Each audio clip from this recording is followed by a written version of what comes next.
Ending Maker. Chapter 0, Prologue. Romantic Cat, oh, the stagnant water is here. Outboxer 009, aren't we all stagnant water that are already rotting in this unimportant game? Why are you guys still playing here? It's been more than 10 years since this game was launched. Translator's notes, T/N, stagnant water? Is a Korean slang used by the younger generations.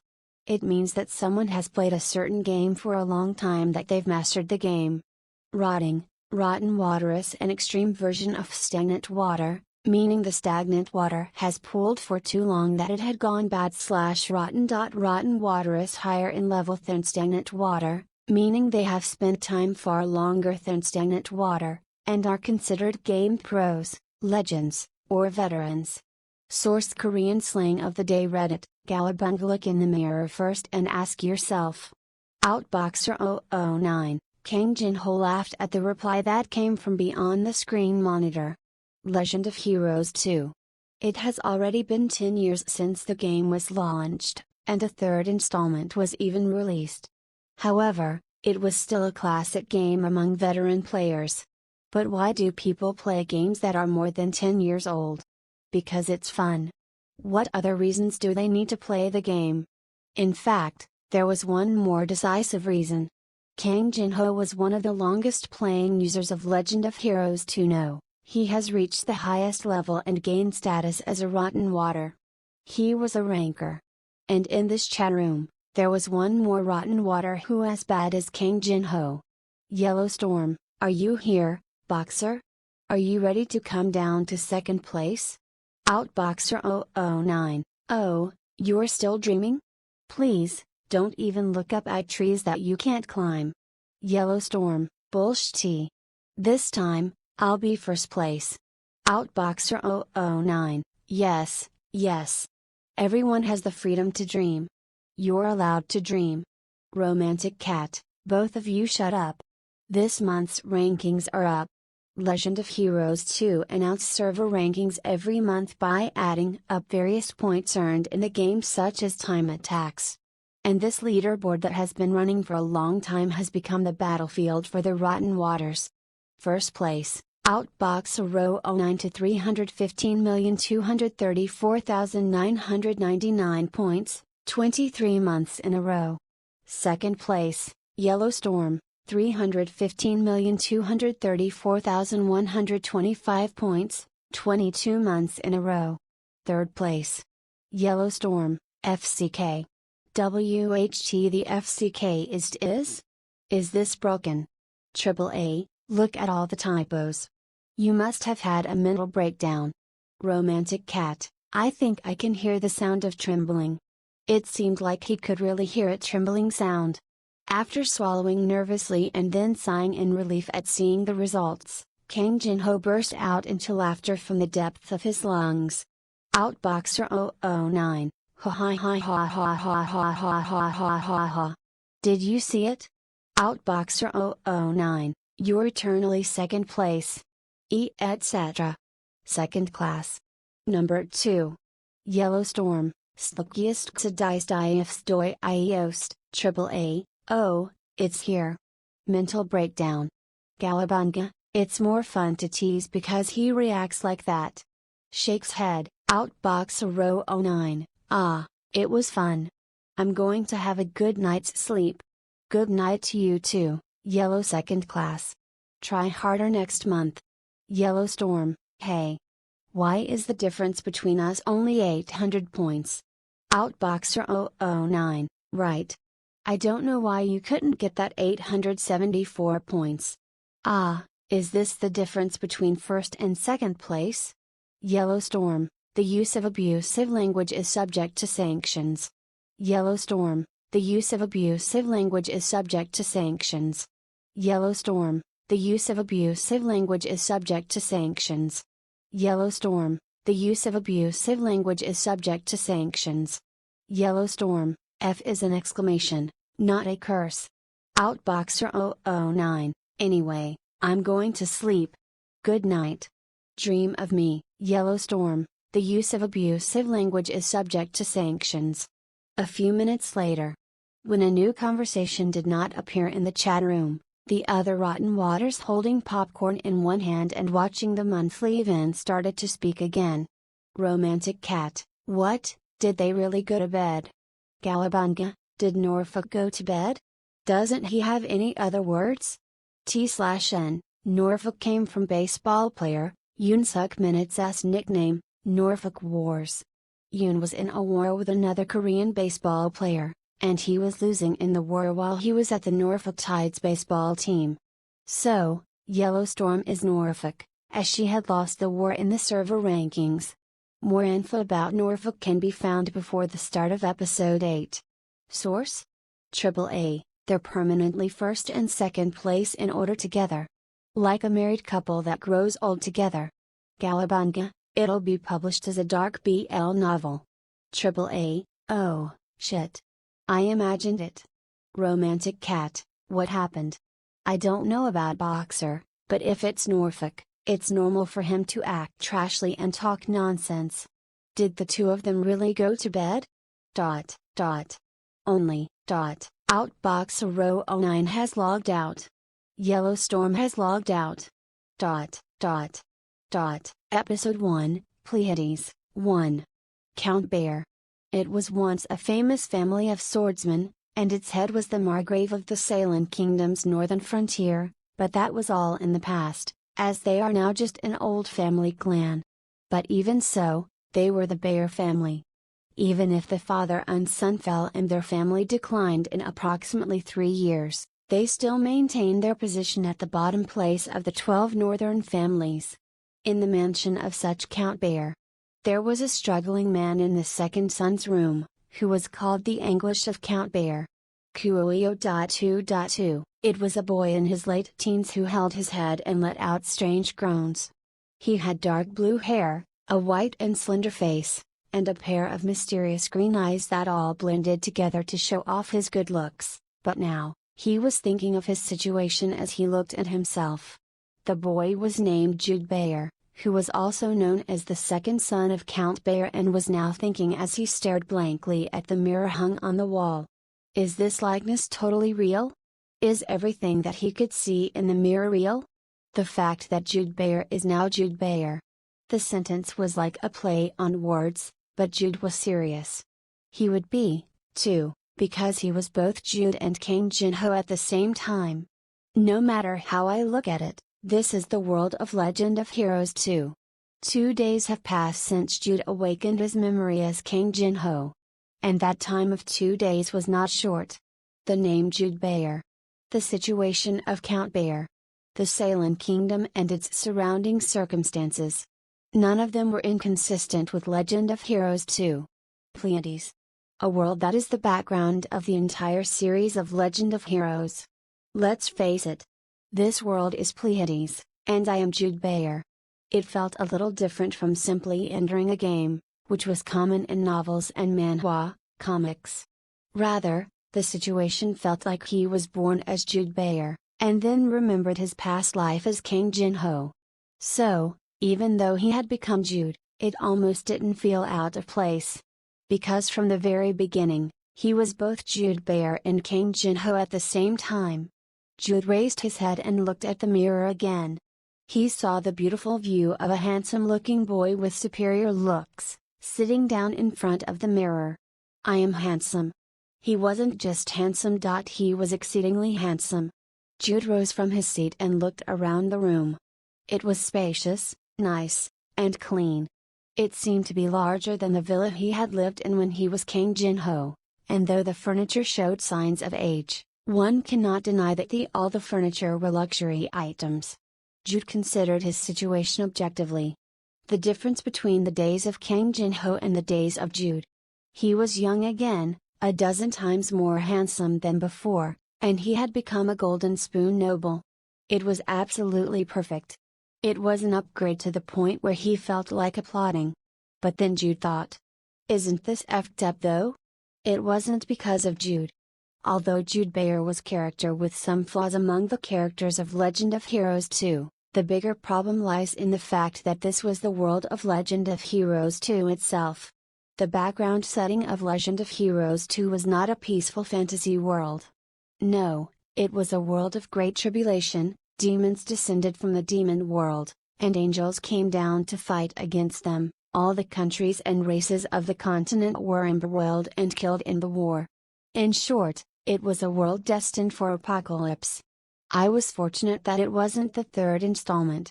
Legend of Heroes 3 dealt with the aftermath of the war between the angels and demons, where all human nations had collapsed.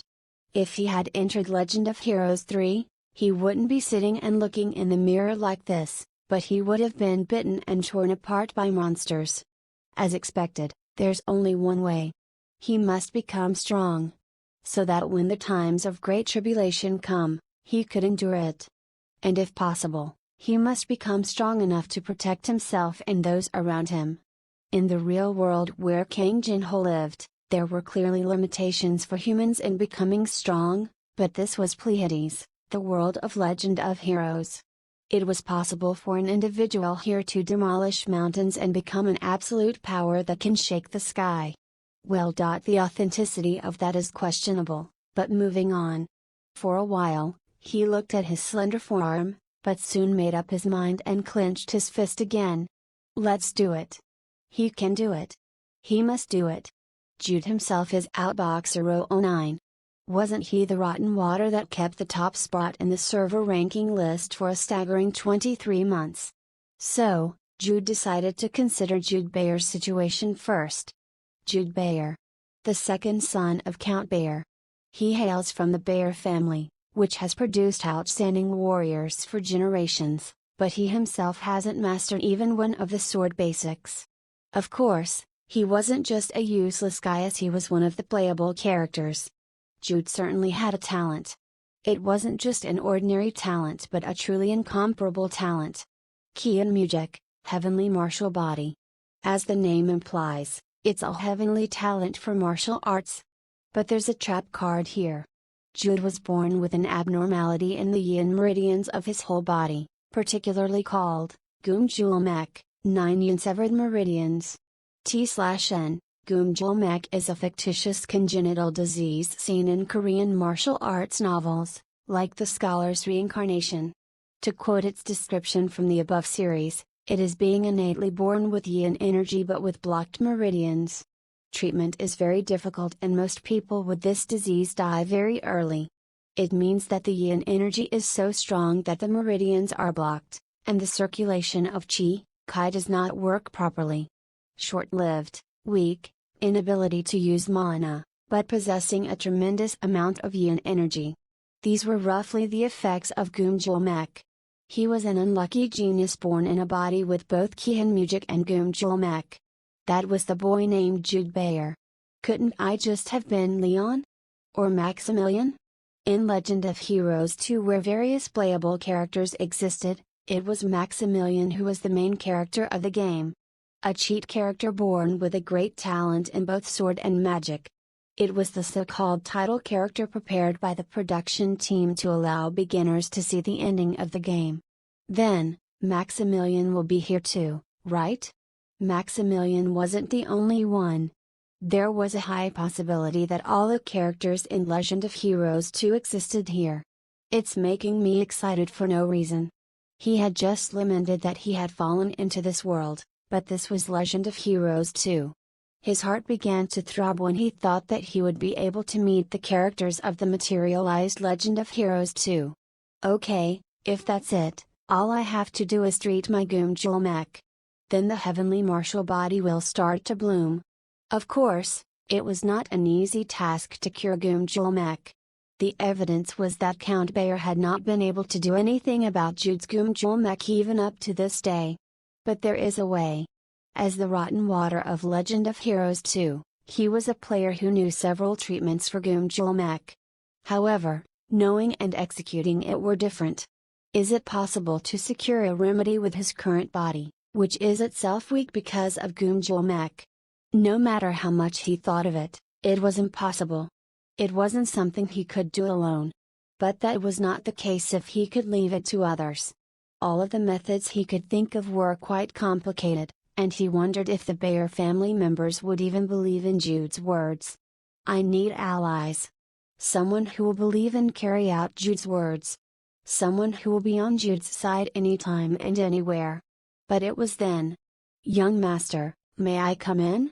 The voice he heard from outside the room was Maja, Jude's exclusive maid. Exclusive maid. Although it was a world where a great tribulation was predicted and he had a body with Gunjulmek, Jude thought that his life was much better now than when he lived as King Jinho. After his brief lapse of thought, Jude immediately raised his head and said, "Oh, it's all right."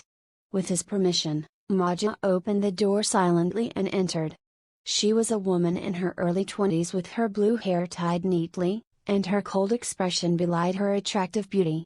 As soon as she entered the room, Maja bowed to Jude and said immediately, "Lady Cordelia Chase, your fiancé, is here to visit you." Ah! Visiting a sick person. Come to think of it, he thought, it was worth it coming here. When he awakened his past memories as King Jinho, he remembered a lot of nonsensical stuff. Moreover, wasn't Jude usually considered a sick person here? What should I do? He had awakened King Jinho's memories, but Jude's memories did not disappear. In other words, meeting his fiancée, Cordelia, didn't pose any problems. Cordelia. She was an incomparably beautiful girl with red hair close to pink. Wasn't the ratio of handsome and beautiful people here too high? Then again, wasn't the original game characters all like that? Anyway, if it's Cordelia Chase, King Jinho knew quite a lot about her. Chase, the famous family of wizards.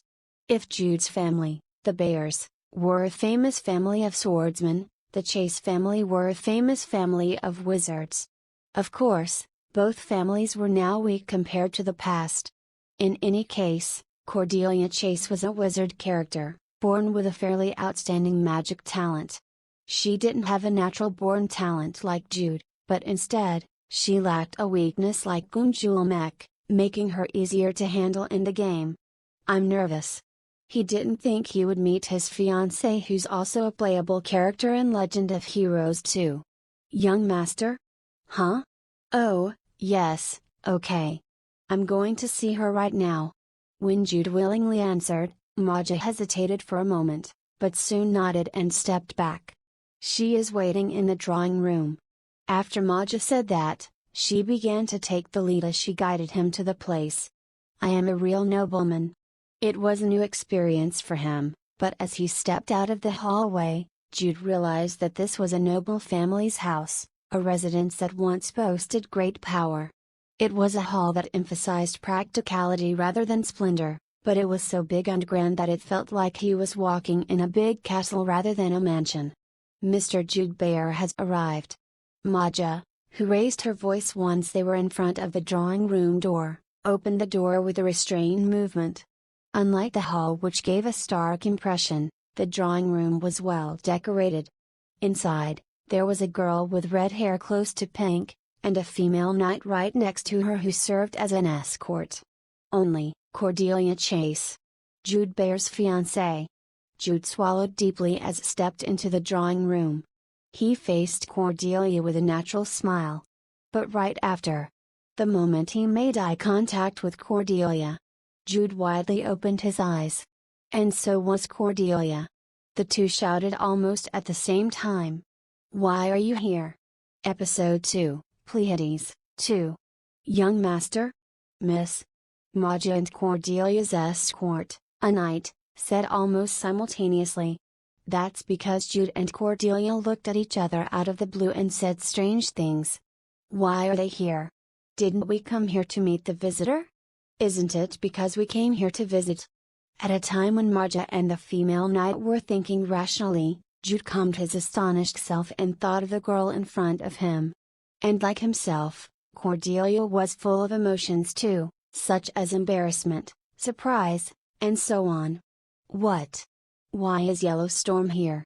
The girl in front of him, Cordelia, was so beautiful that the word great beauty could be attached.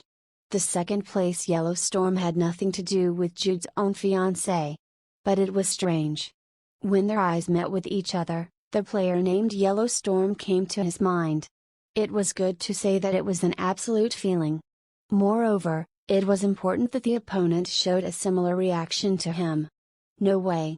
Is she really the Yellow Storm? It was a dizzying story, but it wasn't impossible. In the first place, Outboxer Row 09, who was King Jinho, also became Jude Bayer. Well. Excuse me for a moment. Me too. When Jude mumbled first, Cordelia also mumbled. However, the way he looked at her side was also unusual. First. Please sit down. Yeah. Once he sat down, Maja and the female knight tilted their heads at the awkwardness of the two, but it was only for a short time. Maja brought out the newly prepared tea, and Jude continued to exchange awkward glances with Cordelia. Let's test her. He didn't know if only he felt something, but he thought that she would have felt something similar too. If the opponent really is Yellow Storm like he felt, it would seem like a catastrophe has come, but if it really is, he would likely understand. No, hi, Yellow Storm. Jude's voice trembled because he was embarrassed to say it out of his mouth. But her reaction was good. Cordelia flinched for a moment and her eyes opened widely. Hi, Outboxer. Cordelia also spoke quietly, and at the time when Maja and the female knight tilted their heads again, Jude drove a wedge in. Hey. You too? Yeah. Me too. Young master? Miss? Maja and the female knight's face now had a rather serious look of concern. Why are the two suddenly acting like that? But Jude couldn't care less about the reaction of those two. Crazy. Are you really Yellow Storm? When he spoke with his eyes, the other returned a similar answer. Jude took a deep breath for now. He wanted to ask a lot of questions right away, like what happened and when did she become Cordelia, but there was Maja and the female knight here. Therefore, Jude tried to turn around. Coup preset 9:39. One of the contents of Legend of Heroes 2 is the coup mode that resets every night at 12 o'clock, meaning it was reset at midnight. 9 o'clock refers to the 9 o'clock direction, and 39 meant 9 blocks down, that is, 18 meters below the entrance coordinates. Therefore, the interpretation of Jude's words was as follows. Let's meet at midnight in the corner of my garden. Honestly, it would be difficult for a normal Legend of Heroes 2 player to understand what he meant, but it would have been understandable if it was the Rotten Water Yellow Storm. And indeed, Cordelia nodded and said in a whisper. Roger that. It was a radio term meaning understood and is one of the most distinctive phrases of Yellow Storm. I'm glad you're healthy. It's already late today, so I'll see you next time. It was nice to meet you. I look forward to seeing you next time. They couldn't have a proper conversation here. So, after deciding on when and where to meet, they quickly ended their meeting. When Cordelia and Jude stood up after talking to each other, it was Maja and the female knight who were confused again. You're going already? Miss? She was so surprised that Maja's usual expressionless face was now full of surprise. However, Jude and Cordelia had already reached an agreement and exchanged their greetings. Jude laughed awkwardly and saw off Yellow Storm, no, Cordelia, who likewise walked out with an awkward smile and a quick walk. Young master? This is. Well, that's it. What the hell is going on here? But one thing was certain. The appearance of an ally who would be on his side and believe Jude's words. Looking at the entrance of the drawing room where Cordelia had left, Jude clenched his fist. Jude Bayer's father, Count Bayer, was out on a northern expedition with his successor, Gale Bayer, who is the older brother of Jude. It was a small-scale expedition, called the Northern Monster Subjugation, which was like an annual event, and the period from departure to return was 1 month. In any case, the quiet part of the house was now even quieter. This is because most of the vassals here went on the expedition following his father and brother. Having finished dinner alone in the room, Jude waited impatiently for midnight to come. And finally, the deepest of night, midnight, came. Jude sneaked out of his room and hurried to the garden. It was still summer in terms of time, but the night air was cold as they were in the northern part of the country. "You'll be able to find me, right?" Standing under a big tree, the promised place, Jude looked up at the night sky with a worried face. It's a real Pleiades. There were 2 moons in the sky. Selene and Helene. Twin goddesses illuminating the night sky. In fact, the 2 moons were even more beautiful and mysterious looking than when they were seen through the monitor screen. "Hey!" It was at that moment. With a very small voice that came out of nowhere, Jude became alert and looked up the wall, and identified the owner of the voice. The owner of the voice was a red-haired girl wearing a hard-pressed brown hood reminiscent of monk's robes. "Yellow Storm. Outboxer 009. Speaking quietly, the same little voice came back. And, whoosh! Cordelia crossed over the wall using fly magic and looked at Jude with a face full of mixed feelings. "Really?" "Yes, really. They just confirmed each other's nicknames. It's really something." "What?" "I'm madly pleased to see you." At Cordelia's words, Jude nodded. It was the same with himself. He thought that he had fallen alone in a completely different world, but he knew a face. No, he was glad to see another person like him. "Since when?" "2 days ago." "What about you?" "2 days ago, too." "It happened suddenly when you opened your eyes?" "Yeah." Jude and Cordelia squatted under the tree then and looked at each other with saying anything first. It was Cordelia who first opened her mouth. "Hey, aren't you supposed to be a guy? How did you get a girl to go over the wall of a man's house? What is this sexism all of a sudden? And don't you know Jude? Jude Bayer. Gumjulmek. How am I supposed to cross the wall? Come to think of it, it wasn't just that. And since when did you become a woman?" "From birth." "Huh? From birth, you crazy guy." At Cordelia's confession, Jude rubbed his eyes and soon spoke in an embarrassed voice. "Yellow Storm was a woman? Then were you a man?" "I was a man." "I was a woman." "Yes, yes. Then again, they've known each other for 5 years, but they've never talked with each other in the common voice chat. When they met in the game, they met as game characters, so there was nothing for them to recognize about the other's real sex. That's not what really matters now." When Jude spoke, Cordelia nodded, though she frowned a little. What mattered was that Outboxer 009 became Jude, and Yellow Storm became Cordelia, and that this world was the world of Legend of Heroes too. Jude decided to try to lay the basics first. "So do you? I mean, rather than feeling that I'm inside the game, it was more like my past life was Outboxer. So it seems to be the same for you too, Yellow Storm." "Me too. I feel the same. At first glance, there may be little difference, but in fact, there was a decisive difference between the two. Whether or not they could return. If you were really reincarnated in Pleiades, the world of Legend of Heroes 2, log out would not exist. You were reincarnated in the first place, so where are you going to go?" But neither Jude nor Cordelia thought deeply about it. Though they felt strongly about the fact that they were both Jude and Cordelia now, there were also more important issues that they had to resolve. The Great Summons. An event where the angels and demons come down in earnest. At first, he only thought about being strong enough to survive in a time of great tribulation, but that was not enough. They had to stop the Great Summons itself, which would bring destruction to this world. Of course, it was a vague story. The advent of angels and demons was indeed the fate of the world of Pleiades.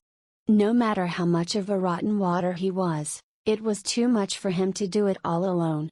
But if he's not alone, if it was also with those who ranked as the first and second places in the server rankings together. I like our picks.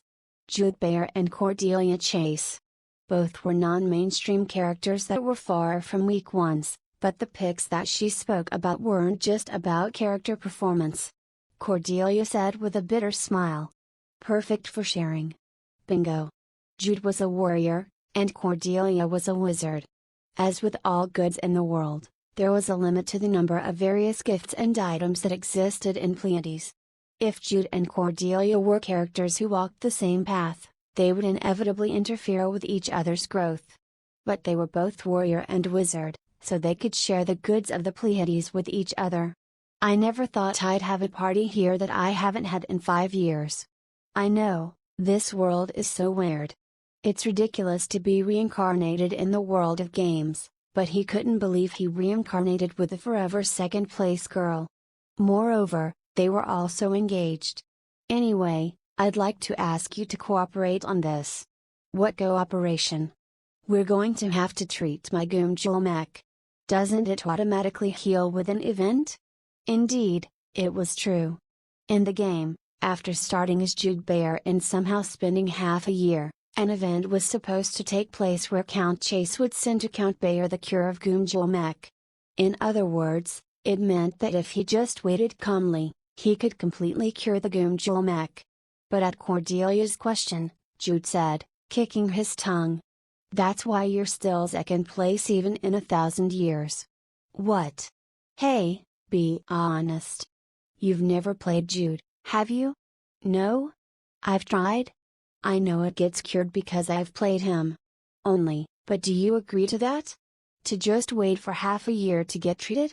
There are 6 months and half a year, 180 days in 6 months, and 4,320 hours in 180 days. It was such a waste of a long time. Cordelia frowned back at Jude's point. Then what will you do? I need to treat it before that. Using all kinds of tricks. In a way that only they who have climbed over the stagnant water and reached the stage of the rotten water can do. Episode 3, Pleiades, 3. Terms used in this chapter: reading a Korean book. It refers to monotone acting. It came from students reading aloud the Korean textbooks indifferently without showing any emotion. This expression is usually used for those who can't act, so they end up saying things in a monotone manner. Goomjul mech refers to a constitution in which the inner yi energy is so strong that an abnormality occurs in the whole meridians and the circulation of chi is not properly achieved.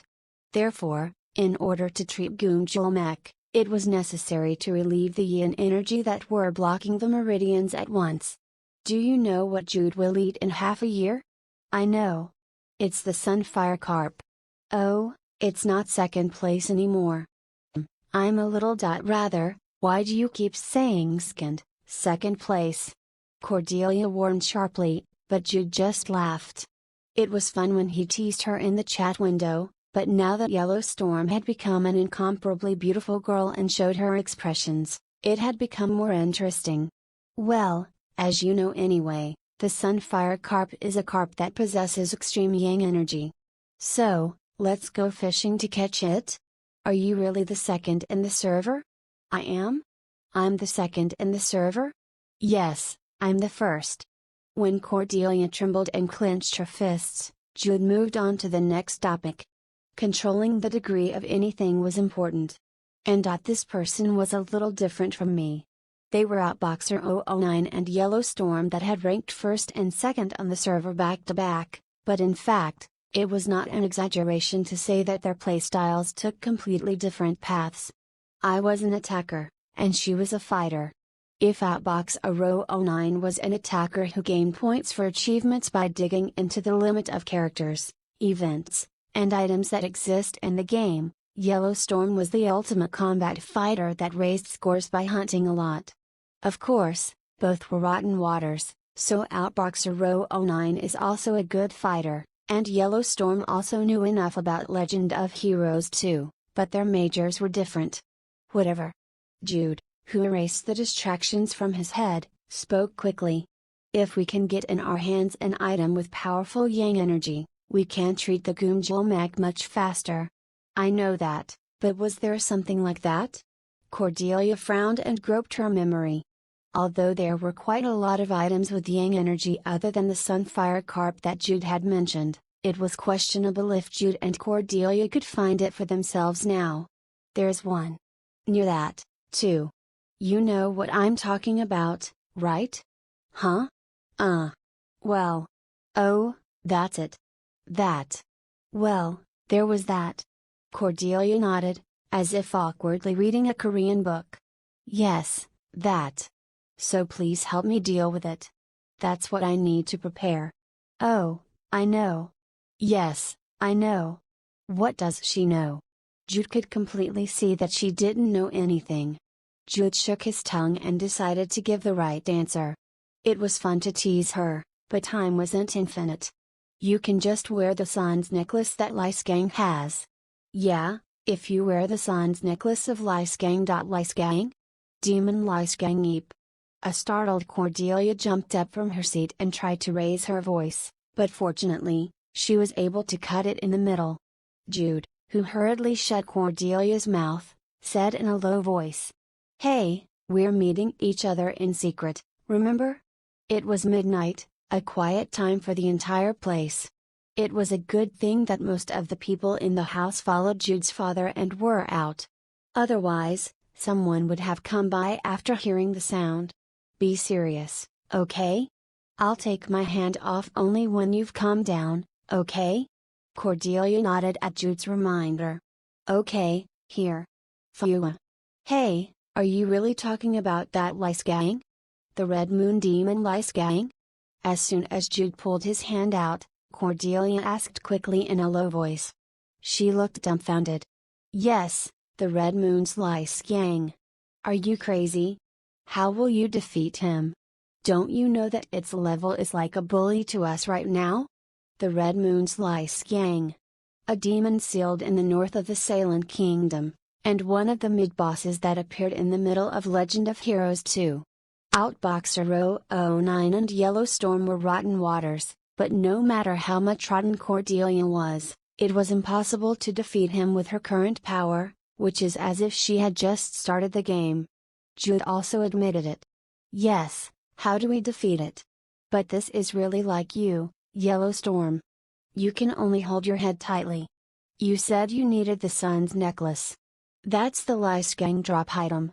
500 years ago, it was the Sun Paladin Gallus who sealed the Red Moon's Lyskang. Lyskang took Gallus' life at his last attack just before being sealed, and in the process, the sun's necklace, the relic of the sun god that Gallus possessed, was sealed with Lyskang. Because Gallus was already dead, the priests of the sun god completed the seal, believing that the nature of the sun's necklace would weaken the power of Lyskang, and thanks to this, the sun's necklace became the drop item of Lyskang. We won't kill the demon. We'll just steal the item. How? And don't you have to unseal it in the first place to get to Lyskang? What are you going to do with that? I'm still only a 1-star wizard. Yes, and I have a disease, so I can't even be villager A. So, we use Belastin's magic circle. Belastin's magic circle? Belastin's magic circle. If you use it, it'll be possible to call out Lyskang for some time while maintaining the seal's power. We just need to take the sun's necklace away from the one who can't move because of the seal, and then seal it again. Say. It seems to be that. Belastin was a powerful wizard who appeared in the latter half of the heroic period. With proper application of his chain magic, it would be possible to call out the main body of the bound demon for a while, as Jude had said, while maintaining the seal of Lyskang. That. But. What is it? That. Wasn't it really complicated? The magic circle? Cordelia had once visited the walkthrough website. It was rumored to be the perfect magic circle for sealing a demon, but she found it too complicated to draw now even if it was right beside her, so she had abandoned the thought of using it. At Cordelia's question, Jude nodded. Of course, I know. I've already ripped off the item a few times from Lyskang. Oh, can't you draw? Ah, no? I can draw it too? How many times have I drawn it? Because I memorized everything too? Right? Yeah, I think so. It's second in the server. Don't tell me you can't memorize that one. Cordelia smiled awkwardly with a tearful face as Jude patted her shoulder and gave her a trusting look. Wow, it's all over her face. He now knew why she didn't use the voice chat. She seemed like the type who could never lie. Yes, since the wizard is you, I'll ask you to draw it. Really reliable, reliable. I will only believe in you, Yellow Storm. Yes. Trust me, only me. Yes. Only me. The appearance of Cordelia, who smiled with no confidence, was indeed spectacular. Then let's take the sun's necklace that Lyskang has as our first quest target. But isn't it a little far away? I don't think I'll be able to make a short trip at night. The place where Lyskang was sealed was an abandoned temple in the middle of the Balkan Mountains. It was a half-day drive from the frontier city where Count Bayer and Count Chase lived. Yes, so I thought about it. There's a solution for this, too. What is it? You and I are engaged for now, aren't we? Well, that's true. Cordelia slipped back at the word of engagement, and Jude also felt awkward by it. Yellow Storm and engagement. Meaning a promise of marriage. It seemed like he was going to feel dizzy thinking of it, but in any case, using anything available was the mindset of an attacker. So, let's go on a date. Date? A date in a carriage. Who? You and me? You and I. Outboxer and Yellow Storm. First place and second place. What would the people in the chat room say when they see this situation? Cordelia had already made her white face even whiter, a creepy look in a word, and she hardened, and Jude had a similar expression. Oh, it seemed like the time limit is coming. Time limit? Yes, Magum Julmek. After a long time in the night air, his hands and feet were already cold, and it seemed that the night dew would continue to spread throughout the place. Are you okay? Would you like a heal? I'd appreciate it. But the way, how do you use magic? What about magic usage? Is it okay? It's a little different from the game, right? It's a lot different. It's amazing. Well, it's really fantastic. Unlike Jude Bayer, who was born with a disease, Cordelia Chase was a wizard who had been well established from the beginning. She used fly magic to cross over the fence just to go. Since arriving at the garden, Cordelia had felt tired and weak from being swayed around by Jude. But now, she was smiling confidently. Foo, take this body heal. Yes, yes. Cordelia put her hand on Jude's forehead, closed her eyes and chanted the spell. The beautiful appearance of Cordelia and the green light coming from her hands were combined, making it a truly spectacular sight. What do you think? Did it work? Yes. It's a little easier to breathe now. Jude thought he could get back to his room safely. Then I'll go back for now. Cordelia put the hood on again. Although Count Bayer and Count Chase were neighbors, but they weren't right next to each other, so it would take some time to get back. I'm sorry, if I can treat my disease, I'll try to cross over the fence of your house. No thanks? I'm fine with just the date plan, okay? A date request. Hey, shouldn't we just call it the quest for Lyskang? Yes, yes. That would be good for our mental health. Jude and Cordelia stood side by side and awkwardly bade each other farewell. Only, then, go. Good night. Yeah, good night to you too. Dream of me. Cordelia, who answered with a middle finger to his habitual greeting, flew up and crossed the wall. Ha, that's real magic. The world where angels and demons exist, as well as magic. Looking at the wall where Cordelia had disappeared for a moment, Jude turned in the direction of the Balkan Mountains. Red Moon's Lyskang and the Sun's Necklace. It was the beginning of their plans. Episode 4, Pleiades, 4. The next morning. Jude thought as he woke up with a groan. I'm really weak. Although he was healed by Cordelia, his Gumjulmak was still there. When he woke up, he felt heavier and dizzy than usual. I must hurry too. He couldn't bear to wait for a month, let alone half a year. He had to cure his disease as soon as possible. We don't have time. There was still a few years left until the Great Summons, but the problem wasn't just the Great Summons. Various events and items that appeared in Legend of Heroes 2. They were literally left unattended. In other words, It meant that there was every possibility that anyone other than Jude and Cordelia could get their hands on it. In the first place, even in Legend of Heroes 2, if a certain deadline was missed, there were many cases where a person who didn't participate in an event or collect an item wouldn't have a chance to do it again, so it would be even more true in this world where everything had become reality. Even a little night walk in the garden was beyond his limits with the current Jude's body that's in a bad shape. After curing his disease and gaining a healthy body, he had to start training and optimizing it. Okay, first, they date. Let's start by applying for a quest instead of at it.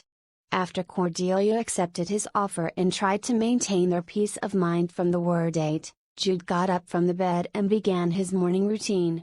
Wake up, wash up, and eat.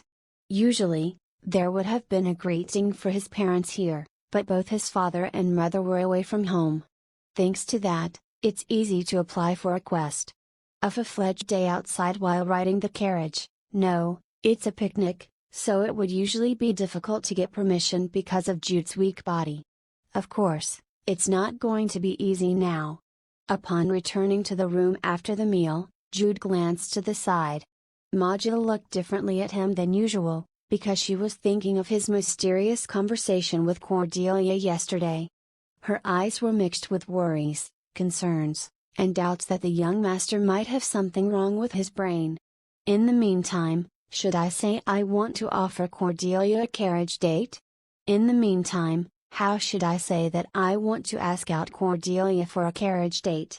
How should he even apply for a date? He knew that they couldn't just meet on the same day after deciding where to meet, unlike in the past life where they could use a messaging app. No, isn't there a similar method? According to Jude's memory, he could write a letter asking for a date and send it to Count Chase, and if Count Chase and Cordelia agreed, we could then go on a date. It'll take about 2 days. But he couldn't help it. Although they were engaged, they were both minors and even one side was weak with a disease. Hey, Maja. Yes, young master. That. I am. Yes, young master. That. Yellow. No, I'm requesting a quest from Lady Cordelia. No, I mean a date. Do you have any sites to suggest? That. Well, like going out for some drinks in a nice place near the mountain. Yesterday. That's right, we couldn't talk properly during her visit yesterday. Why does he have to say that he wanted to go on a carriage date with Yellowstorm?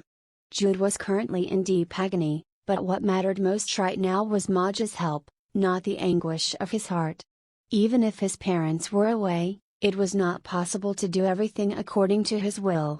It was impossible to go out of the mansion without Maja's help, who is practically his elder sister, and is famous and recognized in the family. Therefore, Jude looked at Maja's lips with nervous eyes. He had done a lot of nonsensical stuff in the past few days, but what if he was told to just stay home and get drunk here? Please, Maja. Don't make me say that I want to date Yellowstorm again. Did Jude's earnest heart reach her? Maja nodded with a subtle smile instead of a cold expression. Okay, let's get ready. And then Maja smiles again, with her face expressing her following thoughts. I see, you actually wanted to get closer to Cordelia. You did it because you were embarrassed yesterday, and I thought you were all grown up, but you still haven't. No, is this because you're grown up now? You foo, I think I can see the true intentions of your heart. No, it's not. It's not what I'm thinking. However, Jude was in a position where he could not deny it openly. Then let's write an invitation to Lady Cordelia. In the first sentence, how about to my dear Lady Cordelia whom I deeply love? Maja Dantalot. Jude Bayer's exclusive maid.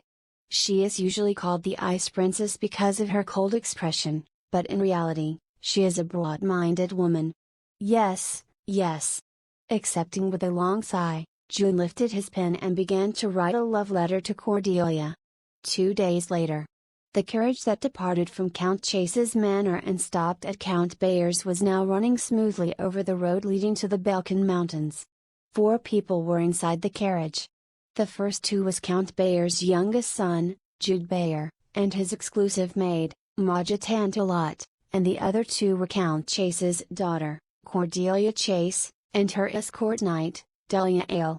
The people of both families took their place in the form of facing each other.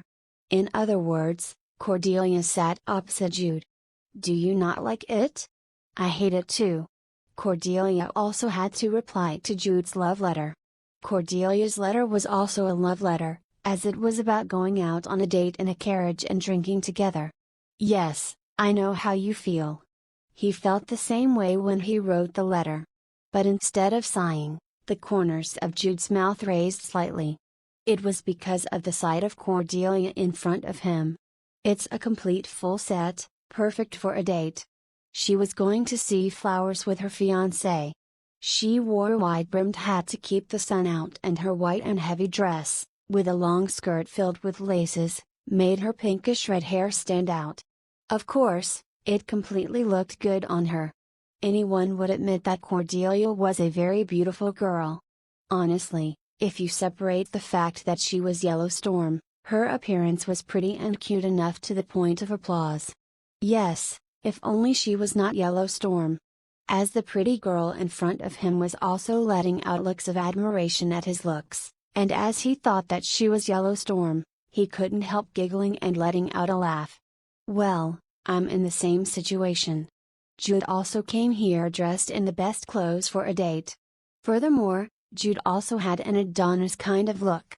So, Cordelia, who saw him, was blushing. As expected of Yellow Storm. You're true to your instincts. It's just a beast, a beast. No, I'm not. It's not like that. Aren't you the one whose eyes are wide open? They only exchanged glances once and they felt like they could hear each other's thoughts. Then Maja and Delia looked at the 2, each with a happy face.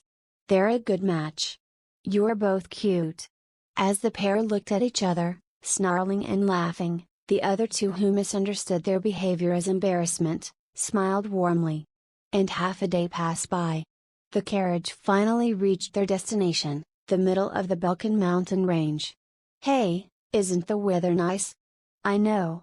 The flowers are very pretty. No, not as much as Cordelia, of course. Oh, dear heavens. No, if you make fun of me like that.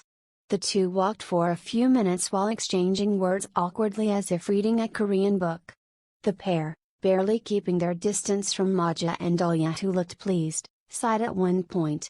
FCK, I really can't do this. I don't care how much you curse, but do it with a smile. Because I can see your face. Oh, FCK. Really FCK. I can't fking do this.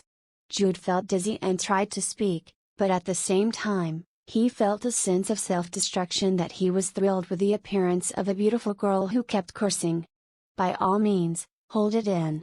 We've already come all the way here. But what are we going to do now? It's still quite some distance from here to the seal. I have an idea. Did you bring all the supplies? Excuse me, of course. Who do you think I am? Yellow Storm, who's second in the server. Yeah, I'm the servers. Die. No, should I just go back? Oh, don't be upset being second. Don't lose your smile even when you turn around, okay? Now, smile? Cordelia, who gave him a middle finger instead of a smile, laughed as she glared at Jude, who said after coughing in vain. At least, you've got the items. Huh, did you know I was troubled hiding it inside my skirt? As she said that, she lightly shook her skirt. Good. As expected, it's Yellow Storm. I believed in you. That's my Yellow Storm. I don't really want to be a Yellow Storm, so tell me the plan first. How do you intend to go from here to the seal? It was just the 2 of them here, so Maja and Delia were watching with their eyes wide open. Jude stealthily moved his body, completely turning his back on Maja and Delia, and said in a quiet voice. It's simple. See the cliff over there? I see it. It's the end of the flower field. Once we get there, you carry me and jump off. It sounded crazy, But Yellowstorm was convinced of his plan. She could tell that Outboxer 009 could say this to her because he had a map. Is there a secret passage under the cliff? It's not a secret passage, but about 10 meters downwards, there's the path under the cliff. We'll go that way to the seal. Jude had checked the terrain on his way here. And he was sure of one thing. Although there were some slight differences, if one looks at the big picture, the terrain of this world and that of Legend of Heroes 2 matched. Of course, remembering the way was possible because he was the one who had reached rotten water status from just stagnant water. Will Maja and Delia come after us? Because it's 10 meters down, they won't be able to come down quickly. And we have a solution for that too. What is it? Instead of answering Cordelia's question immediately, Jude took a moment to pause. At the time that Cordelia, who as always tried to interject him, he opened my mouth. Just make one promise first. What promise? The promise to hear me and not be angry. Don't even hit me. What are you going to say? Is that a promise? Yes, so what the hell is it? It's this. Jude started talking in a low voice. After a while, at the edge of the flower field, Jude looked behind his back and signaled to Cordelia. Now. As promised in advance, Cordelia suddenly held Jude's hand. Maja and Dahlia, who saw the bold skin chip, let out surprised voices, but there was still more to be surprised. Run! Jude and Cordelia ran towards the cliff edge and leapt without any hesitation. Young master? Miss? No, what are the things that those who are already engaged doing now? It's not that their love is unachievable in this life, that they're trying to achieve it in the next life. Either way, the surprised Maja and Delia reached the cliff edge in the blink of an eye. And they both breathed a sigh of relief. This is because they witnessed the sight of Cordelia, who carried Jude in her arms, landing on the ground with fly magic. Young master. Miss. Maja and Dahlia, who both raised their voices, looked around helplessly. They were trying to find a way down. As expected, Delia did not know how to use fly magic. Jude hurriedly urged Cordelia, and Cordelia shouted with a completely red face. I want to spend time together with Jude. We'll be back before dinner, so just wait. Don't worry about us. Miss. Delia shouted out of panic, and Jude urged Cordelia again. Quickly. Quickly, the next line. We're not going to do anything weird. So, don't worry. Jude is a gentleman. This was enough. Maja and Delia were the only ones here anyway. Count Chase's coachman was taking a nap in a faraway place, so if only Maja and Delia were to shut their mouths, the coachman would not know. Either way, they succeeded in getting away from Maja and Dahlia, and they also finished making excuses to earn time. Now, the only thing left was to head for the seal quickly. Let's go. Quickly. Cordelia reacted quickly to Jude's prompting. It was also because she felt like she wanted to hide herself in a mouse's hole. After a few minutes, once they could no longer see Maja and Dahlia, Cordelia burst into anger. Oh really? Why did I have to do it?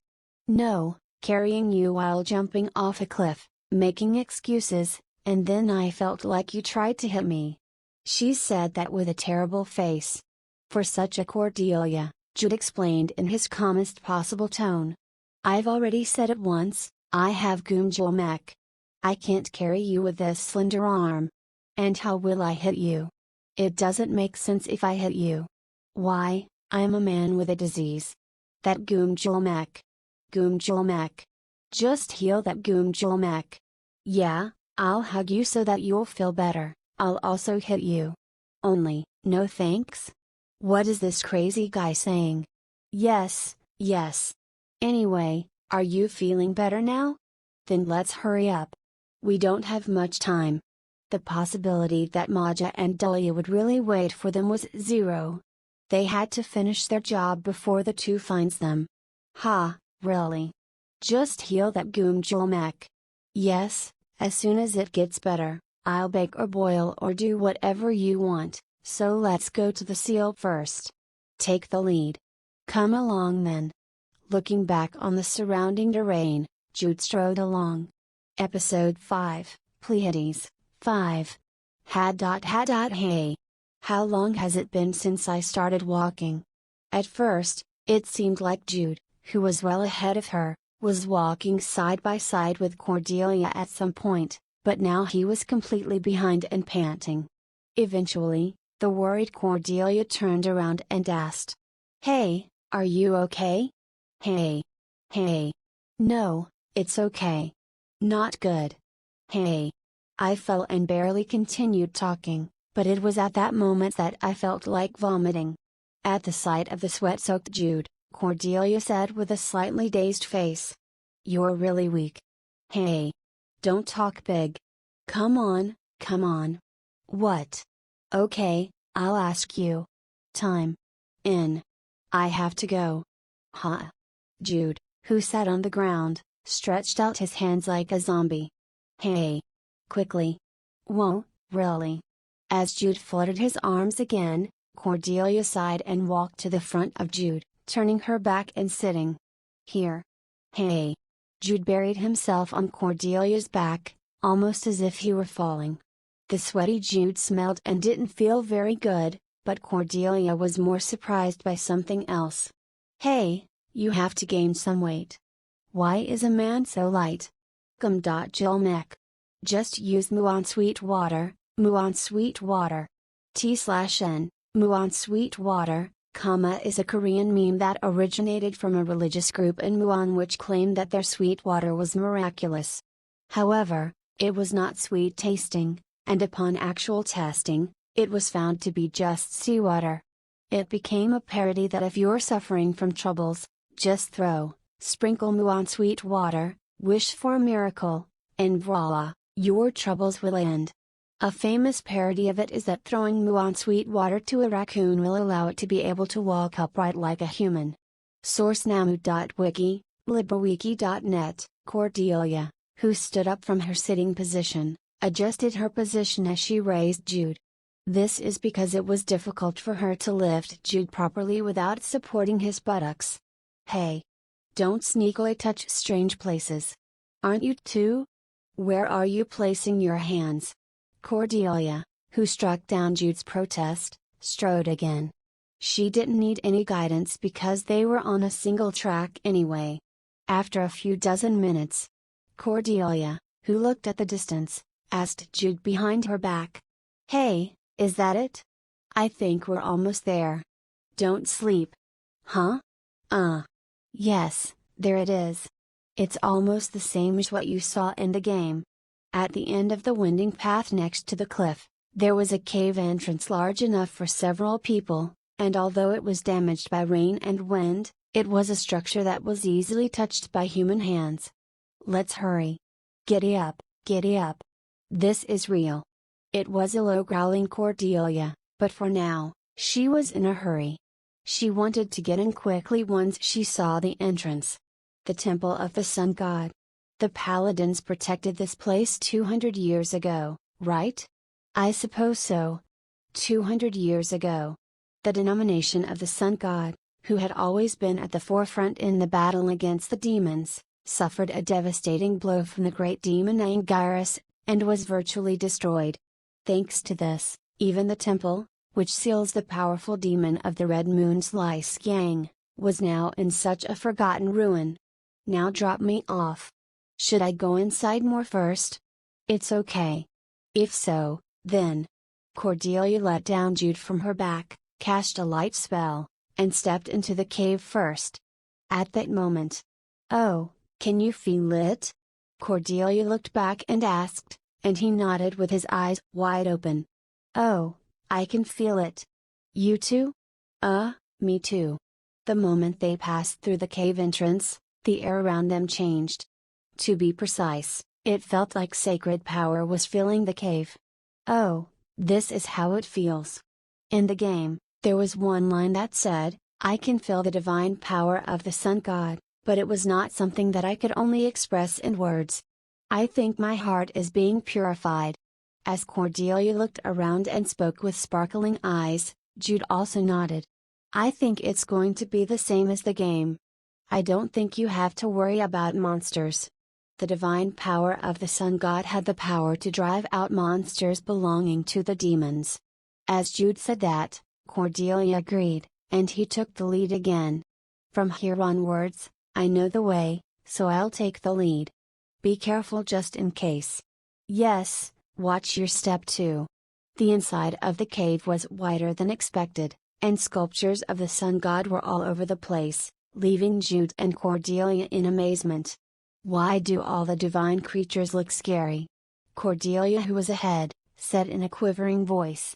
It felt like I was in a haunted house because there were pieces of scary divine creatures in a dark cave. Come on, we're almost there. Moreover, unlike the sculptures, the Red Moon's Lyskang was a real demon. Even if it was trapped in a seal, the fear would be incomparable to that of a divine creature statue. We're here. We arrived at a fairly large hemispherical room on the way through the winding out a path. Is this where the Red Moon's Lyskang was sealed? Strangely enough, unlike elsewhere, there was subtle glow all over the room, so it was not dark at all. The whole room is a facility for sealing, Cordelia said, squinting her eyes. As a wizard, she was much than the current Jude at detecting paranormal energy. However, Jude had knowledge of it in Legend of Heroes too. After a nod, I looked at the magic circles engraved on the ceiling and the floor. Okay, it's the same as what I saw in the game. When I came here, I was honestly uneasy. Install a magic circle and call out the demon. It was so dangerous and special that it was incomparable to checking the geography or maintaining human relationships. Let's be confident. I've already checked several things on the way here, haven't I? Moreover, Cordelia can use magic. So, it's possible. There is magic in this world. Jude, who spoke to himself as if he were admonishing himself, looked back at Cordelia after he had hardened his mind. Cordelia, the supplies. Just look over there and wait. All the supplies were inside her skirt. When Jude turned around awkwardly, Cordelia separated the skirt itself, and laid out the items she had tied to her thighs and calves on the floor. I'm done. Wow, you've been hiding all this in your skirt? It looks like Doorman's pocket. It was so hard, so thank you. Don't be ignorant of grace like Nobita. T/N, to those unfamiliar with it, Doorman's pocket refers to the magical pocket of the Japanese character Doorman that can store any item regardless of size. And Nobita is the main character who always gets helped by Doorman with his items. The two who exchanged whispers began preparations for drawing the new magic circle. The best method is to draw it on the ceiling and carve it in the floor, but that's difficult. So, let's draw a magic circle using a magic drug made by mixing catalysts. Here, the magic drug. Cordelia pours a fourth of a red liquid into a spacious paper bowl. At first glance, it looked like blood, but it was a pure magic drug mixed with various medicinal ingredients. I'm glad Cordelia's a wizard. Otherwise, it would have been difficult to get the ingredients to make the drug. Give me a pen. I secretly brought my father's, so don't break it. Okay? Okay. Cordelia checked her items and brought out a pen made of griffin feathers. We're definitely Jude and Cordelia. Yellowstorm did not possess Cordelia's body. Cordelia had remembered her memories as Yellowstorm. The image of Cordelia worrying about being scolded by her father right away proved it. You're not picking it up? You should get it. Instead of making fun of Cordelia, Jude received a pen without a hitch. No matter how fun it was to tease Cordelia, he had to consider the place and that their time was limited. Let's get started. Yes, fighting. From now on, it was Jude's solo stage. Cordelia, who shook her fist as she cheered fighting, sat down in the corner and watched Jude's actions. He had to draw a large magic circle that had to use almost the entire floor, so he shouldn't be disturbed. 1 hour after. Jude gestured to Cordelia as he sweated after having finished drawing the magic circle. Let's get started. Come this way. Huh? Ah, yes. At Jude's call, Cordelia came up with a startled face. Why?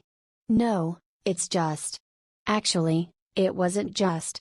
Cordelia was admiring Jude, to be exact, to outboxer 009. As expected, he's outboxer 009. Now that we've come this far, it's only natural, but I never thought he really memorized Belaston's magic circle. Why? Are you respecting me now? This is how I got into first place, isn't it? No, it's not. Because I can do it too? You were playing around too much, so I just stepped back to make a fool of you. Yeah, I'm sure you will. Jude grinned, and Cordelia somehow became awkward and pouted her lips. Let's start then. I need your help again. I'm afraid I don't have much mana in my blood. Huh, okay. I just drop it over there, right? Yes, I don't need a lot, so don't hurt it too much. Scars will remain. Wow, were you worried about me? Yes. In fact, both Jude and Cordelia were extremely nervous. The Red Moon's Lisa gang was a powerful demon that could only be defeated in the mid to late half of the game. No matter how many times I have done it in the game, my hands and feet trembled when I'm going to do the same thing in this world. That's why we spoke more miscellaneous words than usual. Let's do it then. Yes, let's do it. I'm sure we can do it. Cordelia, who strengthened her heart, stood in the area corresponding to the inlet of the newly drawn magic circle, took out the needle and poked her fingers. Activate, Belaston's magic circle. There was a reaction as soon as the low-pronounced Cordelia lost her blood.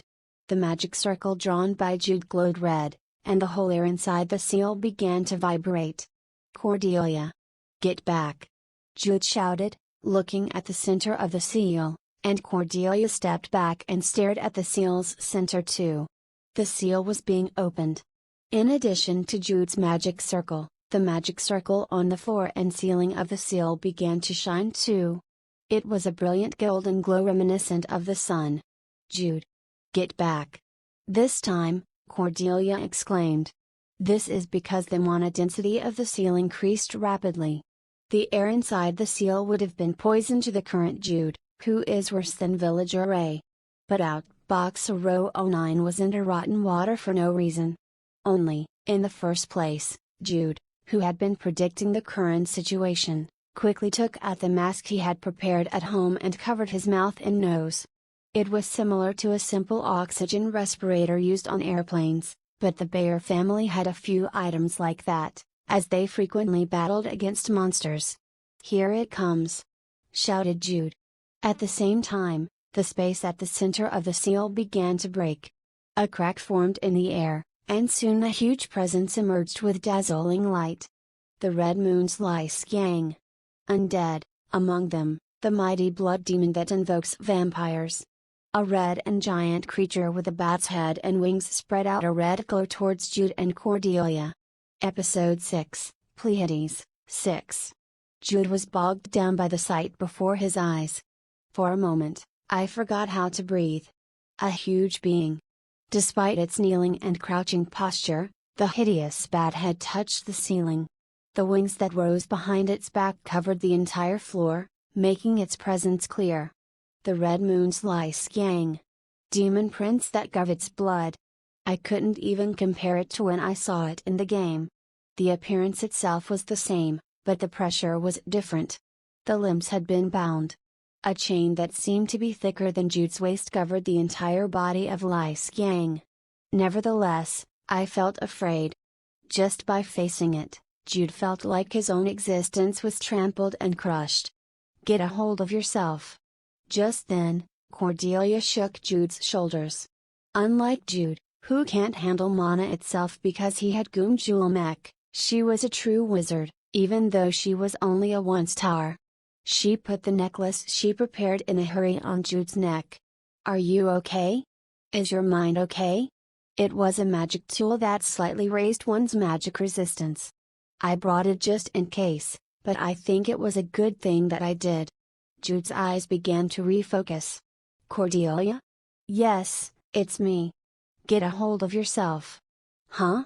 Jude blinked. Took a breath. He was so nervous that he could feel the enormous presence behind his back. Lyskang of the Red Moon. It was real.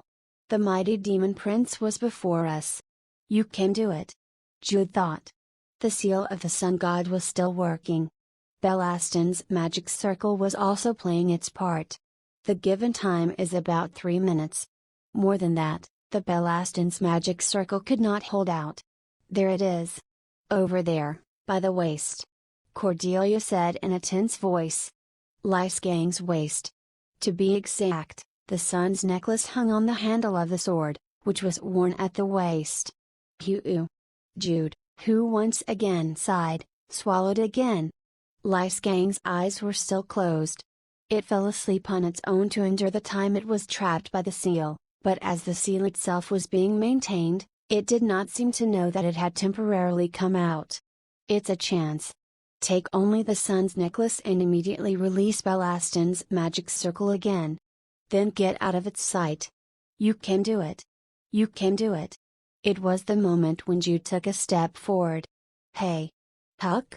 When Cordelia suddenly reached out and grabbed his shoulder, a startled Jude let out a bizarre sound, and the surprised Cordelia also jumped back and screamed. You scared me. I was really surprised. Why all of a sudden? When Jude looked at her, Cordelia swung a baton that was slightly shorter than her forearm. Then the baton expanded by 5 times in a second. Here. It was not magic, but an assembled baton that could be pushed inward in the first place. Jude was puzzled for a moment, but soon understood Cordelia's intentions. You want me to take this? It's better than sticking to it yourself, right? It's definitely better. Jude gave a sincere look of gratitude, and Cordelia gave a merry, pleasant snort. In any case, time was ticking along in the midst of all this. With a baton, Jude crept to the side of Lyskang. Here it goes. I stretched out the baton and somehow reached the distance. Jude used the baton to poke between the strings of the necklace and lifted it carefully. Good, good. Almost done. Speaking very quietly, Cordelia nodded and swallowed slowly. And immediately after. The moment I finally took the necklace out of the handle. Jude was frozen once again.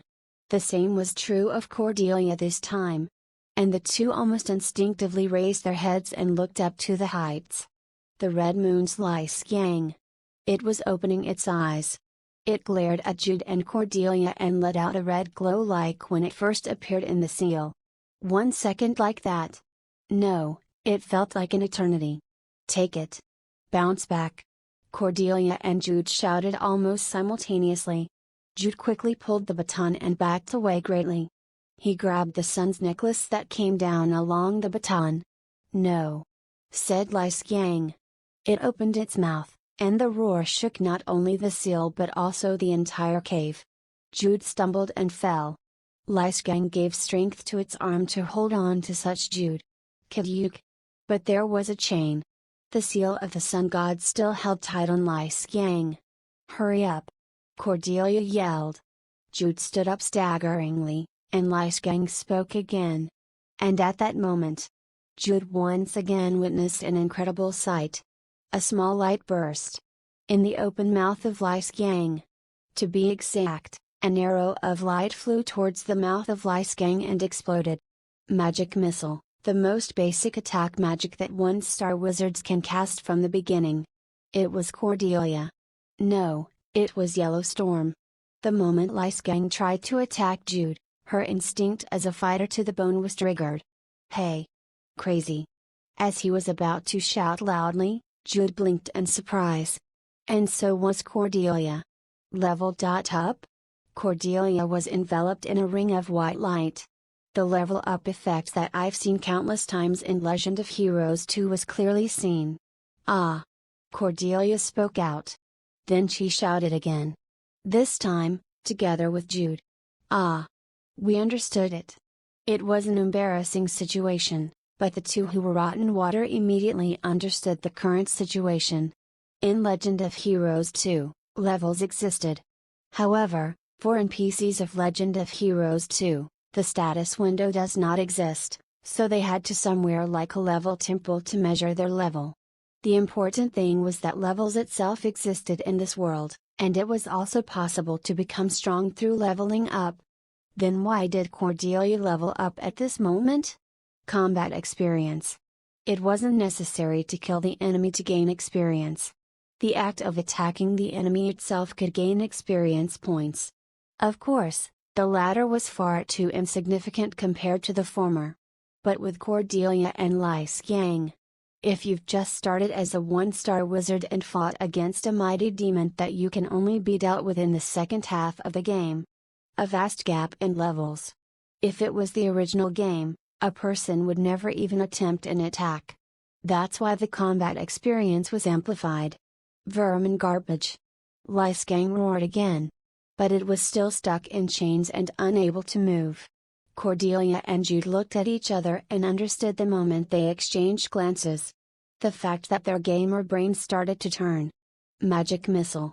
Cordelia fired a magic missile with a cheerful cry. Instead of fear, it was a face of joy. Bang! Bang! Bang!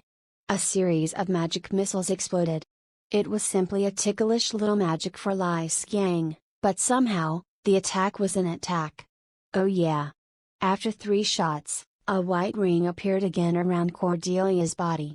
It was the second level up. I will level up too. Outboxer Row 09's gamer brain crushed his fear.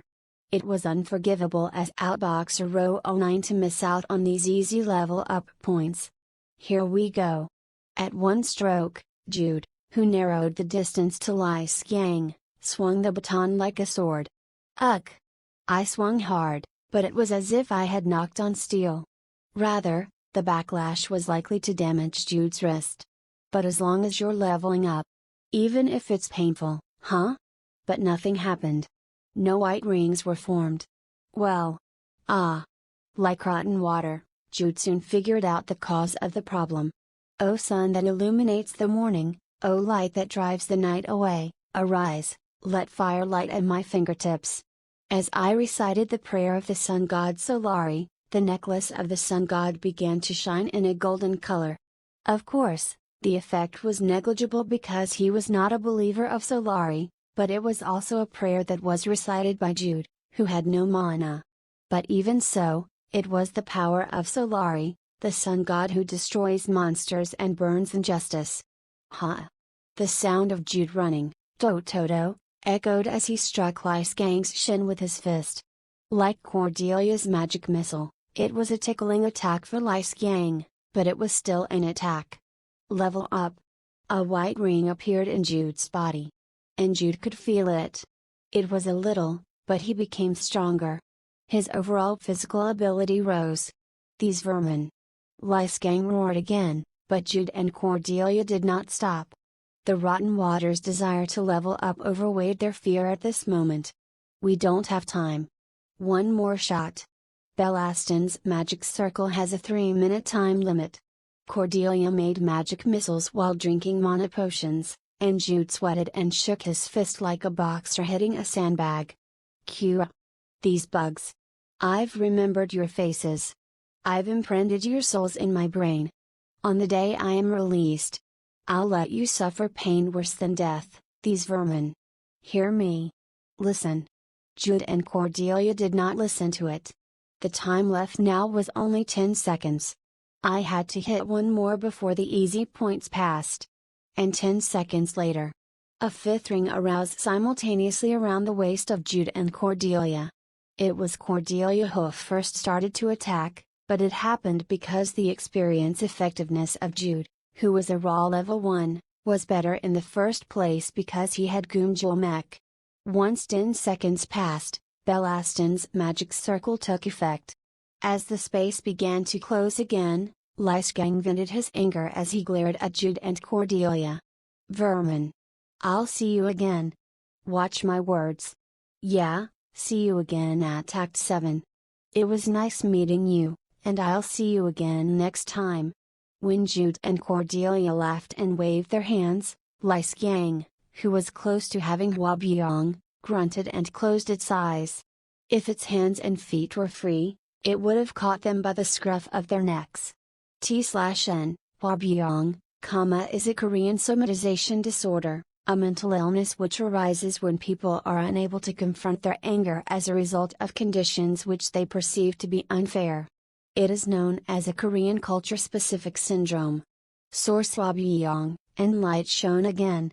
The golden color symbolizing the sun god Solari filled the seal, and the red moon's Lice gang disappeared again to the far side of space. Hey! Woo! When Lice gang's huge presence disappeared, Jude and Cordelia undoubtedly sighed. And then they burst into laughter. Ha, really? I always knew it, but you're a crazy bastard. Well, you're not sane either. Even if it was sealed, we ignored the warnings of the great demon and attacked it. Jude and Cordelia looked at each other again and cheerfully laughed. This quest had been a great success. Are you feeling better now? It will take some time, but I will get better. Unlike the Sunfire Carp, the sun's necklace couldn't cure the Goomjulmak at once. I had to melt away the excessive yin energy blocking the meridians with the yang energy of the sun's necklace little by little. But that was enough. It was clear that things would get better day by day. Please get better. Yes, yes. When I get better, I'll give you a hug, I'll hit you, and I'll cross your wall. What is this crazy guy saying? Cordelia, who laughed small, stretched her shoulders once and suddenly pushed her fist straight forward. It was one of the moves the characters take when they clear the quest in Legend of Heroes 2. Therefore, instead of sitting down, Jude walked towards Cordelia. Then he bumped fists with Cordelia. Fine play. Fine play. It was a little childish, but they did it like in the game. Jude and Cordelia faced each other and smiled. Not only did they get the sun's necklace as planned, but they also raised their levels by 5, so it was a great success. Let's go now. We'll be in a lot of trouble, right? I'm sure we'll get scolded. Even if they were engaged, an unmarried young man and woman said that they want to have time alone, so they went on a midnight, no, daytime flight. Ugh! Cordelia stretched her shoulder as if she was worried, and Jude held down her shoulder in one arm. What are you doing? Please carry me. Only, because I'm exhausted. At that outrageous moment, Cordelia asked dazedly. Didn't you level up? Why do you think I'm asking for a piggyback? Yes. Cordelia laughed as she gave Jude a piggyback ride, and the two stepped in good harmony side by side. And at that night, Jude and Cordelia, who had returned home, were grounded for 10 days. That's why Cordelia burst out laughing. Too weak. He was. Jude was too weak. He was so weak that Jude's attack was not even recognized as an attack on Lice Gang. It wasn't even itchy, literally. Which vermin dares to? Boom. Boom. Lice Gang's voice was overlapped by the sound of magic missiles explosion. Cordelia laughed and created another stretch of magic missile. It was proven that the seal of the sun god was firm, and there was no reason to hesitate. Oh yeah. Level up. Cordelia once again leveled up. The impatient Jude thought over and over again. I couldn't be left behind like this here.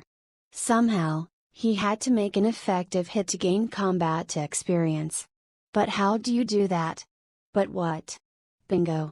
Habitually shouting, Jude threw the baton and clenched his fist after letting the decorative part of the sun's necklace rise on his fingers. May the great sun god Solari's blessing be with us, O sun that illuminates the morning, O light that drives the night away, arise, let fire light at my fingertips. As I recited the prayer of the sun god Solari, the necklace of the sun god began to shine in a golden color. Of course, the effect was negligible because he was not a believer of Solari, but it was also a prayer that was recited by Jude, who had no mana. But even so, it was the power of Solari, the sun god who destroys monsters and burns injustice. Ha! The sound of Jude running, Toto, echoed as he struck Lice Gang's shin with his fist. Like Cordelia's magic missile, it was a tickling attack for Lice Gang, but it was still an attack. Level up. A white ring appeared in Jude's body.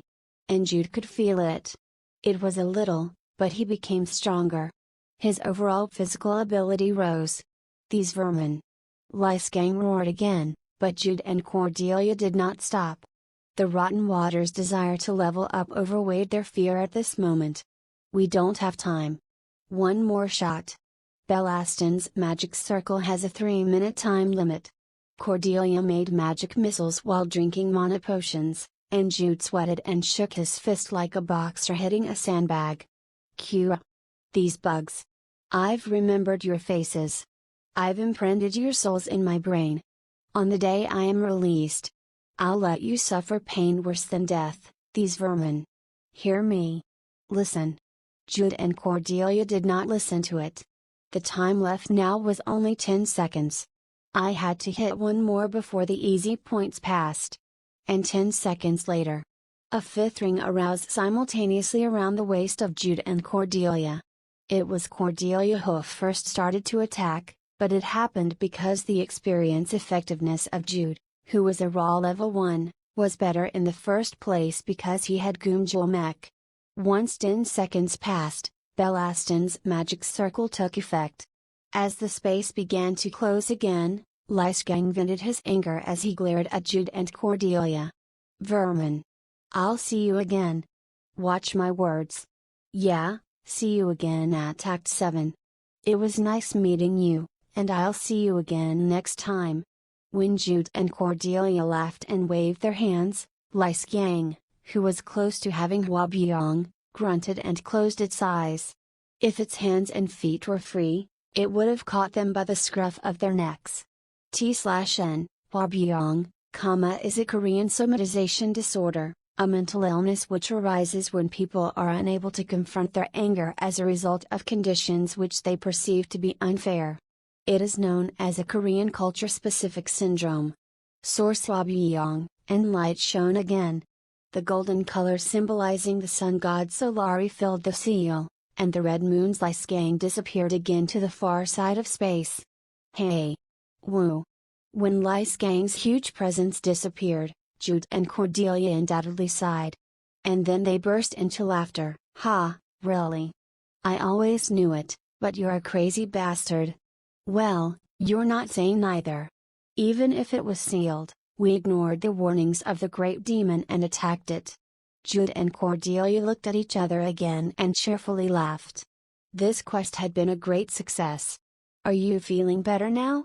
It will take some time, but I will get better. Unlike the Sunfire Carp, the Sun's necklace couldn't cure the Goomjul Mech at once. I had to melt away the excessive yin energy blocking the meridians with the yang energy of the Sun's necklace little by little. But that was enough. It was clear that things would get better day by day. Please get better. Yes, yes. When I get better, I'll give you a hug, I'll hit you, and I'll cross your wall. What is this crazy guy saying? Cordelia, who laughed small, stretched her shoulders once and suddenly pushed her fist straight forward. It was one of the moves the characters take when they clear the quest in Legend of Heroes 2. Therefore, instead of sitting down, Jude walked towards Cordelia. Then he bumped fists with Cordelia. Fine play. Fine play. It was a little childish, but they did it like in the game. Jude and Cordelia faced each other and smiled. Not only did they get the Sun's necklace as planned, but they also raised their levels by 5, so it was a great success. Let's go now. We'll be in a lot of trouble, right? I'm sure we'll get scolded. Even if they were engaged, an unmarried young man and woman said that they want to have time alone, so they went on a midnight, no, daytime flight. Ugh! Cordelia stretched her shoulder as if she was worried, and Jude held down her shoulder in one arm. What are you doing? Please carry me. Only, because I'm exhausted. At that outrageous moment, Cordelia asked dazedly. Didn't you level up? Why do you think I'm asking for a piggyback? Yes. Cordelia laughed as she gave Jude a piggyback ride, and the two stepped in good harmony side by side. And at that night, Jude and Cordelia, who had returned home, were grounded for 10 days. Chapter 7, Episode 7, Dungeon Book, 1. TL, the amount of martial arts terminologies in the first half of this chapter drove me crazy. I feel like I went to a crash course of Korean martial arts with all the terms. Because of that, I ended up making some changes to the previous chapters to correct several mistakes or clarify some ambiguous words. Here are the changes. Heavenly body is now heavenly martial body Kihin Mujik, or comma is made up of heaven, comma keen, martial, comma mu, and body, comma jich, so it's now heavenly martial body. Solar flower is now sun fire carp. The Chinese characters are comma, which means sun, fire, comma carp. In hindsight, the fact that it mentioned it was a carp in the next paragraph should have been a clue to me that it was a fish and not a flower, ha ha ha. I chose Sunfire Carp over Sunsfire Carp because most carp names are one word only if you exclude the carp word. I've also edited phrases related to extreme power, as it actually meant extreme, powerful yang energy. The previous ones were quite ambiguous, as you may wonder what kind of power it was referring to. There's also the fact that the sun is associated with yang energy, so the Sunfire Carp and Sun's necklace having lots of yang energy to cure, combat Gumjulamek's excessive yin energy makes sense, as yin and yang are dual opposites. And if you're curious what Gumjulamek, means, it's 9 yin severed meridians. The name is too long, so I'll still call it Gumjulamek in the following chapters. Count Bear. The bear family is one of the 12 northern families that defend the northern part of the Ceylon kingdom and is famous for producing powerful knights for generations. Victor Cromwell, a longtime vassal of the Count and now a retired knight, reddened his eyes with tears at the sight in front of him. Hey! Gaha! Gaha! Jude Bear, who was called the Anguish of Count Bear because of his Gumjulamek disease that even disrupted his daily life, was now running in the training courtyard. Though he gasped for breath as if he was going to die soon.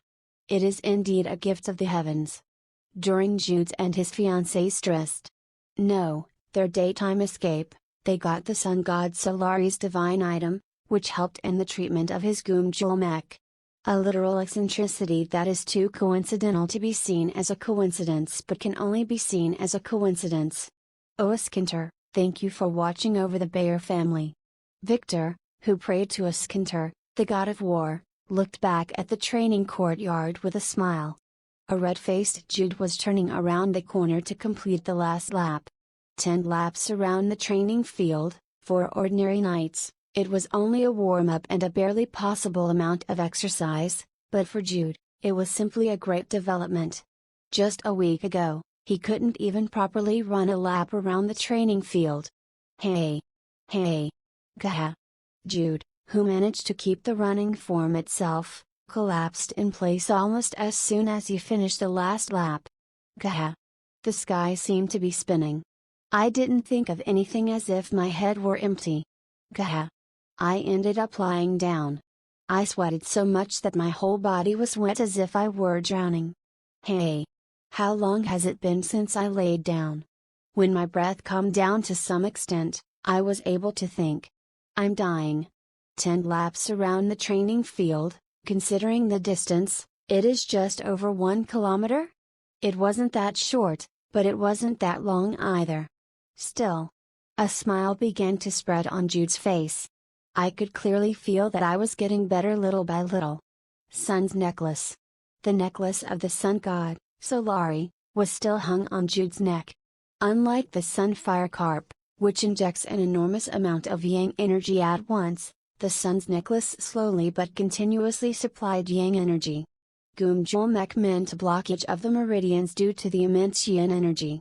The yang energy little by little had melted the excessive yin energy, thus the symptoms of Gumjulamek began to ease.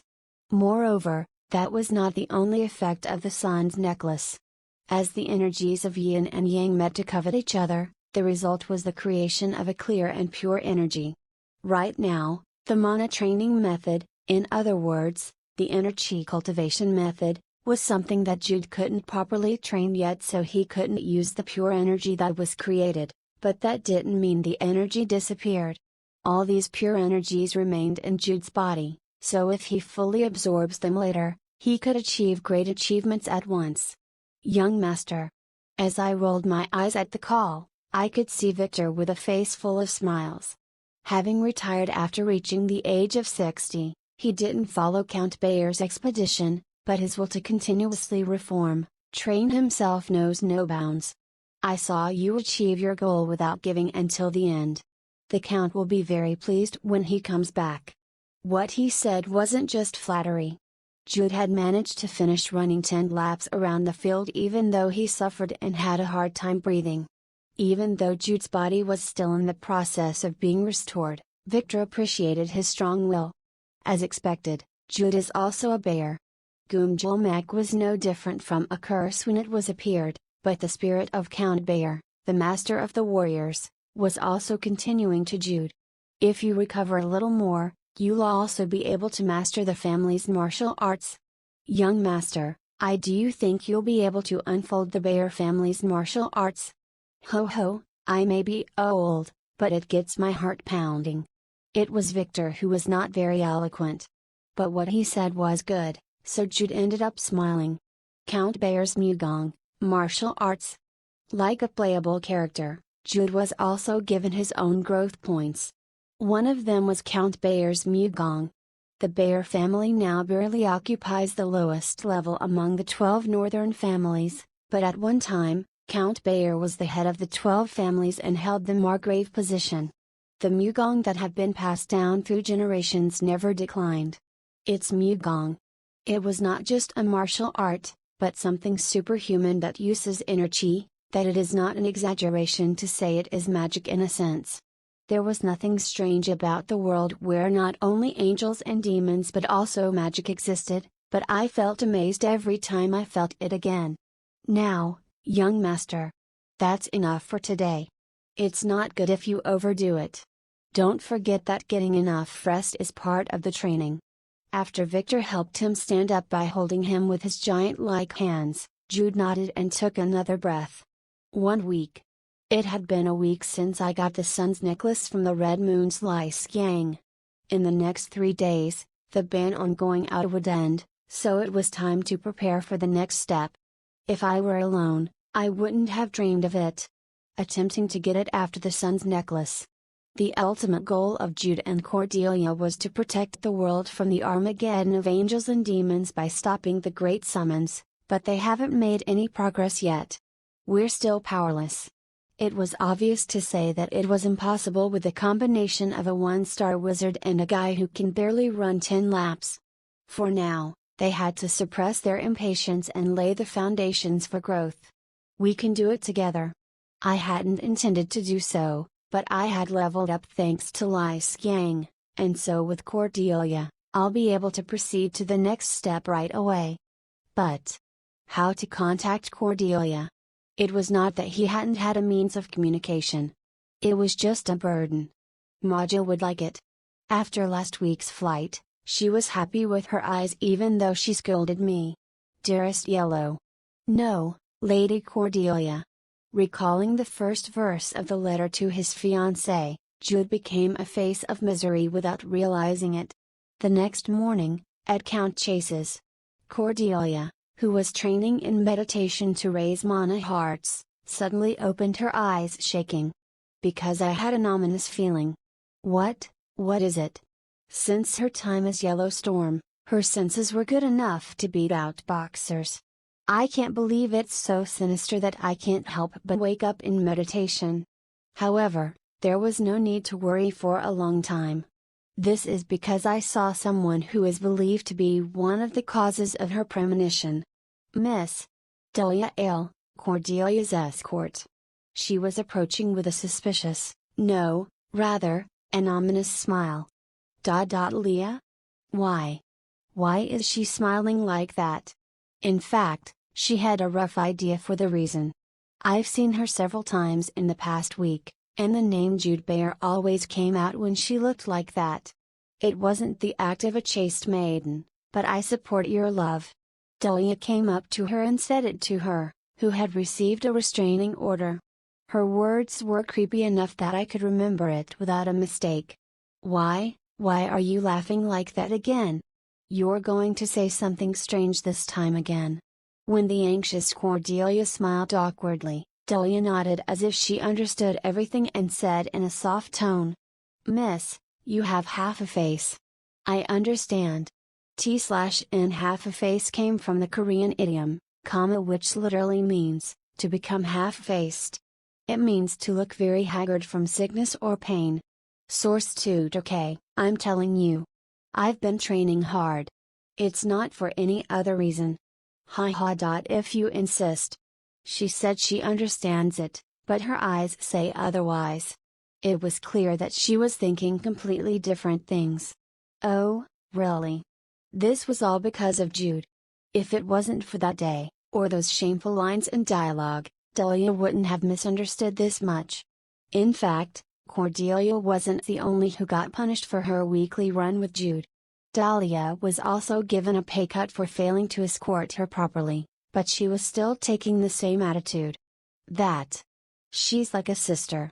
If Maja was like a sister for Jude, for Cordelia, Dahlia was like a sister she had grown up with since childhood. No, come to think of it, isn't this an act of revenge? While Cordelia was doubting her, Dahlia spoke again. Anyway, miss. There is good news for the troubled lady. Good news? Yes, good news. What is it? It's news from Mr. Jude Bayer. Dahlia smiled briskly, took out a letter from her arms and held it out. It's a letter full of warmth from Mr. Jude Bayer. Letter. Love letter. The moment she heard it, Cordelia got goosebumps all over her body, but she also felt glad. It was because she received news from Boxer after a week. Come on and read it.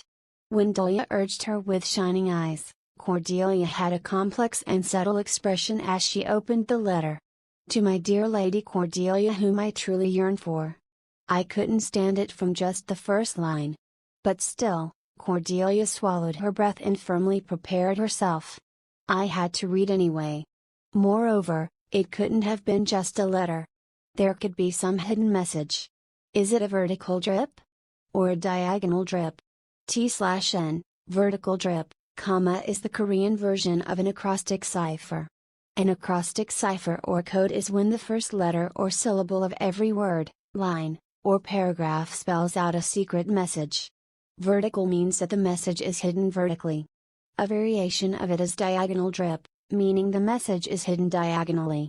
Source: Cordelia, who painfully read a letter full of sweet sentences from Maja's corrections, widened her eyes suddenly.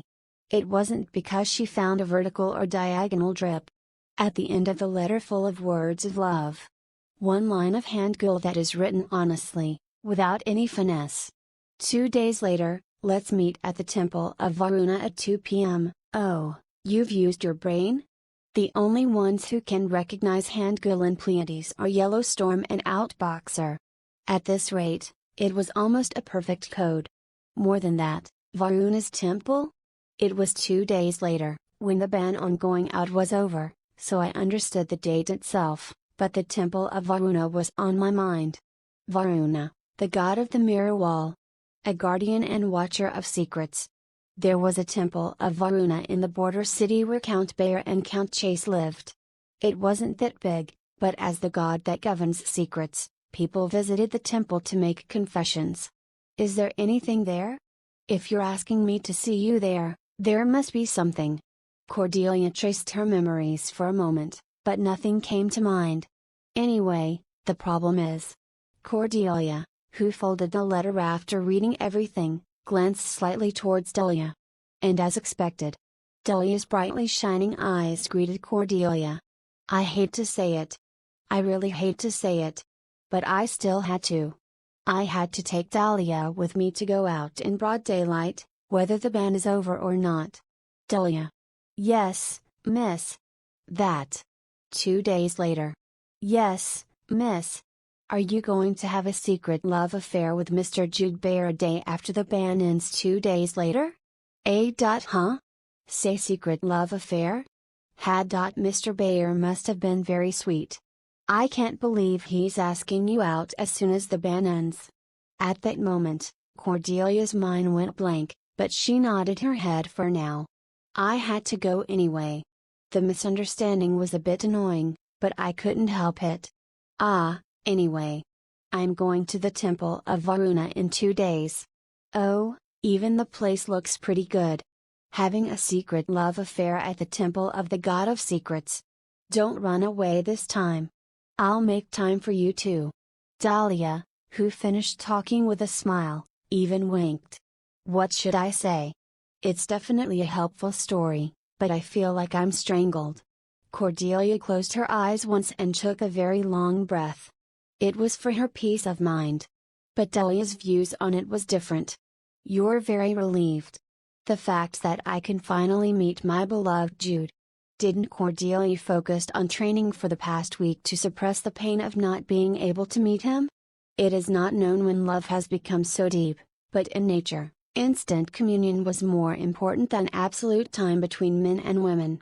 Miss, I'll help you a lot. Fighting.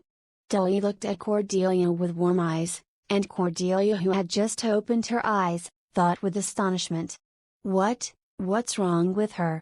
What are you delusional about? But I didn't ask out loud. Only, because I was afraid of what to say. Anyway. 2 days later. Keep that in mind. Yes, miss. 2 days is not short, but hang in there. Okay? She said it cutely, but it wasn't cute. Why do I have to endure this? I'd rather die than suffer. With a dry nod, Cordelia drooped her shoulders. Chapter 8, Episode 8. Dungeon Book, 2. TL, if last Chapter 1 got stuck with martial arts terms, this time it was baseball. I've also made some changes to the previous episodes. In the prologue, the word Norfolk was used, when Cowabunga was asking if Yellowstorm went to bed because she suddenly went quiet in the chat room. It should have been did Norfolk go to bed? Instead of did he also go to bed? I didn't understand the MTL back then when it said Norfolk, so I used he instead, but now it made sense to me when I researched about the Norfolk Wars. Norfolk came from baseball player, Yoon Suk Min's nickname, Norfolk Wars, when all in 1 year. He tried to make it big in the US but got transferred to the minor league team, Norfolk Tides, because of his poor performance and thus ended up going home. The wars in the nickname came from his war with another baseball player, Yang Hyeon-jung, whose success or failure was inversely proportional to Yoon every baseball season. In 2014, when Yoon was fighting a losing war in Norfolk, Yang was winning the war and making records. So if Yellowstorm is called as Norfolk, it meant she is like Yoon and is losing the war. Server rankings, against Outboxer 009. Dahlia Ale is an escort warrior and not an escort knight. Target site is actually walkthrough, website in Chapter 3, Cordelia was talking about when she passed the target site when they talked about the Bellaston's magic circle. So instead of passed, she had visited the walkthrough site. In the afternoon 2 days later, Cordelia, wearing a wide-brimmed hat and a big skirt, went out of Count Chase's mansion with Dahlia. Tack-tack-tack-tack. The sounds of the horse pulling the carriage and of the rolling carriage wheel could be heard. And as if to match it, Dahlia hummed. It seemed that it was Dahlia, not Cordelia, who was going on a date. No, it's not a date. It's not a date. It was just a business meeting. It was just a business meeting.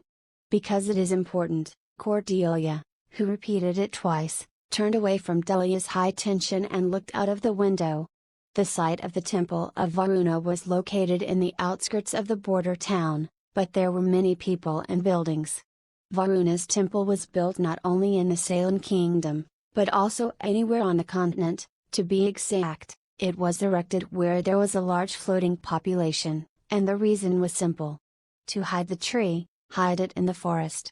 The best way to hide a secret was to make people not interested in the secret itself.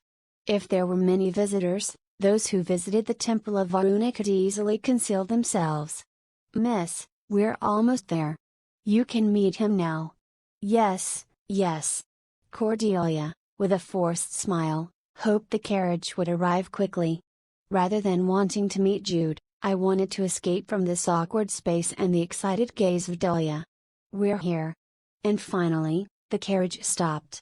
The heavy voice of the coachman relieved Cordelia, who let out a breath of relief, and Dahlia continued her own misunderstanding this time again. "You're nervous. How cute." It was Cordelia who could tell what Dahlia was thinking just by looking at her sparkling eyes, but she tried to turn away this time. "It wasn't something I could deal with right now. Anyway, let's go." "Yes, miss." Cordelia got off the carriage with Dahlia and looked around. Perhaps because it was afternoon, so the believers of Varuna stood out all over the place. But it was then. "Hello. Is sister?" called Cordelia Chase. A child squatting in the corner of the temple rushed to ask. He was a little boy around 5 to 6 years old and held a small folded note in his hand. "What's going on?" Although her strange appearance was only seen lately, Dahlia was ostensibly an escort knight of Count Jace. After reflexively blocking the child's access, she asked with a low voice, and the frightened child replied hesitantly. "This. A very handsome brother told me to deliver this." It was the note the child was holding. It was a very suspicious item, but Dahlia's face loosened at that moment. Because the name of Jude was written on the outside of the note. "Miss." "Yes." When Cordelia gave her permission, Dahlia took the note from the child. "Then I'll go. I'm sure I told you." Perhaps because he was scared of Dahlia, the child ran out of the temple as soon as he gave the note. But Cordelia and Dahlia had long lost interest in the child.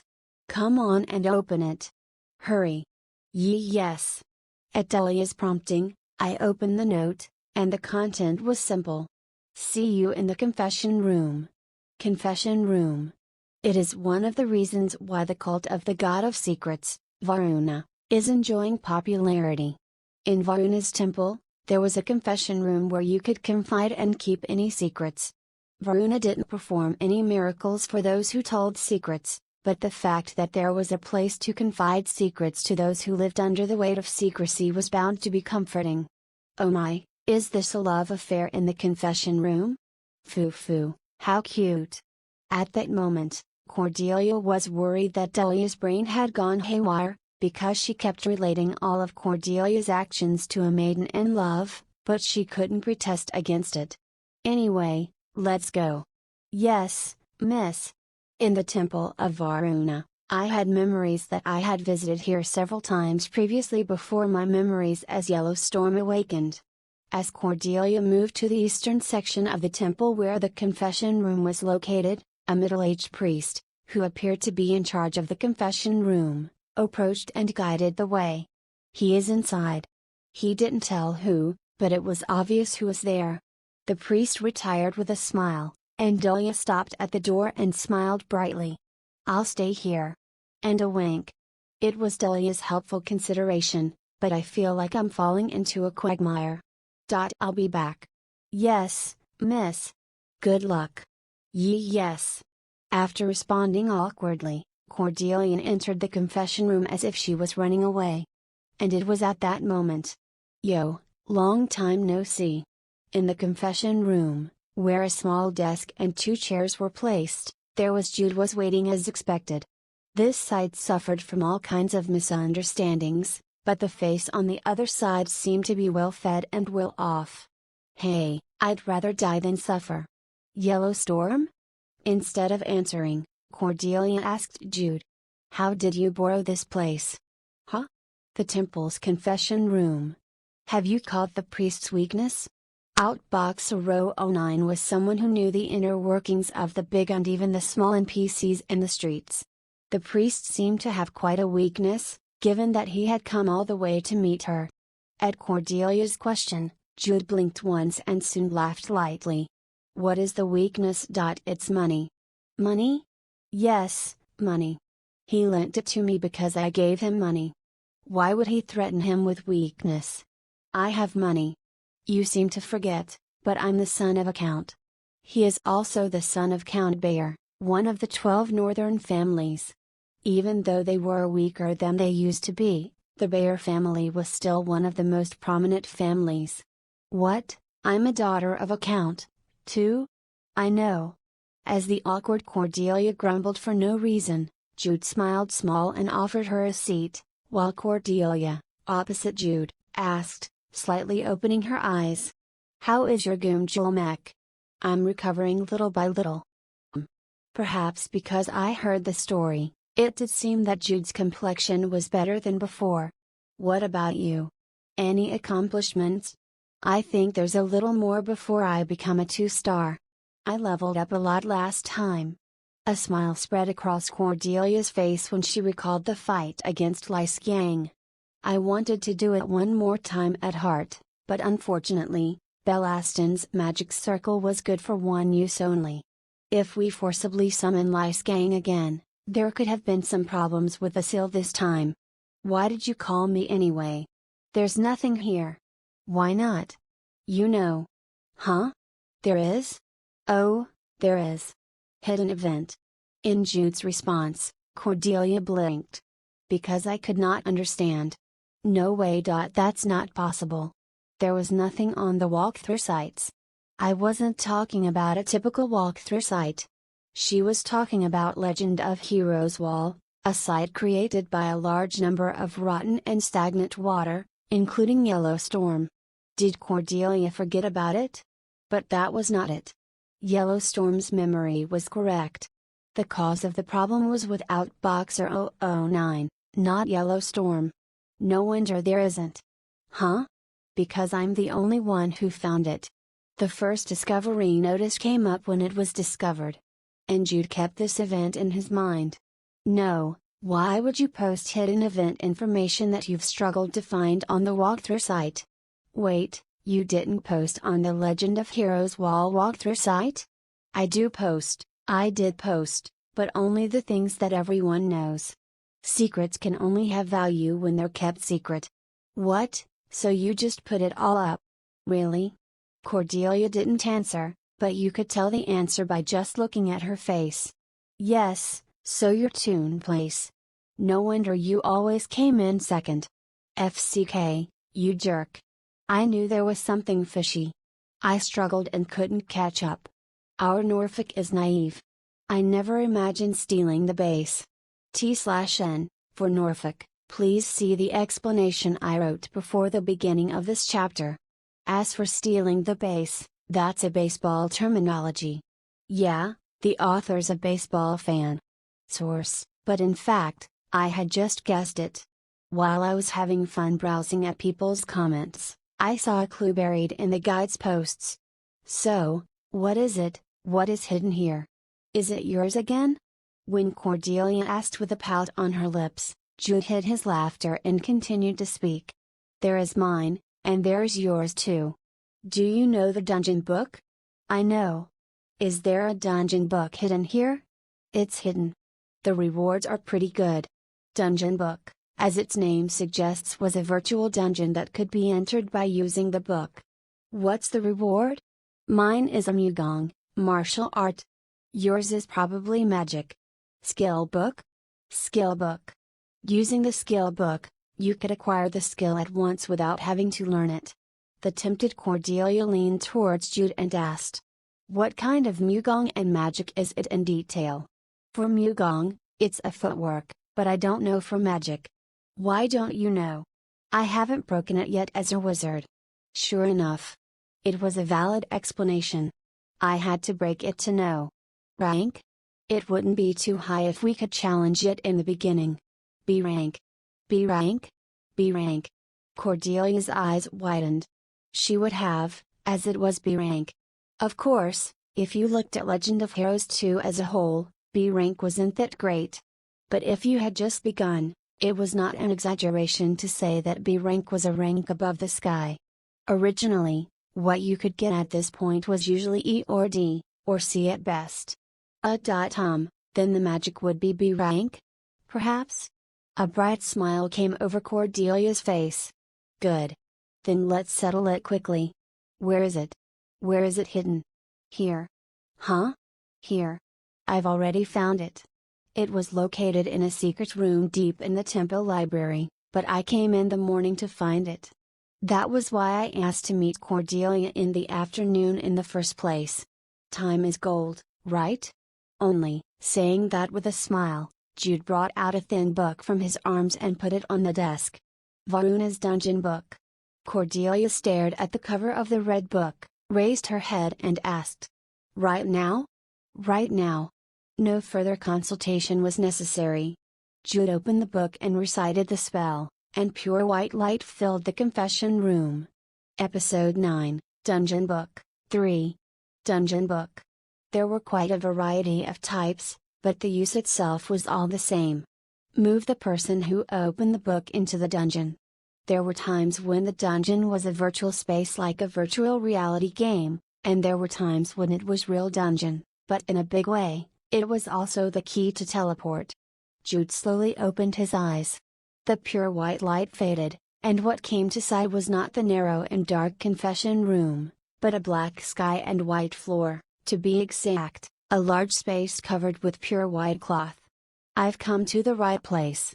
The dungeon book with an unknown author and title, was hidden in the temple of the Varuna, the god of the mirror wall. In Legend of Heroes 2, this was the key to the conquerable dungeon. No, Outboxer Row 09 was the only one who got in and conquered it. There's a reason why I held on for more than 10 years. The world of Legend of Heroes 2 continues to grow. What it meant was that even now, around 10 years after its release, Legend of Heroes 2 had not stopped its periodic update. It was not only the story of the 2 episode's main story for the single-player gameplay, but also the story between the second and third main stages of the multiplayer gameplay system. Each character's story, the various quests that result from it, and the unthinkable relationships between NPCs, etc. Moreover, the number of stories was never small. Rumor has it that the AI, using big data, continues to create stories, though I don't know if it was real, but a huge quantity of stories was created with each update. Despite the fact that the game is full of rotten waters such as Outboxer Row 09 and Yellowstorm, Legend of Heroes 2 has not been completely conquered yet. Because there are still elements that I do not know. Of course, the fact that there is a realm of mystery here, where you don't know whether it's in the Legend of Heroes 2 or the world like the Legend of Heroes 2, was not something to be happy about, as it was closer to a demerit than a merit. What matters now, was the fact that Jude himself had entered the dungeon. What about Cordelia? Oh, I have a headache. Is this teleport motion sickness? Cordelia's voice came from behind his back, as if to answer. When I turned around, I saw Cordelia holding her head with a painful expression. Are you okay, Cordelia? It's not okay. Are you alright? Oh, I'm alright. Why are you okay? Why aren't you okay? I know. Perhaps because of motion sickness, Cordelia, who responded like a fool, trembled. Anyway, this is the dungeon in the dungeon book.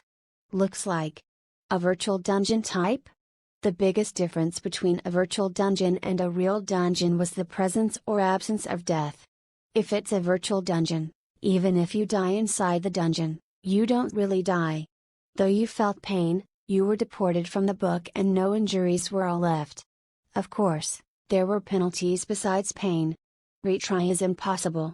Once kicked out, they cannot return to the virtual dungeon. It's much better than dying though. There were 2 reasons why Jude originally chose Varuna's dungeon book at this stage. One was the reward was good, as I had told Cordelia, and the other was to experience actual battle without the risk of life. Legend of Heroes 2 is a fighting game, after all. The journey to stop the Great Summons was also accompanied by battles. Hey! Once again, Jude, who had cleared his mind, looked toward Cordelia, and soon had a little smile on his face. Wow! It's really real. It was a place where I went in and out countless times in the game, but in this reality, this was my first time. It was strangely interesting and mysterious, so I looked around with my eyes wide open. That's it anyway. Jude turned to his left hand and smiled again at Cordelia. Bingo! As planned, he held a large bag in his left hand. It was a bag he deliberately held just before opening the book. Even in the game, the dungeon book also took inside all the items I was holding. Jude smiled and opened the bag.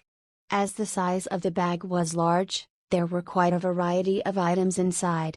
"I should have brought my bag too," Cordelia said, lifting her skirt slightly. It seems that she has been carrying many things in her skirt again. "What did you bring?" "Just the basic stuff."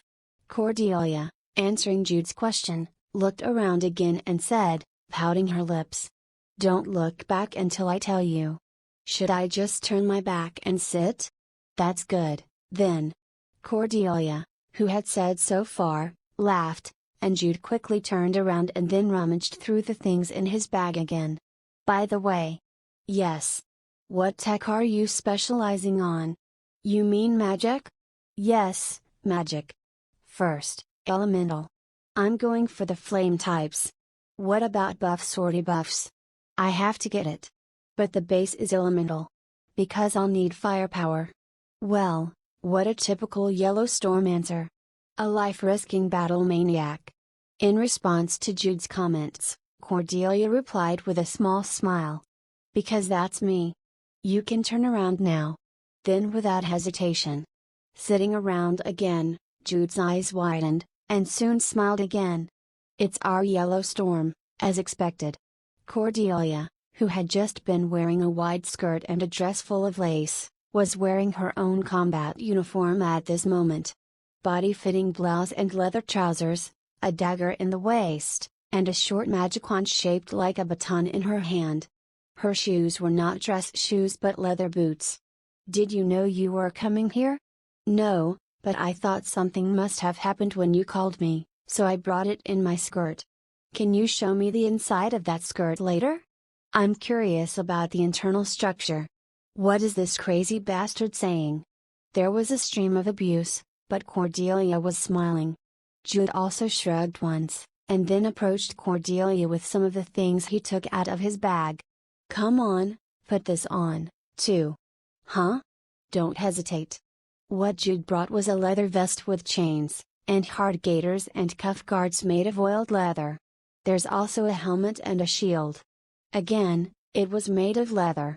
Jude, who placed the helmet with old aviator goggles over Cordelia's head, smiled contentedly, and Cordelia, looking around at the round leather shield she had somehow come to hold in her hand, squinted her eyes wide open.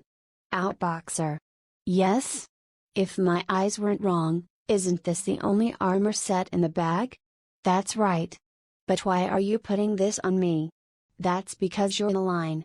"Front row?" "Yes, front row. The battle line in front of you in battle." "The battle line. You're a warrior and I'm a wizard?" T/N, warrior refers to Muin or Musa. In Korea, they're people trained in martial arts. If you've seen a Korean historical battle drama, they're the ones fighting in the battles. They're something like the Korean equivalent of Japan's samurai warriors. So, if you see the word warrior in this series, like the escort Dahlia or Count Bayer's warriors, they're referring to Muin. "Hey, what's wrong with you?" "I'm a man with Gumjulmek. How can I stand in the front lines now?" "I'm standing behind the line." "You got the sun's necklace. Will it be treated in 10 days? There's something you overlook, even if it does." "There is?"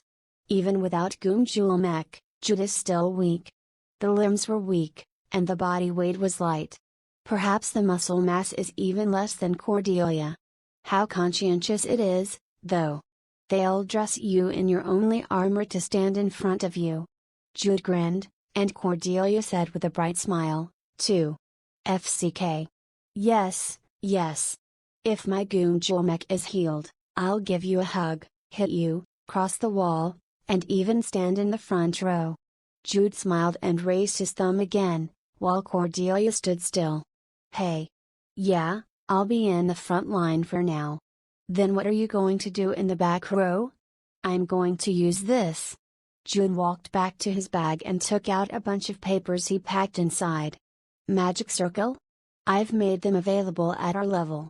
Originally, Jude had experimented with several magic circles first in order to find out how to start and use Belastin's magic circle. "Let me see. Here it is. Take your time."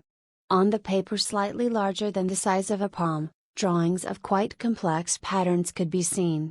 Crazy Ba, Cordelia, who looked at the magic circles, had no choice but to vent her admiring curses. The number of magic circles that Jude gave out was 30 pages. 1-star magic circles were drawn, but the reason Cordelia cursed was simple. Did you memorize all of this? Bellaston's magic circle was amazingly complex, but well, it was a very special magic circle. However, the magic circles in front of them were not so great. Of course, it would have been easy to memorize because it was simple, but with these many, he memorized all these figures? That? No, it's nothing. At that moment, Cordelia wanted to ask how many more things he memorized, but she decided to hold it in. I'll definitely memorize it all. And you'll tease me if I can't memorize it. Cordelia? Well, good. This should be good enough. There are many different kinds of magic circles. Yes, so please inject some mana on it. No, you have to inject mana into the magic circle to use it. What about your mana? Hey, this again. I have Goomjul Mech. F-king bastard, bad guy, son of a BTCH. Woof woof. Of course, the last one who said that was Jude, and this time, Cordelia growled like a dog. And an hour later, Cordelia, who finished injecting mana into the magic circles by drinking the mana potions she had brought, was collapsed on the floor. Hey. I haven't started yet, but I want to spread out on the floor. But it wasn't the time to be spreading. The speed of time is doubled by how much? Tell me? It was 1:20 times in the game. Cordelia grumbled and asked, and Jude answered refreshingly as he packed up the magic circles. 20 times. In other words, here, 20 minutes inside the dungeon book meant 1 minute outside. No matter how long much confession we're having, after half an hour, Maja and Dahlia will be worried. So, let's finish it before that. Wait, half an hour? How long does it take to attack here? I don't know. At our level now, roughly 8 hours if you include the resting time? Crazy. What's in here? As I have already explained, B-rank Mugong and magic skill books. Of course, we're going to have to suffer first. At the snap of the answer, Cordelia thought she was rolling her eyes, but soon closed her eyes and gave up a sigh. You just have to use those stinking magic circles. No way. Jude, who answered leisurely, sat in front of Cordelia and unfolded a large piece of paper. It was a map of the dungeon drawn in advance based on his memories. I remember all the roads, but you should know them for now. We should also talk about the monsters that will come out inside. Why? No, it's nothing. What can a guy who can even memorize Bellaston's magic circle not memorize? Once again impressed, she and Jude began to talk in earnest about their dungeon strategy. Only, how long had it been since then? After a rough discussion, Jude and Cordelia stood side by side in front of a large arched door. If the place you're now in is a safe zone, beyond that was a dangerous place for monsters to appear. Jude took a long breath, then looked at Cordelia, and she also looked back at him. Shall we get started? Let's get started. Varuna's dungeon book attack. The two who stood side by side, took their first steps. Episode 10, Dungeon Book, 4. The top scorer of Legend of Heroes 2 was Outbox A09, who ranked no one in the server rankings. However, the one who hunted the most in Legend of Heroes 2 was Yellowstorm, the no 2 in the server rankings. If you count the numbers of monsters you've hunted, Yellowstorm has twice as more than Outboxers. She was the one who had experienced the most battles in Legend of Heroes 2. However, Cordelia had not experienced an actual battle. Lysgang is not counted. It couldn't even move because of the seal, and frankly, at that time, Cordelia herself and Jude went crazy because of the level up. Anyway, this was our first real battle. Therefore, although Cordelia was more nervous than expected, she was able to carry out the battle with ease. It's so comfortable. Varuna's dungeon book was never easy. Basically, there were goblin monsters in the early stages, but they weren't ordinary. Goblins with different attributes appeared in each room, and their levels was not low either. In terms of Legend of Heroes 2, it was around level 10 or so. Monsters that were almost twice the level of Jude and Cordelia appeared with different attributes and abilities, so it was not an exaggeration to say that the difficulty was in nightmare mode. Nevertheless, Cordelia felt comfortable. The hands and feet are so in sync. I don't want to admit it, but I did. Furthermore, Outbox Row 09 was the most perfect support play ever experienced by Yellow Storm. As soon as the black masked goblins with darkness attributes appeared, no, even before they appeared, Jude was already tearing up the magic circle of the light attribute to counter the darkness attribute. When the goblins appeared, they began to feel heavy fatigue as soon as they stepped on the floor with light attributes, and Cordelia bombarded them with magic missiles before they could even approach them properly. Of course, this wasn't the only one. Jude saw exactly what Cordelia needed. If you run out of mana potions came flying from behind, and if you needed a certain magic circle, Jude came close behind her back and gave the magic circle to her. As a result, the nature of Jude and Cordelia's hunt was quick and sophisticated at the same time as the surgery of a doctor and nurse who had been working hand and foot for many years. But nevertheless, the sound of Warak had Cordelia broke out in anger. Hey! Don't just heat the last hit. The average level of enemy monsters was 9 to 10. Nearly twice as many as Cordelia's. It was almost impossible to knock it down in one shot, and the number of those scurrying to the brink of natural death was also considerable. And every time those guys showed up, Jude put in a gruesomely perfect hit. When did you also bring a bow and a hand axe? Moreover, his hit rate was significant. Because of his Kihan Mujik, Jude was proficient in moving his body. Kai-ik. The goblin, who was hit in the chest by a hand axe, collapsed with a scream. It was reeling from a magic missile from Cordelia. When Jude seasons and Cordelia feeds shots, Jude finishes it up again. T/N, for those who don't get it, they use the word eat here, as they consider monsters as food, exp/experience points. So eating food meant getting, receiving exp. The seasoning, refer to Jude's support, like he used a light magic circle to counter the enemy's dark attribute. Cordelia feeding shots is her hitting magic missiles, and Jude finishes is him eating, dealing, the last hit, killing blow. Their breathing was sort of perfect, but why does it feel like it was not Jude but Cordelia herself who was playing support? In any case, the experience itself was the structure in which the person who hit the last hit ate the most. Here he comes again. Jude, who pulled out the hand axe stuck in the goblin's chest, shouted as he looked straight ahead. The hobgoblin, which is about twice the size of the goblins that have appeared so far, came rushing and screaming. Grease! Cordelia cried, pointing to the ground. The hobgoblin, who had been rushing recklessly, suddenly stepped on the slippery floor and fell in grand style, and once again, Jude shouted and ripped the magic circle. Bind! An invisible rope tied the limbs of the fallen hobgoblin. Considering the strength of the hobgoblin, it wouldn't last long, but it wasn't a long time anyway. Jude let out a short breath.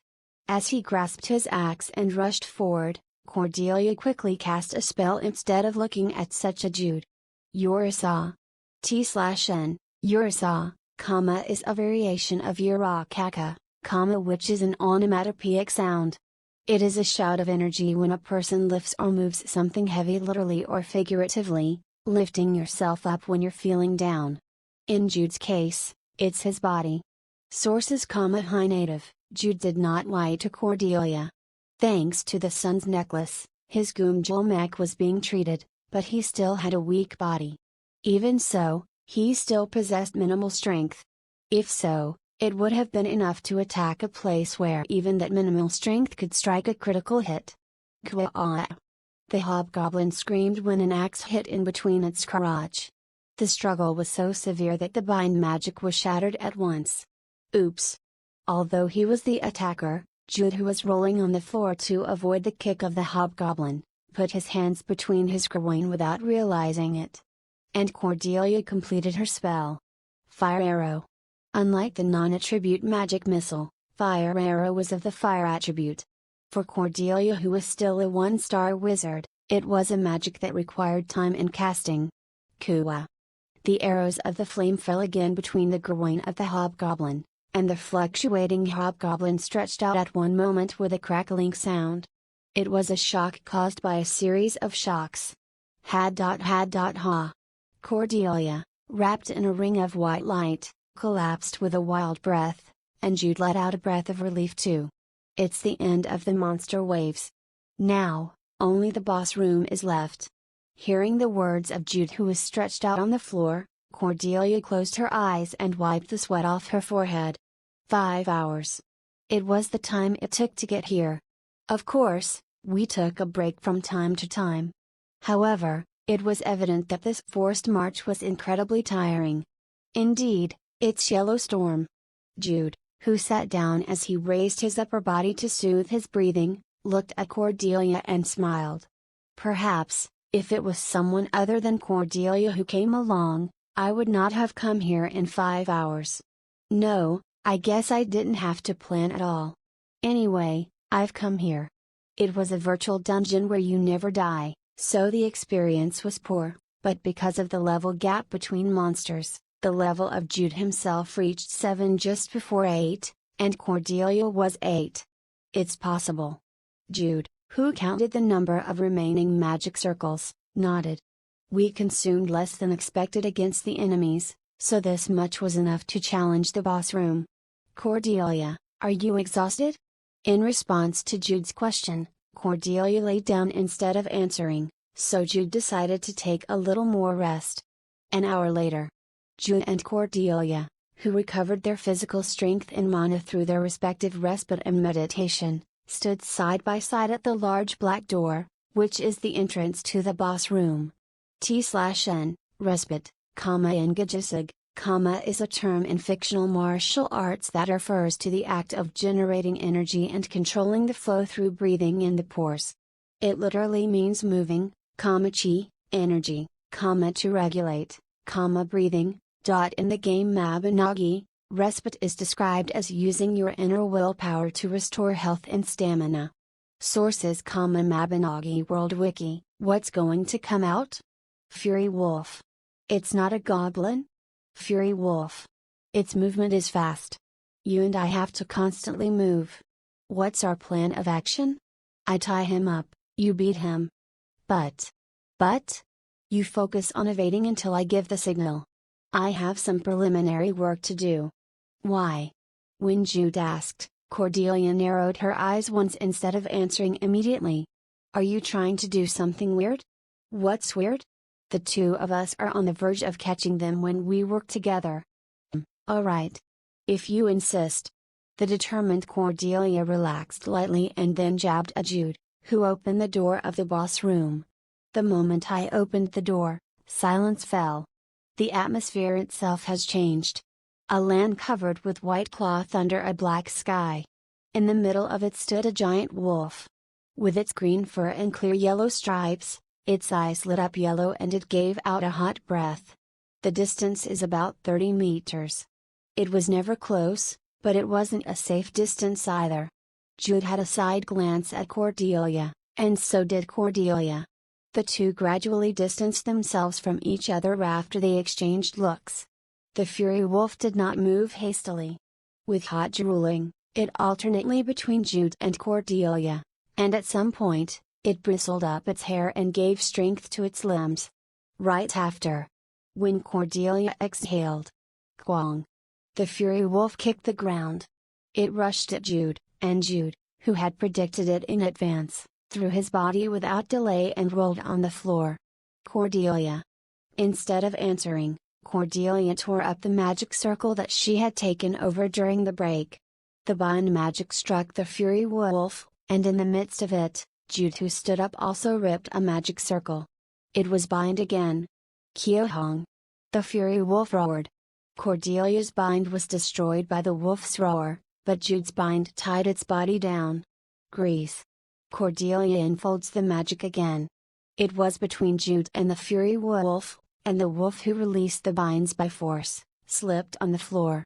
Jude threw an axe towards the Fury Wolf. He tore up the magic circle without even looking at whether it hit or not. Quacking. It wasn't a bind this time.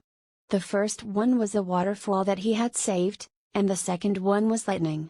A pool of water generated in the air hit the Fury Wolf.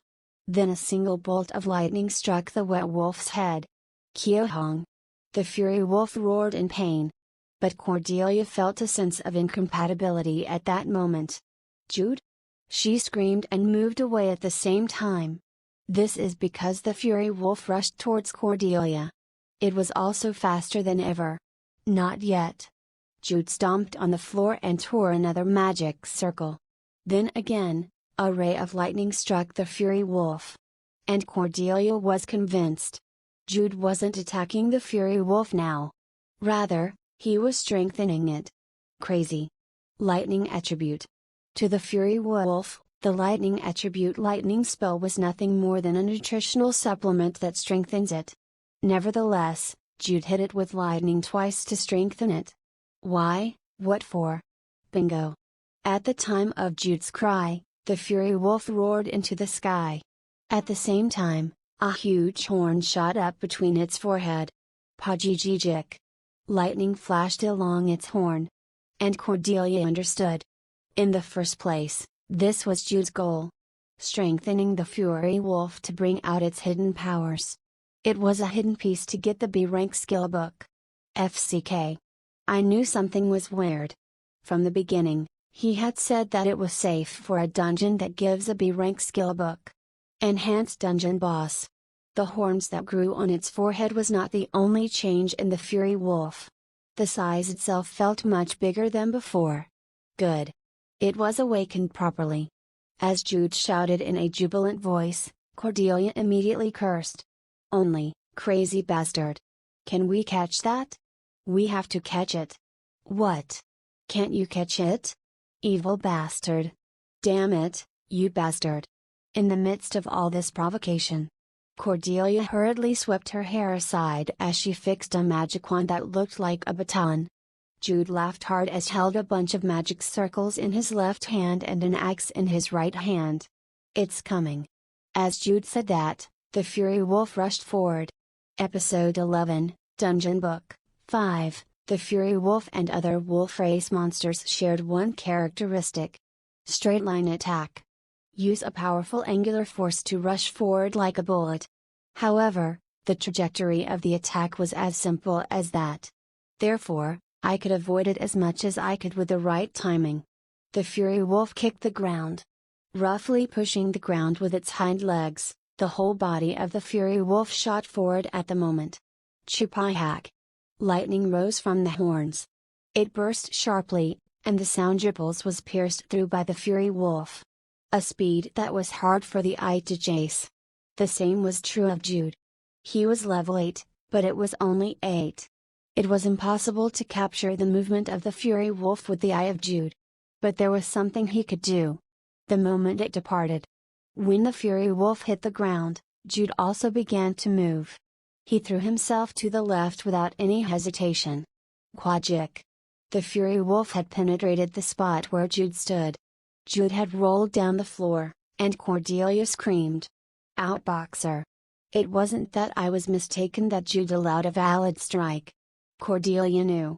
The memories of Yellowstorm shouted. The consecutive attack comes. The Fury Wolf, who penetrated the air, hit the ground. It rotates and spins simultaneously with a terrifying angle. Jude was rolling on the floor. He had not even been able to get up yet. So, it cannot be avoided. This attack will end up hitting him. Cordelia raised her wand. I tried to invoke magic by instinct without thinking. The target area is the empty space between Jude and the Fury Wolf. It is impossible to hit the Fury Wolf. So, I directed the attack between it and Jude. Please. The spell has been activated. This was not a magic that had a proper composition, but an attack that simply sends out magical power. But that's why it was fast. She was able to push the explosion of mana between Jude and the Fury Wolf. Quagic. But there was no explosion. Lightning broke out from the horn on the Fury Wolf's forehead, and the mana agglomeration, which was hurriedly created by Cordelia, broke down into pieces. Kyohong. The Fury Wolf pierced through the remnants of mana. Cordelia screamed out loud, and Jude raised his upper body. The Fury Wolf struck Jude. Cordelia could see it then. The Fury Wolf's sharp teeth will tear off Jude's neck at once. Bang! But it was not. Instead of Jude's scream, instead of the gruesome sound of broken bones and flesh, a small pang sounded. Just before the Fury Wolf reached Jude. Between the moments created by Cordelia to break through the agglomeration of mana. Kang! The Fury Wolf suddenly rolled on the floor in a painful cry. Far from biting Jude, it went further and struggled. How? How the hell? The smell of dogs is thousands of times that of humans, cried Jude. Thanks to him, I held my breath and struggled for a short time. Cordelia understood. Without thinking about it, I found out what he did the moment I saw it. Smell. It was as Jude said. The dog's sense of smell was 1,000 times than that of humans. Furthermore, the opponent is the Fury Wolf. All abilities were superior to ordinary dogs. It was a paper envelope that Jude had burst. It was a special odor bomb created by combining various items. He had planned for this from the start to the end. He had to level up first in the dungeon, so he couldn't beat the Fury Wolf with the frontal attack method, attacking fairly without using tricks, when he first planned this. Thus, he aroused its sense of smell. Evading the first straight line attack and then detonating the odor bomb during the second turn attack. Thereby temporarily neutralizing the Fury Wolf. An intolerable smile spread over Cordelia's face. She laughed and clenched her fists. Yes, this is Outboxer. He's the number one in the server rankings that I've never won against. Gahak. Cock. Cordelia. Jude coughed as he shouted, and Cordelia did not miss his cry. No, she was already on the move when Jude started yelling. It wasn't only Jude who had prepared a number of hidden provisions. Cordelia had prepared for the moment too. Dig. Cordelia activated the magic stone in her left hand. Like the piece of paper inscribed with the magic circle used by Jude, the stone was filled with mana. It was created by Count William Chase, who was the Chase's family head at that time before Cordelia's father. The spell was activated. It was a pit with 3 meters in diameter and 3 meters in depth, which was formed with a Fury Wolf at the center, who was still tormented by the smell. Kshang. The Fury Wolf that was suddenly stuck in the pit made a sneezing sound, but Cordelia did not stop. As soon as I stopped in front of the pit, I wielded the one to invoke magic this time. Dig. Dig. Dig. Most of the beginners of Legend of Heroes 2 always chose attack magic as the first magic to learn. It was not strange. Attack magic was needed to deal damage to the enemy. However, attack magic was not the only way to attack the enemy. Moreover, the wizard was not just an artillery unit that fired off attack magic. The wizard is the one who controls the situation. Among the rankers of Legend of Heroes 2, it was Cordelia who risked her life more than anyone else, but she did not forget the most important fact. The wizard was not just an artillery unit. They were the ones who controlled the situation. They were the ones who made it possible to win fights that could not be won. Therefore, Cordelia was not obsessed with attack magic. I learned grease to make the floor slippery. I learned dig to dig a pit that can transform the battlefield. Dig. It couldn't compare to Count Chase's dig. However, it worked because it was used 4 times in a row on an existing pit. 7 meters deep. If it's only this deep, the Fury Wolf can somehow escape. But it was okay. Because Cordelia knew it. Because Yellowstorm believes it. Outboxer 009. As soon as she was exhausted and fell on her lips, Cordelia said quietly. And in response to her call, Jude, who had been running, tore up all the remaining magic circles in the pit. Bingo! Immediately after speaking in a low voice. Jude threw himself at Cordelia. He fell almost at his stomach, and at that moment the ground shook with a loud roar. Quack-a-gag-a-gag. Flames, lightning, and wind were rampant. The magic in the narrow space influenced each other to create a greater explosion. Quack-wang. The last roar.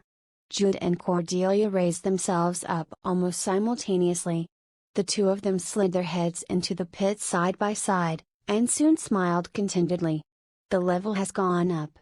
Jude spoke loudly, and white rings of light swirled round the bodies of Jude and Cordelia in succession. 1, 2, 3. Jude's level was 11, and Cordelia's level was 10. And that was not the end. You acquired the title Caught the Fury Wolf before level 10. Permanently increases all stats by 1. The phrase came into my mind. I couldn't open the status window, but I felt a new surge of energy coming up like when I level up at the moment. Title. Bonus points you can get when you achieve something. Jude held out his fist to Cordelia. Fine play. Fine play.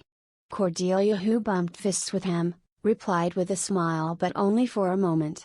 Ugh, the smell. Hey, get away first.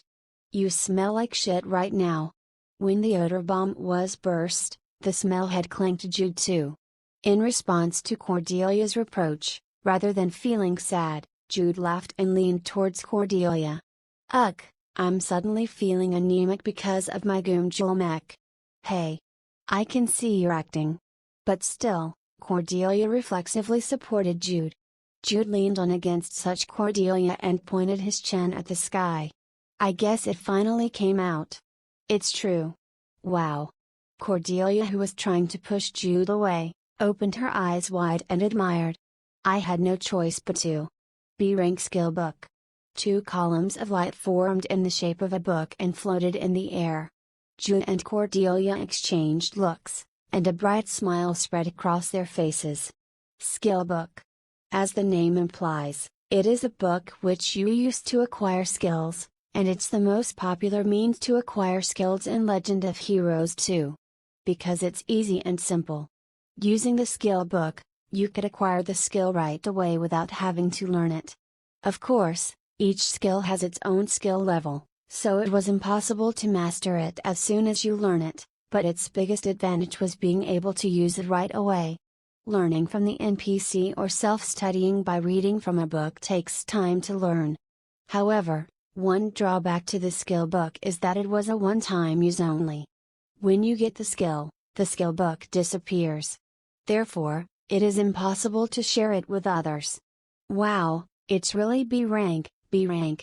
Can you see that border color? Is our suffering worthwhile? Pointing at the silver borders surrounding the skill book, Cordelia smiled brightly. It was the same in the game, but when compensation time came, Yellowstorm really liked it like a child. I'm raring to see the reward. The number of skill books is 2. Moreover, one was martial arts and the other was magic, so there was no need for Jude and Cordelia to quarrel with each other in the first place. This was my favorite time. What? When opening the item. Oh, I'm just nervous about what's coming out. Cordelia, who showed a charming girl like an absolute beauty, brushed the dirt off after standing up and then reached towards the sky. Then the B-rank skill book slowly flew towards Cordelia. Whoa, it's a real B-rank. Hee hee, what will come out? But is this a confirmed item? Do you know what will come out? Yes, it's a confirmed item. Mine is footwork, as I've said before. Jude also reached out to the sky to get the skill book. The color of the cover changed according to the rank of the skill book, and red symbolized the B rank's color. Skill book with a red cover and a silver border. Cordelia turned to Jude, embracing her share of the skill book. So, what is it? What footwork? Kian Husam Sipiakbo, 36 worldly steps. Kian what? Kian Husam Sipiakbo. T/N, Kian Husam Sipiakbo, comma literally means world, 36, steps, so it's world's 36 steps, but 36 world steps sounds better. I'll be spelling numbers in their word forms, 36, instead of their numerical value, 36, because it's more formal looking for a technique name. In response to Jude, Cordelia frowned and was puzzled. I thought I've heard it from somewhere, but clearly nothing came to my mind. It'll be rank Mugong. Besides, you like magic more than martial arts. When Jude shrugged and made excuses instead, Cordelia strained her lips, but she didn't pretend to know. So, what is it after all? As the name suggests, it is a footwork technique made of 36 steps. It specializes in evasion. And? Hey, this is B rank? Looking at Cordelia's eyes to see what more she wanted to know, I nodded. There is actually more to it. The reason why 36 world steps is so special compared to other B rank Mugong. This is an upgrade. The 36 worldly steps was just the foundation. When learned perfectly, the door to the next stage was opened, and the number of steps that make up the footwork decreased as the stages progressed. A rank footwork technique, 24 gale steps, Jilpung Eyes of Sabo. S rank footwork technique, 12 faith steps, Sinwo Ezibibo. And the so-called ultimate fantasy footwork technique, X rank footwork technique, 9 celestial steps, Kingukubo. Can you hide from the sky in 9 steps? In fact, it is not an exaggeration to say that it is the king and end goal of all existing footwork techniques in Legend of Heroes 2, and even for Outboxer 09, he only knew of the footwork technique but never got to learn it. 36worldsteps. Come to think of it, it has a similar name to the 12 faith steps you often used. Yeah. Jude, who responded moderately to the naively talking Cordelia, grinned and laughed before pointing to Cordelia's chest, to be exact, the skill book she held in her hands. Yours? Huh? You really don't know? I really don't know. I told you I'd never woken up as a wizard. Hey, really? So, it's really your first time opening it? I'm excited. Cordelia smiled brightly like a child with a gift box in front of her and opened her skill book. Then the title appeared on the cover. Fire Missile, B rank. Oh. This is good. I like this one. As Cordelia laughed and stroked her skill book, Jude nodded unconsciously. It's custom made. The reason why Yellowstorm could stay tuned in the server rankings, whose knowledge of Legend of Heroes 2 was less than Outboxer 09, no, it was even less than the guys in the top 30. Yellowstorm lived in dealing damage, and mainly played as a wizard who was good at dealing damage with the highest efficiency, clearly showing why her nickname was Storm in each battle. The baptism of magic bullets that swept like a storm. While others deal with 10 at the same time, she was literally creating a storm, dealing hundreds of magic bullets that were difficult to handle at the same time. Having the flame attribute of magic bullet in such a Yellowstorm's hands was like giving the artisan a perfect tool. Okay, both of us seem to be satisfied. Shall we slowly get ready to go back? Jude looked back at where the Fury Wolf first appeared. A billowing spatial door to escape the dungeon, which was shaking like the surface of a windy lake, had appeared. Wait a minute, let's change clothes first. We do smell a little. Delia will definitely ask. Well, I suppose so. In fact, Jude had also brought a change of clothes. It was in his intentions to use an odor bomb in the first place. Don't look back. Just you. Jude and Cordelia, who turned their backs on each other, hurriedly began to change clothes. By the way. Yes. The title Anon, right? It came up. There is no status window, but the title itself is there and its benefits should be applied, right? Maybe. As soon as I answered, a smile was drawn on Jude's face. This is because I have a few titles in my head that I can use right now. Well, then. Yes. You and I are both over level 10, right? No more. Do you have anything in mind for the next step? Yes. What about you? Me too. The rustling stopped for a moment. Instead of looking back, Jude opened his mouth again, grooming his clothes. Shall we speak at the same time? Okay. 1. 2. The Devil's Hand. Jude and Cordelia spoke the same words at the same time, and both smiled. "You're good at it? Just you?" Devil's hand. "I wasn't talking about items or new skills." In Cordelia's main scenario, it was the roaring antagonist. In short, it was the name of a group of demon followers. Legend of Heroes 2 had a variety of playable characters, each with their own main scenario. The main scenario of Cordelia was half a year earlier than Jude's main scenario, but the day of its beginning was approaching. About 15 days in the future? Cordelia's main scenario began when she traveled to join a social gathering of children from the 12 northern families. The main event in the beginning is that the Devil's Hand attacked the gathering of the 12 northern families. Because of that event, some of the children of the 12 northern families were killed or injured, and some were kidnapped by the Devil's Hand and even brainwashed. In the game, I had to be contented that Cordelia alone managed to run away. But this was not a game anymore. Moreover, there were two people who knew what was going to happen in the future. We should stop the Devil's Hand. In the first place, Jude and Cordelia's purpose was not to follow the scenario of Legend of Heroes 2 as it was. The promised bad ending of Armageddon would be waiting for them then. Make a new ending. Stop the great summons and the world destruction that lead to Legend of Heroes 3. Stopping the Devil's Hand was the first step in that journey. There, so to speak. To speak? That. When Jude asked again, Cordelia pouted and got angry. You know, right? What Cordelia herself is trying to say now. Still, Jude shook his head deftly. No, I don't know. I'd have to hear it myself. Hey, just now, you already know the answer, right? Jude laughed pleasantly. It was as Cordelia said. But can't you just tell me first? That's how I get motivated. FCK, I really can't. Cordelia, who mumbled quietly, took a big breath once and then said in a small but clear voice.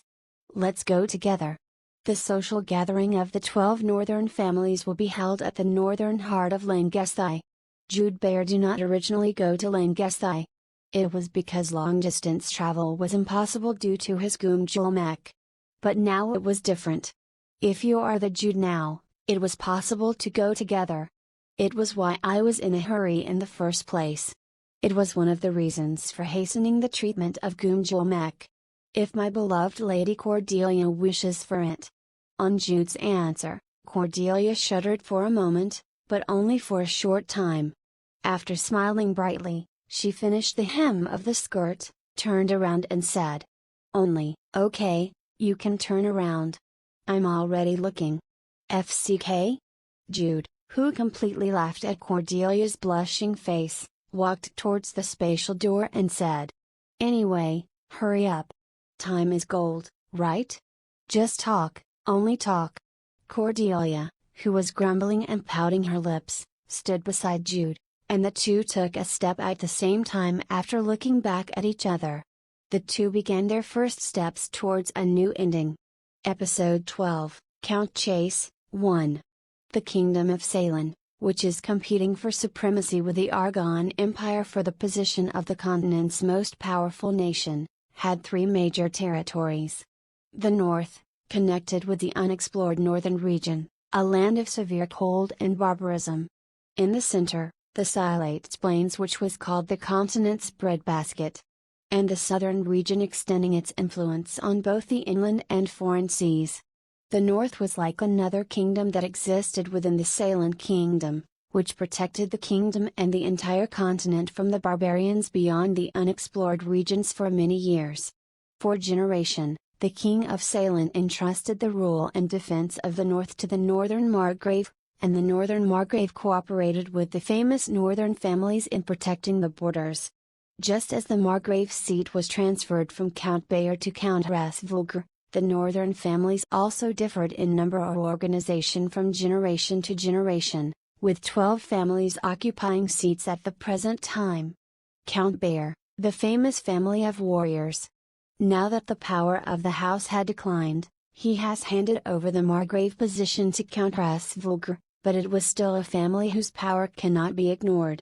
In particular, The Count Bayer family head was one of the Sailan teenage swordmasters and a member of the Northern Sai gang, Four Rivers, a strong man with the title Sword General. Count Chase, the famous family of wizards. Count Chase had the smallest manor out of the 12 northern families. T/N, manor as in landed estate, not a mansion. Red Dawn Tower. One of the 5 magic towers in the north. At that time, Count Chase was one of the 3 7-star wizards in the north and served as the tower master of the Red Dawn Tower. 10 other families. It was too long to list each one. In any case, Count Chase, who was practically without land, built the mansion and settled in the frontier city of Balin. Then, Count Bayer, who had stepped back from the Margrave position, returned to his hometown of Balin. Thus, the present situation of 2 families residing in one manor was created. Hey! Jude, who was breathing fast and loudly, ran through the training courtyard. His entire body was sweaty, and his face was red, but he didn't stagger or breathe like a person who was about to die. 10 laps around the training field. Just 10 days ago, it was almost a life-threatening challenge, but now it was different. It's just effing hard. My mind had gone blank.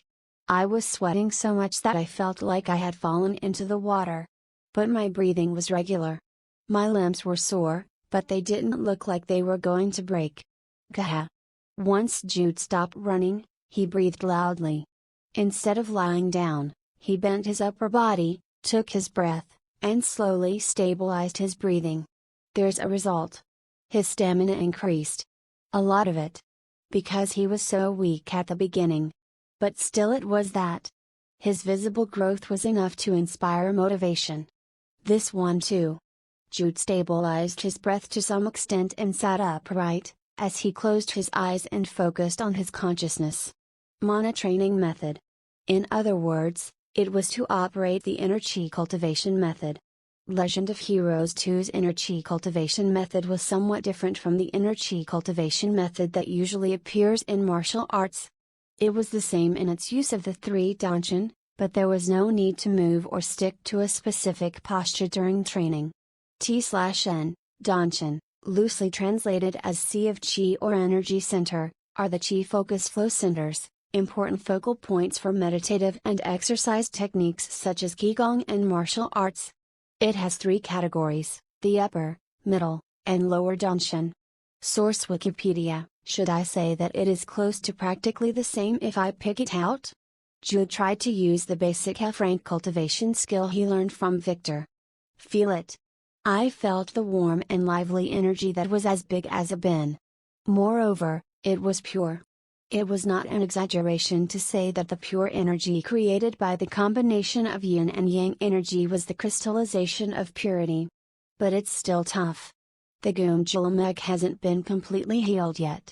There were still many blocked or cramped places in the big and small meridians, so it was difficult to cultivate properly. But Jude was not in a hurry. Just as his stamina was increasing, his Gumjulmeg was steadily improving. His stamina was the initial proof that his Gumjulmeg was being treated. I'm looking forward to it. When you use the right Mugong. Though it was a little childish, I honestly wanted to try using Mugong at least once properly. You'll be able to fly halfway using Qigong or use Neigong to shoot powerful airwaves. T/N, Qigong and Neigong are common skills in Wuxia stories. In Wuxia, Qigong allows you to circumvent gravity to fly, cover tremendous distances in a single stride, run across surfaces of water, mount trees, and jump over or scale high walls. Neigong is building up and cultivating the chi, energy, and use it to attain skills such as superhuman strength, speed, stamina, durability, and healing, as well as the ability to project energy beams and elemental forces from their bodies. Source Wuxia skills and abilities. Wouldn't it be like those superhumans in a hero movie? I mean, it's amazing. Not only Mugong, martial arts, but magic too. And the world itself, where all that is possible. There are levels, and there are level ups. There is no status window, but titles exist. But this is not a game. This is reality. Even at this moment, Jude himself is alive and breathing. Yes, that's the most important thing. The fact that I am alive. The fact that I am trying to live. It was not a matter of consideration such as the reason for entering the world of Legend of Heroes 2, and the reason for the existence of a real world like that of Legend of Heroes 2. Therefore, Jude decided to focus on the immediate reality. Good job. Hearing the voice full of satisfaction, Jude opened his eyes and turned his attention. Victor Cromwell, the old knight in charge of Jude's physical training, stood with a smile on his face. Your physical strength is increasing every day. If you keep going. By the time the Count returns, you'll be able to learn the Bayer family's Mugong. Victor said with joy, as if it were his own business. In fact, it was only natural. He was the one who had been watching the whole process of Jude growing up from Jude's birth up to the present moment. The child who had always suffered and been frustrated by the curse of Gumjulmek is now growing up day by day, so why would he not be happy? The tiger cub is a tiger. Victor also liked Jude's attitude. In terms of Jude's standard, which are much weaker than the average person, the training itself was conducted faithfully without any tricks. It's a blessing for the Bayer family. It really was.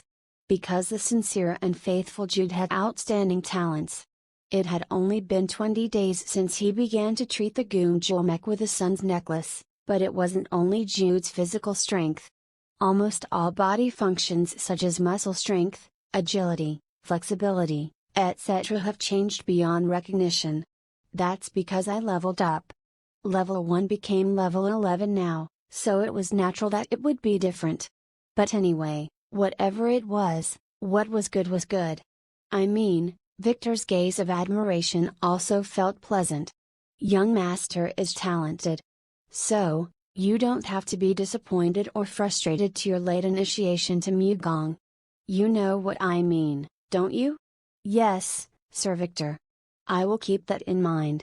When Jude answered positively again, Victor smiled with a mixture of joy and sorrow. It was a fact that Jude was now 17, and that he was too late to begin his training. Even so, you look so bright. I didn't realize it will come so soon. No, have you forgotten the reality and the joy of being able to learn Mugong? Dark emotions were back in Victor's deep blue eyes, but the concerned party, Jude, was thinking simply. Having Kian Mujik is naturally awesome. Age doesn't matter. Kian Mujik, heavenly martial body. It's a cheat talent that makes the main character into a hero. Young master, please cheer up. Young master, you'll definitely be able to do it. Yeah? Ah, yes. I'll do my best. It was the time when Victor and Jude were working together but having different thoughts. Young master. Young master Jude. At the urgent call, Jude's and Victor's eyes turned at the same time. It was Jude's exclusive maid, Maja. However, the atmosphere was different from usual. She was always cold and calm looking but was now approaching at a pace with a face that reminded me of when I was running. Maja? Jude, as well as Victor, were surprised. Maja's quick steps meant that much. What happened? At Victor's question, Maja picked up her breath first before looking at Jude and saying, Young master, a letter came from Count Jace. Oh, from Count Jace. Did our cute lady send you a letter? Victor asked with an openly sparkling face. The rumor that the love between Jude and Cordelia had deepened has even reached the Count. Our young master is good at it too. Cordelia Chase was an absolute beauty that everyone had to admit. Victor's face, in which he imagined Cordelia shyly writing words of love while thinking of Jude, was filled with a delighted smile. But it was not. There can be no such thing that Yellow Storm is thinking about Outbox Row 09 and worrying about writing words of love. It's not Lady Cordelia. It wasn't Cordelia who sent the letter. In Maja's words, Victor's eyes flickered, while Jude frowned. At this point, there were only two people from Count Chase that will send a letter to Jude himself. One was, of course, Cordelia Chase. And the other one was. It's a letter from Count Jace. Author Jace. The present Count Jace. It was the summons of his future father-in-law. "Young master, please don't be too nervous. He's Cordelia's father. And the engagement was decided by Count Bayer and Count Chase together, so your relationship with her is literally approved. So, a slight deviation will be fine." Slight deviation.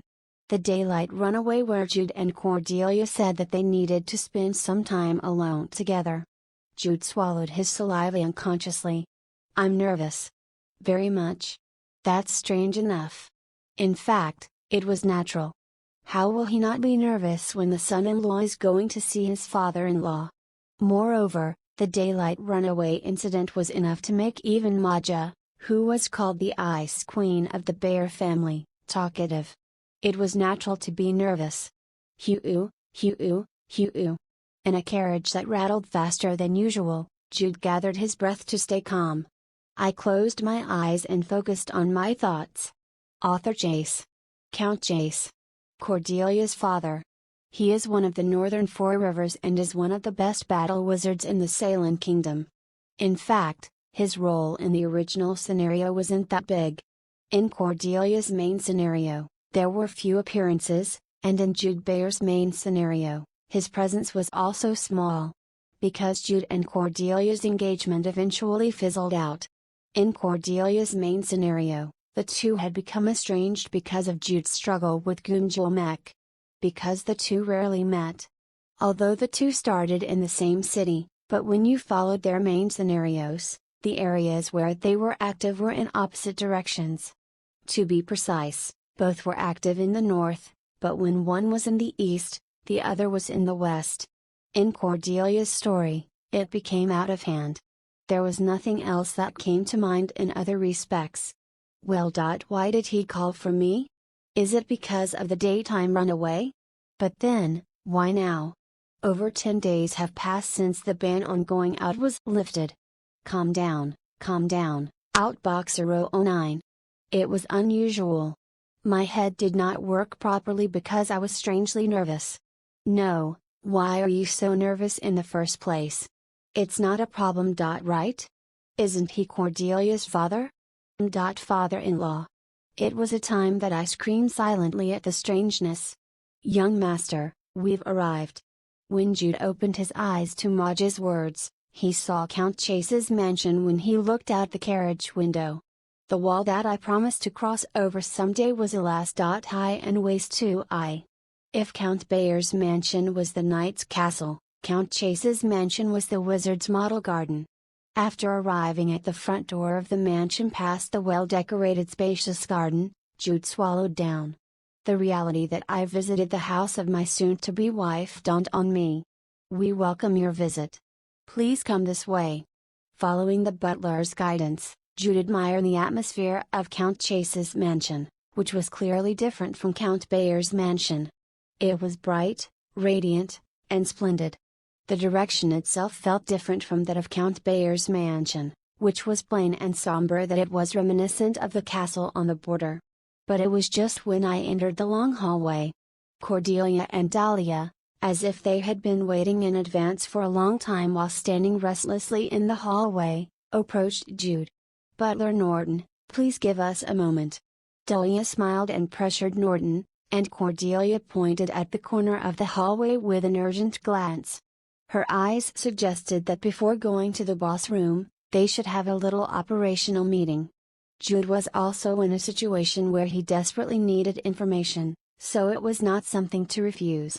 Quickly following her, Cordelia suddenly opened her mouth when the decor hid them from sight. "What are you going to do? Please give me your daughter?" When Jude replied reflexively without thinking, Cordelia covered her face with both hands. "What is this crazy beast saying? No, why did you call for me in the first place? Do you know anything?" "No, it was just a sudden call. After all, is this because of the daytime runaway?" "I don't know, do you think he'll mention it?" "Ha, why did you overdo it? Crazy beast you ordered it. You. Anyway, now's not the right time to argue what's right and wrong. I want to argue like mad. But it wasn't really the time to argue what's right and wrong. If you think about it, the father-in-law only called for his son-in-law, so maybe he didn't have much purpose. Regardless, I'll do my best. Okay, I don't know what to do, but good luck. 5. Fighting. After receiving Cordelia's timid cheering, Jude nodded and approached Butler Norton, and asked to be guided again. And so, in what briefly felt like a minute, Mr. Jude Bear has arrived. Butler Norton raised his voice. The boss room, no, Count Chase's drawing room door was opened. Episode 13, Count Chase, 2. Like the rest of the mansion, Count Chase's drawing room was brightly and beautifully decorated. The ceiling, paired with a white, clean marble floor, was white, and the wall with several large glass doors leading to the garden was turquoise, giving it a cool feeling.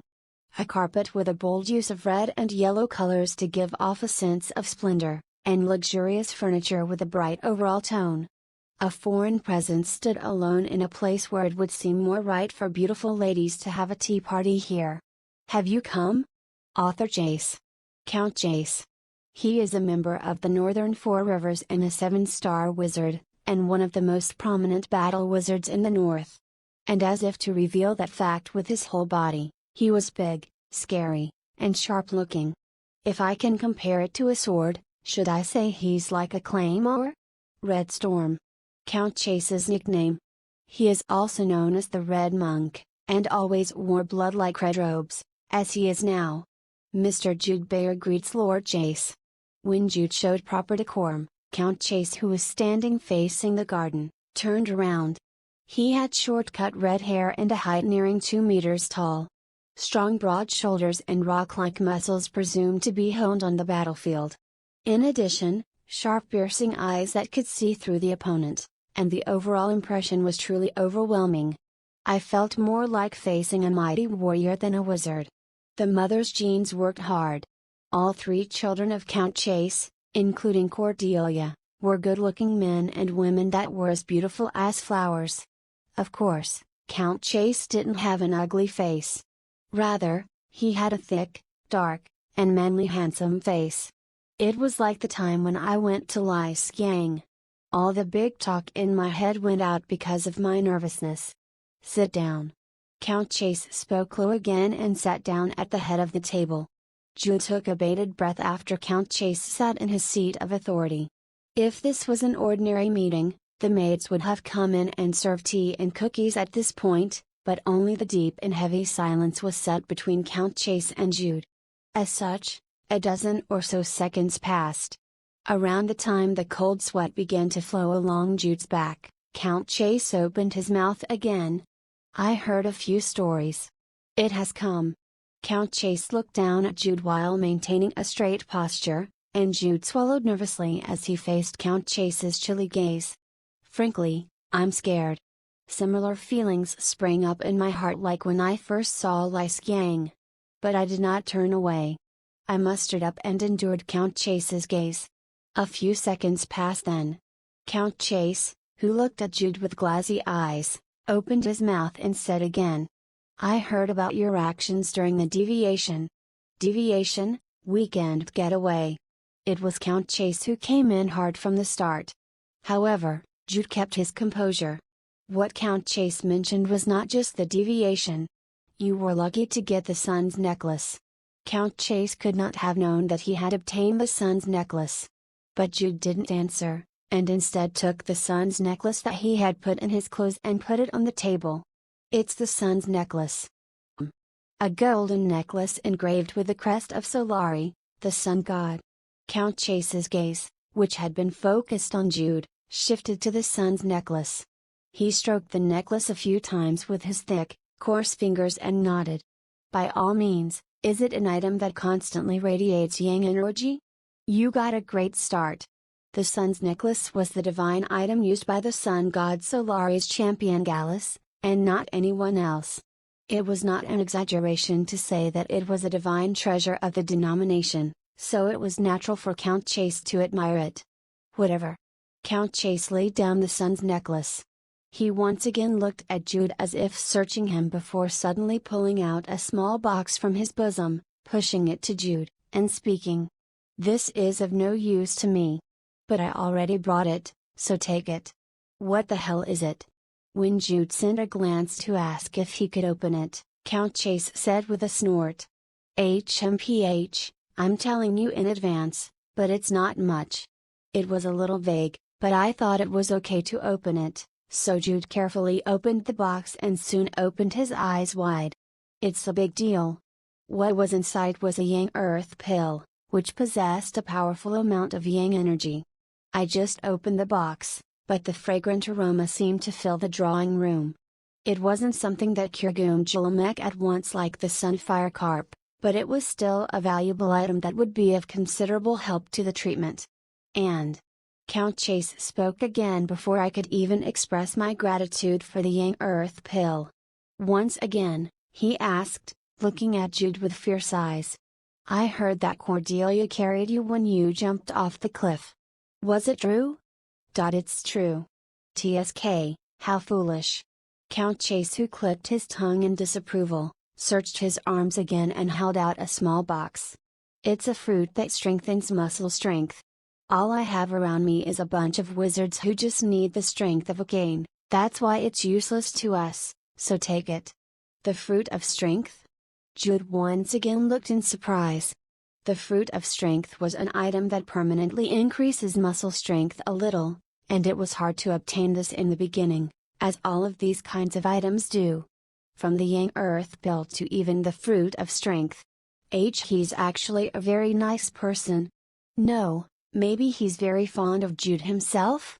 He seemed to be displeased with the fact that Cordelia carried Jude herself in their weekend getaway rather than the weekend getaway itself.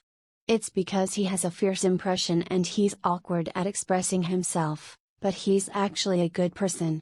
Jude looked up and saw Count Chase. He still had a scary face, but somehow, he looked different from before. And he began to talk once again. Now, rather than being afraid of what he'll say next, Jude began to look forward to it. "I've heard that you're going to join Cordelia in the upcoming social gathering. Children of the 12 Northern families, specifically, it was a social gathering of underage children who have not yet started official duties." This time, Jude had given his word to Cordelia that he would participate too. Jude replied with a little expectation. "Yes, I will. You need stamina to go a long way." It was absolutely right. Jude quietly waited, and Count Chase did not disappoint this time either. I thought he was throwing up a cough, but once again he took out a small box from his bosom. "Everyone around me is just a bunch of geeks stuck in the lab, that's why it's useless, so take it." The fruit of stamina. As the name suggests, it was an item that gives a small increase to stamina permanently. For Jude, who had poor stamina, it was a treasure as valuable as the Yang Earth pill. And "Yes, Father." When Jude quickly answered, Count Chase coughed up again and said, putting his hand in his inner chest pocket. "When you say you're going on a trip, that meddlesome old man, Count Bayer, will do something stupid like a test. It's not much, but this will help." I didn't say anything this time, but the size of the box gave me a rough idea. It was clear that it was one of the fruit series. Ah, Father. If I can do Legend of Heroes 2 again, I'll try to dig into Count Chase somehow. He's like a treasure goblin, no, a treasure father. T/N, treasure goblins came from the game Diablo. They are small demons that steal loot and everything that glitters, carrying said treasure in sacks over their shoulders. Attacking them will make them drop loot while running away, and killing them will grant you all items it had. Source: Diablo Fandom Wiki. Count Chases, who snorted once again as Jude shone with deep gratitude, stood up and said, "HMPH, the business is done. Now get out of here. Thank you very much. There's a bag under the table, so put it in there." The small-spoken Count Chase turned to the garden, as he had when I first came in. It meant there was nothing more to talk about. It was a bit rude, but Jude didn't mind. "What more do you want from the treasure father who even packed your bag?" When Jude quickly packed up the boxes into the bag and left the drawing room, the people who were waiting, to be exact, Cordelia, approached him. "Hey, are you okay? Did anything happen? What did father say? Did you get scolded a lot? Did he tell you to break off our engagement?" She looked a bit scared. Before answering, Jude looked over Cordelia's shoulder, and smiled at the figure of Maja and Dahlia standing there restlessly. "Hey, what did you talk about?" "Huh? Father. Father? He wants me to carry you around from now on. So, don't carry me." What? Cordelia opened her eyes widely as if asking what he meant, and Jude laughed cheerfully. At Count Chase's garden, Jude and Cordelia walked through the beautifully decorated flower garden, and Maja and Dahlia stood side by side and looked at the two such figures. "So," Cordelia said in a small voice, covering her mouth with a hand fan. "So, did father give and packed you with items?" "Yeah, he told me to eat, cheer up, and carry you around." "Don't carry me." When Jude spoke again, Cordelia lightly blushed and snorted. "Well, that's a relief anyway. You're your father's daughter." That snorting. What the hell? It worked out really well anyway. If I eat everything your father has given me, I'll be in a much better condition than I am now. It was really an unexpected luck. The condition of the Goomjulmek is better than it is now, and if I eat the fruits of strength and stamina, and the fruit of agility given to me lastly, with a little exaggeration, I'll be 1.5 times stronger than now. Of course, it's not very good right now. Either way, 1.5 times is 1.5 times. The mere sight of the bag made me smile. "By the way. Oh, are you going to give me something too? I love you, Miss Banker. Please call me anytime." "It's not?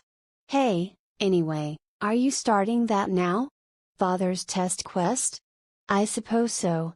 Father's test. The first main quest that appears in the main scenario of Jude Bayer. As the name implies, it was an event where my father, Count Bayer, recognizes that my Goomjulmek is cured and that I'm ready to leave the city. In the game, after being completely cured of the Goomjulmek with the Sunfire Carp event, I could challenge it if I practiced Mugong for a month or two, but despite it being the first main quest, it boasted an uneven level of difficulty. It was one of the reasons why Jude is a non-mainstream character. As a matter of fact, I started later than other characters, but I had to waste more time because of my father's test quest. Furthermore, unlike other quests, it was a quest that had no particular trick. Don't worry. This is why I got the 36 worldly steps. I'll be able to go with you to Langesthai. HMPH, I'm not saying that I want to go with you together to Langesthai. Well, what should I say? It's a typical dialogue, but it works well with your good appearance. What's this crazy beast saying? Cordelia blushed like a character with a typical dialogue, and Jude had a small laugh. And Maja and Dahlia, who looked at the two from a distance, also smiled warmly. From afar, they were a cute couple shyly whispering love. When does it start anyway? First of all, we'll be leaving after the fortnight. My father's coming in 10 days at the latest. So there won't be a problem with the time.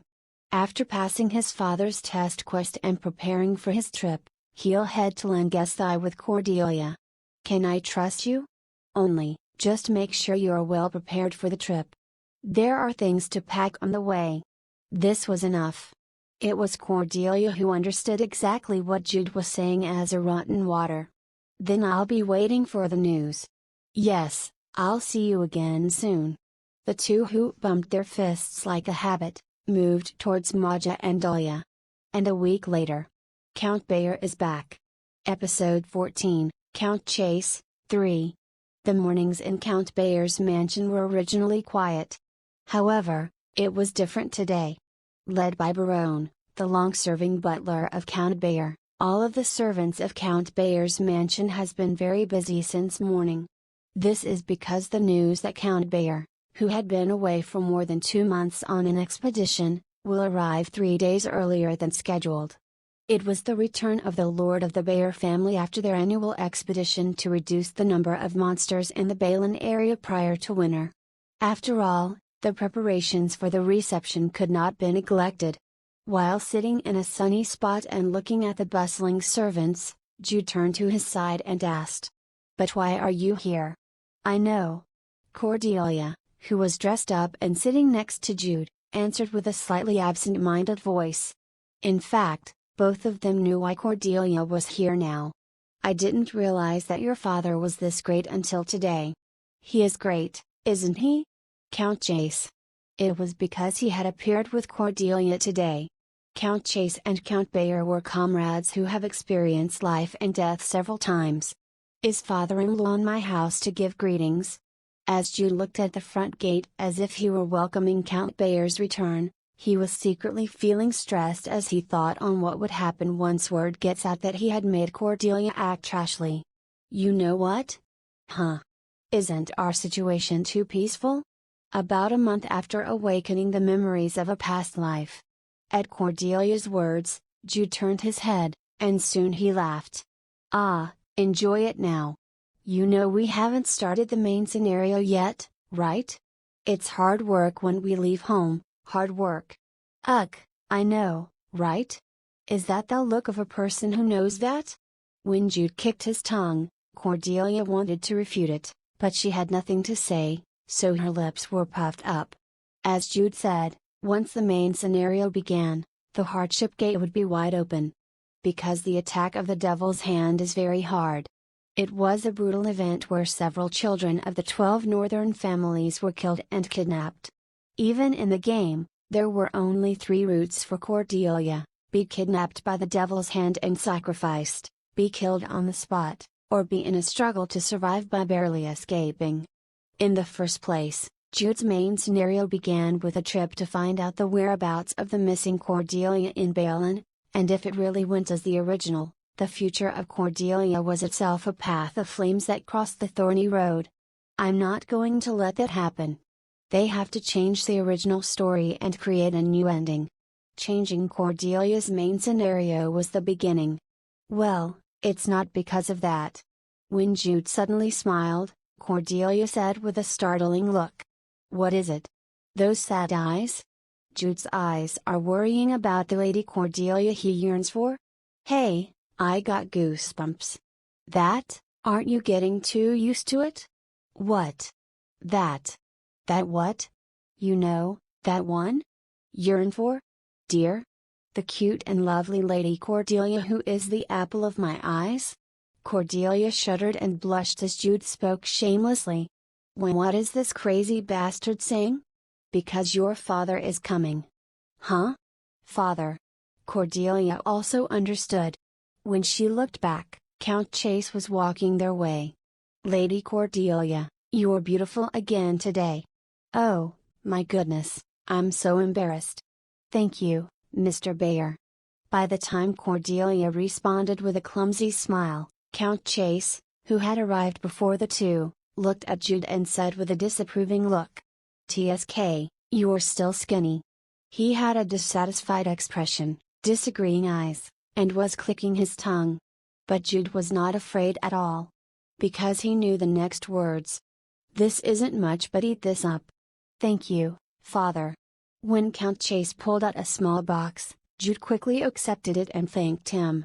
He was a very precious treasure, Father. Meanwhile, Cordelia blinked her eyes with a blank face. She had heard it the other day, but it was indeed a strange sight. Count Chase, who looked at the two for a moment to see if he could tell their inner thoughts, said as he turned his eyes. "He's coming." It was pretty straightforward, but Jude and Cordelia immediately understood. Beyond the main gate, Count Bayer was coming back. It was the Count of Bayer who would normally lead and improve the order of the knights, but today he was only accompanied by a few subordinates and his eldest son, Gael Bayer. Because he hurried home when he heard news of Jude. Count Bayer's servants lined up in front of the main gate, and Jude stood alongside Cordelia. And how much time had passed? Jude. called out a knight riding a red horse that sped up and arrived at the main gate. It was Gale Bear, Jude's older brother and the next Count of Bear. With blue hair and blue eyes, he jumped off the horse at once and for a moment, hugged Jude tightly but did not forget the situation. "I greet Lord Jace. It's been a long time." It was a hard and cold tone, but Gale was more familiar with Count Chase than Jude. After accepting it with a big smile, he looked back at Jude. "You've become really healthy. I can tell just by looking at your face." Gale's face, which resembles Jude, showed no sense of self-interest. Gale Bear. He is a brother who is 10 years older than Jude Bear. As Outboxer Row 09, Jude was reminded of Gale Bear in Legend of Heroes 2, but only for a short time. Because he was Outboxer 009 and Jude Bear at the same time. A smile also spread on Jude's face. Gale Bear was a really good brother. Jude Bear remembered a number of anecdotes that were not described in Legend of Heroes 2. A genuine brother. One who has faced Jude's 17 years of life. "You were lucky, you were really lucky." No, come to think of it, is this all thanks to Lady Cordelia? It is said that they found the sun's necklace when they went out to see the flowers together. Gale, who spoke pleasantly, looked at Cordelia again. He looked like Jude, but with a more masculine face and a picturesque smile. "Thank you very much, Lady Cordelia. Meeting you would be the luckiest thing for Jude. You're the goddess of luck for Count Bear. I'm flattered." "Oh, brother-in-law." Gale smiled again as Cordelia managed to answer. "It was because she was so cute when she was shy. What a lucky thing you are. I envy you." Gale, who even winked at Jude, stood aside with a big smile. Because today's true protagonist has arrived. Jude. Count Bear. Count Bear, riding a black horse, jumped off the horse. With a tall height and broad shoulders that were second only to Count Chase, he was a black-haired, blue-eyed beauty. Although he did not make a fuss like Gale, Count Bear's eyes were also filled with joy. "You have a lot of stories to share. Let's go in." "Yes, father." It was Jude who reflexively answered, but the moment he answered, he felt like his heart was shaking. It was because he could clearly feel his father's heart, Count Bear, who cared and worried about Jude himself. "I guess I'm invisible. How can I not recognize a man as big as you? Thank you for coming." Count Bear, who laughed and tapped Count Chase on the shoulder, also did not forget Cordelia. "Gale already said it, but thank you very much. Thank you so much. If it weren't for the daytime runaway, I wouldn't have found the sun's necklace." Gale, nodding his head as if he agreed, spoke out. "Father, the love between Jude and Lady Cordelia caused a miracle." "Ha ha, it really is true, but let's stop it. Isn't Cordelia embarrassed?" Cordelia was really embarrassed at the father and son's exchange of words. Her face was red, and she looked helpless, so she eventually tugged the hem of Jude's shirt. "Hey! Do something. Ha ha, this will all come to pass." To Cordelia's desperate eyes, Jude answered with tranquil eyes, and everyone who watched the small actions between the two smiled warmly. "Let's go in for now." "Baron?" "Yes, my lord. The banquet is ready. We sincerely welcome your return." As Baron, the butler who had been taking a step back, stepped forward, things proceeded quickly. Inside the banquet hall of Count Bear. Like other places in the mansion, it was a place that felt like a hard fortress, but it still looked good because of the various delicacies that were on the large table. At the head of the table was Count Bear, and at each side were Count Chase and Gale. Jude and Cordelia were seated next to Gale at a table full of gloomy men, and the pretty boy and girl sitting side by side stood out more than Count Bear sitting at the top. What a happy day, a happy day! Count Bear, who had a drink with Count Chase, spoke with a pleased face, and all those around him nodded their heads, with eyes gathered not on Count Bear, but on Jude and Cordelia. "Fufck. I can't even eat. Ha ha, this too shall come to pass." When he answered Cordelia, who had sent a desperate gaze, His eyes were like that of those who attain nirvana. Jude then looked at Count Bayer and said, "Congratulations on your safe return, father. Yes, this expedition was a great success, with no one dead, even though there are injured people. Your brother, Gale, was also very active. Ha ha, so are you, father. I'm embarrassed in front of Lady Cordelia." He said so, but he was really happy that his mouth was full of smiles. Don't tell me Gale likes Cordelia? Based on the original story, Gale had a fiancée whom he was about to marry. By the time Jude was on guard, Count Bayer opened his mouth again, looking at Jude. "Jude, I heard from Victor. You said you wanted to join Cordelia in the social gathering, right?" "Yes, father. I'd like to join Lady Cordelia." When Jude decisively answered clearly, the eyes of the knights and retainers of the Bayer family were pervaded with delight, and Count Chase also smiled a little with a humming sound. Count Bayer nodded. "Yes, you are a son of our Bayer family, so you deserve to participate. But Jude, our Bayer is a family of warriors. Therefore, in order to leave the house, one must pass a test that proves one can protect one's own body. You know that, don't you?" "I know, father." Father's test quest. When Jude gave an outspoken answer this time, Count Bayer, who became happier, stood up. "Only, I'd have to set a date for the test, but that would delay the journey. What do you say, Jude?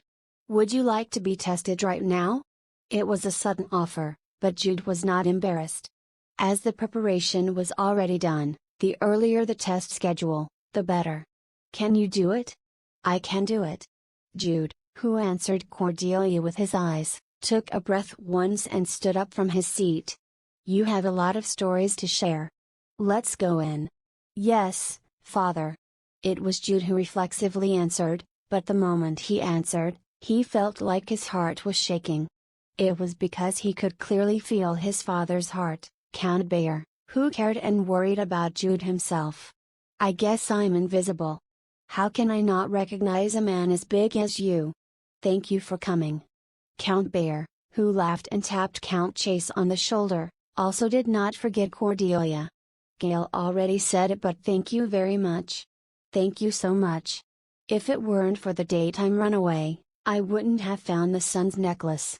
Gale, nodding his head as if he agreed, spoke out. "Father, the love between Jude and Lady Cordelia caused a miracle. Ha ha, it really is true, but let's stop it. Isn't Cordelia embarrassed?" Cordelia was really embarrassed at the father and son's exchange of words. Her face was red, and she looked helpless, so she eventually tugged the hem of Jude's shirt. "Hey! Do something! Ha ha, this will all come to pass." To Cordelia's desperate eyes, Jude answered with tranquil eyes, and everyone who watched the small actions between the two smiled warmly. "Let's go in for now." "Baron?" "Yes, my lord. The banquet is ready. We sincerely welcome your return." As Baron, the butler who had been taking a step back, stepped forward, things proceeded quickly. Inside the banquet hall of Count Bayer. Like other places in the mansion, it was a place that felt like a hard fortress, but it still looked good because of the various delicacies that were on the large table. At the head of the table was Count Bayer, and at each side were Count Chase and Gale. Jude and Cordelia were seated next to Gale at a table full of gloomy men, and the pretty boy and girl sitting side by side stood out more than Count Bayer sitting at the top. What a happy day, a happy day! Count Bayer, who had a drink with Count Chase, spoke with a pleased face, and all those around him nodded their heads, with eyes gathered not on Count Bayer, but on Jude and Cordelia. "Fufck! I can't even eat. Ha ha, this too shall come to pass." When he answered Cordelia, who had sent a desperate gaze, his eyes were like that of those who attain nirvana. Jude then looked at Count Bayer and said, "Congratulations on your safe return, father. Yes, this expedition was a great success, with no one dead, even though there are injured people. Your brother, Gale, was also very active.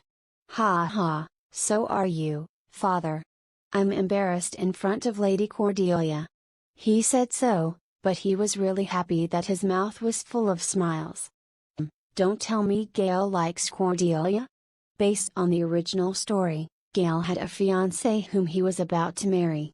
By the time Jude was on guard, Count Bayer opened his mouth again, looking at Jude. "Jude, I heard from Victor. You said you wanted to join Cordelia in the social gathering, right?" "Yes, father. I'd like to join Lady Cordelia." When Jude decisively answered clearly, the eyes of the knights and retainers of the Bayer family were pervaded with delight, and Count Chase also smiled a little with a humming sound. Count Bayer nodded. "Yes, you are a son of our Bayer family, so you deserve to participate. But Jude, our Bayer is a family of warriors. Therefore, in order to leave the house, one must pass a test that proves one can protect one's own body. You know that, don't you?" "I know, father."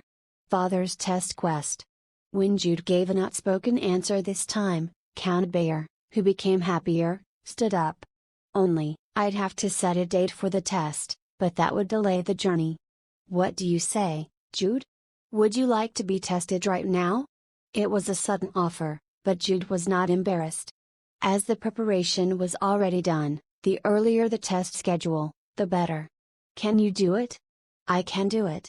Jude, who answered Cordelia with his eyes, took a breath once and stood up from his seat.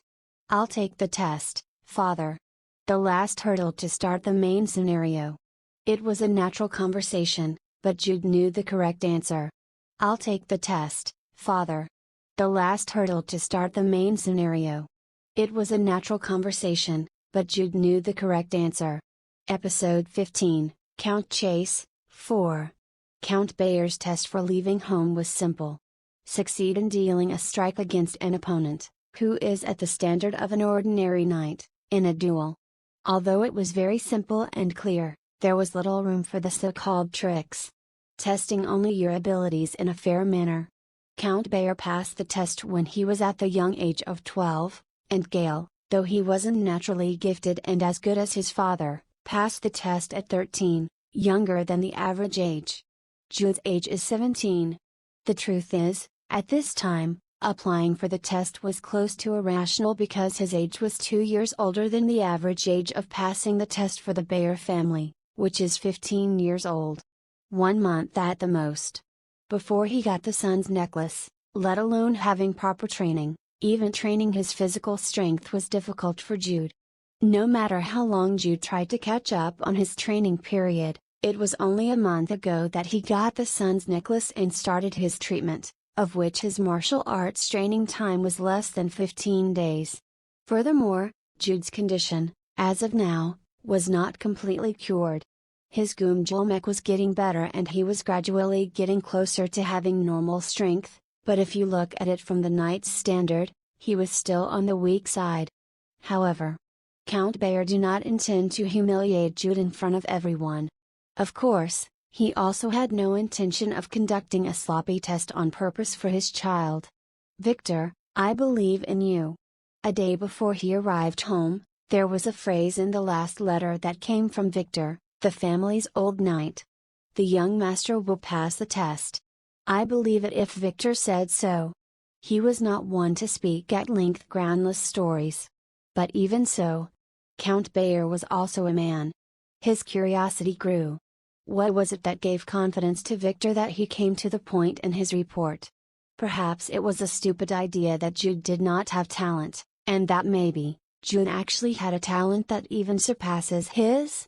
His heart was pounding. It must have been Count Bayer himself who waited for the current test more than anyone else in this place. "Father," Gale said in a low voice, as he handed a wooden sword to Count Bayer who took his place in the middle of the inn or training area. Count Bayer laughed at Gale's bitter eyes that asked whether the Count even needed to play the role of the opponent himself, but Gale eventually abandoned the thought and shook his head, saying in a low voice, "Go easy on him. Okay." He was no one else but Count Bayer, one of the Salem Kingdom's teenage sword masters. Restricting his swordsmanship to the level of an ordinary knight was quite easy. Count Bayer, who received the wooden sword, pleasantly looked at Jude preparing for the test at a distance, to be exact, at Jude and Cordelia. Likewise, Gale, who looked at the same place, laughed and said with a smile, "They're a really well-matched pair, right?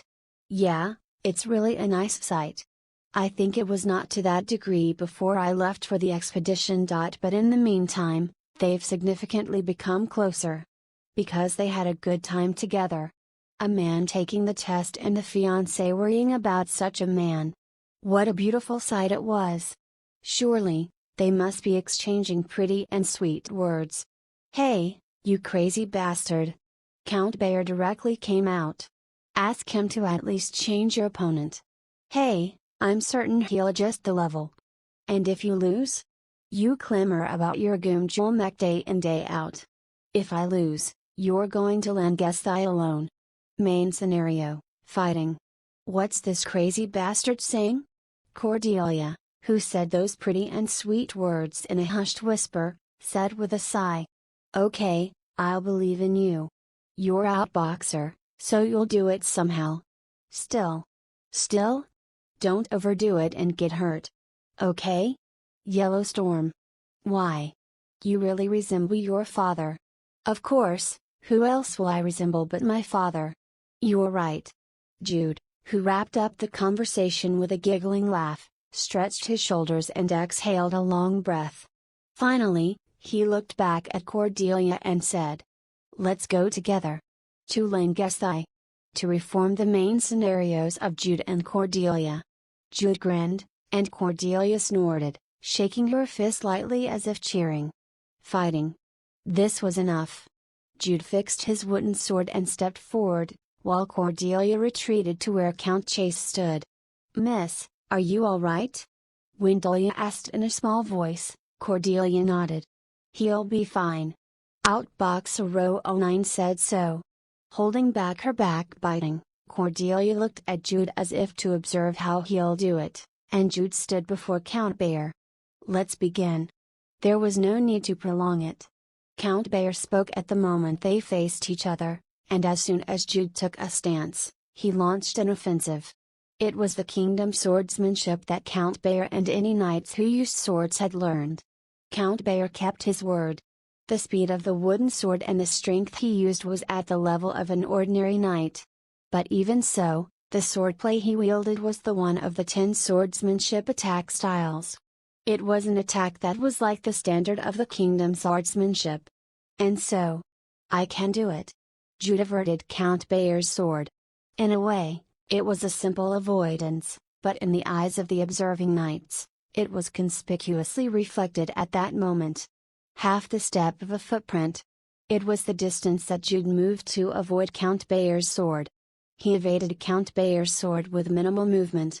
Count Bayer's sword struck in succession. The swordplay similar to the kingdom swordsmanship continued, and Jude avoided all the Count's attack without a single one hitting him. 7 times. The moment he avoided the swordplay 7 times, admiration burst out between the knights. Count Chase's eyes shone, and Gale almost looked like he was going to cheer. And Cordelia understood. What made Jude so confident? You memorized it. The kingdom swordsmanship. The pattern of the attacks unfolded by the test examiners of Count Bayer, which has been handed down from generation to generation. If this was an indiscriminate sparring, it wouldn't work. But it was a test, and in order to be a fair test, the examiners had limited patterns of swordplay and attack. What the hell is in your head? It was so absurd that she almost laughed. But it was true that Jude was familiar with the pattern for one reason or another. Moreover, it was not the only thing that was great. "He's better than expected," said Count Chase. He and Count Bayer were already somewhat aware of the fact that Jude memorized the pattern. And in fact, memorizing the pattern itself wasn't that great. It was a test that has been passed on for several generations anyway. Memorizing the pattern was not enough. It was not enough to pass the test. 9th. Jude avoided it this time again. The sword passed him just a step away. Gale, who was watching, clenched his fist. Jude had a talent for martial arts. It was a tremendous martial arts talent. Otherwise, it was impossible to accurately avoid such a rushing sword in front of you. Count Bayer also smiled. This is because he felt more clearly than anyone else in this room that Jude's talent was genuine. But Count Bayer thought at the same time. Avoiding is not enough. You can never complete the test conditions just by avoiding it. Approach more. Penetrate it, don't just avoid. Don't just stay outside but step inside. Count Bayer caused his sword to swing wildly. Jude evaded by stepping sideways, and at that moment, Count Bayer's sword rushed towards Jude as if it were chasing him. Consecutive attacks. It was one attack to another attack, so the attacking side should eventually be overwhelmed by the amount. Jude knew it. I've been waiting for this moment only. Thud. He kicked the ground. It wasn't a simple takeoff. 36 world steps. It was the footwork skill. The sword cut through the air. Jude slipped forward. Instead of penetrating in front, he turned to the left and pierced the gap of Count Bayer. Quagic. Count Bayer moved his left hand and caught Jude's sword. Soon after, Jude let go his sword and smiled with a sweaty face. One jab. That one strike just now. An ordinary knight couldn't block it. Count Bayer, one of the 10 sword masters, blocked it. A moment of loud silence filled the training area. Count Bayer looked at Jude, and soon burst into a boisterous laugh. I lost. Oh, young master. Cheers erupted from all over the place. Victor's eyes reddened with tears, and Gale ran at once to Jude and hugged him. HMPH, it was impressive. When Count Chase said that, Jude was in Gale's arms and saw Cordelia, and she snorted and slightly smacked the air with her fist. Fine play. Jude laughed again. And Count Bayer, who stopped his continuous and spirited laugh, turned to Count Chase and said, I'm sorry, Arthur, but I'm going to delay the departure by 3 more days. Originally, I was going to start right away tomorrow, but I changed my mind. I've seen Jude's talent. I didn't realize he was never an ordinary child. HMPH, I'll wait. Count Chase allowed it, and there was no one who dissuaded him. And at that moment, the Rotten Water Yellow Storm understood. The reason why Count Bayer changed it into 3 more days. The reason why Jude was more pleased with the fact that Count Bayer came forward himself. Additional rewards? The only thing Count Bayer could teach for 3 days was Mugong, martial arts. Cordelia saw Jude and this time he responded. He knocked through the air with his fists slightly clenched. Time has passed. In the morning 4 days later. Instead of dressing up like she was on a picnic, Cordelia was dressed in horseback riding clothes. She stood in front of the carriage, slightly tilted her head, and soon made a large smile. Have you had some success? I have. It was only 4 days, but Jude, who seemed to have become more manly than before, answered with a grin. At Count Bayer's gate. 1 big carriage and 4 horses prepared by Count Chase. There were 4 people in the carriage, Jude, Cordelia, the exclusive maid Maja, and the escort warrior Dahlia. And 2 escorts each from Count Bayer and Count Chase. The social gathering of the 12 northern families in Langesthai was literally a social gathering. Moreover, since it was to gather the minor children together, there was no reason to set up a grand procession that boasted of their family's power. But we still have companions. Jude glanced at Cordelia, who nodded very small. It was a sign that she was ready for something to take with you on our way to Langesthai, which he mentioned prior to the trip. I'm very happy to be with you and going to Langesthai. Me too. I'm looking forward to the trip with Mr. Bayer. Because they were in front of Maja and Dahlia, the 2, who pretended to laugh hi-ha and ho-ho, each settled in the carriage. And Maja and Dahlia, after exchanging warm looks, took their places beside them. Then, let's go. We have already finished the greetings for both our parents, so our departure wouldn't take any longer. Jude. Have a pleasant journey. Gale, who was in the garden, raised his voice, and Count Bayer nodded. Count Chase snorted as usual. You do know how to pay, right? T/N, The how to pay phrase that I used here is actually in, which is a Korean slang for a paying system where the total cost is divided by the number of people and then paid. For example, 5 people had dinner at a restaurant and the total sum was $100, so each person has to pay $20 because $100 divided by 5 people is $20. This system is called in paying. Source Open Slang Dictionary, only. Cordelia's gaze turned to Jude's waist. It was because she saw the money bag that Count Chase gave to Jude when he said hello earlier. Jude shrugged his shoulders, pretending to not know the answer, and then looked out the opposite window. To the northeast. Towards the heart of the north. Ha! The carriage set off with the cry of the horseman. It was the start of the main scenario. Episode 16, Sacred Rod, 1. A night when the very bright moon hid the stars. Sitting under the dark blue night sky, with her angel-like beautiful face, Cordelia spoke. FCK, FCK, FCK. The use of abusive language is subject to sanctions. What is this crazy bastard saying? Yes, this is an exclamation, not a curse. Anyway, decide quickly. Cordelia wasn't the only one sitting under the fantastic moonlight. Deep in the mountains. The two were facing each other at the place where the sound of the Valley River's ripples were heard. Cordelia, who was almost about to cry, said as her shoulders drooped. Hey, do we really have to do this? You have to do it. You have to. Cordelia's main scenario was harsh from the start. In order to completely defend and not just hinder the Devil's Hand's attack on the social gathering, a holy relic, which possesses power that is incompatible with the demons, is needed, the sacred rod, Moonlight. Yellowstorm. Why? When Yellowstorm answered lifelessly, Jude coughed once and took a step. He placed his hands over Yellowstorm's shoulders and said with a serious face and voice. Only you can do it. Only you can do this. Even if you say it nicely, your nature remains the same. If you don't like it, you can stop. Is this my event? It's your event. The event to get the sacred rod was for Cordelia only. FCK, I really hate the game crew. It was Cordelia who spit out curses again, but she seemed to have given up resisting because she was in low spirits. Jude let out a sigh full of various emotions and then tapped Cordelia's shoulders again. If you're going to do it, let's get ready. We don't have time. We have to do our best, but we can't miss the event because we missed the timing, right? I'd rather die than suffer. Yes, I'll do it. I'll do it very perfectly. Jude, who smiled and gave a thumbs up, took a step back and looked at the night sky again.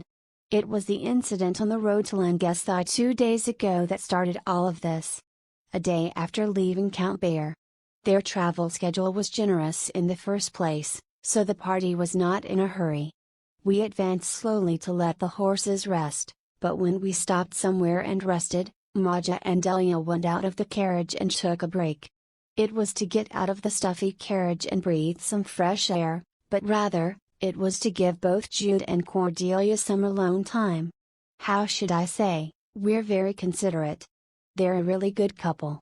Doesn't it make you want to cheer for them? At Delia's self-praise, Maja replied with a smile. The hearts of the two were the same.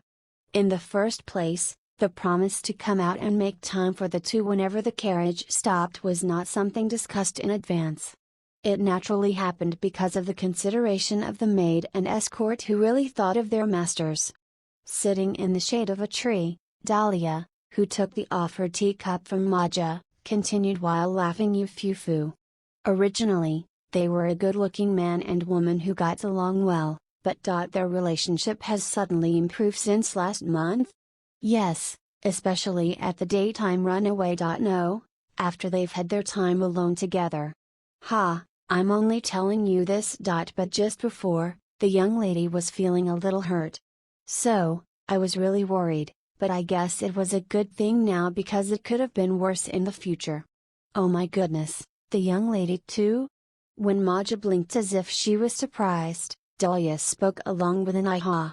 Exclamation. Come to think of it, Even the young master at that time was feeling troubled too? Yes, a little. In fact, Maja was just talking nonsense and making a fuss, but even so, Dahlia is an escort to his fiancée. No, rather, it wasn't something to reveal because she was a person in that position.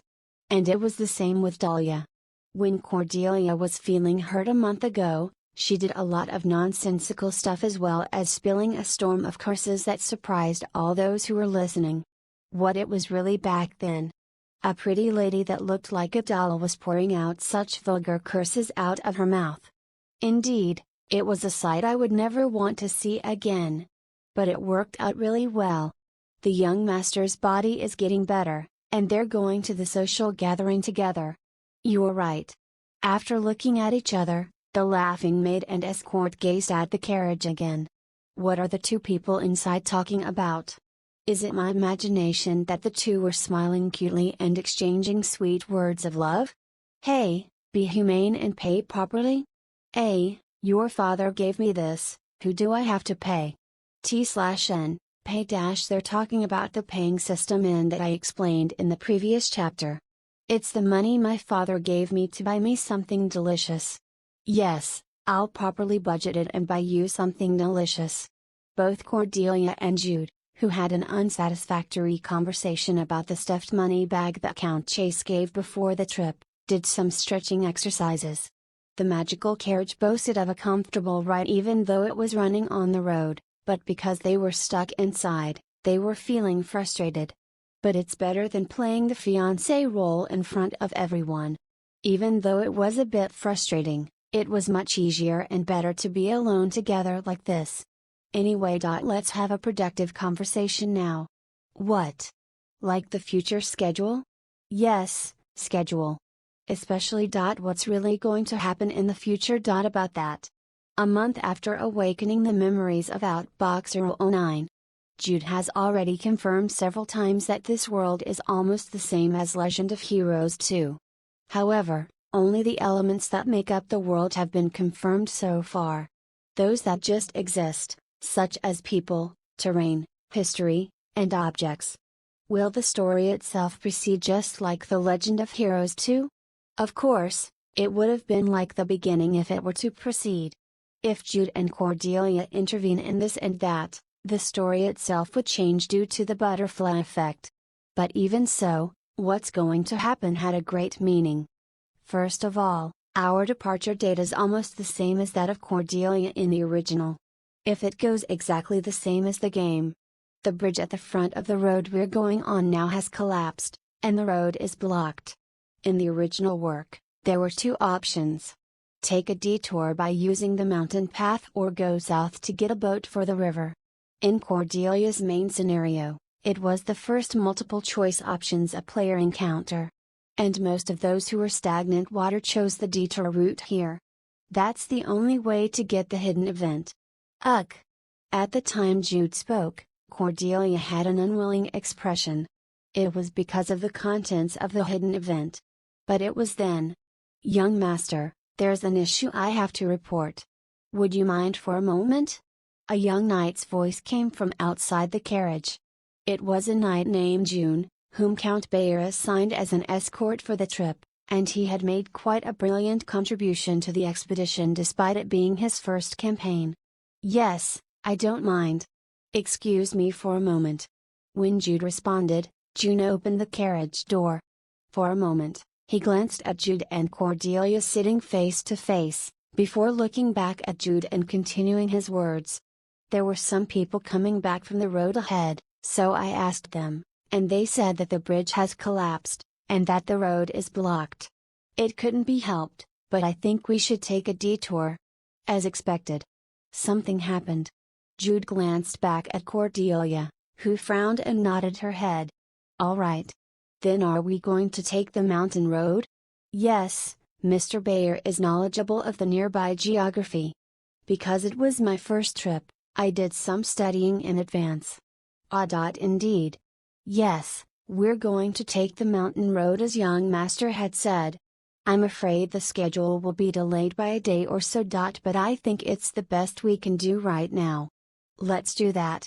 There's plenty of time in the original schedule, so we can afford not to hurry. Thank you for understanding." When Jude appeared as decent and kind, June's face, which was quite stiff at first, was loosened. He seemed to like Jude more now. "I look forward to working with you, then." "Okay. Although the road we'll use is off our itinerary, we won't have any problems with the safety of the two of you."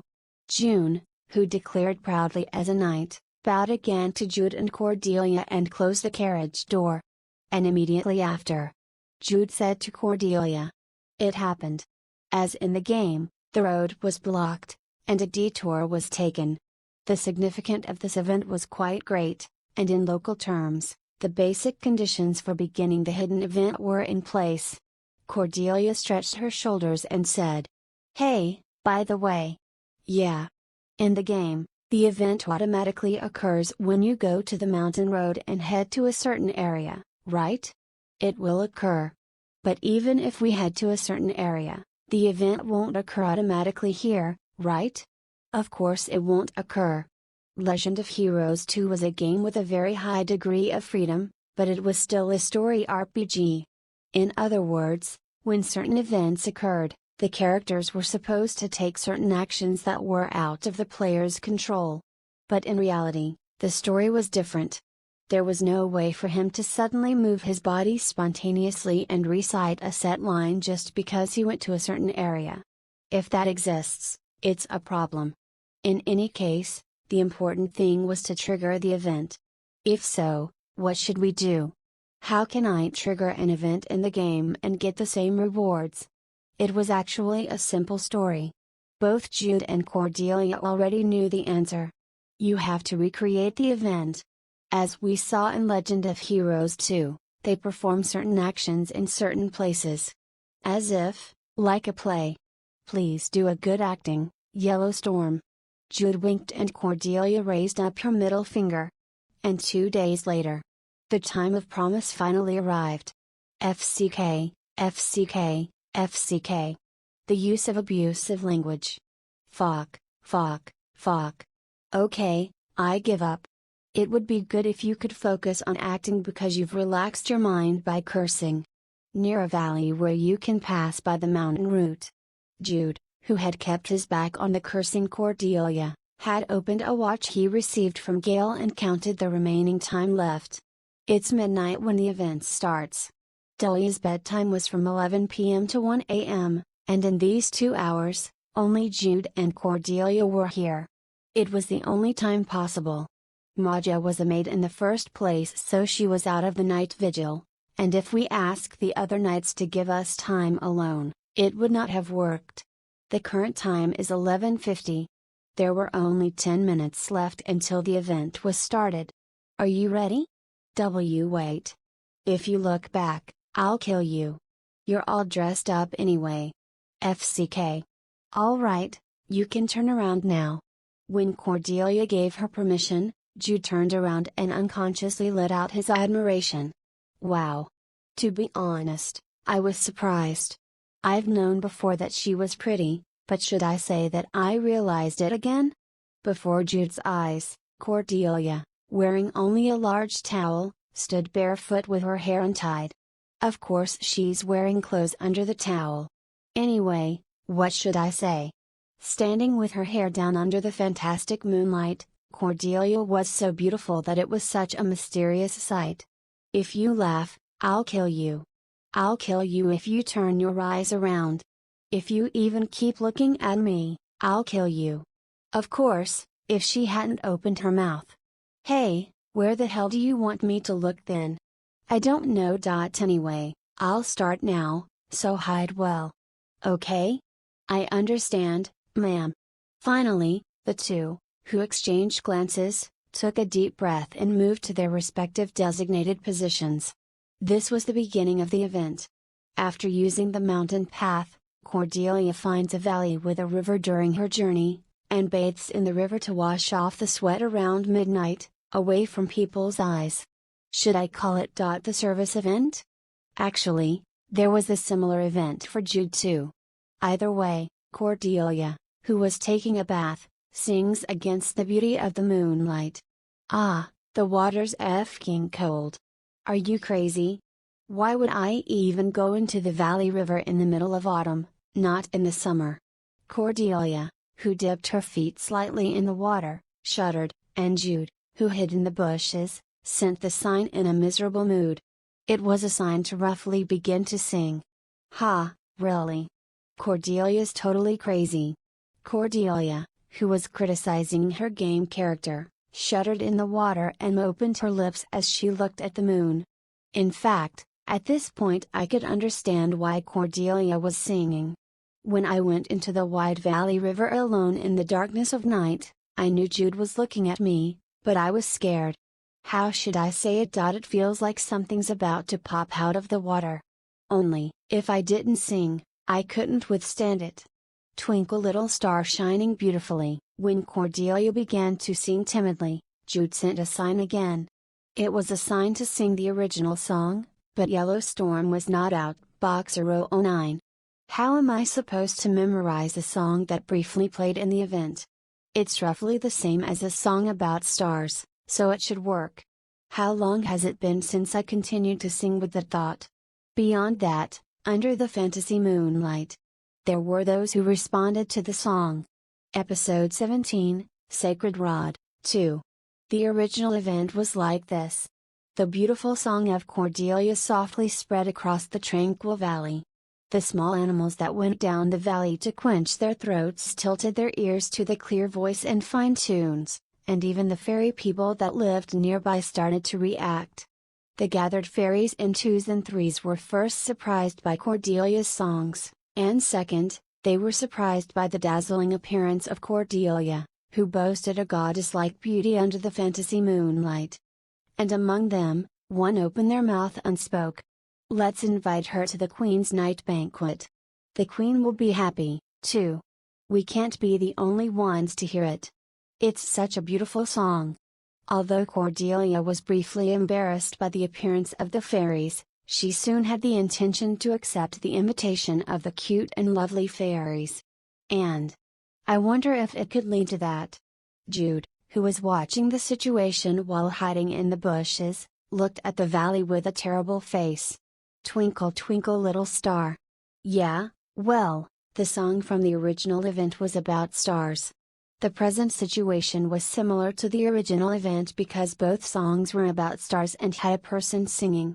But unlike the original where it sounded beautiful and mysterious, instead, it sounded cute and lovely, so it was still nice to hear. My taste has gone bad. Yellow Storm is cute and lovely. Shaking his head to regain his senses, Jude's anxious eyes stared further away. And at some point, when she had sang Twinkle Twinkle Little Star in full 3 times, Cordelia, who was soaked up to her shoulders, shivered in the water's coldness. It's here. Small lumps of light began to appear. At first glance, it could have been mistaken for a firefly, but the light was too bright and beautiful. Jude sent a sign out of the bush, and Cordelia nodded after seeing Jude's sign. In fact, she had already noticed. In the western sky in the eastern sky twinkle twinkle little star, Cordelia sang and slowly raised her body which had been deeply immersed in the water. She was still wrapped in a towel, but when she rose from the water, she felt a chill and shivered unconsciously. But this wasn't the time to be coughing here. Cordelia committed to singing with a little more emotion under the beautiful moonlight. She looks beautiful. The lumps of light approached. Blue light, yellow light, green light. They were slightly larger than the palm, but the fairies were almost no different in appearance from adult women except for the butterfly wings on their backs. They numbered 5 in total. The fairies, who came to Cordelia's side, flocked to each other and raised their voices a bit loudly. It's a cute song. Why is she wearing a towel while taking a bath? How do you take a bath like that? I don't know, rather, her voice is beautiful. She has a pretty face too. It's thrilling, it's always fresh, and being pretty is the best. All the other fairies nodded their heads as if they agreed to the last fairy's words. It's the same as in the game. The world's best looking race is probably a fairy. Either way, they approached Cordelia, who was pretty and a good singer, without hesitation. Rather, it was Cordelia who was surprised. Cute. As the fairies were small like the palms of her hands and they moved in front of her eyes, Yellowstorm couldn't help but feel her girl's heart was stimulated. "Who are you? What is your name? Would you like to play with us? The Queen's night entertainment will begin. The Queen likes pretty girls." Cordelia grinned at the fairy's suggestion, and Jude, who was hiding and listening, let out a sigh of relief. I was worried because the song was different, but it seemed to have gone smoothly. Maybe Cordelia's appearance is a fact more important than just singing? If you listened carefully to what they just said, they're inviting you only because you were pretty. Anyway, the process changed a bit, but things started to go according to the original event. Because of this, Jude erased his idle thoughts and set his eyes somewhere than Cordelia and the fairies. The next sequence in the original event. Cordelia hesitated for a moment, but eventually decided to accept the fairy's invitation. But right after that, Kaong! A beast's roar burst. The roar was close to that of a wolf's, but it wasn't a wolf. Bicorn. Also called a corrupted unicorn, it is a lascivious monster in the form of a horse with 2 horns. The appearance was on schedule. But not everything was the same as the original. Cordelia. As he jumped up from the bushes, Jude shouted. He had no choice but to do so. He ran towards Cordelia and shouted again. "Get out of the water!" The roar of the bicorn resounded. But there was nothing at the spot where the bicorn appeared in the original event. I looked around in a hurry, but it was the same. What it meant? It showed up, but the bicorn didn't know where it was. There was something that came to my mind at the moment. It was intuition. That's why Jude yelled to Cordelia to get out of the water. Kaong! The moonlight reflected on the water's surface was broken. The bicorn spurted right on the water and rushed towards Cordelia. Cordelia! Jude kicked the ground. And at the same time, the bicorn with purple hair and a red mane rammed Cordelia with its head. It was a sudden collision. The fairies shrieked and scattered, and Cordelia soars upwards instead of being bounced off, and was thrown straight over the bicorn's back. It was telekinesis, one of the specialties of the bicorn. Kying. As soon as it captured Cordelia, it laughed pleasantly and burst out of the water, trying to leave as its eyes scattered a red glare. But Cordelia did not tolerate it. "Stop!" Cordelia twisted her body. She struggled fearlessly on the bicorn's back and threw herself into the water, away from the telekinesis. At the moment the water splashed hard with a thud, Cordelia, who fell plop into the water, rose up and floundered. The bicorn saw such Cordelia. The fairy screamed, and Jude sprinted towards Cordelia and the bicorn. And Cordelia yelled. Out! It was an urgent cry. Shouting without a chance to add apostrophe boxer, she hurriedly took off the towel she was wearing. Red leotard. There was nothing to be embarrassed about because it's actually a one-piece swimsuit. Cordelia spread out the towel. The fairies looked at the towel reflexively, and so did the bicorn. But Jude didn't. The moment Cordelia had cried out, Jude understood. Because he figured out why Cordelia was calling him and what she was asking him for. Light. Inside the towel was a large drawn magic circle. A one-star magic that only illuminates light at best. However, the magic circle was not drawn for no reason. Several formulas amplified the magic. The mana that Cordelia poured covered the whole place with a pure and intense light. Kaya. Kaong.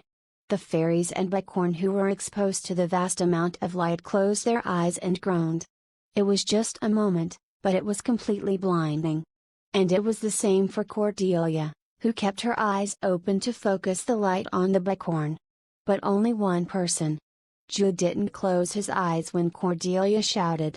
At the moment when the fairy's scream was cut off, Jude took off from the ground. Thud. 36 world steps. The footwork skill using energy accelerated Jude. The distance between Jude and the bicorn was quickly reduced. The bicorn opened its eyes. But it still couldn't see properly. Jude rushed at the monster and swallowed his breath. For a moment, He cut off his breath and gave strength to his clenched fist. Slaughter. It doesn't stop at driving it away. Now that he's come this far, he has to take him down. Jude did not pull out the ceremonial sword from his waist. He used the sun's necklace to give strength to his hands that were wrapped around like a nugget. Bang! Jude's fist hit precisely in the middle of the bicorn's forehead. It let out a shriek, but it was not yet over. Using the 36 world steps, Jude poured a series of attacks on the bicorn's head. Lightning punch. One of them Yugong taught by his father in that 3 days. It was 7 consecutive strikes made up of the first 4 hyper punches and a later 3 hyper punches, which meant 7 quick punches in the span of 1 lightning strike. T/N, I'll be honest. I have little idea what those first 4 hyper punches or later 3 hyper punches are. They were written in the chapter as and my best guess is those are some kind of punches. The original text was this, paper pack. Jude's fist continuously struck the bicorn's forehead and cheeks. If it was an ordinary punch, it wouldn't even damage the bicorn, who can compete with the bear with its strength, so what Jude used was Mugong powered by his inner chi. Moreover, the sacred power of the sun's necklace did not tolerate the existence of the bicorn belonging to the demons. Kaong-ong. All 7 consecutive strikes hit, but it was, after all, a bicorn. It stumbled for a moment before it shook its head and tried to hit Jude. It was quick and powerful. But at the same time, it was the attack Jude had been waiting for. HNNG. The bicorn's horns struck the air. Jude, who gained distance by using the 36 world steps, was satisfied. It wasn't because I was proud of myself for just evading the attack. Because I've done my job. I've made enough time. A short time. Jude exhaled. He smiled at the voice he looked forward to. Fire missile. Cordelia. The dashing red magic missile burned through the darkness. As it burned its way forward, it exploded at the same time it hit the head of the bicorn. Boom. Boom. Boom. There was a roar. In the aftermath of the explosion, not only the surrounding air but also the surface of the water were shaken, and the fairy screamed. But instead of letting out an exclamation, Jude and Cordelia immediately prepared for the next step. Because neither side experienced a level up effect. It was very likely that it was still alive. Dig. Cordelia continuously chanted spells. She, who stalled the bicorn's feet and made it fall, clenched her teeth instead of preparing for the next magic. She had a headache. It was unreasonable to chant magic continuously in the aftermath of using the fire missile. The bicorn did not miss the gap when Cordelia staggered. With a burning tumultuous glow in its eyes between its burned and messed up head, it rushed towards Cordelia. As planned. It was true that she had a headache. It was no lie that it was too much to chant magic continuously.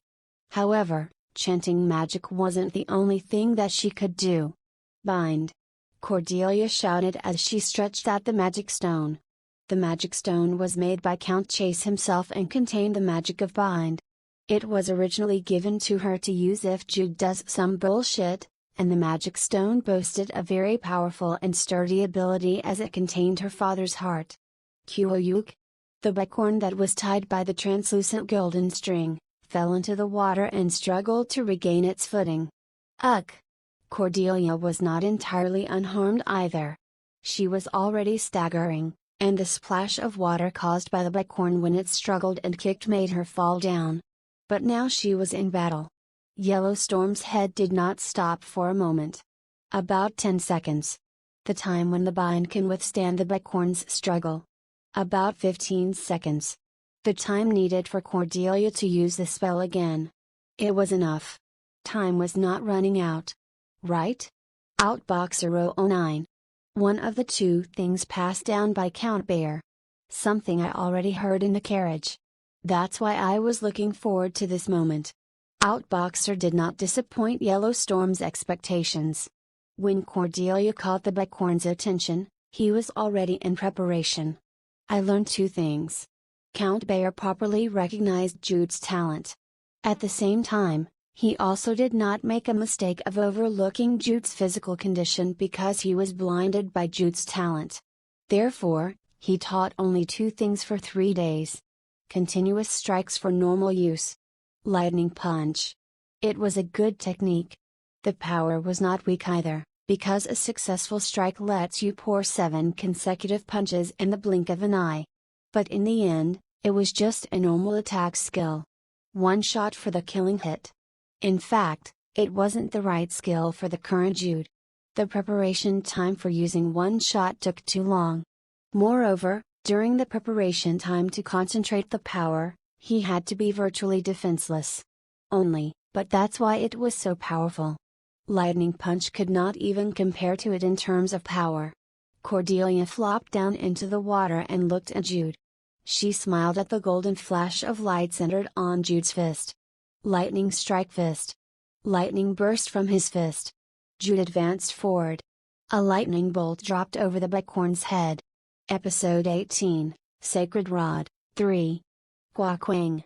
A spray of water soared with a lightning strike.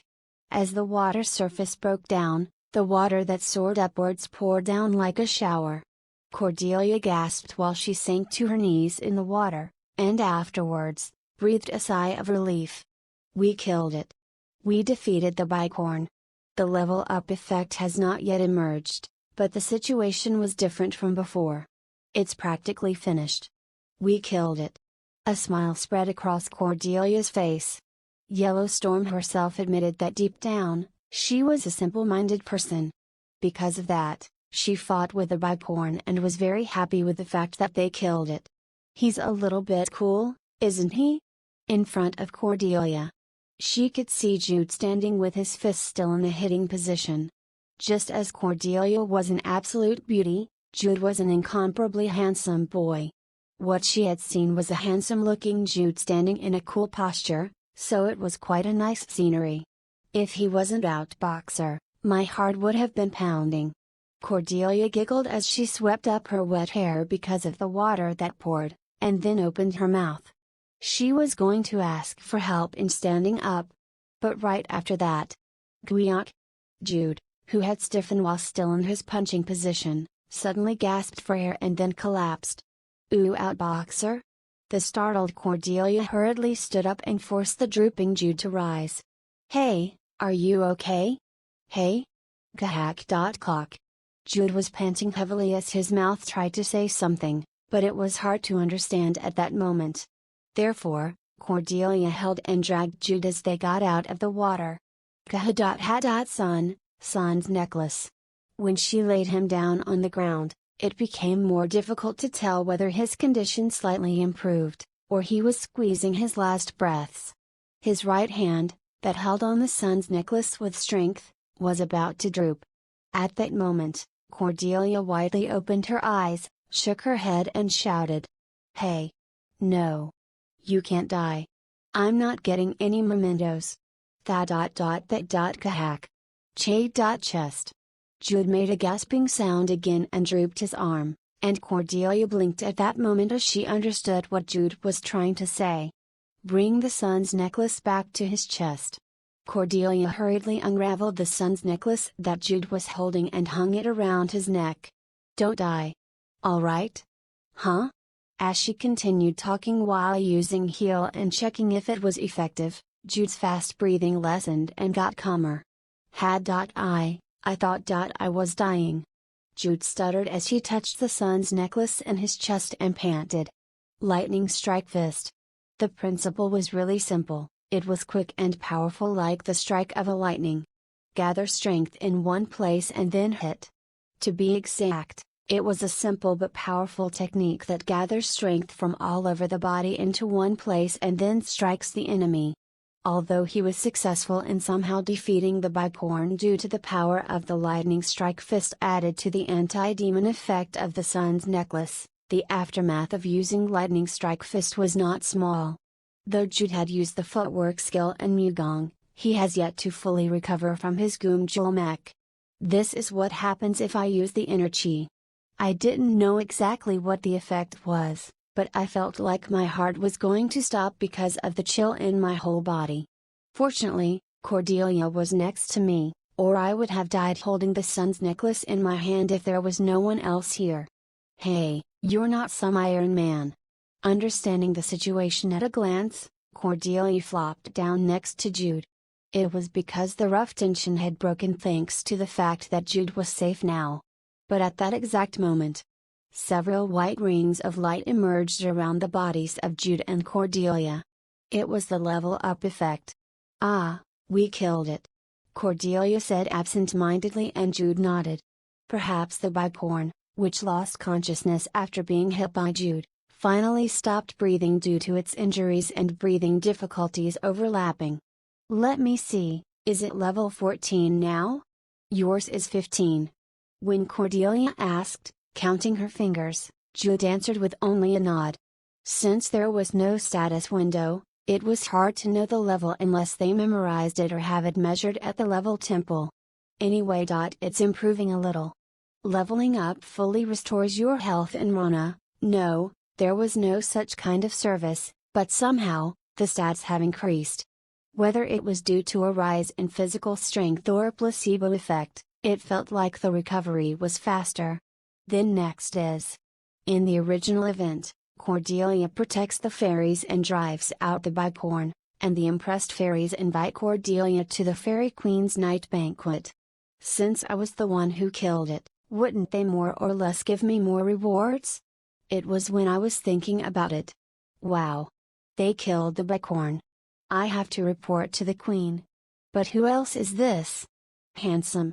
It's thrilling, it's always fresh, and being handsome is the best. The fairies, who fled and ran away, gathered next to Jude and Cordelia and squealed again. Because Jude was not in a position to speak properly, Cordelia cleared her throat and spoke. This is my fiancé. He was keeping watch for any danger while I took a bath. The lines were prepared in advance in case he got discovered. After hearing Cordelia's explanation, the fairies looked around among themselves and said, "She's engaged. You were watching? You didn't steal a glance? But is she really taking a bath while wearing clothes? Hey, this is not the time. We have to let the Queen know quickly." That's right, that's right. Fortunately, there was someone who seemed to be smart. The one with green butterfly wings flew close to Cordelia's face and continued to talk. Hey, you, what's your name? I'm Adele. Adele, I'm Yellow. Cordelia. This is Jude. Yellow Cordelia? Cordelia. Okay, Cordelia. Anyway, you and your fiancé killed the bicorn who was always bothering us. I was going to invite you because you were so pretty, but now I have to absolutely invite you. Come with us to see the Queen. You will be rewarded by the Queen. It was the flow we wanted. Cordelia seemed to be yelling as she pumped her fist and then looked back at Jude, and Jude glanced back with eyes that seemed to be proud of their hard work. Are you going with us? Yes, I'll go with you. As Cordelia smiled and answered beautifully, Adele simultaneously smiled, as if she was in a good mood. Yes, then follow us with your fiancé. You have to go into the water to get to where the Queen is. The fairies were called a race that could be found everywhere and nowhere. It was because they were beings that crossed the walls of dimension and space. Can you go? Roughly. When Cordelia asked quietly, Jude nodded his head and raised himself up. According to the original event, time would not pass so much in the Fairy Queen's residence, but in any case, this incident caused a little commotion, so a group led by Dahlia will soon come. It was good to finish the work before that. Grab my hand, I'll help you up. Thanks. Jude entrusted her to help him stand up by holding her hand. This way. As the laughing fairies got ahead, Cordelia, who was diligently chasing them, spoke. By the way. You defeated the bicorn? I killed it. Then the horns will come out, right? If you pull it out, it will come out. In the game, the horn was dropped as soon as I defeated it, but this was reality here. One is mine. Yes, the remaining one is mine. Fortunately, the bicorn had 2 horns. Like the unicorn's horn, it had many uses, but the most common use was to smelt it to make a dagger. The items made from the bicorn's horns could cause a variety of status conditions, including confusion, charmed, etc. After their business with the Fairy Queen is over, she'll ask Delia and the escorts to take care of the bicorn's corpse. Just imagining it made her feel better, and Cordelia smiled. It's so clear. What? The water? Instead of answering, Jude just smiled, and Cordelia followed the fairies into the water after tilting her head a few times. I can breathe in the water. Something like that did not happen. I just closed my eyes, and when I opened them, I was in a completely different place. It was a large open space nestled among large and small trees. It was a place that felt very cozy despite the fact that it was in the woods, because the soft and warm yellow light melted the darkness like the moonlight. Dozens of fairies were gathered in the open area, and they were dancing, singing, and bustling about, as if the night banquet was already in full swing. I feel like I'm in the country of dolls. Cordelia blushed slightly and spoke quietly, but Jude decided to ignore her for now. It was because this was not the online chat, and it was kind of hard to make fun of her offline now. In any case, giants appeared at the place where palm-sized fairies gathered and played, forcing everyone's eyes to naturally focus on the two. What is it? What is it? It's a human. But she's pretty. And he's handsome. Are you today's invited singer? They're soaking wet. As they were chattering among themselves, Adele stepped forward and shouted to everyone. We have to take her to the queen. They defeated the bicorn. As they stepped forward, a group of 4 fairies also stepped forward and pushed the other fairies away. Come on, let's go. This way. Moving behind Adele, the road opened up among the fairies like the miracle of Moses. And how far along do we go? Strangely enough, the surrounding landscape changed little by little every step. The surrounding fairies diminished and became fewer every meter, and the gap between the trees narrowed, as if we were walking on a narrow corridor. And a few steps again. When we stopped, Adele, who had taken the lead, was also gone. We were in a small round room. Instead of a ceiling, a dark night sky was above, and the moonlight that came down gently lit up the surroundings beautifully. It's been a long time since I've seen a human child in person. The Fairy Queen was young and beautiful. She had colorful butterfly wings with various colors, and blue eyes and a brilliant blonde hair as if it was made by melting gold. With white skin, she was wearing a grass-green dress and holding a cane studded with jewelry in her hand. I greet the Fairy Queen. When Jude bowed and greeted, Cordelia was flustered and greeted too, and the Fairy Queen seemed to smile cutely. Like all fairies, she was only the size of a palm, but the queen is still a queen. You could feel the aura unique to those who are leaders of a group. I heard the story from Adele. For the fairies that could even freely cross space, even time was not a completely forbidden realm. At a time when Jude and Cordelia were taking a few steps, the Fairy Queen had met Adele and talked to her in a gap of time. The bicorn has been one of our oldest troubles. I can't help but award you for taking care of it. At the Fairy Queen's words, Jude was slightly nervous. In the original event, the focus was on the fact that Cordelia devotedly protected the fairies, rather than the fact that she kicked out the bicorn. What if she gives her something else? Because what Jude and Cordelia needed right now was the sacred rod, Moonlight. However, unlike Jude, Cordelia's eyes were glistening with anticipation without thinking of anything else. Cordelia, I think this would be good for you, the wizard. When the Fairy Queen shook her hand elegantly, the roots of the trees covering the floor opened, and a wooden stick with silver jewels, sure to be called a rod, but long enough to be a cane, came out. Moonlight. Jude and Cordelia cheered almost simultaneously in their hearts. It's an unusual item, but it's too big for us to use. It would be better to be in the hands of those who have good hearts than to be left in a place like this. Take it. Fortunately, it was a line similar to the original event. Jude was relieved, and Cordelia smiled and reached out to the Moonlight. And Jude, I will reward you too. By the time Cordelia was happy to hold the Moonlight tightly in her hands, The Fairy Queen looked back at Jude and spoke. From this point on, it was not in the original event, but Jude had more expectations than worries. If I get anything, it's a plus. It is different from Moonlight. Originally, I shouldn't have received anything, but honestly, it was a profit no matter what I will receive. What will the fairies give me? Fairy stone? Fairy whispers? It was the time to think of these and other items in my head. Take it. When the Fairy Queen waved her hand gracefully again, this time, a branch automatically moved and held out a silver ring to Jude. Soon after, Jude's eyes opened wide. Don't tell me? The identity of the ring.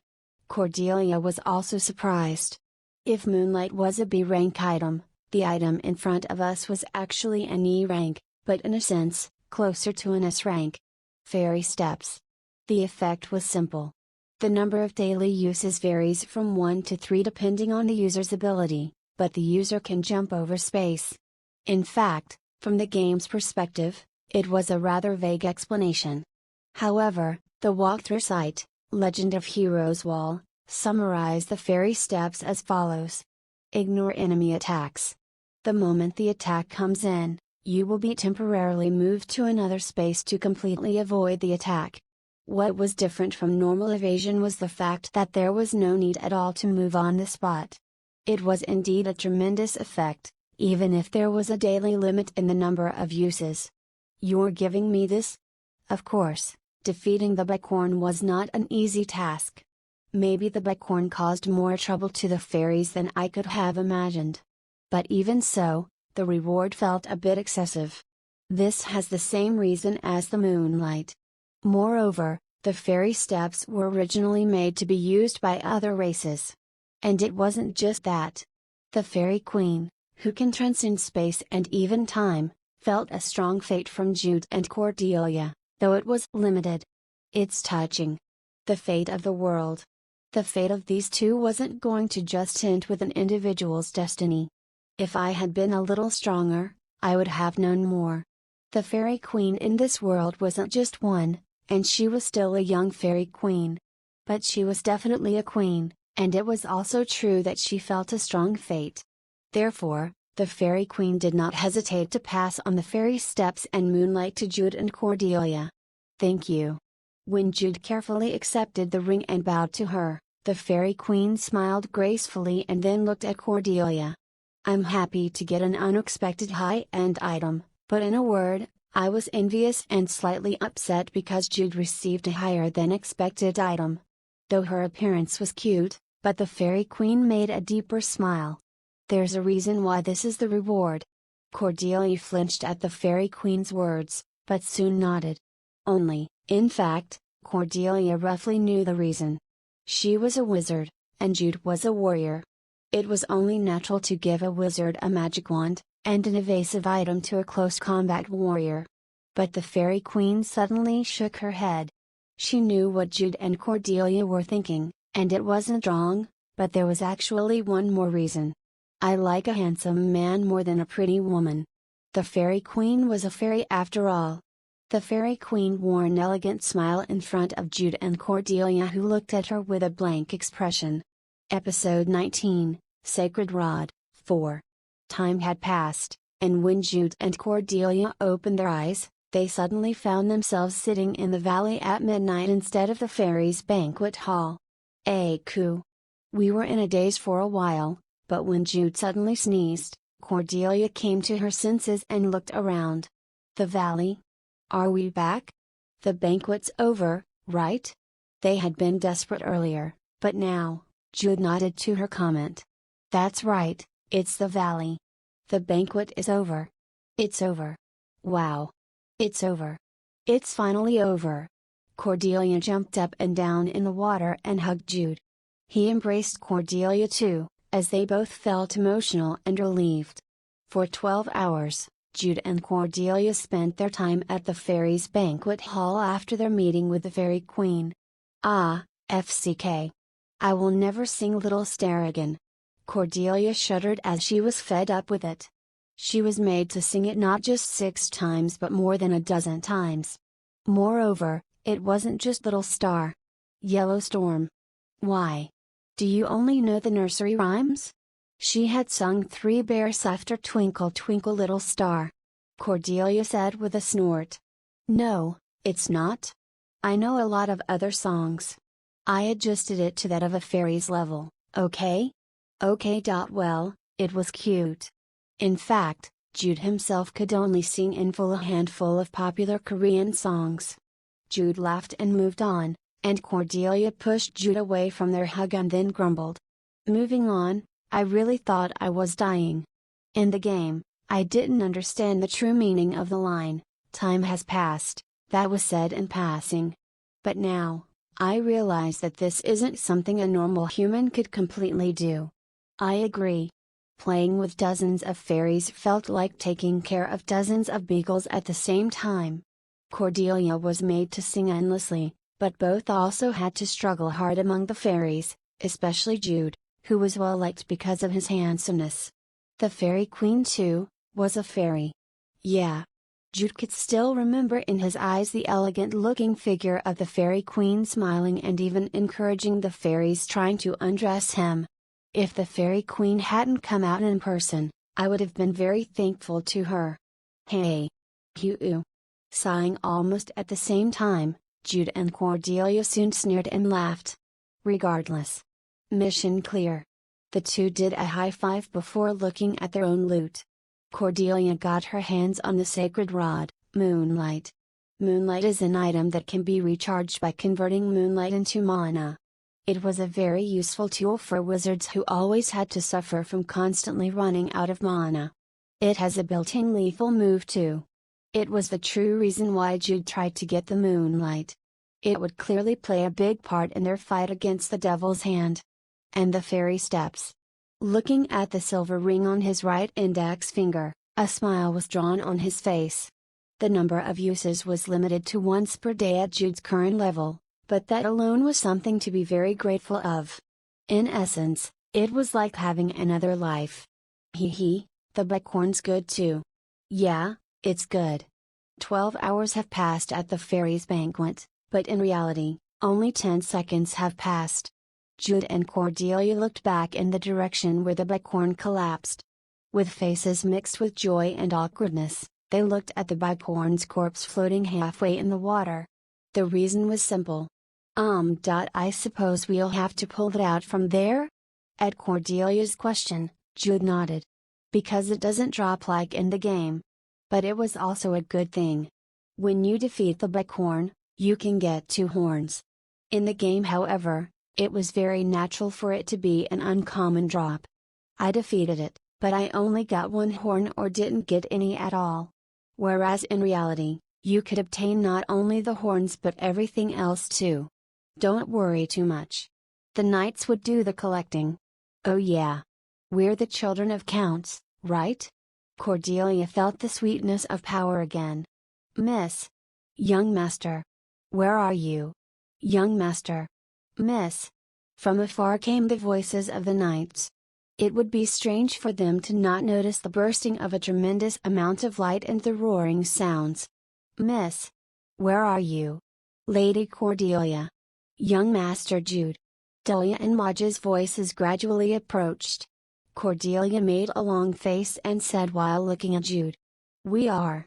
Yes, we are. In a lot of trouble, right? In a lot of trouble. We'll certainly not be scolded. It didn't stop at the 2 of us stealthily sneaking out, but we also fell into the water and made a mess of ourselves.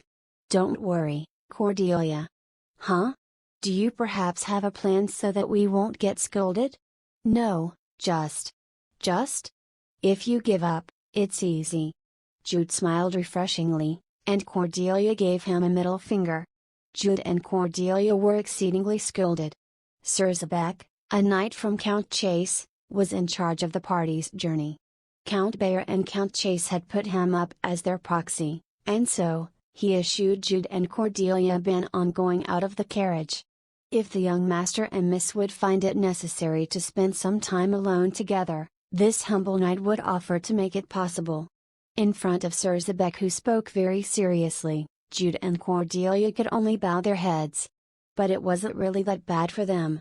In the first place, there were no more matters that we persistently need to go out and take care of in our journey to Langesthai. Rather, it was good for the two to discuss their future plans while being alone together in the carriage. "I'm sorry for Dahlia, but..." Sir Zabek severely scolded Dahlia for forgetting her escort duty and exposing the two to danger. He imposed on her a pay cut measure as punishment. Cordelia worked hard to defend her, but it was inevitable. However, is it fortunate that our public opinion is favorable? The public opinion referred here was the knights of Count Bayer and Count Jace. In reality, they now didn't find it surprising for the two to go to the valley. It was because of the circulating rumors about how Jude and Cordelia deeply yearned for each other since last week's daytime runaway. What the knights paid attention to was the fact that Jude and Cordelia defeated the Bicorn together. "Young master, you've become very strong." Ha! The young master inherited the Count's talent after all. In the memories of Count Bayer's retainers and knights, Jude was always sick and couldn't even freely go outside. They were naturally thrilled that Jude was not only healthy now, but that he could also defeat not just a goblin, but a Bicorn. Especially in Jude's case, as he was delighted and in a hurry to write and send a letter to the Count. Count Chase's knights rejoiced in a slightly different sense, focusing more on the fact that Jude has become stronger, than on the fact that Cordelia defeated the Bicorn with Jude. Cordelia was Count Chase's youngest child, and a pretty woman that everyone in the family sincerely loved. Since Cordelia was going to marry an always sick man like Jude, no one had spoken openly. However, a few were concerned and worried, and there was also a lot of dissatisfaction. Well, how can you not be happy now that Jude was showing quite a reliable figure? Sir Zabek also immediately wrote a letter to Count Chase after scolding Jude and Cordelia hard. "I like him now." It was a short and bold comment, but it really was Sir Zabek's respectful feelings. Anyhow, it was sorted out to some extent, and half a day passed. Jude was lingeringly sick inside the carriage. "It's a cold." As Cordelia had briefly commented, Jude caught a cold. It was caused by having fallen into the valley water on an autumn night, but the biggest cause was wandering around while wet. Brrr. Jude was covered with a blanket and had a wet towel on his head. He was half asleep as he was lying on the carriage seat, and Cordelia clicked her tongue. "I didn't get sick. What about it?" It was the perfect time for Jude to talk back to her, but he had to agonize over his headache. "I'll change the towel." Cordelia personally changed Jude's towel, and wiped the sweat off on visible parts like his forehead and neck. Think. Yes, yes. If. Gumjul. Healed. Yes, yes, I'll carry you, hit you, cross the wall, stand in the front line, and nurse you when you're sick, right? When Cordelia spoke fluently, Jude had a blank look, and she soon had a little laugh. "I remember everything, so be prepared?" At any rate, she was very happy to have fought back against Jude. "For now, just go to sleep without thinking." Cordelia arranged the towel and sat down again, opening a book. Jude looked at her for a moment before closing his eyes. Late in the afternoon, Jude barely opened his eyes and stood up. He shook Cordelia, who was dozing off on the opposite side. Hey, wake up. Stop drooling." Cordelia quickly lifted her head and wiped off her drool while floundering. "She's really pretty." She was pretty even though she was drooling and floundering. After a moment's thought, Jude looked outside the carriage window and continued to talk. "Let's get down to business." Oh. Are you okay?" Cordelia shook her head and came to her senses. She opened the lid of the water bottle and asked. "Oh, after a good night's sleep, I think I feel better." This guy's also effective. When he lifted the sun's necklace from his neck, Cordelia laughed and spoke. "What's the tuned cure to Gunjulamek?" "Huh? It's Muon sweet water." After a certain amount of big talk, the two became ready to discourse. Jude sat down and opened the lid of his water bottle as he said. "Perhaps if we go like this, We'll arrive at Langesthai in 3 days. Even if they slowly traveled and run for several days by carriage, their destination was still quite a distance to reach because they both came from the faraway town of Balin. Cordelia used her fingers to count the days and said as she blinked her eyes. So is it about 4 days before the event starts? Perhaps. Jude and Cordelia were currently a day ahead of the Cordelia in the main scenario. The events in Langesthai were more than 10, from large events to small ones. But Cordelia was talking about only one event now. The first main event in Cordelia's main scenario was the Devil's Hands attack. This is how the original story unfolds. Miners from the 12 northern families gathered in the commercial city of Langesthai. Not all children from the 12 families gathered, like Jude who was absent in the original scenario. There were quite a few families who have been absent for reasons such as a lack of miners or being busy at home. In Cordelia's main scenario, the number of families that participated was only half, or 6. With Jude added to this, 7 families were now gathered. Langesthai does not belong to any of the 12 families. It was the reason why it was chosen as the social gathering place of the 12 families' members. But not all 12 families in the north were on good terms. After all, it was just the 12 strongest families in the north, and not because they had a great bond or solidarity amongst each other. Depending on the location, there were some families that were competitors, and in severe cases, had hostile relations. We are the exception. Engagement and political marriages were common amongst the 12 families, but there was only a handful of families that really got along, like Count Bayer and Count Jace. In addition, as you know, this event is very hard from the start. To undergo pain from the beginning of the story. That is to say, how the scenario occurs. As for the conclusion, the attack of the Devil's Hand succeeded. They killed some of the children from the 12 northern families, and after kidnapping some, they even committed brutalities like using the victims as a sacrifice for summoning the devil. The world of Legend of Heroes 2 was moving towards Armageddon. In short, it was a world moving towards the end, and one of the starting points was the attack of the Devil's Hand. Can we really stop this? The story was a little strange, but Cordelia liked the character Cordelia. That is, she played as Cordelia several times when she was Yellowstorm.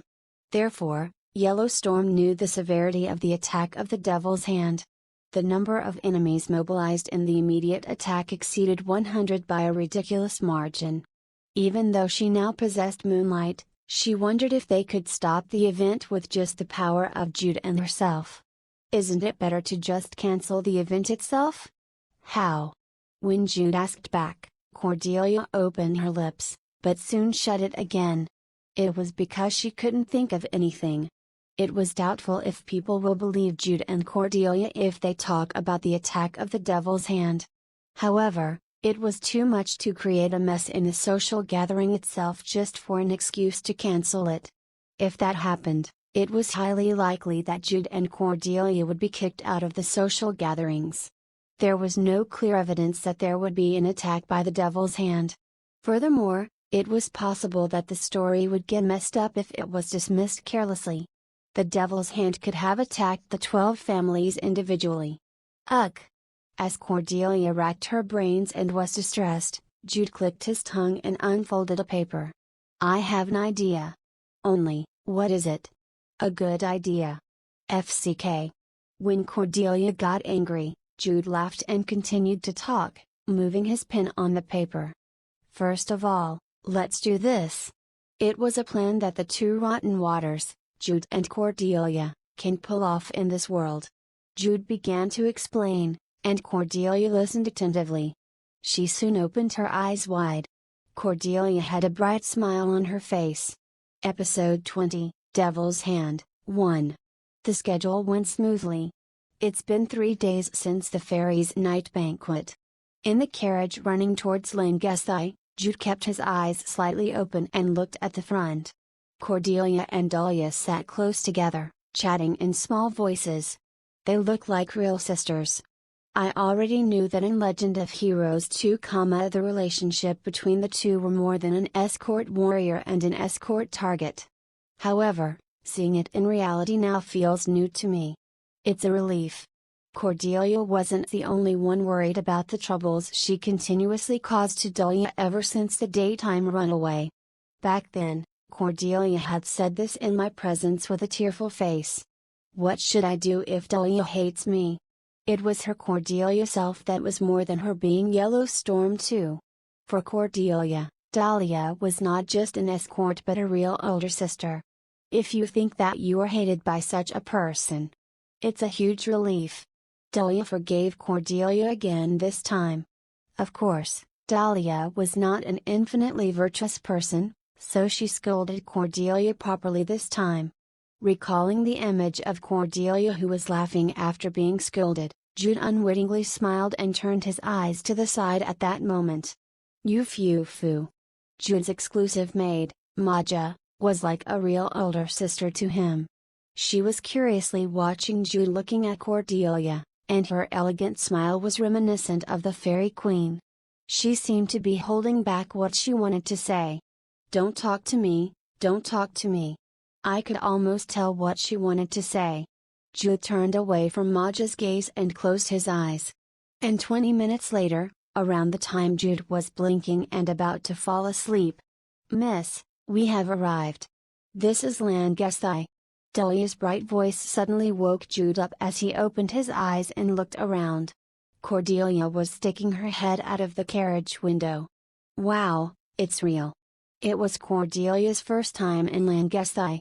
Of course, Yellowstorm had gone in the city back and forth dozens to 100 times, but just as how Jude felt when he saw Cordelia and Dahlia, there was also an insurmountable gap between the game and reality for her. Young master should look too. When Maja suggested it, Jude rose from his seat pretending he couldn't win against her and stuck his head out of the window on the other side. Wow! It was just as I saw in the game, but in a much grander and more realistic form.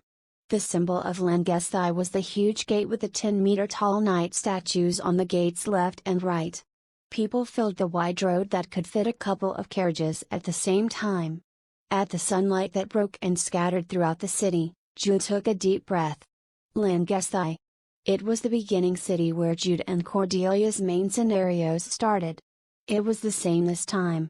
The form and timing were a little different, but the journey to create a new ending will also begin in this city. Ah, I think I can hear the BGM. When you arrive at Langesthai back in the game, the merry theme song of Langesthai would then be playing. As I came back to my seat casually humming, I heard Cordelia humming as well. "Hey, you two? Hey, me too." No more words were needed. The two exchanged glances and laughed at the same time. Maja and Dahlia who were watching them were puzzled, but they eventually smiled pleasantly. "First of all, I have to sell my father." No, this was not a human trafficking story. It was a measure to stop the devil's hand. Jude had prepared an operation that was divided into 3 stages. As soon as he arrived at Langesthai and took up quarters, instead of lying down, resting, or going shopping in the commercial district, he led his entire party, except for Maja, to the Night Order's headquarters in the center of the city. The Order of the Blue Lion. The 12 families, led by the Margrave, Countess Vulgar, were practically self-governing the north, but that did not mean it was an independent area of the kingdom. In cities like Langesthai that do not belong to any of the 12 families, knights dispatched from the royal palace were in charge of public security. "I'm the second son of Count Bayer, Mr. Jude Bayer. I would like to see the Knight Commander." "Yes?" They were in the lobby of the building, which was like that of the large top branches rather than the headquarters of the Night Order. Everyone was bewildered by what Jude had said in front of the squire, who seemed to be handling various applications. "Young master?" When June asked quietly, as if to replace Maja who was left in their lodgings, Jude raised his hand a little and explained it to the squire. "My father, Count Bayer, wrote a letter to the Knight Commander. He told me to deliver it myself." When Jude spoke with a low voice, The squire of a similar age to him was surprised. The name of Count Bayer, one of the 10 sword masters of the Salen kingdom, was a magical word that made the hearts of swordsmen jump, regardless of their nationality. However, that Count Bayer had said that he had asked his son to personally deliver the letter, so it was enough to let Jude meet the commander without an appointment. "Please wait for a moment." The squire hurriedly got up and went inside, and Jude asked again. "Young master, was this a secret order of the Count?" "It's not to the point of secrecy," Jude said with a smile, and Cordelia tried hard to conceal her uneasy expression. "Please come in. He said he would meet you right now."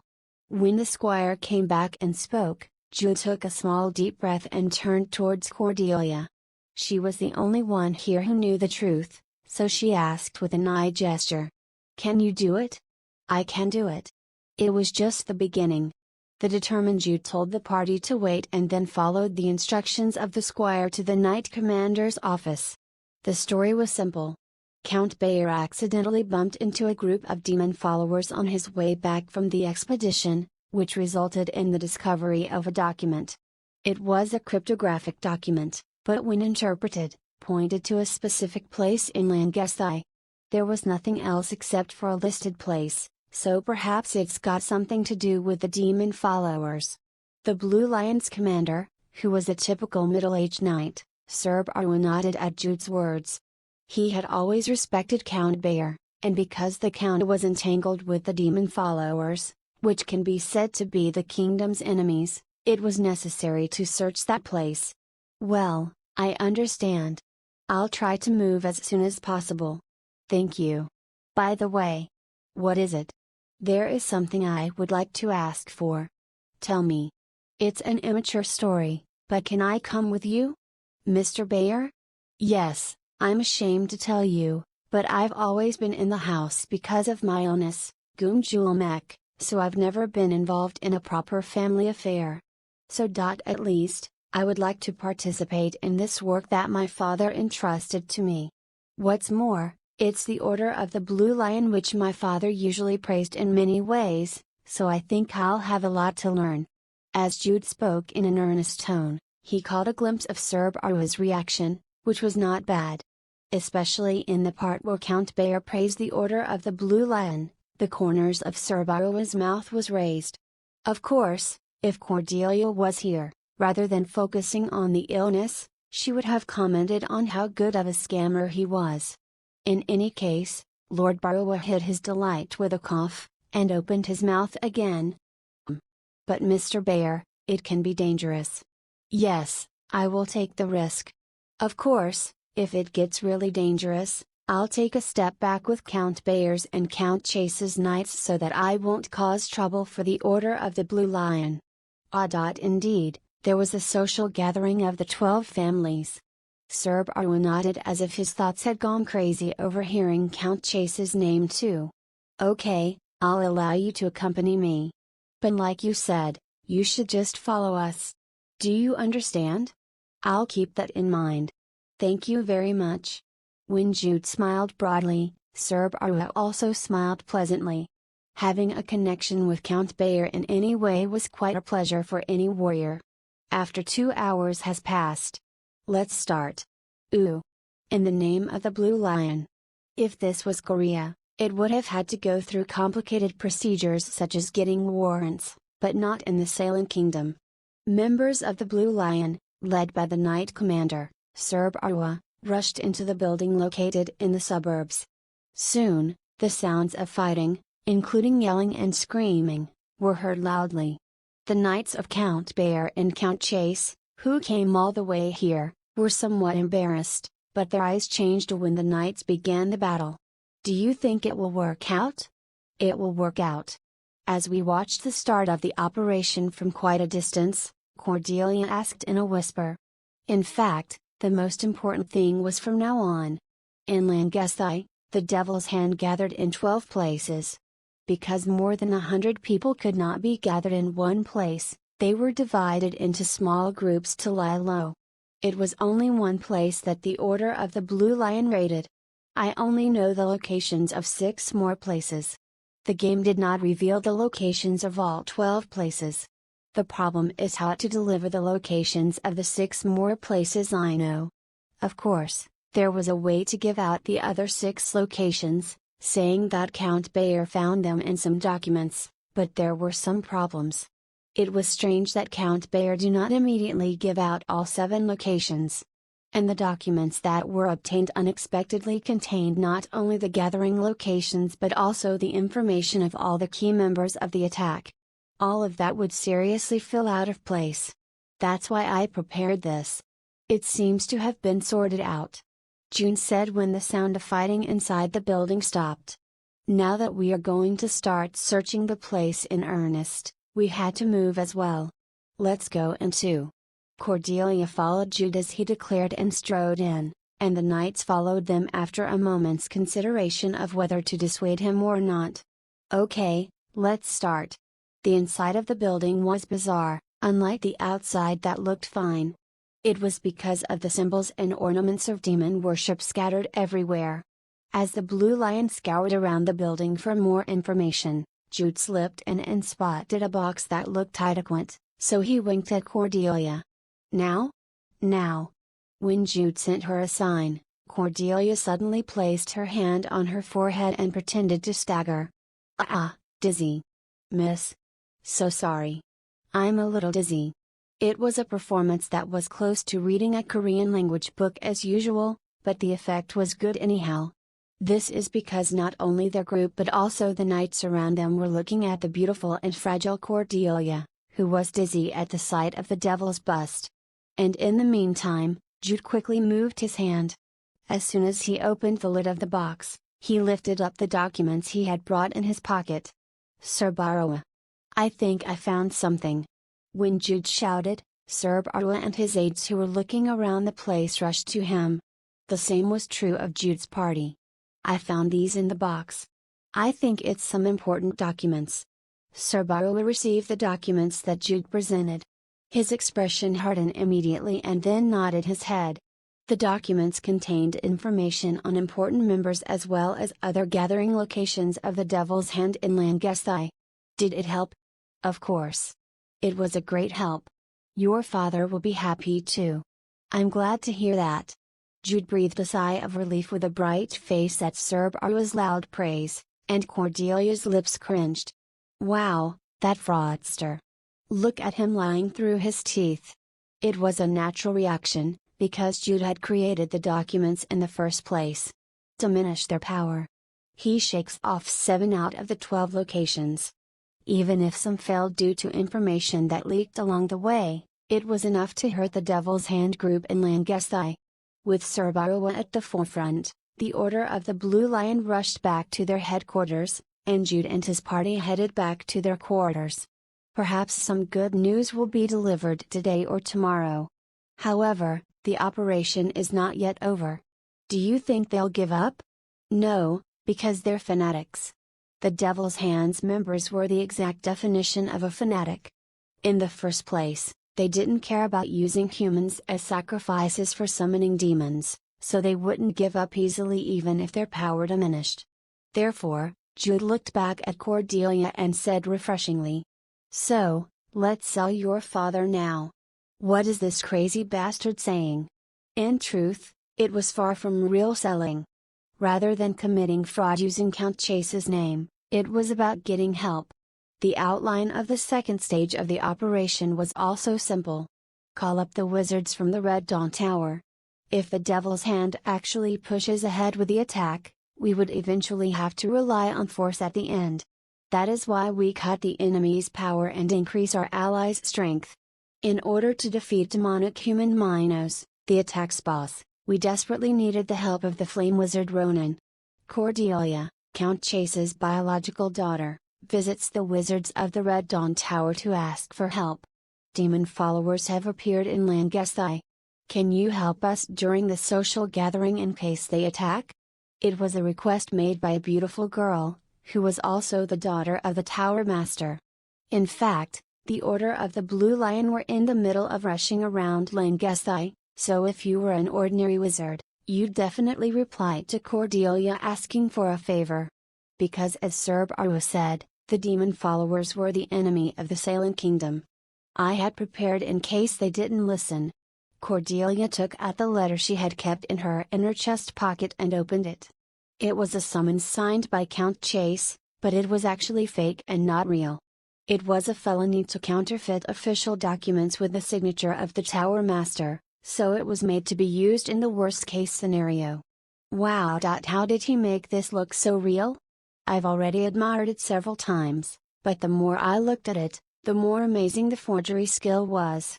Not only did he copy Count Chase's signature almost perfectly, but the contents of the letter were just as good as Count Chase's. No matter how much data and information his biological daughter, Cordelia herself, provides, this was impossible.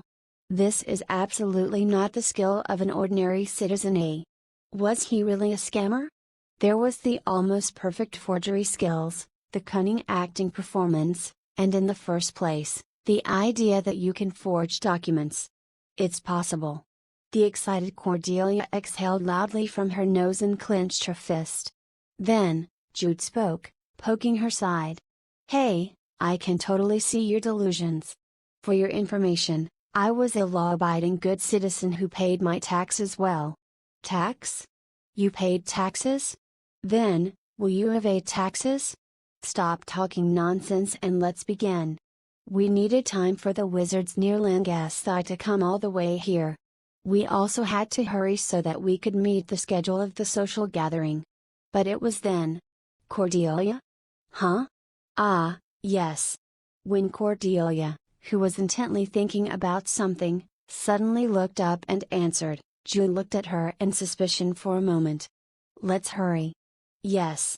However, it was unreasonable to sneak out, so Jude thought he should take Dahlia and June too. Looking at Jude's back who lead the way, Cordelia continued her delusion that was temporarily interrupted. Tax. Only, pay taxes. Member of society. Real adult. Oipa? I had never thought about Outboxer's age. Hey. Aren't you coming? No. Yes. I'll go. Cordelia answered hurriedly to Jude's urging, hastening her footsteps. Chapter 21, Episode 21, Devil's Hand, 2. Terms used in this chapter: Tech tree in strategy computer games. It is a hierarchical visual representation of the possible sequences of upgrades a player can take. Gairen, also known as Kailine in Chinese, or Kirin in Japanese. It is an imaginary and mysterious animal in the East which is said to appear when a saint is born in the real world. Many things had happened overnight.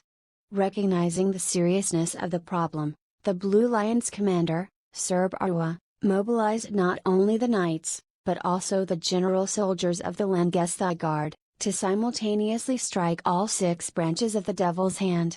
Because of that, the Devil's Hand didn't have a way to resist the simultaneous raids. Although more than 100 people had sneaked in Langasthai, the group had been scattered into 12 branches, with around 10 people per branch. The Devil's Hand were overpowered and literally defeated by the human wave strategy of the knights and soldiers. As a result, 6 branches were destroyed.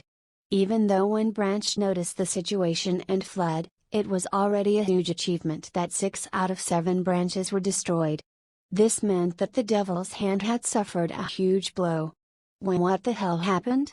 In a forest near Langasthai, a middle-aged man, with a bulging and protruding belly, burst into an angry voice inside a forest ranger's cabin. He is Baron Edgar, a man of wealth among the 3 fingers of the Devil's Hand, and one of their longtime sponsors. 7 branches were robbed overnight. Do you know how much money I spent trying to hide those guys? Moreover, the guys that had hidden this time were not just all sorts of people. All were combatants, so the damage caused to the Devil's Hand was enormous. I apologize. We're still trying to figure out the cause.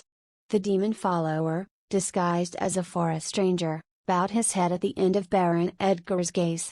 In fact, he was also bewildered. The Order of the Blue Lion knew the location of the branches too accurately. Oh, damn it. What happened to the rest of the branches? It's more dangerous to move right now, So they've been hiding somewhere else outside the branches. My blood pressure. Lord Minos, can we still proceed with this? Baron Edgar, who had raised his anger over the forest ranger, asked as he looked at the last person seated inside the cabin. He is demonic human Minos, a distinguished figure from the Devil's Hands headquarters and is in command of the entire attack. With a pale skin and bluish silver hair, he looked like a 20-year-old man. However, demonic humans who accepted the demons into their bodies cannot be judged just by their appearances. Minos was disguised as Baron Edgar's nephew, and was dressed in a young nobleman's attire. He then said with a cold smile, "It's not whether we can or cannot proceed, Baron Edgar. We will proceed as per my orders." 5 of the 12 branches still remain. Their troops were more than halved, but there was no option of not carrying out the attack. As he involuntarily flinched at Minos' glistening eyes, Baron Edgar shut his mouth and stepped back. He had thought that he'd be hit if he insisted in talking about it any longer. Minos had a small laugh at Baron Edgar's behavior. Edgar was a loud and frivolous man, but the one thing Minos liked about him was that he could read the atmosphere well. "First of all, we've managed to obtain information from our side." At Minos' words, Baron Edgar pricked his ears again and showed interest, but just as it was before, he kept his energy down and did not press Minos to talk. The forest ranger gulped and waited for Minos to talk too. Minos continued his story with a slight frown. Count Bayer's son, Jude Bayer, and Count Chase's daughter, Cordelia Chase, arrived in Langesthi this morning. In the first place, Minos came to Langesthi to attack the 12 northern families' social gathering. It was only natural to pay close attention to the entry and exit of the 12 families' children. As soon as they took up their quarters, they headed for the Blue Lions' headquarters. Then the Blue Lions' raid on the branches began. The timing was too perfect to dismiss it as separate events. Baron Edgar raised a fuss, saying, "Ha, you mean that chap in Butch handed over our branch's information to the Blue Lion? How the hell do they know?" Count Bayer and Count Chase resided in the remote and distant Balin, which was several days away from Langesthi even by carriage. How did the two counts there get information on the branches of the Devil's Hand that hid in Langesthi? Minos couldn't figure out either, so he thought and spoke. "Bring them alive. Jude and Cordelia. Find out how the two got the Devil's Hand's information." Minos was the only one who knew the exact locations of the Devil's Hand's branches that were hidden in Langesthi. But 7 locations, if not all, were exposed. How did they find out? What means did they use to find out? We'll figure out when we catch them. There were plenty of ways to play with the human's feeble mind. Furthermore, Cordelia was originally one of the 2 most important targets of the attack. It was just a matter of waiting until the day of the social gathering to capture their prey at once. I'm looking forward to it. What secrets do they hide? What kind of scream will a lady born and raised finely in the 12 families have? Minos smiled brightly as he straightened his posture. As he told Baron Edgar himself, there was no option to cancel the raid. It was his duty to carry out the mission stamped by headquarters at any cost. 2 nights later, we will execute the plan as scheduled. Speaking with a little modulation in his voice, Minos looked out the window as his glass-like eyes glistened in the moonlight. Cordelia looked up at the sky. The clear night sky was full of stars, as if dimming the moonlight. Huh. However, what came out of Cordelia's mouth was not a voice of clear and pure admiration. It was a weary sigh. "My legs hurt. I've been walking around all day." In the morning, they and the Order of the Blue Lion raided the branches, and in the afternoon, they met the wizards of the Red Dawn Tower. Not to mention the wizard, Cordelia, but even the trained knights, June and Dahlia, were exhausted. As for the other person, there's no response. It's like a corpse. Poking the shoulders of Jude, who had collapsed and seemed to have fallen dead on the balcony's bench, Cordelia giggled freely, and Jude said as he tried to stretch out, "Did you fall behind? Look at you talk. You have a really foul mouth." Cordelia clicked her tongue, and Jude opened his eyes in chagrin. "Hey, who has a foul mouth?" "You." Cordelia replied shamelessly, pushing away Jude's legs as she sat down at the end of the bench. "I'm glad it went well though." "Yeah." The wizards of the Red Dawn Tower were more cooperative than expected. Not only did all 4 wizards we met today promise to cooperate, but they also offered to spread the word around. Is this the sweetness of money and power? The combination of things such as being a beautiful girl, her identity as the Tower Master's daughter, and lastly, the Count's wealth, all gave us more results that we could have imagined. Maybe they helped me because they were just worried. That's better than. It definitely couldn't have been that. Well, I'm sure they felt compassion for a beautiful girl's pleading, but if it wasn't for Cordelia's status and the money offered by Jude, not even one of the 4 would have responded. The wizard was a job that belonged to the social elite, so in order to move them, a corresponding price was required. What's important is that the second stage was also successful. Among the 4 wizards we persuaded today was Flame Wizard Ronan. When you choose the Wizard Tech Tree in Legend of Heroes 2, he is someone you'll meet at least once. And as his nickname suggests, he is a promising wizard in flame-based magic. Was he around 30 years old? It was quite a sight to see him flustered at Cordelia's pleas as if he was weak against women. Minos handles ice and cold air, so Ronan is the best wizard against him. Strictly speaking, Minos was not a wizard. He accepted the demon into his body and became a demonic human, so he could use the different abilities he received from the demon.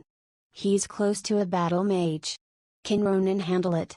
Well, Ronan is not the only one here.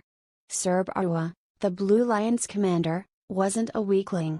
The search operation of the Devil's Hands branches would make him be suspicious of Langesthi's security, so he definitely wouldn't overlook the social gathering of the 12 families. The social gathering won't be cancelled, so he'll send a few knights on that day. The night wasn't just a night for no reason. Even Delia right now could handle more than 10 ordinary soldiers alone. Besides, there are other children from the 12 families. Rather than the children, they were talking about the escorts that would have been sent by their families. The 12 northern families weren't just the strongest in name, so they'll definitely attach talented people as escorts. Cordelia nodded at Jude's words, but she soon shook her head and said as she clenched her fist. But don't let your guard down. In the game, everyone had escorts attached to them, but in the end, the escorts were all shaken off. That's right, that's a good mindset. But don't worry too much.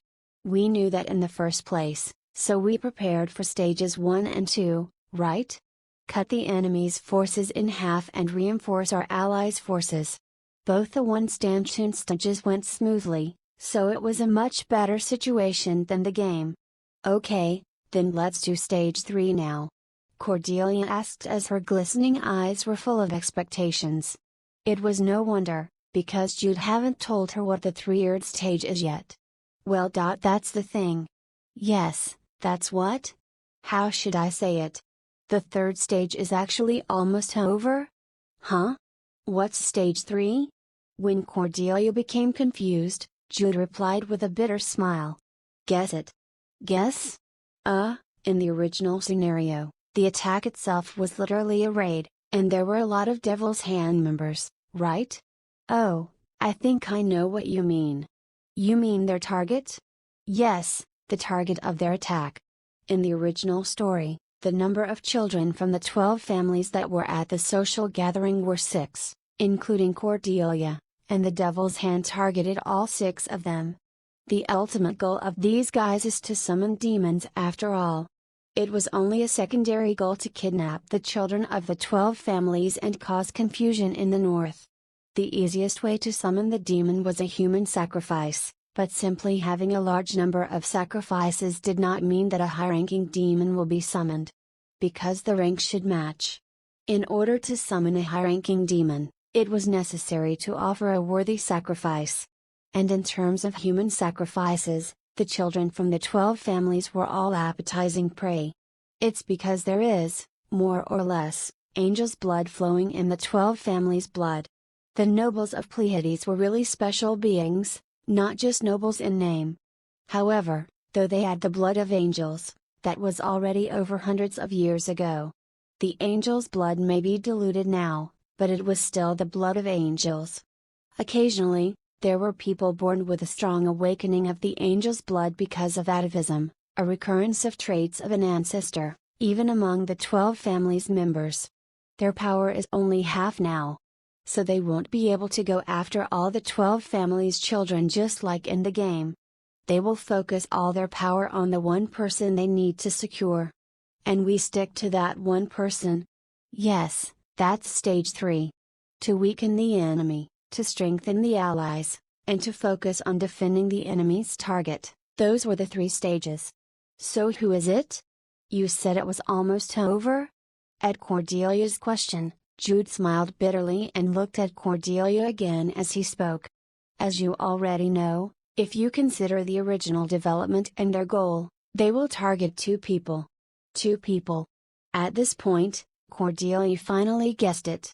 She let out a long sigh and said as she frowned. Cordelia and Lucas. Correct. If Jude was born with Gumjulmek and Kihanmujek, Cordelia was born with a clear, noble soul and the blood of a high-ranking angel. It wasn't a prominent talent like Jude's, but it was the ability to have a high endurance depending on Cordelia's development. At any rate, in terms of offerings for summoning the demon, Cordelia wins as an A-rank prize. The other is Lucas Rasvulgar. He is a sword genius called the Gyron of Rasvulgar and is one of the playable characters in Legend of Heroes 2. I don't like Lucas. Huh? Why? Yellowstorm had played all kinds of characters, but she had played Lucas less often. She had never written a capture strategy for him. It was more like she just saw the characters ending for the sake of being a rotten water. He's handsome. If Jude was absolutely good-looking boy, Lucas was a cool-looking man. It's not that his personality was bad, so why does she hate him? When Jude tilted his head sideways as if he was clueless, Cordelia said with pouting lips. If you play as Lucas, Cordelia becomes a demonic human. Ah. I thought I knew. Cordelia and Lucas will both be targeted by the Devil's Hand at the social gathering, but if you went the Lucas route, he'll become the main character and Cordelia will be captured by the Devil's Hand. She was used as a sacrifice, but became a demonic human afterwards, and eventually became a demon. Because she was born with a strong angel's blood, she had become something like a fallen angel. You really like Cordelia. Because she's my favorite in Legend of Heroes 2. And now she has become her favorite character. Was Jude my favorite? I played this character the most, but I don't know if he's my favorite character. Anyway, now was the time to put aside personal likes and dislikes. Then, let's protect both. You do know that if you leave one alone and they got taken away, it will be really difficult later on, right? I know. If you chose Cordelia's route, it was really terrible because he blocked the road ahead. Just as Cordelia became a demon on the Lucas route, Lucas became the demon on the Cordelia route.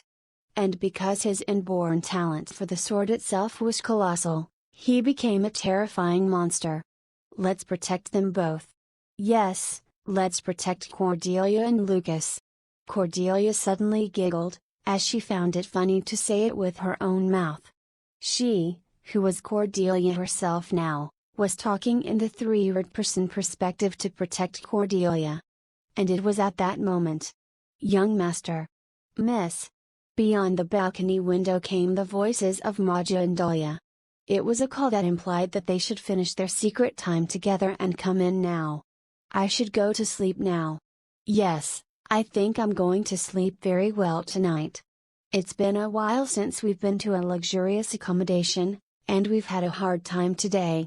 Cordelia had a little laugh at Jude's answer as she stood up and brushed the dirt off her behind, before grabbing the balcony door's handle and saying, "Now then, good night." "Yes, dream of me too." In their same exchange as usual, Cordelia smiled and raised her middle finger.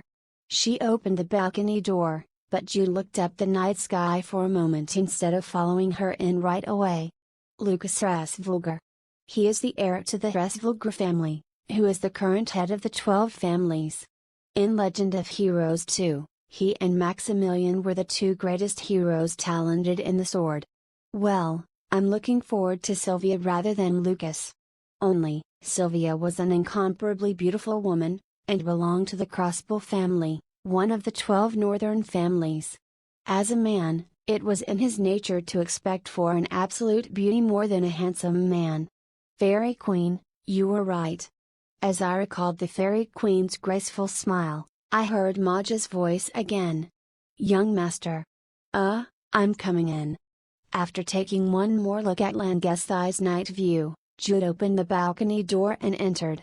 In the afternoon 2 days later, the social gathering of the 12 northern families began. Episode 22, Devil's Hand, 3. Social Gathering. The name reminded me of a social gathering in a bar, but the scale was different when the main participant were the children of the 12 northern families. The social gathering of the 12 northern families was not just a gathering of their children but was also a banquet attended by various people. These people attended the social gathering every year, and those include people who wanted to associate with the 12 northern families, Langesthi's influential people, celebrities whom the children were usually interested in, etc. As such, the social gathering was one of the big events expected every year for the community near Langesthi, and one's evaluation in high society also changed depending on whether they were invited to the social gathering or not. Anyway, for that reason. Wow! Jude and Cordelia were in pure admiration after the two came out of their respective rooms and faced each other in the drawing room. This is because of the eye-opening beauty of an incomparably beautiful girl and an absolutely handsome boy that have made every effort in dressing up for the social gathering. Beautiful. If the Cordelia I saw in the valley was as mysterious as a fairy, the Cordelia today was as beautiful as a goddess. She had pinkish, slightly curled red hair that not only gently fluttered but even glistened, and a lively white complexion. She was wearing a red dress. Cordelia usually looked much younger than her age because of her innocent face, but wearing a mature dress that totally revealed her shoulders made her hidden seductive beauty be seen. The skirt width was quite narrow unlike the usual wide skirt, and the beauty of her leg lines and her slender legs captivated the eyes of every person at first glance. Of course, Jude looked great too. It was only a month ago, but thanks to eating the various kinds of miraculous medicine that Count Chase gave him, his Kihan Mujik, and his sweating from physical exercise, his skinny body that had once lost weight was rapidly improving. With his naturally good body shape plus his recent body improvements, his clean suit stood out properly. However, Jude proved that the completion of all fashion is in the face. His face had strong-willed, mysterious green eyes that lie between his gentle facial lines. When the two looked at each other and were fascinated for a while, Delia and Maja, who were mesmerized together, soon exchanged glances with a warm smile. "You did great. You too. In fact, he naturally looks good in any clothes. She does too." Either way, they were both very satisfied. Furthermore, a smile was drawn on their mouths when they thought that the two would enter the banquet hall together. Should I say I can't wait to see other people's reactions? Let's go now. Young master, you have to escort her. Oh. With Maya's urging, Jude reached out to Cordelia, who came to her senses too and took Jude's hand. Wow, seriously. My heart would have been throbbing if you weren't out, Boxer. You too? It's the same for me too. After exchanging glances, the two smiled as if they felt the same, and entered inside the carriage after passing by the knights who could not hide their admiration. Hey! Rather than the large four-wheeler carriage they used on the trip, the two rode on a small carriage that operated inside Langesthi, while Maja and Delia were going to ride another carriage. Thanks to this, there were only the two inside, and as soon as the door closed, Jude and Cordelia's straight postures collapsed. "You're very much dressed up. You too." Cordelia snorted, looked back at herself in the carriage window's reflection, and grinned. Why? Because she's pretty. Cordelia is the prettiest. Oh, narcissism. Don't do that in front of others. Well, it's true that Cordelia is pretty though. She's pretty even when you look at it, right? Well, it's pretty but it's a relief. What? When I saw you talking in third person, it woke me up. My heart is pounding at seeing Yellowstorm. Is something that shouldn't have happened. Jude breathed a sigh of relief as he watched Cordelia, who was laughing loudly and snorting. He straightened his posture and said, moving on, let's not get carried away. Because today's an important day. Did you get some rest? You went through a lot yesterday. He had worked hard yesterday. If I have to say, it's not stage 4, but stage 3.5. At Cordelia's question, Jude looked sad for a moment because he remembered what happened yesterday, but soon smiled bravely. Well, it's worth the trouble. Though, it's best not to use it at all. If things went well, I wouldn't be able to use it. Cordelia nodded her head as if agreeing with Jude, and then reached out her hands to Jude. Wait a minute. Huh? Stay still. As she approached with a serious face, Jude unconsciously felt nervous, but he soon found out her purpose. The tie is crooked. Cordelia grabbed the bow tie that Jude wore, and smiled contentedly after straightening it with a few touches. Okay, there we go. It looks right now. Cordelia patted Jude's chest with a thud and sat down again, and Jude tried to clear his throat. Ahem, ahem. Why? Are you shy? FCK. Oh, you had such a cute side? Should I say that her Yufufu laughs resembles that of the Fairy Queen? Let's focus, focus. It's a very important day. You know, right? I know. It was like the time I met Lai Skiang. The tension he felt like back then made them continue talking nonsense to each other. Jude took a breath and looked out the carriage window. The sun's red glow spread as it slowly set. The social gathering was held in one of Langesthai's most famous restaurants, which was a place owned and funded by Countess Vulgar. Despite the fact that the social gathering had not yet begun, the banquet hall was crowded, and there were a few places where people were especially crowded. The children of the 12 northern families. There was Lucas Vulgar, the host of this social gathering, and the Vulgar, whose family currently leads the 12 northern families. There was Sylvia Crossbill too, daughter of Count Crossbill, whose family boasted immense wealth. Among the children of the 12 families who gathered today, they were the two people who were particularly prominent, and as evidenced by this, there were many people who gathered around them. Well, there's some children who are marginalized. The 12 families were not equal in power. On the left wall, among her escort knights, stood a dreary-looking girl with a dejected face. She was Viola Long, the Viscount Long. She spent most of the year in the mansion, or in her own room. However, she was afraid of people, so she couldn't speak properly in a place where people gathered. If you survive, you'll be a good friend of Cordelia. To be exact, they would be like older and younger sisters. Jude turned his gaze again. The male twins of Count de were gazing at Lucas with discontented eyes. Felix Durant of Marquis Durant, the oldest child in this social gathering, was sending a passionate gaze to Sylvia. Therefore, a total of 8 people, including Jude and Cordelia, were the children of the 12 families who attended this social gathering. Oh, Lady Cordelia. Perhaps the person next to you is your fiancé, Mr. Jude Bayer. When Jude turned reflexively to the voice he heard from his side, he saw a young nobleman of Langesthai talking to Cordelia. Cordelia tried to remember the young man in her dim memories, but soon smiled widely and started reading the same Korean language book as usual. He is my fiancé, Mr. Jude Bayer. Oh.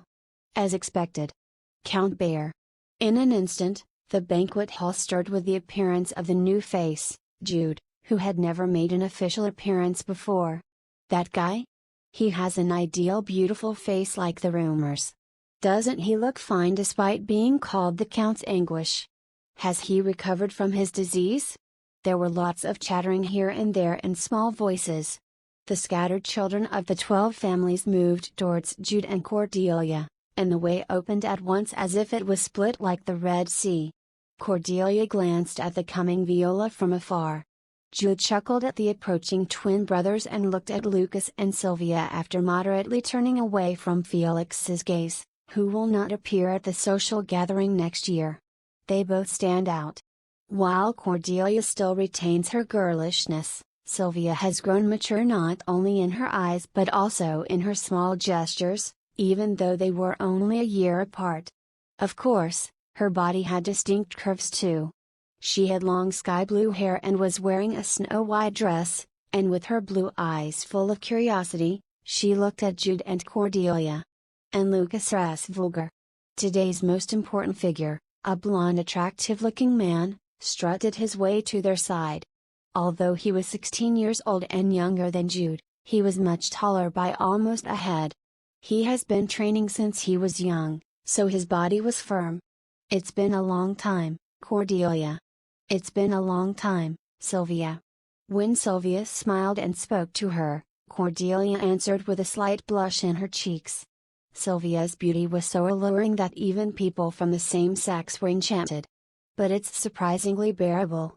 Jude had prepared his heart firmly if he ever gets caught up by her beauty, but surprisingly, he felt like he was just watching a Hollywood actress in a movie.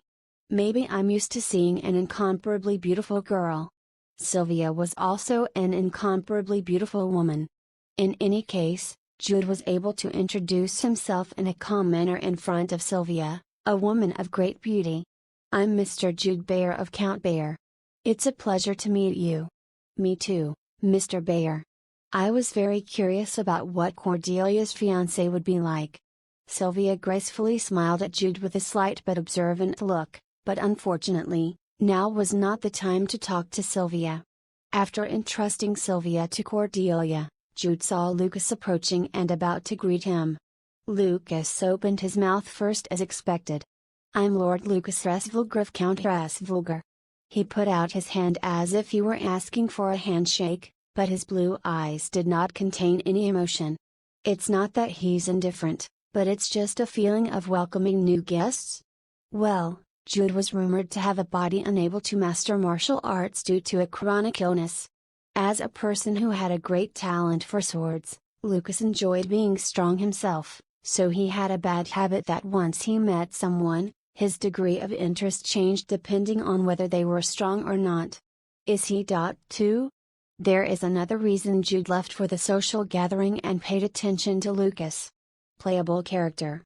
The playable characters Jude and Cordelia were the reincarnation of Outboxer 009 and Yellow Storm, respectively. So what about other playable characters?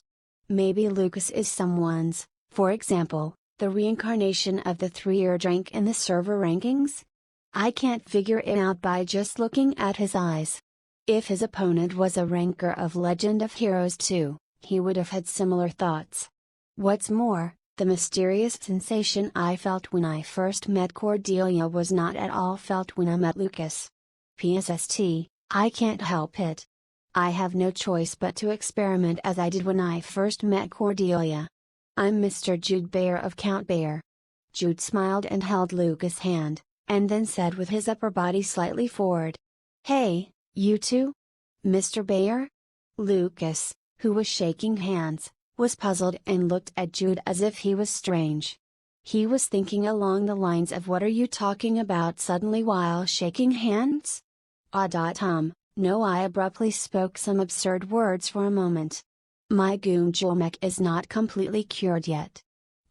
Is it because of the chronic illness? I've shown you my embarrassment. It's gradually getting better, so it won't happen anymore. No, it's an illness. I hope you fully get well. Lucas had a handsome guy's cool-looking smile on his face. Cordelia, who was watching from the side, said with her eyes. You're a fool, but isn't this too much? Ahem, ahem. Jude had nothing else to say, so he hid his embarrassment with a cough. But there are results. Lucas wasn't a ranker of Legend of Heroes 2. He didn't feel anything special when he bumped into Cordelia, and I was genuinely embarrassed by what I just said. I don't know if it's unfortunate or fortunate.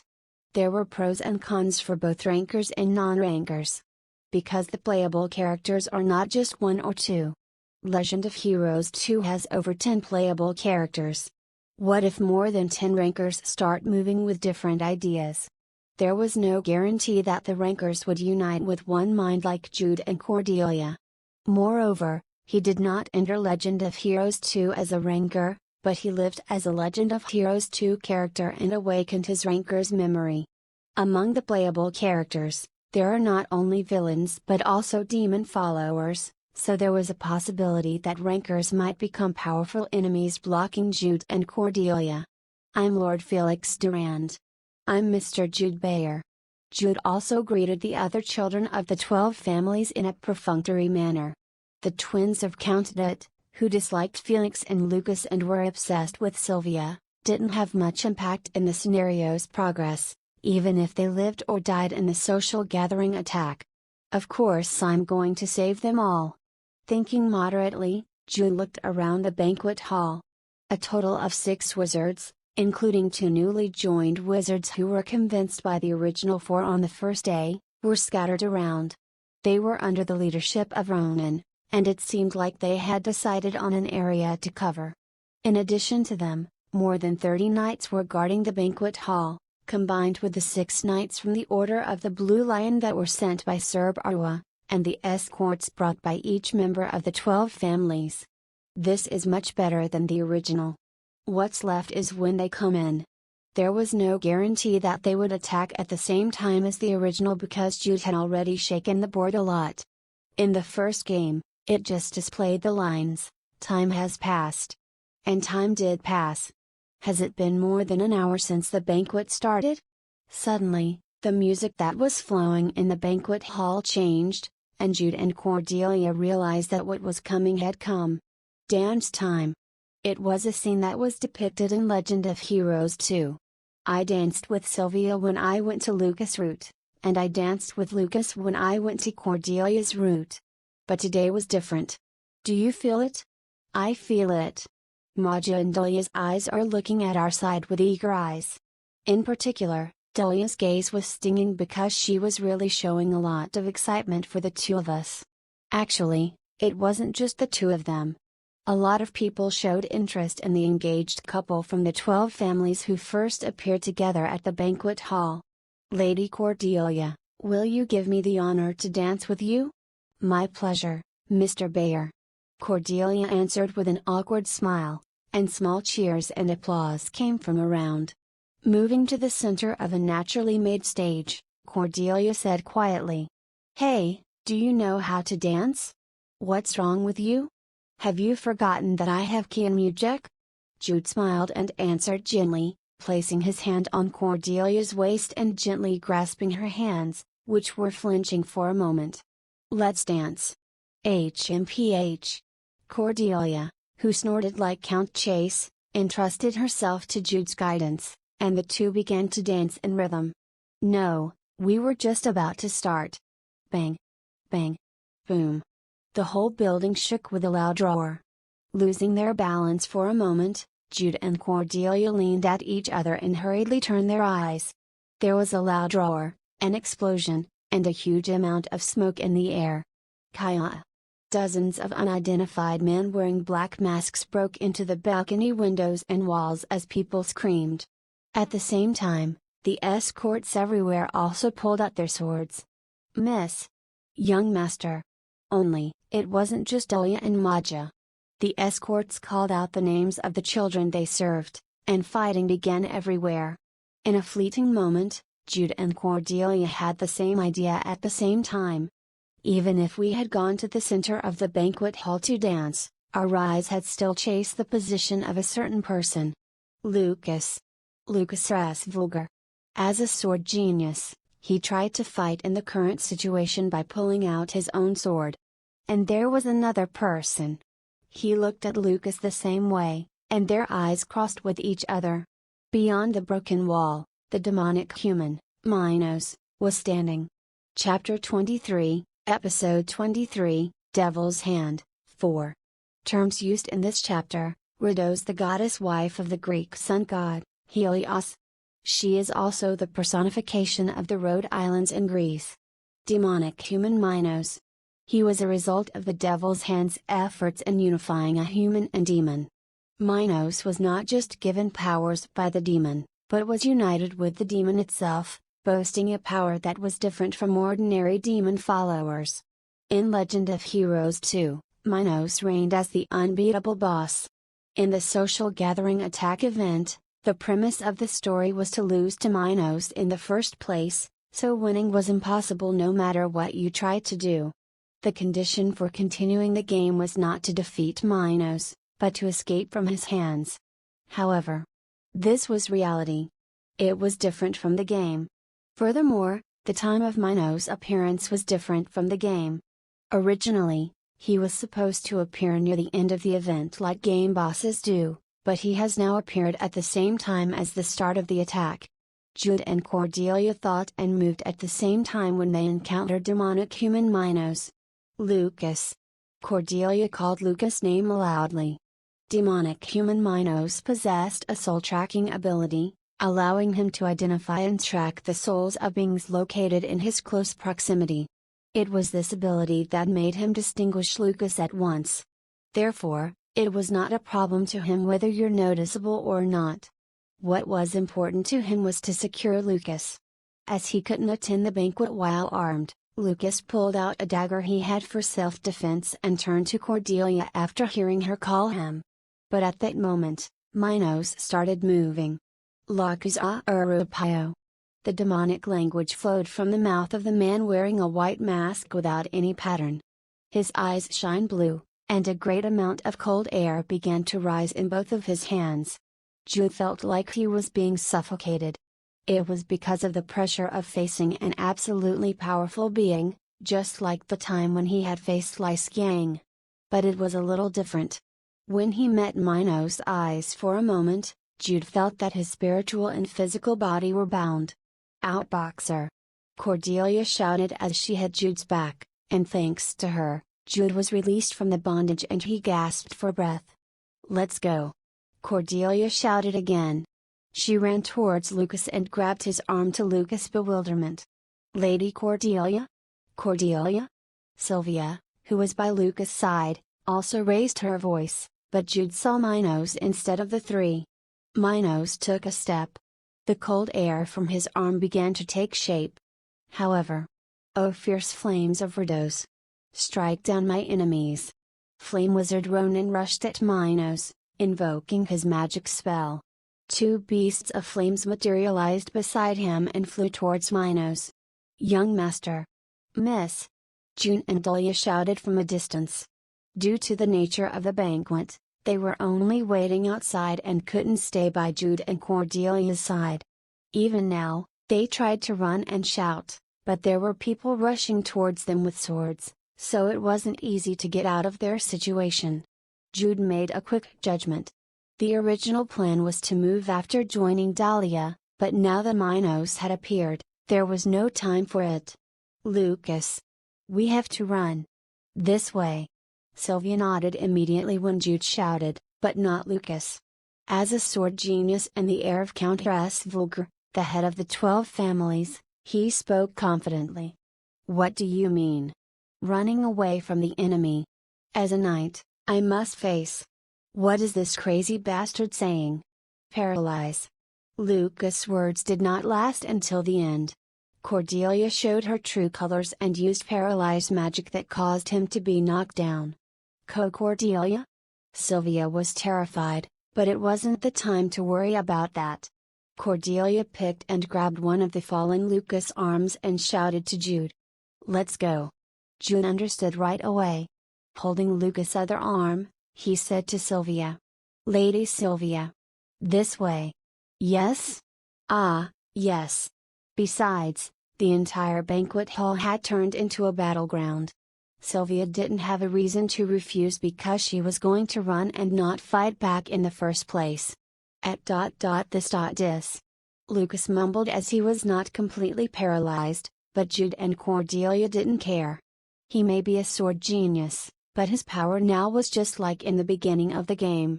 He only had a dagger, not a proper sword, so if he tried to fight with a dagger, he'd only be kidnapped. His mumbles made it evident that Cordelia's magic was currently working. "Young master!" The Knights of Festivalgr shouted, but like Dahlia and June, they couldn't easily pull themselves out because of the enemies in front of them. Moreover, as the fight between Minos and Ronan began in earnest, the inside of the banquet hall truly became a mess, making it difficult to even discern the surroundings. "This way." Jude moved to the corner of the banquet hall and activated a secret door. The restaurant that was used as a banquet hall was originally a mansion of a great nobleman, and as such buildings usually had secret rooms, Jude was well aware of the secret rooms because he was Outboxer. Stage 3.5. Jude and Cordelia had entered the secret room yesterday and made some preparations in advance. It was a kind of panic room. Had here? Sylvia panted and asked, but Jude and Cordelia continued to move instead of answering.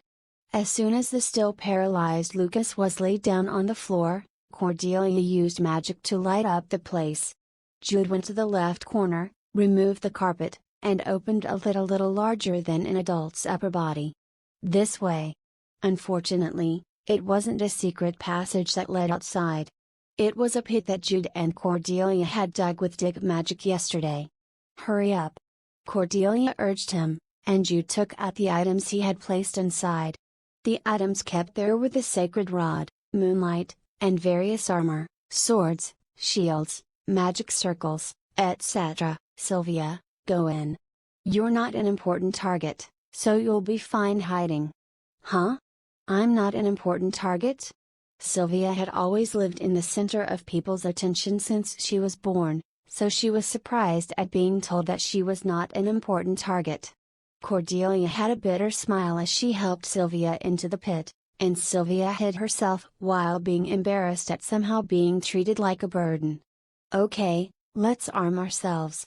Jude handed Moonlight to Cordelia as he wore a leather armor over his tailcoat and held the sun's necklace like knuckles. No matter how much talent his body possessed because of Kihan music, he had yet to learn proper swordsmanship, so using a fist was stronger and more comfortable for him. "Cancel Paralyze." Cordelia swung Moonlight to release the paralyze spell that she had used on Lucas. Lord Lucas should accept this too. When Jude quickly handed over to him a sword and armor, Lucas looked at Cordelia fiercely, even as he was arming himself with his less paralyzed hand.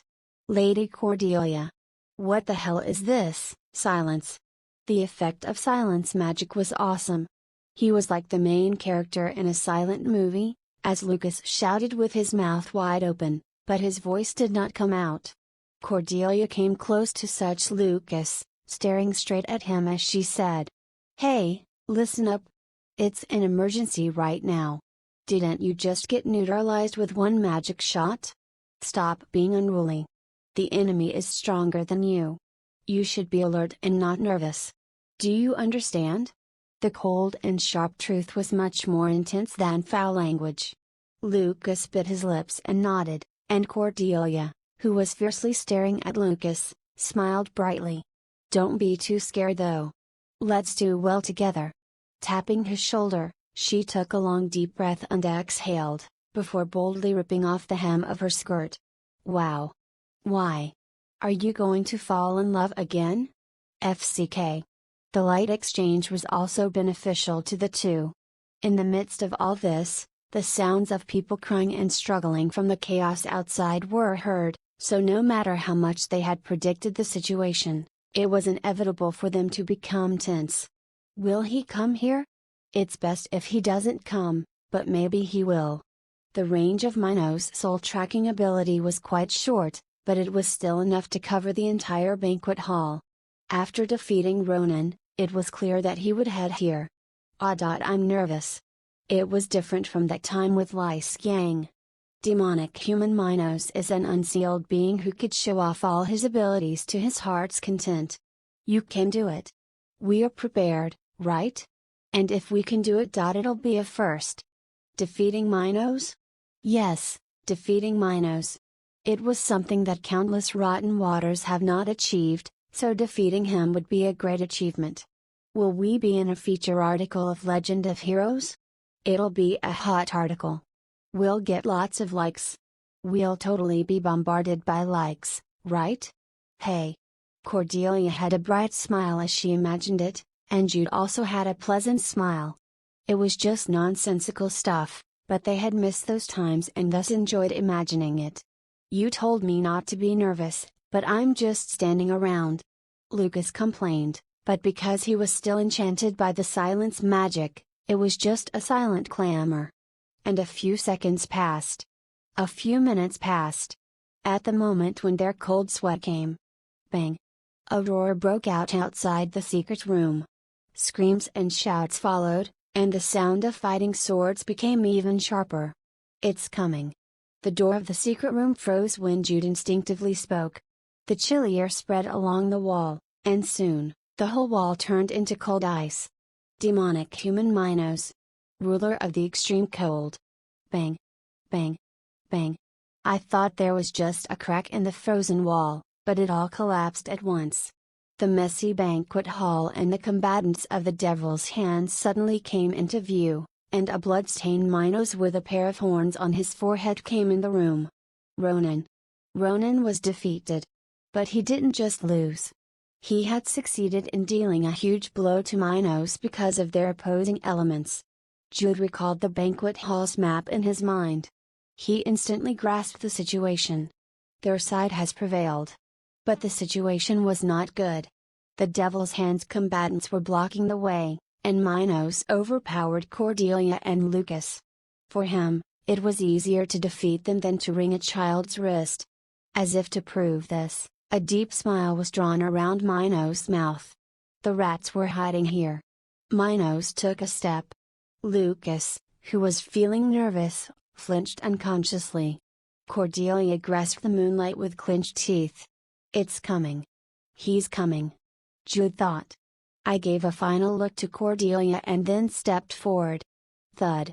Jude's foot completely shot forward. At the same time, Minos responded. His eyes followed Jude's movement before sending a blast of extremely cold air towards Jude. Heat. Jude tore the magic circle to generate heat. However, it was only a one-star magic at best. The cold air stalled for a moment before quickly hitting Jude, and Minos took another step. Following Jude, he tried to defeat Cordelia and Lucas. And at that moment. No, during the time when Jude had stepped forward first. Cordelia cut her palm with a blade she had prepared in advance. At the same time as she bled, she struck the floor with the tightly grasped moonlight. Such trivial magic.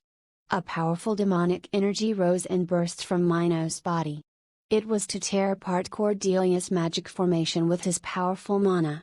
Indeed, it was a terrifying energy. Facing it felt like you were being choked to death. However, Cordelia smiled. It was a bitter smile because of the pain in her palm, but she definitely smiled. As expected of Outboxer 009, everything went in the prescribed order. Cordelia had released mana, but it wasn't magic. She simply released pure mana with her blood that flowed down to the floor through moonlight, which then triggered the magic circle. A brilliant light lit up the place. The emitted light clearly revealed the magic circle hidden by the carpet that had covered the entire secret room's floor. What is this? Minos stopped talking. No, he couldn't continue talking. He was choked. His whole body seemed to be entangled in chains. He seemed to be thinking, why, no, what the hell is this? What the FCK is this? Of course, it's Belastin's magic circle. Cordelia laughed cheerfully as she shouted. Belastin's magic circle boasted of a terrifying power against the demons. Minos had released a strong demonic energy, and so the chains caught his ankles. The stronger the demon's power is, the stronger the Belastin's magic circle becomes. Of course, there were limitations. We didn't have the power of the sun god Solari's seal like that time with Lys Yang, so all the power that was used came from Cordelia's mana. The time to maintain it is, at most, A few dozen seconds. Even so, Cordelia had to do her best to make it last longer. It was too short, but Cordelia did not lose her smile. Though she felt like she was going to die from the hardship, she broke into a cold sweat and shouted again. Outboxer! Bang! He hit the ground. 36 world steps. Jude appeared before Minos' nose. Minos thought it was impossible. Minos' chilled air wasn't just an ordinary chilled air. It was yin energy that consumed the body and soul. Even if ordinary humans endure the cold, the body would not have been able to move freely because of the yin energy. But it wasn't the case for Jude. Because I'm used to it. Gumjulmek was a disease that occurs due to being innately born with excessive yin energy. The sun's necklace also helped Jude in this situation because of the necklace's opposing yang energy. Shock spread over Minos' face. Cordelia collapsed as she clung to the moonlight, before giving Minos a middle finger. Lightning punch. 7 strikes in the span of a lightning bolt struck Minos' whole body. Episode 24, Devil's Hand, 5. Minos lost his senses for a moment. The 7 strikes bored like a bombing, aiming at the fatal points of the human body such as the solar plexus, pit of the stomach, philtrum, the area between the nose and upper lip, and the temples, area between the ears and eyes. Although he was called a demonic human, he was still a human now. Since demonic humans maintain a human body and shape, their vital places were also like humans. But at the same time, it was a demon. Minos lost his senses for a moment because of Jude's attack, but he did not collapse at once. There is a difference. No matter how low level the demonic human was in the game's beginning, a demonic human was still a demonic human. Their physical abilities and endurance were beyond that of a human being's. However, he had already expected this. Moreover, Minos was exhausted from his fight against Ronan today and was also weakened from the binding of the Belastin's magic circle. Jude didn't stop. Once again, he used a lightning punch. Wham! Wham! The sun god Solari's power from the sun's necklace and the demonic energy from Minos' body clashed, and a roar broke out. The Devil's Hands combatants were surprised to see Minos being beaten unilaterally and tried to intervene. However, they too had the power of the demons, though much lesser. So it was impossible for them to enter because they were blocked by Belastin's magic circle. Young Master. Miss. Moreover, beyond the Devil's Hands combatants were the 12 families' escort knights. It was a daunting situation to just stop the escort knights from pushing their way in front of them. It's only a matter of time. After using lightning punch in succession, Jude calculated the numbers in his head. The time for Cordelia to maintain Belastin's magic circle. The time it takes for the escorts to break through the Devil's Hands combatants. The time when demonic human Minos adjusts to Belastin's magic circle and becomes able to move. It was all a few seconds apart. It was only a dozen seconds at most, but by those dozens of seconds, lives could come and go. Thud. Jude stepped forward again and used lightning punch for the 3rd time. He felt his breath being choked from the technique's successive use, but he couldn't stop. Wham! Bang! Lightning punch struck again. But this time, not all 7 consecutive strikes were successful. The last strike was blocked. Minos desperately moved to stop the attack. Rakaha! When the bloody Minos burst out into a roar, lightning sparked all over his body. It was a phenomenon caused by the clash of demonic power and the binding power of Belastin's magic circle. And it was at that moment. Lucas! Help us too! Cordelia shouted while she was clinging to the moonlight with her posture down. Use the Sage King's cross sword. Cordelia's cry was almost like a scream at the end. And that had awakened Lucas, who was surprised by the Belastin's magic circle and Minos. The Sage King's cross sword was said to be handed down by an ancient swordsman and was only used against the enemies of Count Rasvulgar. As the current heir, Lucas also knew how to use the Sage King's cross sword. His skill may still be at a low level, but it was still the Sage King's cross sword. It was the sword of Graham, the sage king who built the Holy Kingdom by cutting down 5 great demons, and it had a powerful effect against the demonic humans who used the power of demons. Lucas' breathing changed. He raised and activated his whole body at once, as his feet completely flew towards Jude and Minos. Sage King's cross sword, solar eclipse, holy sword. Lucas' sword shone in pure white. It was a holy light that was powerful against demons. When Cordelia shouted Lucas' name, Jude pulled himself out as he gasped and widened his distance from Minos at the same time. Thus, Lucas dug into the gap that was created. Guak! Minos screamed as his chest was cut by a holy sword, and black blood gushed out from his chest. But it was not yet over. In the beginning of the main scenario, Jude and Lucas' strength was nearly the same. It was difficult for Lucas to defeat Minos by himself. "You lowly beings!" Minos shouted in anger and exerted his strength even though he was still bounded, and Lucas had a cold sweat facing such Minos. Jude returned to Cordelia's side as he supported her and asked, "Can you do it?" "I can." Instead, I cut it off. Cordelia groaned and answered. It was a difficult to understand conversation at first glance, but not for Jude and Cordelia. What Jude had asked for was the power hidden in the moonlight. However, the moment she used it, Belastin's magic circle will be released in a few seconds. Cordelia's mana was still too weak to operate both Moonlight and Belastin's magic circle at the same time. Jude calculated it. Cordelia felt it instinctively. Thus, the two reached the same conclusion. "Let's do it." "Will Belastin's magic circle be maintained until the escorts defeat the Devil's Hands combatants?" "No." The question was, how long can Cordelia be able to hold on? After all, it was unreasonable. Minos was faster and could recover his strength by a hair's breadth. In the first place, Belastin's magic circle was not all around. It was due to a number of realistic problems that Jude had to set up Belastin's magic circle in the secret room. Renting the entire banquet hall to draw the magic circle was impossible, and so was activating a huge magic circle that covered the entire banquet hall. However, if you draw a small magic circle, it was another problem on how to guide Minos precisely above the magic circle. That is why I chose the secret room. It's literally a secret room, so if you sneak in the place, no one will disturb you while you're drawing the magic circle. Because the room itself is not very large, installing a magic circle that covers the entire room eliminates the problem of guiding Minos to a specific area.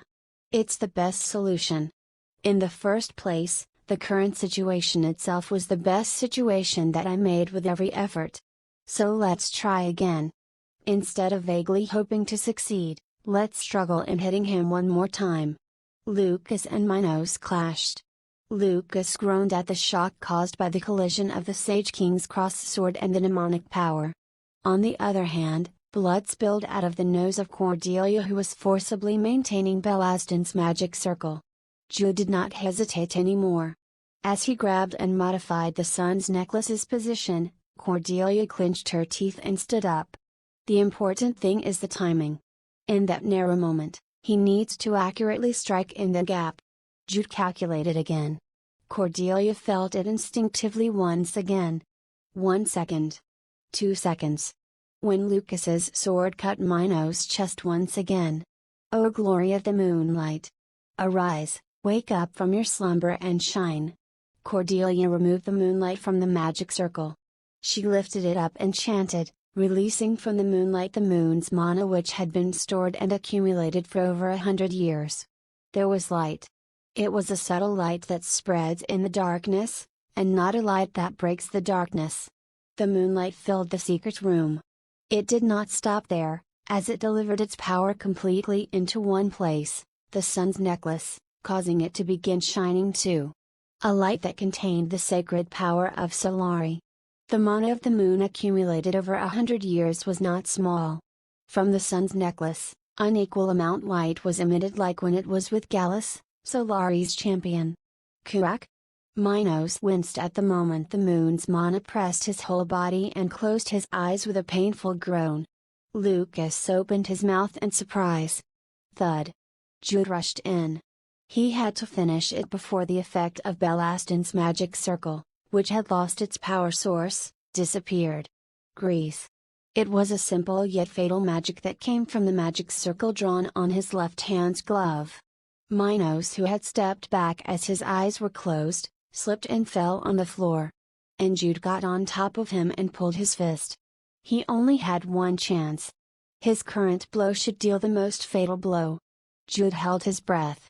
Using the power of the sun condensed by the moonlight for his attack's power source, the lightning strike fist exploded at once. Boom. Lightning and thunder exploded. His fist that hit like lightning struck Minos in the chest. Moreover, it was not just a physical blow this time. The divine power of the sun god Solari penetrated Minos' chest. Ag! Minos screamed in pain. Dozens of cracks appeared in his entire body. Spirit stone. Located in the chest, it is an organ that replaces the heart of a person who has become one with the demon and turned into a demonic human. It aggregates mana supplied from the outside like a demon's horn and is what makes a demonic human exist as a demonic human. That spirit stone broke. With the golden light of Solari adding to him being weakened by Belastin's magic circle and the continuous blows, the weakened spirit stone finally shattered. No. No. Mana poured out from the cracks in his entire body. Minos struggled. Jude pulled his fist again. Gobble it up. Is it an illusion that I heard Cordelia's voice? Jude fiercely laughed. He used the remaining mana of the moon on the sun's necklace as his own. As he roared, he dealt the last blow into Minos' chest. Gah! The light burst. As he was struck in the chest once again, Minos' whole body began to break. The mnemonic power rose like a smoke and dispersed in all directions. And right after that, a series of white rings of light surrounded the body of Jude. It was not only that. A phrase came into his mind like when he first attacked the dungeon book. You acquired the title The One Who Made the Impossible Possible. All stats increased by 5%. A boss that could not originally be beaten. A scenario designed on the premise of losing. But we overcame it. We became victorious. Jude clenched his fist. Like when he first got 1st place in the server rankings, the sense of accomplishment coming deep inside his heart made him shout in joy. Cordelia felt the same. Despite her bleeding nose, she raised her arms high and shouted in joy too. Young master. Miss. The voices of June and Dahlia was heard in succession. Jude took a long breath. A pleasant smile was drawn on his face. I'm completely wiped out. It's enough to faint, so please do me a favor. Right after they defeated Minos, Cordelia spoke as she caught her breath and was on the verge of fainting. On the other hand, Jude crawled halfway to Cordelia's side and responded. Sorry, I'll go first. I'm going to faint too. FFCK? Gum.jilmek.kek, Jude, who was lying next to Cordelia, fainted after making a sound. Both of them leveled up a lot, but the stamina and mana consumed were so great. King bastard. Cordelia swore a little, as she collapsed on the floor too. Using the last of her mental strength to stay conscious, she told Lucas. Settle. The aftermath. Please. And that was it for Cordelia too. The incomparably beautiful girl, who was bleeding from her nose, lost consciousness too. Lucas, who was asked to take care of the aftermath, tried to shout. No, he wanted to shout how? Cordelia's silence spell was still in effect. Furthermore, it was difficult to take care of the aftermath because there were so many things that Lucas didn't even know about. What was that magic circle installed in the secret room? What were the active roles of Jude and Cordelia who defeated the enemy at the end? And the FCKS too. An incomparably beautiful girl who kept swearing FCK. Wasn't she a count's esteemed daughter? In a sense, the biggest impact of today's events was Cordelia's true colors. Until last year, she was pretending to be an innocent girl, but she was actually different inside. Lucas shuddered unconsciously as he looked over the collapsed wall. The escort knights had overpowered the demon followers and were coming in groups. Only, Miss, Count Chase's escort, Dahlia, burst into tears at the sight of Cordelia bleeding from her nose, and Count Bayer's escort hurriedly took Jude's pulse. "Young master, are you all right?" Lucas nodded to his escort who had a deathly pale face, and then turned to Jude and Cordelia. He looked at the two who had fainted besides each other and had satisfied smiles in their faces. As he recalled how they worked back and forth and how Cordelia pleaded to him before fainting, Lucas unwittingly smiled. Really? They're a fantasy couple. No, have I gone mad? As Lucas swallowed his words and thoughts that Jude and Cordelia would have denied had they heard it, he looked back at his escort. He diligently pointed to his mouth and complained that he was under silence magic.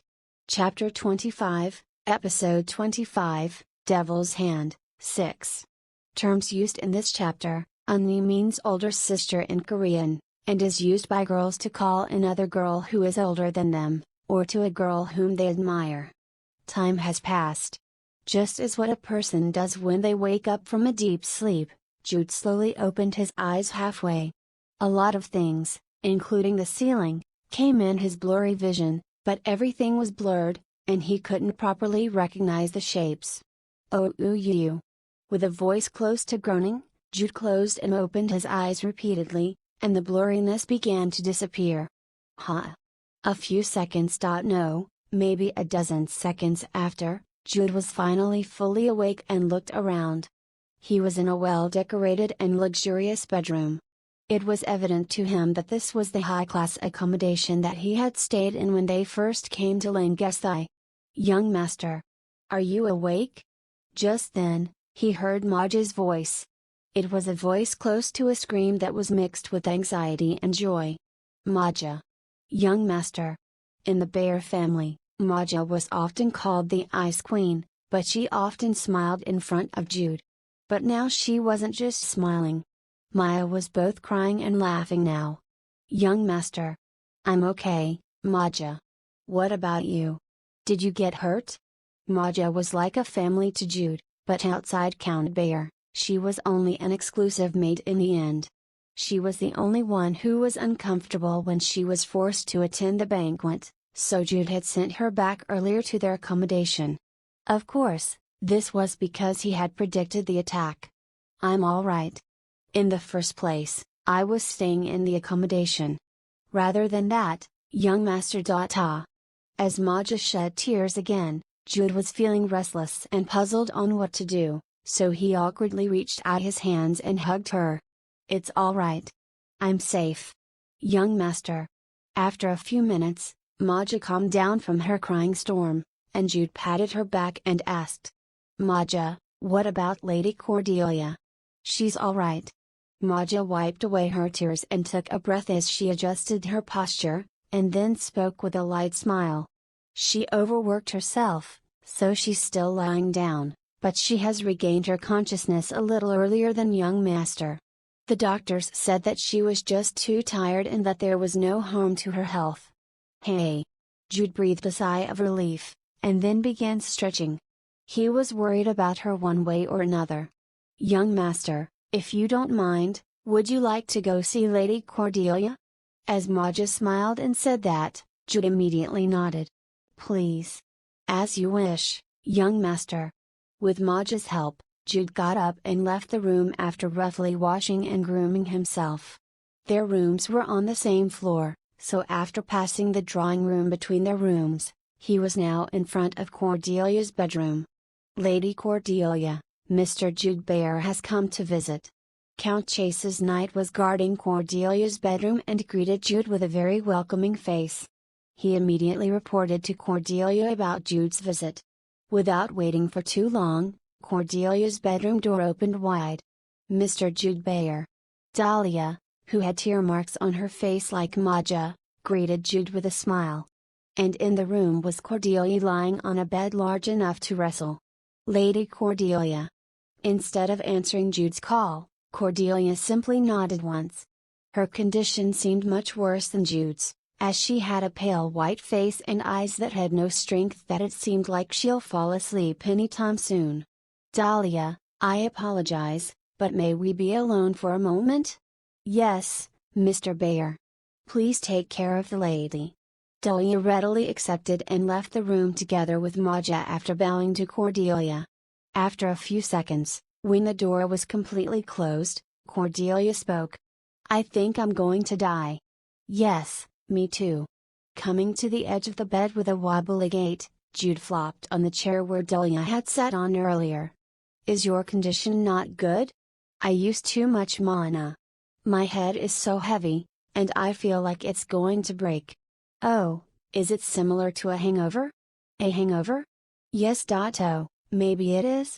Cordelia awkwardly answered as she slouched her shoulders. I feel sick, tired and about to die. Well, you really don't look well. She wasn't the yellow storm that would always whine and retort in front of Outboxer. Hey, shouldn't you feel good though? You saw the title too, right? The one who made the impossible possible. A smile bloomed like a flower on Cordelia's face, who was a while ago, had tears on her face and saying that she felt so tired to death. She felt really good that she began laughing hee like a fool. The Legend of Hero S community would completely be turned upside down. The chat window's going to be a mess. Will HeroSoft contact us? Maybe? It was an impossible story, but that's why it's pleasant we changed it. Cordelia took a long breath before speaking again. Dahlia told me that Viola and Felix are safe. And so are the twin brothers. Originally, they were those who would have been killed or kidnapped in the Devil's Hands attack. But they didn't die. They weren't kidnapped, and they were alive. I feel excited for no reason. The title was good, and the sense of accomplishment from twisting the main scenario as intended was also good. But Cordelia was happier that she had saved many people, including the children of the 12 families. Oh dear, look at how nice our yellow storm is. I feel so proud of you. As Jude smiled happily and stroked Cordelia's hair, her eyes narrowed. You will be killed by me. Why are you f***ing petting me? This is our yellow storm. Jude replied as he smiled, feeling satisfied, before leaning on the chair's back. With this, we've passed over a hump.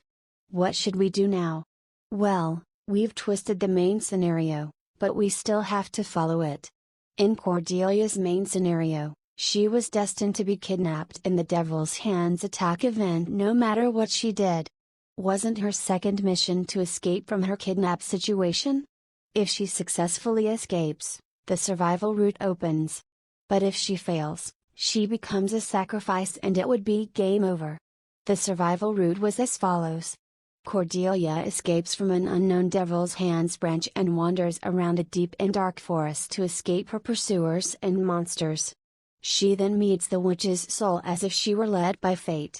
Cordelia laughed when Jude recited the summary of the story in Legend of Heroes 2. Are you for real? No, are you even a human? How can a person remember all those things? She didn't care if he was a rotten water. But Jude's memory was far beyond common sense. Should I ask him? If I ask, he might answer me unexpectedly. At the time Cordelia was contemplating for a moment, Jude continued to speak whether he knew what she was thinking. Because she had not been kidnapped by the Devil's Hands, Cordelia wouldn't wander around the woods. But she has to go. You have to meet the witch's soul. The meeting with the witch's soul was not a hidden event like the Moonlight Acquisition event. It was one of the main events that was absolutely necessary to continue the game. Because I have to do a spec up. After all, Legend of Heroes 2 is a fighting game. Aside from hunting, if you steadily follow the main events, you will become stronger. The forest was probably north of Langesthai, right? Yes, so we have to go north. It wasn't just because of Cordelia. Jude's main scenario, which had not yet begun, was also concentrated in the north. Well, what should I do? Why? You see, Dahlia told me something earlier, but it's only been a day since we came to our senses. Not all the news have been spread to each family yet, but the escort knights must have decided on a policy. What kind of policy? There may be additional attacks, so it seems like everyone is gathering together later in the evening to exchange information on this incident. We'll have to wait until someone comes to pick us up though. Given that the Devil's Hands attack was prevented, the remaining problem was our explanation on the various preparations we made in the fight that occurred yesterday. There's also the Blue Lion. We need a solution regarding the part about Count Bayer's intervention, which was the lie that Jude made to move the Blue Lion Knight Commander, Sir Arwa. Now that things have grown this big, Count Bayer will definitely hear the story about the Devil's Hands attack and the Blue Lion's surprise attack on the branches. So what should we do? Wouldn't we need some excuse to go north without going home? Apart from settling the aftermath, we also need measures on how to move forward. Jude answered Cordelia's question with folded arms. First of all, I have some ideas. What is it? First, you and I have to kiss. No, that's not what I mean. Anyway, we'll have the people around us to help out. T/N, this is a pun, based on the idiom comma, which can mean two different things. Coordinate mouths equals for many people to agree on saying the same thing. Make mouths meet each other equals to kiss. Jude was talking about the first meaning but realized that Cordelia could interpret it as the second meaning, so he says that's not what I mean afterwards. Who was around us? Of course, Luca. Wait. Jude suddenly stopped talking, as he frowned and tilted his head. He felt like he had completely forgotten something important. What is it? We defeated Minos. The kidnapping case ended in failure, and Jude and Cordelia are safe. Lucas is safe too. According to Cordelia, Viola, Felix and the twin brothers are also safe. Then. Jude sprang up from his seat, and at the same time, Cordelia opened her eyes wide too. It's because the two remembered the same thing and the same person at the same time. Sylvia. You. How come? How could you forget? Me here alone. You.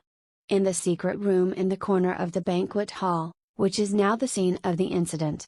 Sylvia, who was trapped inside the pit for one day, burst into a sad cry in Cordelia's arms. Auntie, I'm sorry. I'm really sorry. Although Cordelia's face still had a sickly appearance, she repeatedly apologized after facing Sylvia. I was scared. It was dark. There was no sound. Sniff. Sylvia blew her nose with a handkerchief that Jude gave at the right time, as she kept sniffling. Seeing the confident, pretty, and incomparably beautiful woman crying out sadly like a child and revealing her inner thoughts, she really must have been scared over the past day. The pit did a great job. We had worked hard to turn the pit in the secret room into a panic room just in case.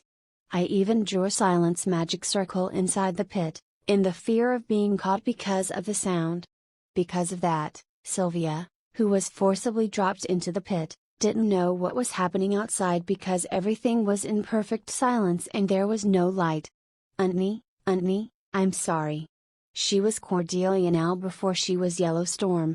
She was sincerely sorry because she was now Cordelia, who had always admired the beautiful and elegant Sylvia. Lucas, what the hell did you do? Cordelia herself and Jude had fainted at that time. It was the very reason that Cordelia had asked him to settle the aftermath after they've fainted. I'll kill you later. At the time when Cordelia made a firm resolve, Jude slightly pulled Cordelia's skirt to tell her to distance herself from Sylvia. Sylvia had to be entrusted to the Knights of Count Crossbow. Miss, let's go. Okay. Sylvia, who had become very obedient, left the room with the knights, and Dahlia said cautiously as Jude and Cordelia sighed. I'm sorry. Both of you didn't seem to be stable yet, so we couldn't tell you the news of Lady Sylvia's disappearance. No, it's all right. It's not Dahlia's fault. It's all Lucas' fault. Cordelia clenched her fists in rage as her fighting spirit was inflamed. However, Jude couldn't join Cordelia. I have to stop her to avoid causing a problem later on. We needed Lucas' help to get to the north. Jude's plan was as follows. Lucas' home was located in the northernmost front where Count Bayer stayed in the past, and where the current Margrave, Countess Vulgar, now lives in. It was located near the fortress of Thunder Doom, which borders the barbaric land. A sunflower that possesses yang energy can be found there. It was one of the several means to heal Gumjulmek. Jude had already obtained the sun's necklace to treat Gumjulmek, but it was still not cured. We head to the north on the pretext of getting the sunflower and speeding up the treatment of Gumjulmek. And in order to do so, we had to naturally bring out the story of the sunflower to Lucas and at the same time, lead the story of inviting us to the north. Wait, hey, wait. When we had returned to our accommodation, Cordelia frowned after listening to Jude's explanation. Aside from the mission to draw out the story you want from Lucas, and the Gumjulmek that is evolving day by day into some all-around excuse, there was one more important part that was missing from Jude's story. What about me then? Jude will go to the north to cure his disease, but what excuse can Cordelia give to go there too? Only, at Cordelia's question, Jude cleared his throat once and said while turning his head as if to avoid looking at her. That what? Come on, you should already know. How Cordelia will follow Jude. In an instant, Cordelia had a tearful face. Afterwards, she lets out a long sigh before raising her middle finger to Jude. I want to go with my beloved Jude Bayer. We're inseparable. Episode 26, Devil's Hand, 7. I want to go with my beloved Jude Bayer. We're inseparable. Yes, that's perfect. That's all you have to do. Jude clapped his hands, and Cordelia closed her eyes tightly with a red face and threw up a curse. Oh, really? Yes, I understand. I understand. Cordelia's face flushed even more when Jude sympathized with her. It was not from shame but because of anger. Hey. Yes? Why? Huh? Why is it me again? You can do it. That's right. It doesn't necessarily have to be me. Cordelia's argument was that Jude and Cordelia love each other and not that Cordelia loves Jude one-sidedly.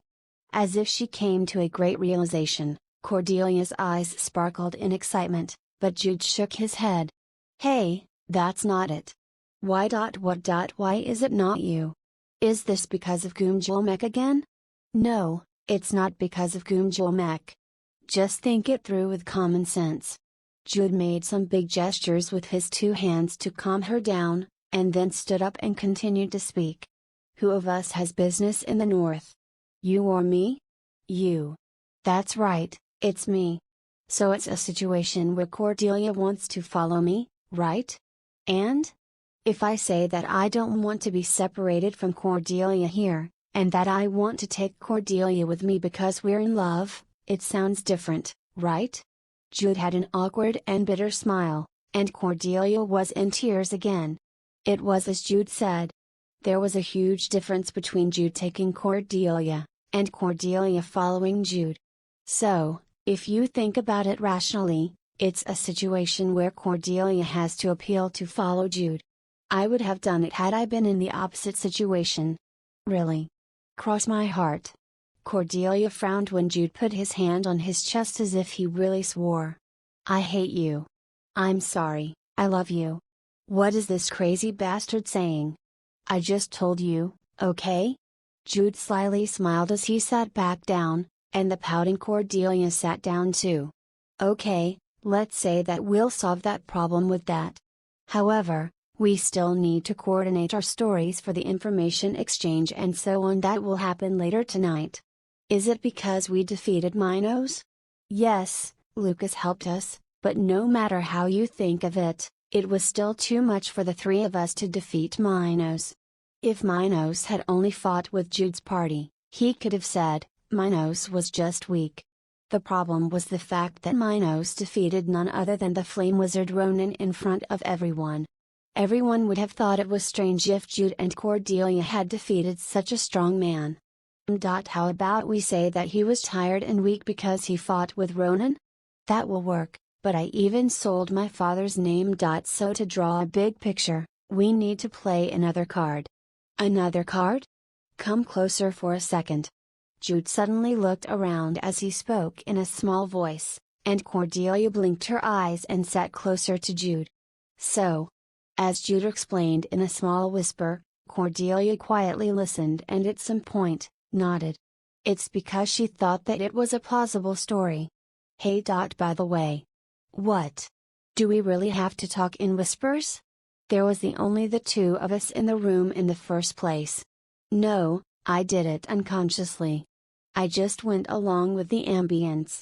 Cordelia's eyes narrowed in anger, while Jude made an awkward laugh. Sometimes I don't know if he's stupid or smart. I'm sure he's crazily smart, but he has a clumsy side to him too.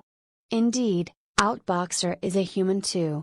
Cordelia convinced herself as she nodded and quietly smiled, while Jude continued his words as if to change the topic. Do you somehow understand it? I'll go ahead with the whole story, so you can match with my rhythm later. Okay. They have to pull off their plan this evening. Jude and Cordelia looked at each other and nodded.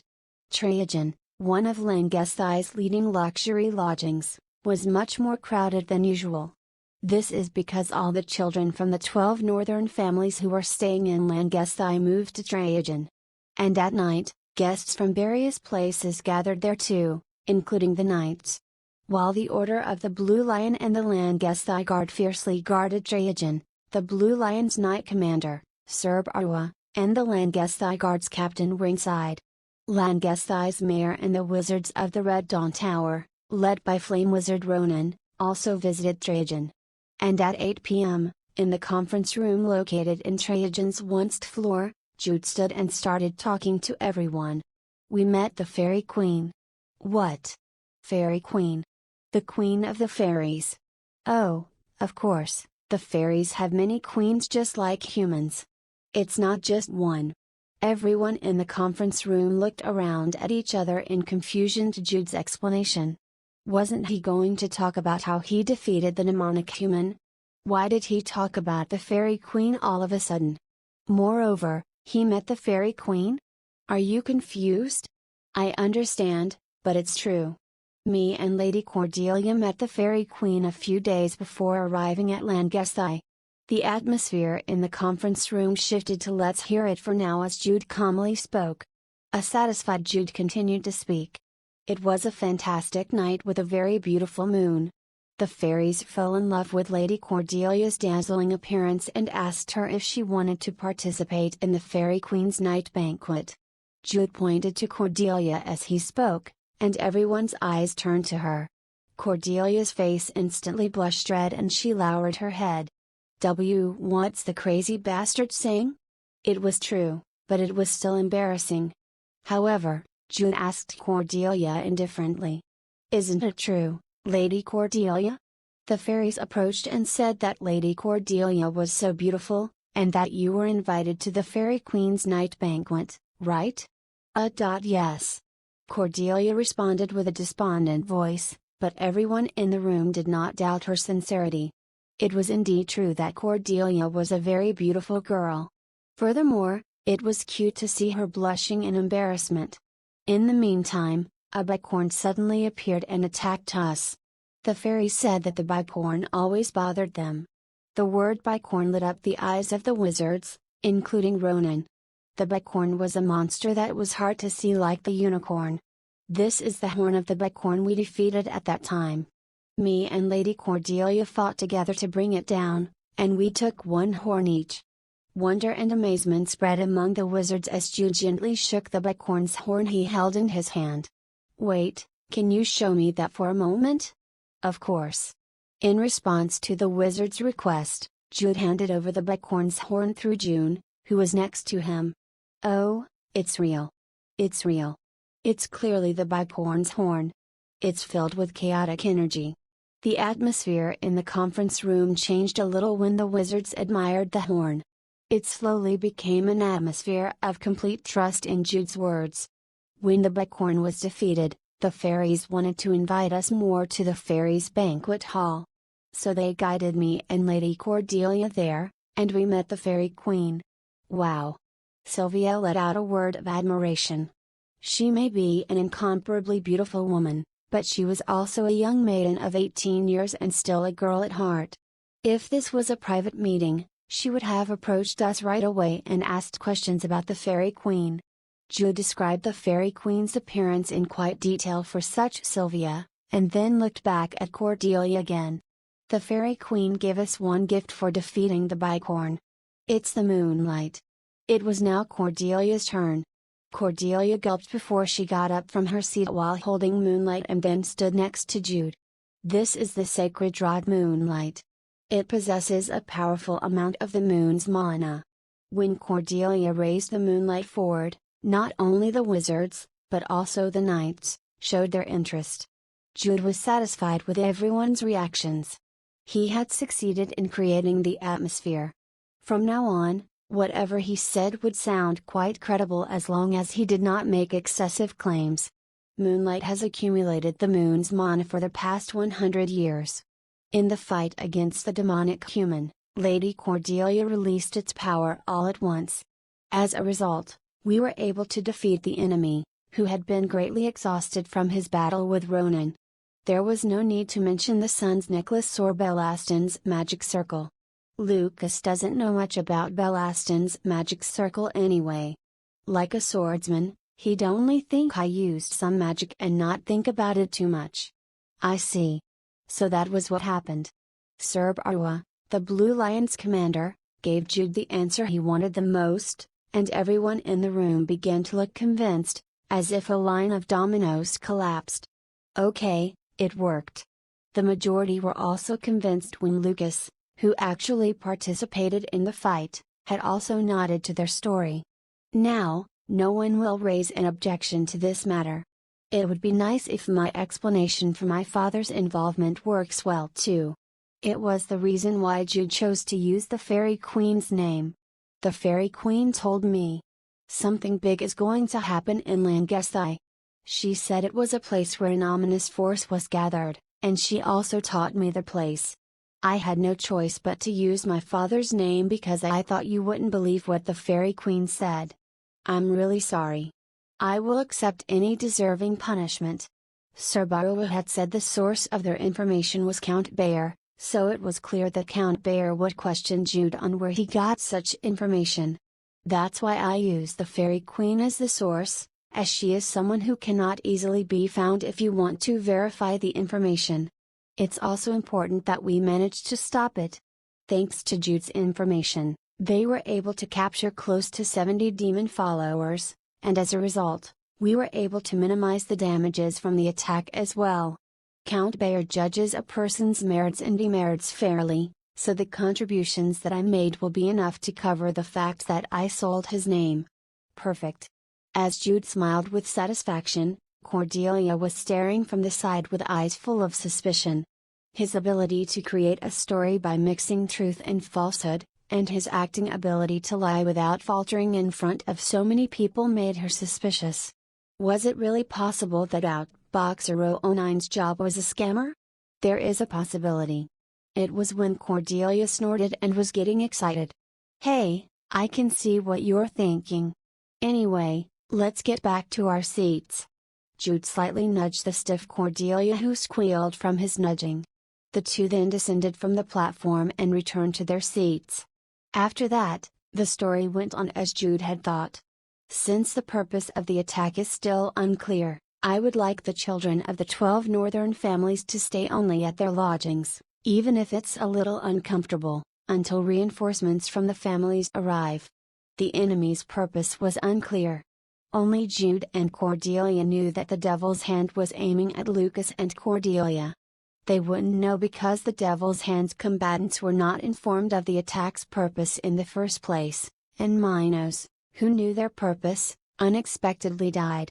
No matter how many times they tortured and threatened the Devil's Hand's combatants that they had captured, nothing would come out. It's better that their true purpose is hidden after all.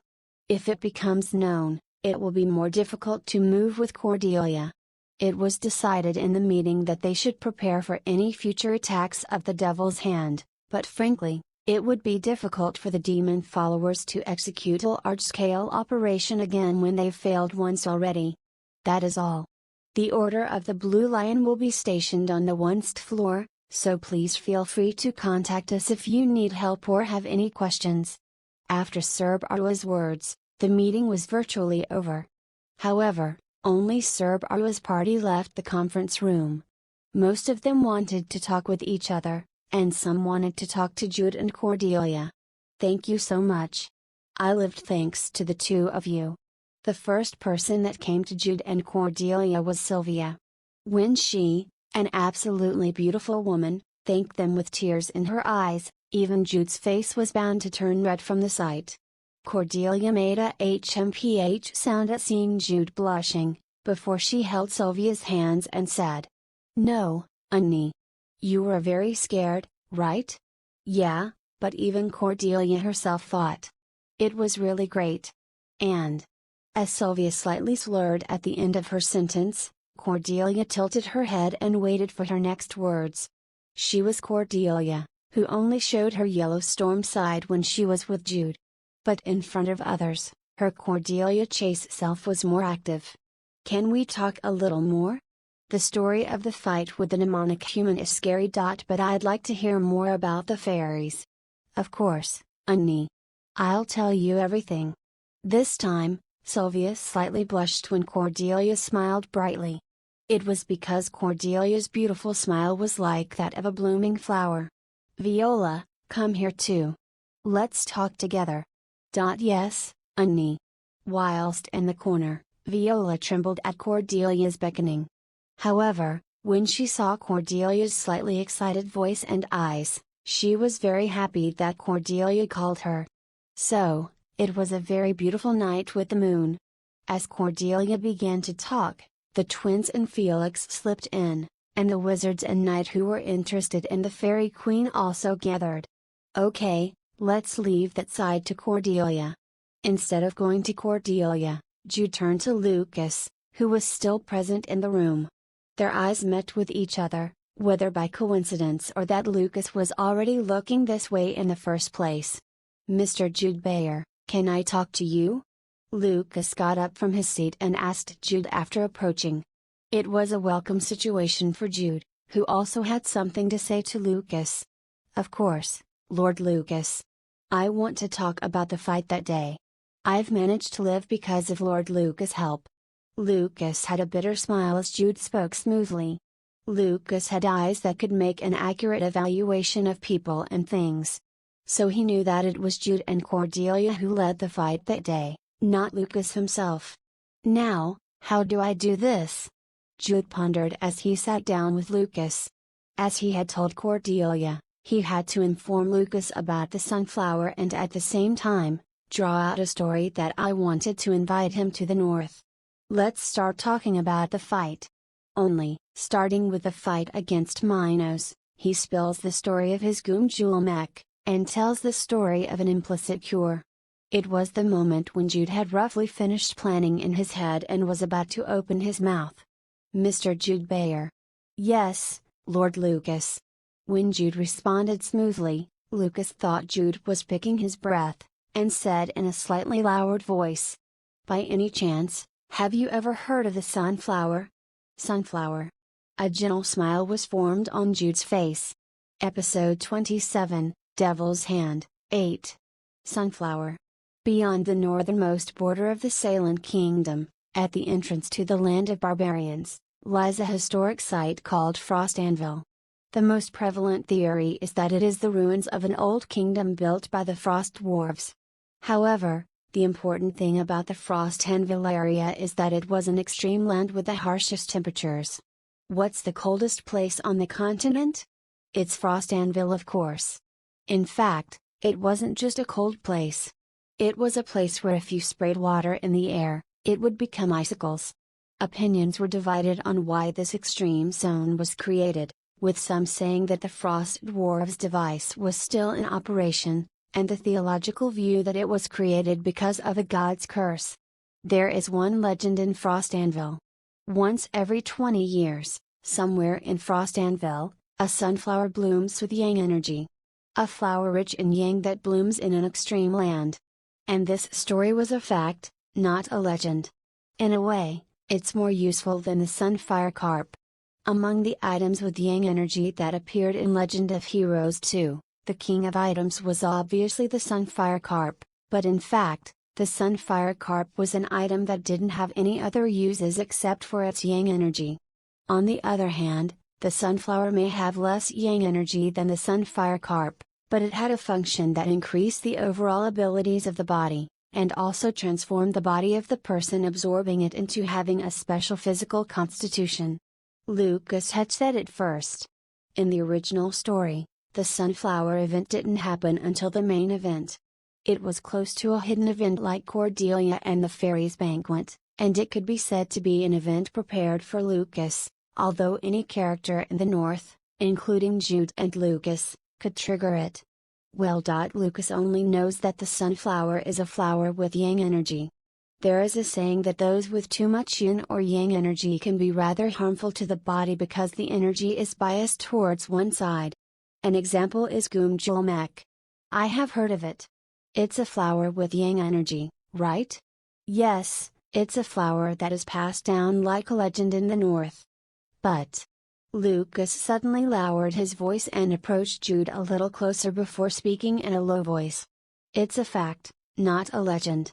Count Resvulgar's records show the story of a man who discovered the sunflower 20 years ago. Ooh. Although Jude had already known it, he acted like he didn't know. The listener's interest was the best way to open up a story. This is now the 20th year. Winter is coming soon in the North. It is timely too. At this point, it was obvious what Lucas intended to say about the sunflower. It was a situation in which he was recommending the sunflower to Jude. The question is, why is he doing this? No, he already has an idea why. Jude already knew what kind of person Lucas Resvulgar was. That's an interesting story, Jude said, gulping down his saliva. Pretending to be uninterested but making it look like he is actually interested. It was the kind of acting that Cordelia couldn't do, but Jude could. Lucas' dark blue eyes glistened in excitement. Mr. Jude Bayer, would you like to go to the North with me? Bingo. Jude, who was cheering inside, did not hide his feelings. He played the role of a young master who was still immature by expressing joy all over his face and then hurriedly calming himself down. You mean to the North? Yes. If you are fine with it, Mr. Bayer, I would like to invite you to Count Resvulgar. If you want, you can even take Lady Cordelia with you. Oh, Lucas. Oh, Lucas. He was very useful in the fight against Minos. Jude tried to suppress his desire to kiss Lucas' forehead, and continued his acting by speaking with quivering lips. Really. I'm very grateful for the offer. But. Why though? The relationship between Count Bayer and Count Resvulgar was neither good nor bad. At first glance, it would seem that there was a bad relationship between the two because Count Resvulgar took over the Margrave position, which was previously monopolized by Count Bayer, but in fact, there was one more family between the two. From Count Bayer to Count Pale before to Count Resvulgar. It was nearly 50 years ago that the Count of Bayer held the Margrave position. Due to the death of that time's Count Bayer from a large-scale battle with the northern barbarians, the position of Margrave was transferred to Count Pale. However, it wasn't long before another tragedy happened, and the newly appointed Margrave, Count Pale, unexpectedly died. Therefore, the Center dispatched Count Resvulgar, who was a talented man and at the forefront of the 10 swordmasters at that time, and from then on, Count Resvulgar maintained his position as the head of the 12 northern families. We're not enemies, but that doesn't mean we're on good terms. Should I say we're just friends? At Jude's question, Lucas' face slightly turned red as he looked away and said. Because. I thought I met a good rival. As I expected. Jude felt like his laughter would leak out at the expected answer, but he kept a serious expression. You mean. Your rival? Yes, I'm a little embarrassed, but up until this day, I've never met someone my age who was a good match against me. Lucas was a sword genius. He wasn't born with Gumjulamek like Jude, so he grew up demonstrating his brilliant talent from childhood. I have no peers I can compare with. That may sound good, but in fact, I've always felt lonely. An existence that can stand on an equal footing with me and move forward with me. I've always longed for such a rival. Lucas' face and voice was full of sincerity. He looked like a handsome and attractive-looking man out of a painting, so the listening Jude had to use his all to maintain a serious face. Ah, really? It's so cheesy. I already knew it from Lucas' character settings, but listening to it in person felt new in many ways. Mr. Jude Bayer. Yes, Lord Lucas. When Jude barely answered in time, Lucas stared at Jude with a serious face and abruptly grabbed Jude's hand. I was convinced when I saw Mr. Bayer fighting. It became clear to me that Mr. Bayer was my long-aspired rival. Well, Maximilian was originally his rival, but Jude has Kihan Mujik, so I'm worthy of being his rival. But why is he holding my hand? Jude barely suppressed his inner thoughts as he faced Lucas' strong gaze head-on. So I thought. Let's heal Mr. Bayer's disease as soon as possible. If that happens, Jude can use his talents properly. In fact, after we defeated Minos, Lucas' mind was filled with thoughts of Cordelia. It was not because he fell in love with Cordelia, but because her true colors were so shocking. But as time went by, Jude's fight kept coming to his mind. The movement shown by Jude. His unmatched fighting method. A talented genius that can be recognized by a fellow talented genius. Mr. Bayer, let's go to the north together. I will help you find the sunflower. It was an unexpected proposal. But this time again, instead of answering right away, Jude paused and took his time. It was to keep Lucas in suspense. This should be okay. Was it roughly 20 seconds already? During that time, Lucas' eyes shook, before Jude finally responded in a heavy yet serious tone, as if he was opening his mouth after careful consideration. Thank you very much. However, rather than asking to find the sunflower together, I am more touched that Lord Lucas, who is called the Gyron of Rasvulgar, regards me as a good rival. I have just begun walking the path of martial arts, but I want to live up to Lord Lucas' expectations. Mr. Bayer, your words are. Yes, I will go with Lord Lucas. When Jude spoke with a big smile, Lucas breathed out in relief and brightly smiled too. I look forward to going north with Mr. Bayer. Yes, I look forward to it too.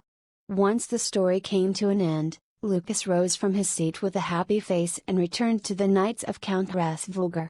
Seeing that Lucas' lingering excitement could be seen in his steps, Jude thought he was still a young boy of 16 years. He's a heroic novel enthusiast. The current situation itself was almost the same as the beginning of Built on the Hero, one of Lucas' favorite hero novels.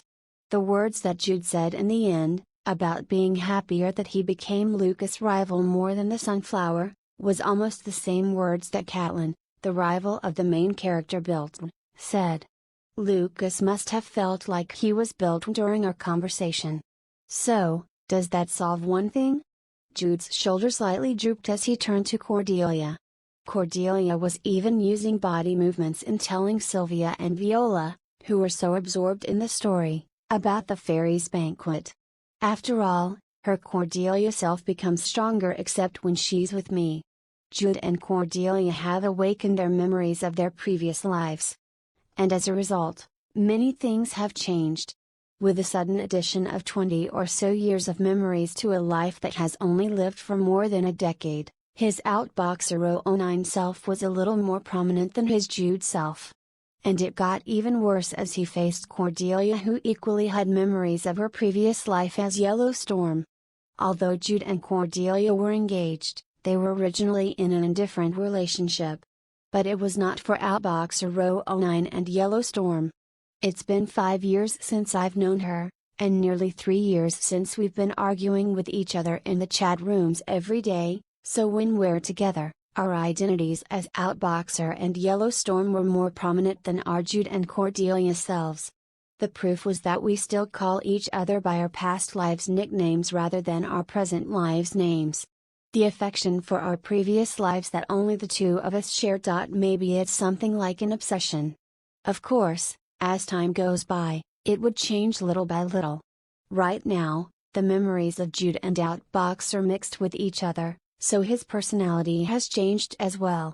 The current Jude was close to a new person who was a little different from the existing Jude and the previous life's Outboxer Kang Jin Ho.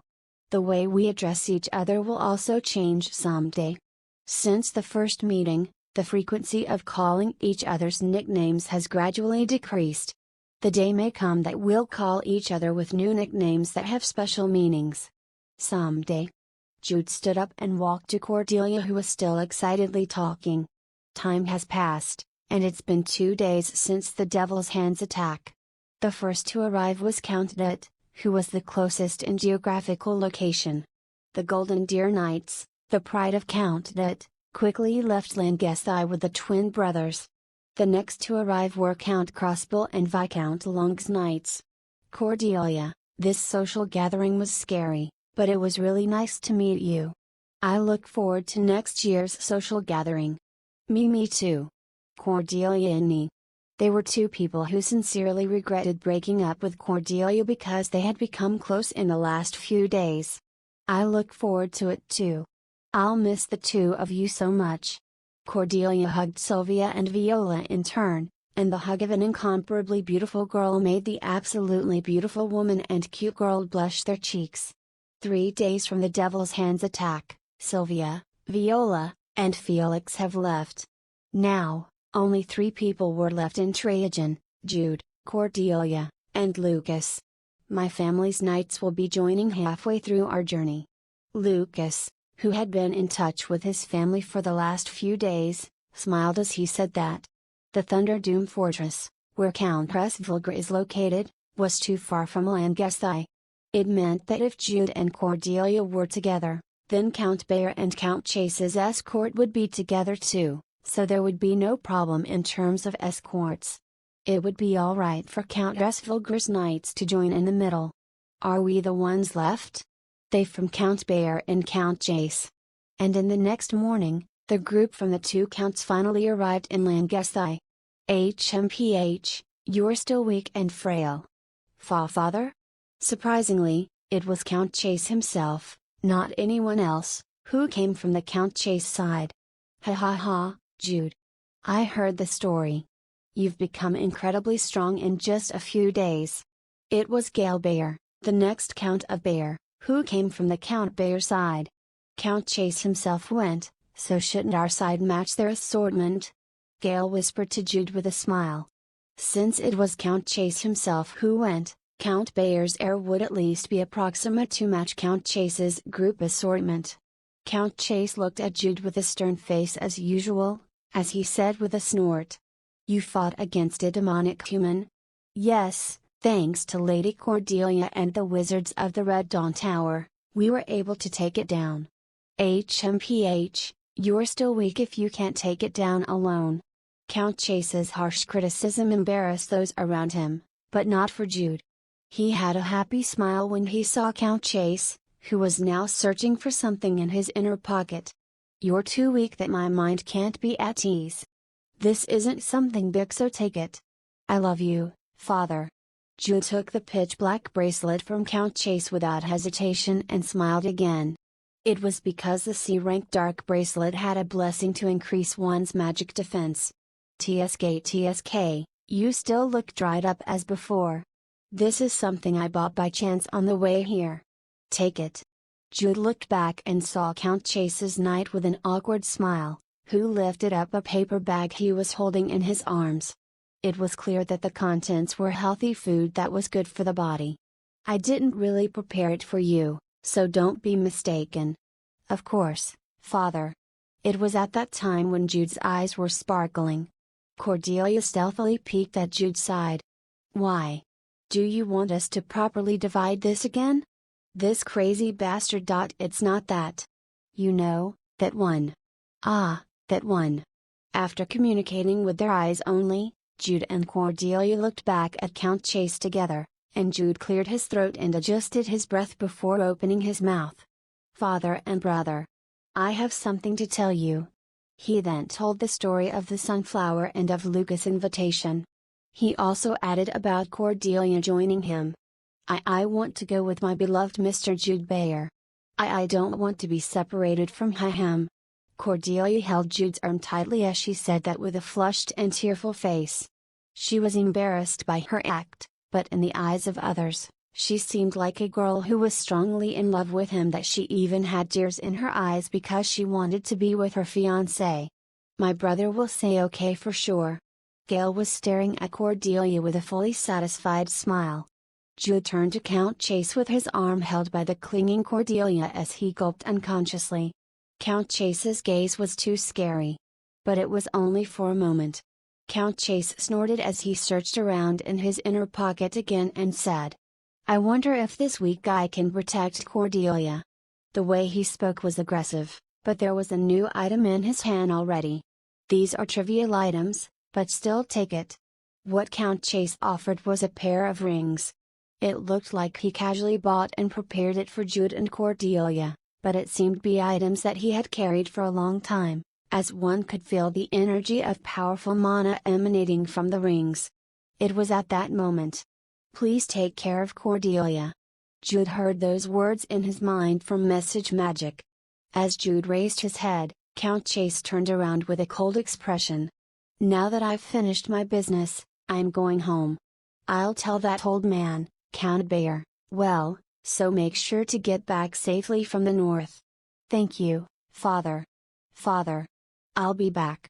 Count Chase replied by raising his hand at the greetings of Jude and Cordelia, as he settled down in the drawing room because he had other business before leaving Trajan.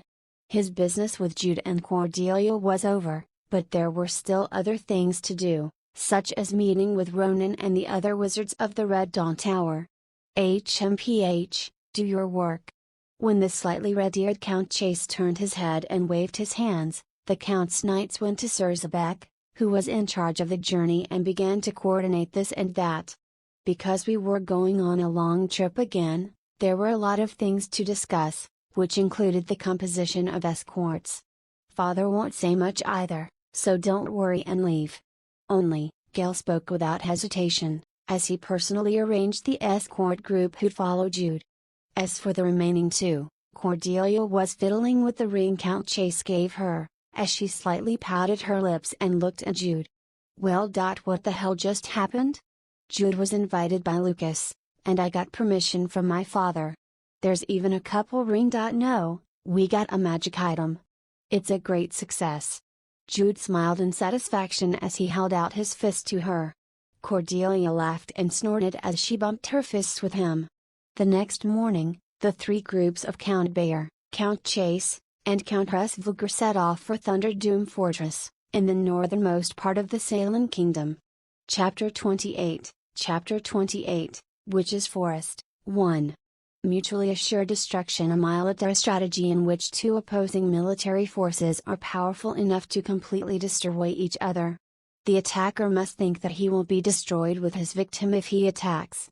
The theory is that no state would start an attack if attacking its enemy means its own destruction. Jude uses this term to refer to Yellowstorm's destructive storm-like attacks, which could backfire on her. Remember that she bled from her nose and fainted in the last chapters. A day before leaving Langesthai, Jude and Cordelia came to the balcony to have their apostrophe tete-a-tete, which had become a regular event now, and the two immediately began their operational meeting. Let's begin with checking our harvest. Jude wasn't just talking about the things that Count Chase gave them. The two had made their own preparations in their short stay at Langesthai. I got a couple of potions. These are D-rank potions. Physical strength, mana recovery, detoxification. And stimulants just in case. As a commercial city, Langesthai had an abundance of magic items. Cordelia did not spare in spending money to secure supplies, as evidenced by the fact that she wasn't called the biggest hunting king in Legend of Heroes 2 for no reason. So I'm almost out of money. Do you not care much about saving money? HMPH, my father gave me money though. You saw it all, right? She was right. Before Count Chase left, He gave us a bag of gold coins, saying it was to add to our travel expenses. Thank you, Father. Jude, who was grateful to Count Chase, changed the topic before Cordelia talks about proper division of money, in paying, again. I got some equipment. Fortunately, the blacksmiths in Langesthai were very good. Oh, Knuckles. You completely bought something exclusive for you. You've gone the martial arts route and not the swordsman route? Until now, Jude had been fighting by holding the sun's necklace like Knuckles whenever necessary, but it was too much to properly call it Knuckles. There were also concerns that the sun's necklace might be damaged. Therefore, Jude had a blacksmith forge some kind of specialized knuckles that can fit the sun's necklace, so that he could fully utilize its divine power. Well, if you consider your equipment and so on, your combat power is higher on the martial arts side right now. I have Kihan Mujik, so it'll be okay. Jude won't lose that much even if he changed routes on the way. Cordelia was convinced, and soon looked at the other items that Jude had taken out. Most of the items were protective gear. This is usually worn outside the clothes. Isn't it good because it's thin? That's a very thin chainmail. Wouldn't it hardly increase your defense? But this is reality. It would be much better than nothing. You wear it so that you can avoid directly getting hurt when you get stabbed or cut by a sword in the first place. Well, sure. Cordelia nodded as she looked at the chainmail made of thin chains and shaped like a t-shirt.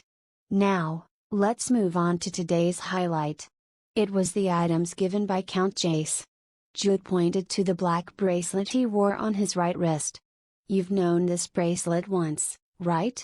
Magic defense. This is a C-rank bracelet that is especially useful in blocking dark magic. Give me one too. I'll use it reasonably instead. Jude had a wily smile as he next raised his left hand. Next is the ring. Are you wearing it already? Huh? Yes. Why? It's nothing. Just.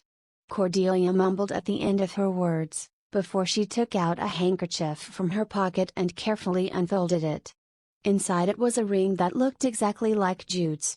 Put it on your left hand's ring finger. It's a couple ring to begin with. I know that, okay? Cordelia took a deep breath and swallowed deeply. And as soon as she was about to pick up the ring. Give me your hand. Huh?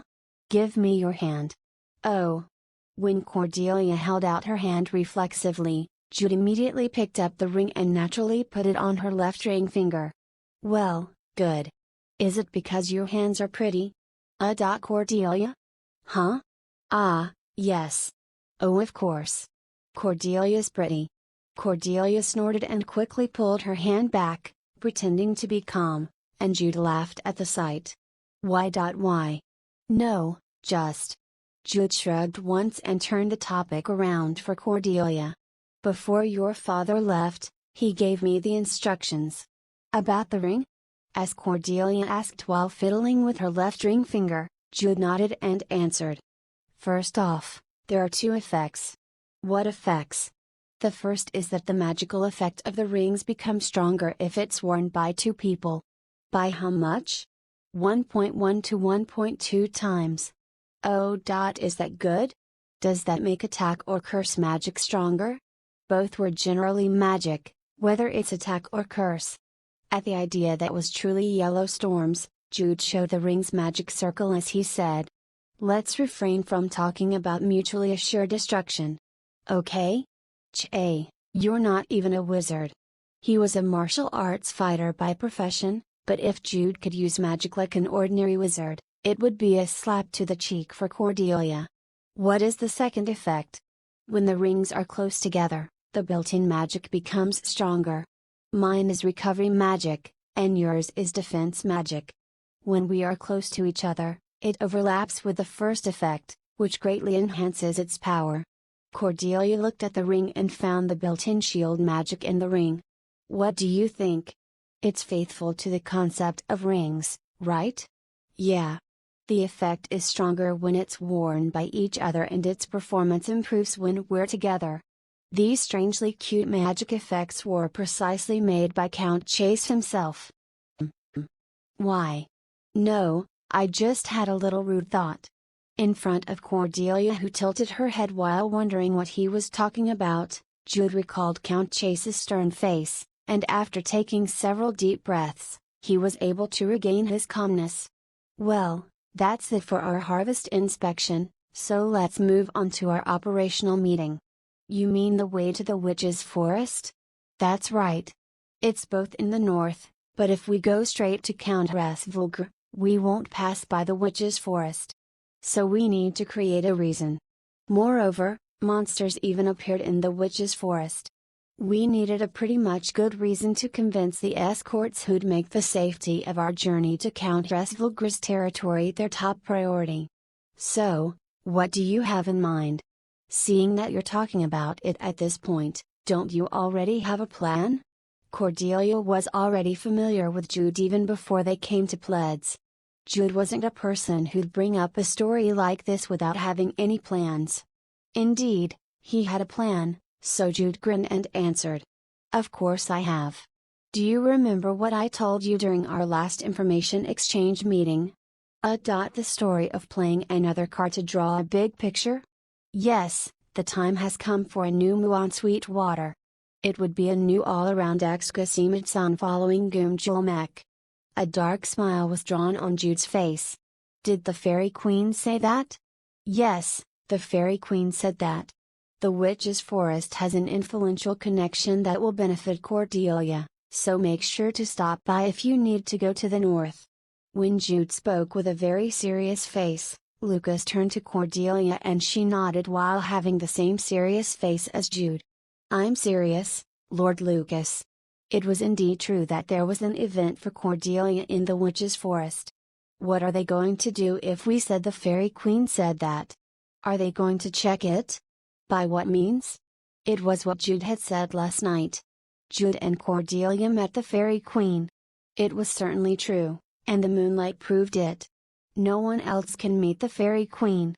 In the first place, the reason why the Fairy Queen's night banquet was an exclusive event for Cordelia was simple. The fairies invited Cordelia to their night banquet because they found her incredibly pretty and admirable. Sylvia is the only other person we've met who has the potential to. You need to have a beautiful girl, go to a fixed date, a fixed time, and a fixed place to take a bath. Lucas and our party knew nothing about the date, time, and place, so there was no way for them to check even if they wanted to.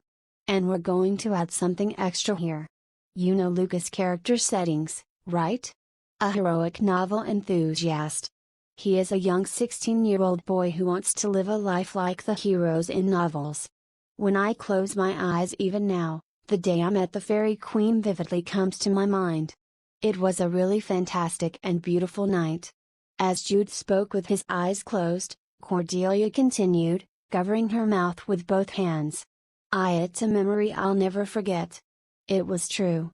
It was a really crazy night where we got harassed by dozens of fairies. Even now, Cordelia breaks into cold sweat when she closes her eyes and thinks of that time. All right, it's coming across to him. Jude slightly opened his eyes and peeked into Lucas' eyes that became filled with various emotions. Meeting a mysterious entity like the Fairy Queen was one of the classic situations in hero novels. Maybe we can have a similar experience this time. That's right. The Fairy Queen said it on purpose, so I'm sure we'll have a mysterious experience. It was something like meeting the soul of a witch, so it was bound to be mysterious. Although Cordelia's acting ability was at the level of reading Korean books, her acting was more natural than usual because what they were talking about was a fact in the first place. We may have to fight monsters like when we fought the Buckhorn, but that's also part of the adventure. Oh my god, I'm scared, Mr. Bayer. It's okay, Lady Cordelia. If anything happens, I'll risk my life to protect you. Lord Lucas will also be with us. A knight protecting a beautiful lady. Looking at Cordelia being scared but at the same time, looking forward to it, Lucas inhaled and swallowed his breath for a moment. Lucas had already witnessed Cordelia's true colors the other day, but even taking that into consideration, the current Cordelia is, to be precise, Her pitiful yet incomparably beautiful appearance certainly had a tremendous power. It's only natural that it's a knight's mission to protect the lady. When they saw the corner of Lucas' mouth slightly raise as he politely answered, Jude and Cordelia thought at the same time. That's something he had always wanted to say. It's a wish he wanted to achieve. A wish fulfillment. The two exchanged glances and gave the final blow. Lord Lucas, a heart-pounding adventure awaits us. I'm getting excited because it's like a heroic novel. Let's go through the witch's forest. Let's enjoy the adventure the Fairy Queen presented us. Lucas swallowed deeply again. Jude and Cordelia. They're two people who have already experienced a story-like adventure, such as defeating the Biporn and meeting the Fairy Queen. These two were now reaching out for a new adventure. It was too much of a temptation to refuse. That? Wouldn't it be dangerous? It'll be fine if we have escorts. And I guess, a little risk is the real taste of adventure. A little risk is the real taste of adventure is a frequent line from the novel Built from the Hero. Eventually, Lucas nodded with flushed cheeks. Okay. Let's go through the witch's forest for Lady Cordelia. Thank you. Only, thank you very much, Lord Lucas. An exciting adventure awaits us. Cordelia made quite an unusual impressive performance, perhaps because she was influenced by the atmosphere. And she wasn't the only one who got into the mood. Lucas' cheeks twitched at the word adventure once again, and he suddenly stood up from his seat as he said, I'll be back after talking to my escorts. Both of you should also talk to your escorts. Okay. I'll be going then. As Lucas left his seat in a hurry, Jude and Cordelia exchanged looks before cheerfully bumping their fists together. Chapter 29, Episode 29, Witch's Forest. 2. Terms used in this chapter. Nuna, Korean term on how younger boys address their older sister or a female older than them. Cordelia uses it to address herself as she is older than Lucas. Trafalgar. This is a reference to Trafalgar, which is an actual place. I don't know if the author misspelled Trafalgar, or if it was a deliberate misspelling, because many people get the spelling of the place wrong too. The Witch's Forest's official name was Trafalgar Forest, a region belonging to a northern viscount, and is located in the northwest of Lancashire. However, no one really manages it. The forest was an important place beyond one's imagination. It was a place where you could get firewood as well as food. Therefore, most lords that have forests in their territory manage it by hiring forest rangers. However, half of Trafalgar Forest was no different from an abandoned forest. Because monsters come out of the forest. There was a clear difference between monsters and wild beasts, such as bears and wild boars, though they were all dangerous. Enmity against humans. Most monsters hated humans. Rather than for any specific reason, it was simply just an instinctive hostility. Moreover, most monsters were smarter than the wild beasts. Even goblins, the epitome of the weak monsters that can be found anywhere on the continent, knew how to use their brains in a clever way, such as digging traps and launching surprise attacks with a group. It's okay to go to the outskirts of the Trafalgar Forest. However, it's dangerous to go deep into the place called the Witch's Forest. Frankly, I don't like it. When he heard that we were going to pass through the Witch's Forest, Sir Soren, a handsome knight of Count Rasvulgar, frowned. Now in his early 30s, he was the strongest and highest-ranking knight among Lucas' escorts, and had taken the role of leading the escorts from the three counts for their journey to Count Rasvulgar's territory.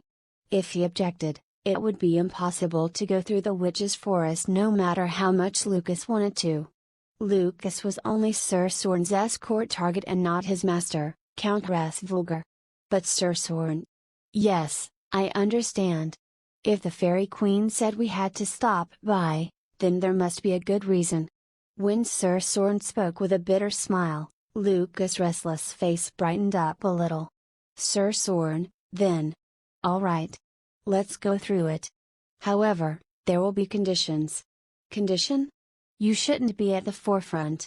Basically, the young master should bear in mind that you are being escorted. Do you understand? I understand. Lucas answered reluctantly, and Sir Soren smiled and continued to talk while drawing his face a little closer. And there's one more condition. One more? Yes, please protect Count Chase's esteemed daughter like a courageous and honorable knight. Ah, of course, you shouldn't take the role of Mr. Jude Bear too much. Do you understand? When Sir Soren gave a little wink at the end, Lucas' face brightened at once. Okay, I promise. I believe you, young master. Sir Soren patted Lucas' shoulder as if treating him like a younger brother and straightened his lowered posture. On the other hand, Lucas turned around with a bright smile and hurriedly ran towards Jude and Cordelia, who were standing at a distance. He looks so innocent while running. Dame Tillian, a murky blonde-haired female knight and adjutant of Sir Soren, spoke with a frown, and Sir Soren replied with a bitter smile. He's at that age. Well, I first killed someone when I was 15 years old. My first experience was younger.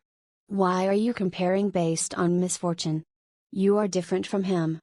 As Sir Soren, a former mercenary, looked back at Dame Tillian, she looked away and said, It's because I'm worried. I know. You may talk tough, but you care about young Master Lucas just as much as we do.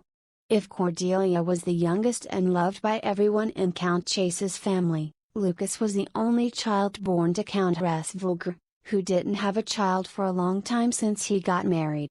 He was also a precious child born with a tremendous talent for the sword. It was not an exaggeration to say that among the people of Res Vulgar, there was no one who didn't cherish and love Lucas. He's finally making friends his age, isn't that good? What if it becomes a sticky love triangle? Well, our young master is a little attractive. Sir Soren began to boast about their young master, but it was fine since there were only knights of Countess Vulgar gathered near them, who also shared similar thoughts with him. Dame Tillian also nodded with a serious face and glanced at her beloved and innocent young master who was with Jude and Cordelia. Since the short trip to Langethai had turned into a journey towards the northernmost end of the Salen kingdom, there had been a considerable change in the composition of the escorts. First of all, Maja, Jude's exclusive maid, was not included in the party. I'd like to go with you if possible, but... No, go back home, Maja. Your skin has already become rough, right? Young master, that's... At Jude's will, Maja eventually lost her stubbornness and returned to Count Bayer's territory with Gale. Because it's too dangerous. It wasn't just the witch's forest. If they planned to follow the main story's flow, it was not an exaggeration to say that the party's future lies on a path of thorns. It was unreasonable for Maja, who was not a knight, to be with them. Should I call the rest as numerical reinforcements? There are 3 knights from Count Bayer, and 1 squire who'll do the chores. There are 3 knights from Count Chase, which included Delia. There are 5 knights from Countess Vulgar, and 2 squires. An ordinary knight can be compared to 10 infantrymen, so in terms of combat power, a powerful convoy of more than 100 infantrymen was formed. I plan to use the carriage until we get near the Northern Territory, and then walk on foot from the Trafalgar Forest. The carriages will be sent separately to the Northern Territory. After completing our adventure, we should give our greetings to the Northern Viscount. Yes, I stopped by on my way to Langethai, and he was a kind and nice man. No Northern lord would stay still if a child from the 12 Northern families passed by their territory. The children of the 12 families also had to meet the lord in order to be polite, except for times when they had some pressing and urgent matters. You explicitly emphasize the word adventure. Cordelia stared at Jude suspiciously, while Jude responded to Lucas, who was explaining their schedule with a bright face. Should I say that my suspicion about Outboxer 009's job is getting deeper day by day? Well, I'm an accomplice now. Cordelia's lips pouted, and soon she smiled and began supporting Jude. It's a little scary that monsters will come out. But it's reassuring when I think that Mr. Jude Bear and Lord Lucas is here. Ha ha ha, don't worry. I won't let them touch even a single fingertip of Lady Cordelia. Have you not seen Cordelia fighting Minos back then? Cordelia was capable even if she had only supported them from the rear back then. After swallowing the few questions he had in his mind, Jude took a deep breath and started talking about what was necessary.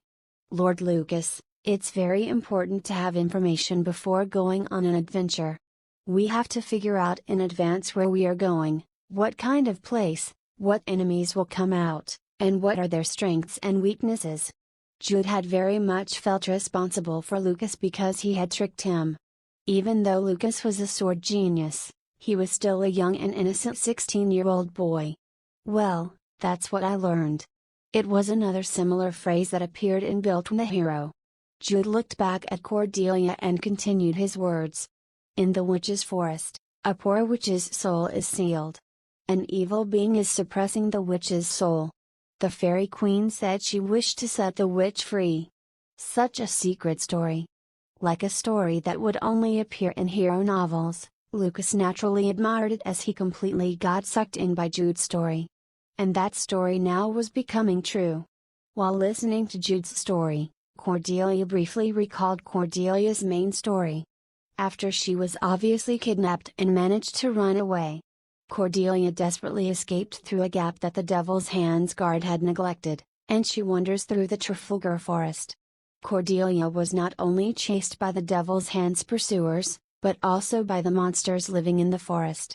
She had frequent brushes with death, and when her mind and body finally reached their limits, she heard the witch's voice. The evil being was surely Asmodeus' subordinate, right? Asmodeus was the monarch of lust and one of the 5 great demons in hell.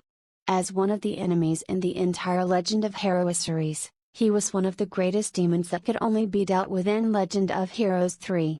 In any case, the summary was as follows. The witch's soul is sealed, and Asmodeus' subordinate, a white-eyed demonic monster, is guarding the seal. With the guidance of the witch's soul, the seal is released. The liberated witch's soul defeats the monster, and Cordelia gets the witch's power from the witch's soul afterwards. Although she wasn't as good as Jude in remembering all the story's lines, Cordelia still had an accurate understanding of the game's story. But I still have to be careful. Well, the battle with monsters was inevitable, and as this was not a game but reality, so it was possible that other variables could appear. Cordelia raised her head as she listened to Jude's story. She clenched her fist when she saw Lucas. Nuna will protect you. Like Jude, Cordelia also felt responsible for Lucas. I'm really looking forward to it.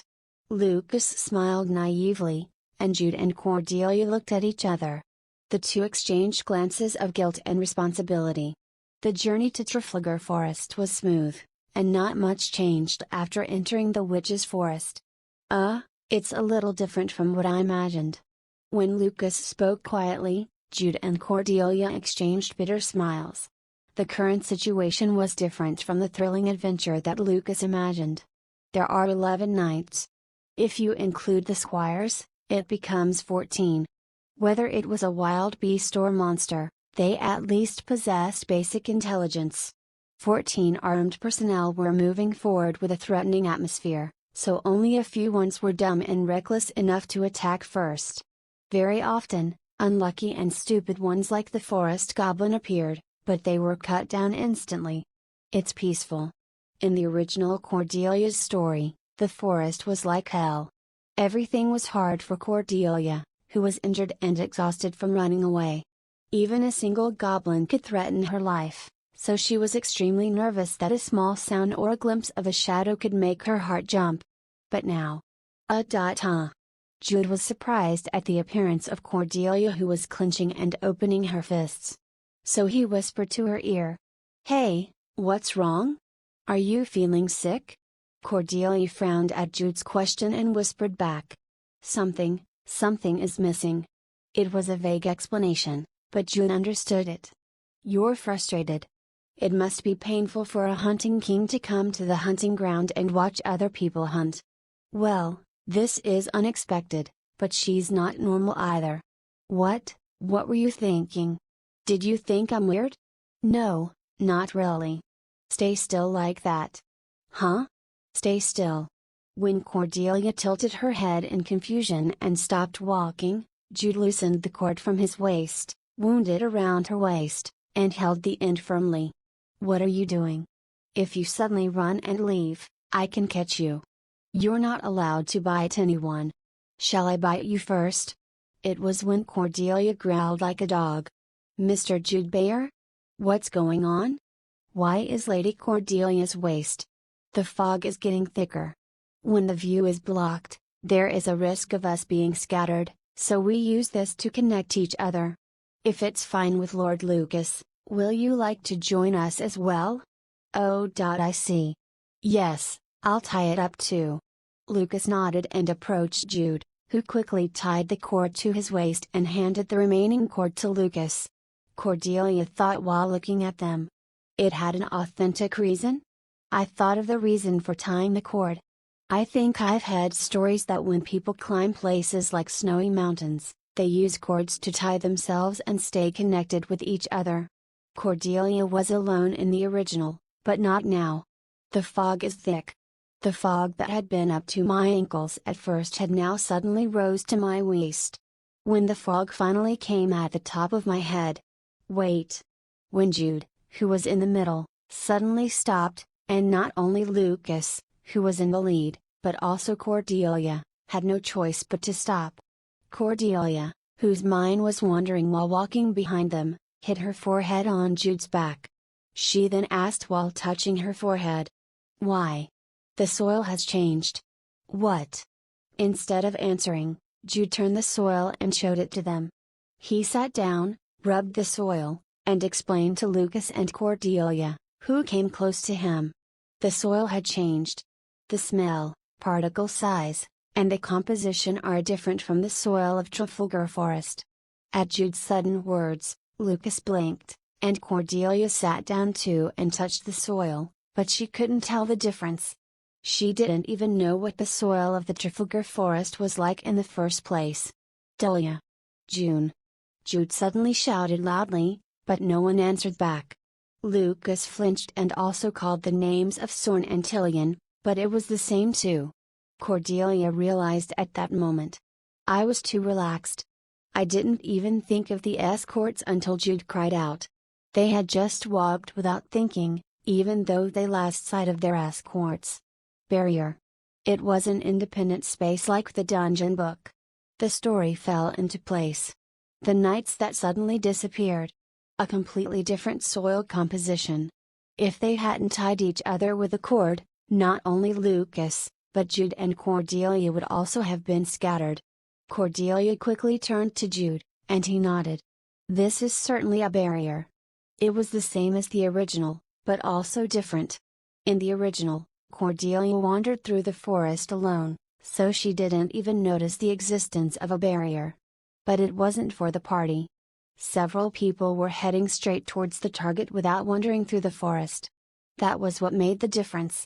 And perhaps, it was a change due to the butterfly effect that occurred as a result of stopping the Devil's Hands attack. Mr. Bayer? Lady Cordelia? Only, when Lucas asked with a tense face, Jude took a deep breath and stood up. He told Lucas and everyone to untie the cords that were tied to their waists, as they had already entered the barrier. Lord Lucas. Yes, Mr. Bayer. It seems like a real adventure has started.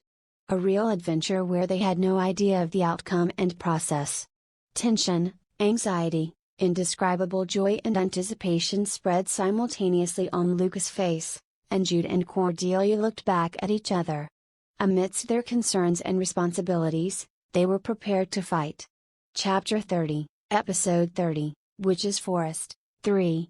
Terms used in this chapter: owlbear, a fictional creature originally created for the Dungeons & Dragons fantasy role-playing game.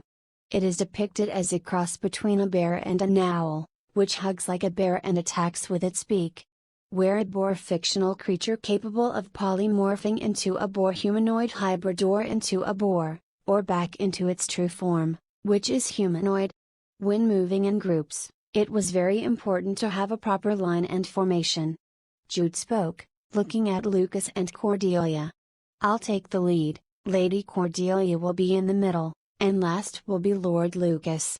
At Jude's words that he would be at the front line, Cordelia exclaimed anew in admiration, but Lucas had a slightly dissatisfied look. Mr. Bear, me too. It's not because I see Lord Lucas as someone to protect. I entrusted the rear to you as it is as important as the front. The rear? Yes, we are in a place where we don't know where the enemy will come from. The rear is as important as the front. Please protect Lady Cordelia by keeping an eye on the back. Okay, leave it to me. Lucas nodded with a serious face. Although he was excited that it was a real adventure, Lucas realized the seriousness of the situation after listening to Jude's explanation. Maybe the other knights are also wondering inside the barrier. The best way to overcome the current situation is to free the witch's soul. The witch's soul dispels the barrier? Probably. Because of the emergency situation, Cordelia's usual way of speaking re-emerged. Jude briefly responded and then spoke to Lucas again. First of all, we're going to keep moving in the same direction. We may have entered the barrier, but it's possible that the way itself remains the same. Yes, I understand. Lucas energetically answered and immediately drew his sword and prepared to enter into battle. After swallowing his breath at the sight of Lucas, Jude approached close to Cordelia and said, "Frankly, I don't know the way or where to go. I'll trust in you." "I know. Are you talking about the witch's voice?" Cordelia likewise kept their faces close and whispered. The voice of the witch was what helped Cordelia in the original story. While she was wandering through the forest, she heard the witch's voice who guided her on the correct direction. Keep your ears open. Okay, I'll keep it wide open. Though about the battle formation, can you change my position? I'll let you do other things sooner or later. HMPH, I'll look forward to it. After they wrapped up and ended their conversation, Cordelia increased her distance from him. Jude put the sun's necklace inside his specialized knuckles and looked through the fog. Let's get started. Jude slowly proceeded, being wary of his surroundings, and Cordelia and Lucas followed Jude's footsteps with 3 steps apart between each of them. How far have they gone? They took a short break when Jude stopped under a large tree. For some reason, despite being in the middle of the forest, the gap between the trees was very far. I'll take a look at the surrounding environment for a moment. Jude spoke in a low voice as he began to carefully observe the soil on the ground or the trees nearby. And Cordelia thought at that time. What did you do? His observation of the surrounding environment was strange. Frankly, Cordelia couldn't figure out how Jude did it. It was the same when he said the soil has changed. In other words, when we first entered the forest, he was already observing the soil, which was unthinkable for Cordelia. What did you really do in the past? Not to mention the fact that he noticed that the soil has changed while walking. Even if he was number 1 in the server rankings, his actions were already impossible to explain in words. There is something about him. It was not an exaggeration to say that his memory had exceeded the normal limits. He thought differently than ordinary people and had excellent acting skills. In addition to this, he even had great observation skills. It smells suspicious. It was when Cordelia sniffed once for no reason. Lady Cordelia. Huh? Ah, yes? A startled Cordelia turned her head and saw Lucas. But somehow, she felt unpleasant with his smile. Lord Lucas? Ah, sorry. Lady Cordelia's gaze on Mr. Bayer was so touching. It was such a profound love. I wanted to experience that kind of love too. When Lucas' face turned slightly red as if he was really envious, Cordelia thought. What is this crazy bastard saying? Fortunately, the situation was not as urgent as it was in the fight against Minos, so it was possible to prevent the words from coming out of her mouth. Phoo. Is that so? Cordelia barely stopped the swear word from coming out and laughed gracefully, while Lucas wiped his nose in embarrassment. It was at that moment. Cordelia, who was laughing awkwardly, suddenly stood up. Lucas looked around sharply too, though he was slow by one beat. The air has changed. To be exact, they felt piercing sharp gazes directed towards them. Lady Cordelia. Instead of responding to Lucas' call, Cordelia grabbed the moonlight with both hands and shouted. Jude. The piercing gazes were in front of him. There was a rattling sound that could be heard from the thick fog. It was not one, but many. Let me think, let's remember. In the original story, there were quite a few monsters that Cordelia met when she wandered through the witch's forest. In the forest outskirts, it was mainly forest goblins. Deep in the forest, it was savage beasts like the owlbear and were-boar, which one must consider fleeing unconditionally when facing them. And in the vicinity of the seal. Skeleton. The power of the seal holding the witch's soul was not weak.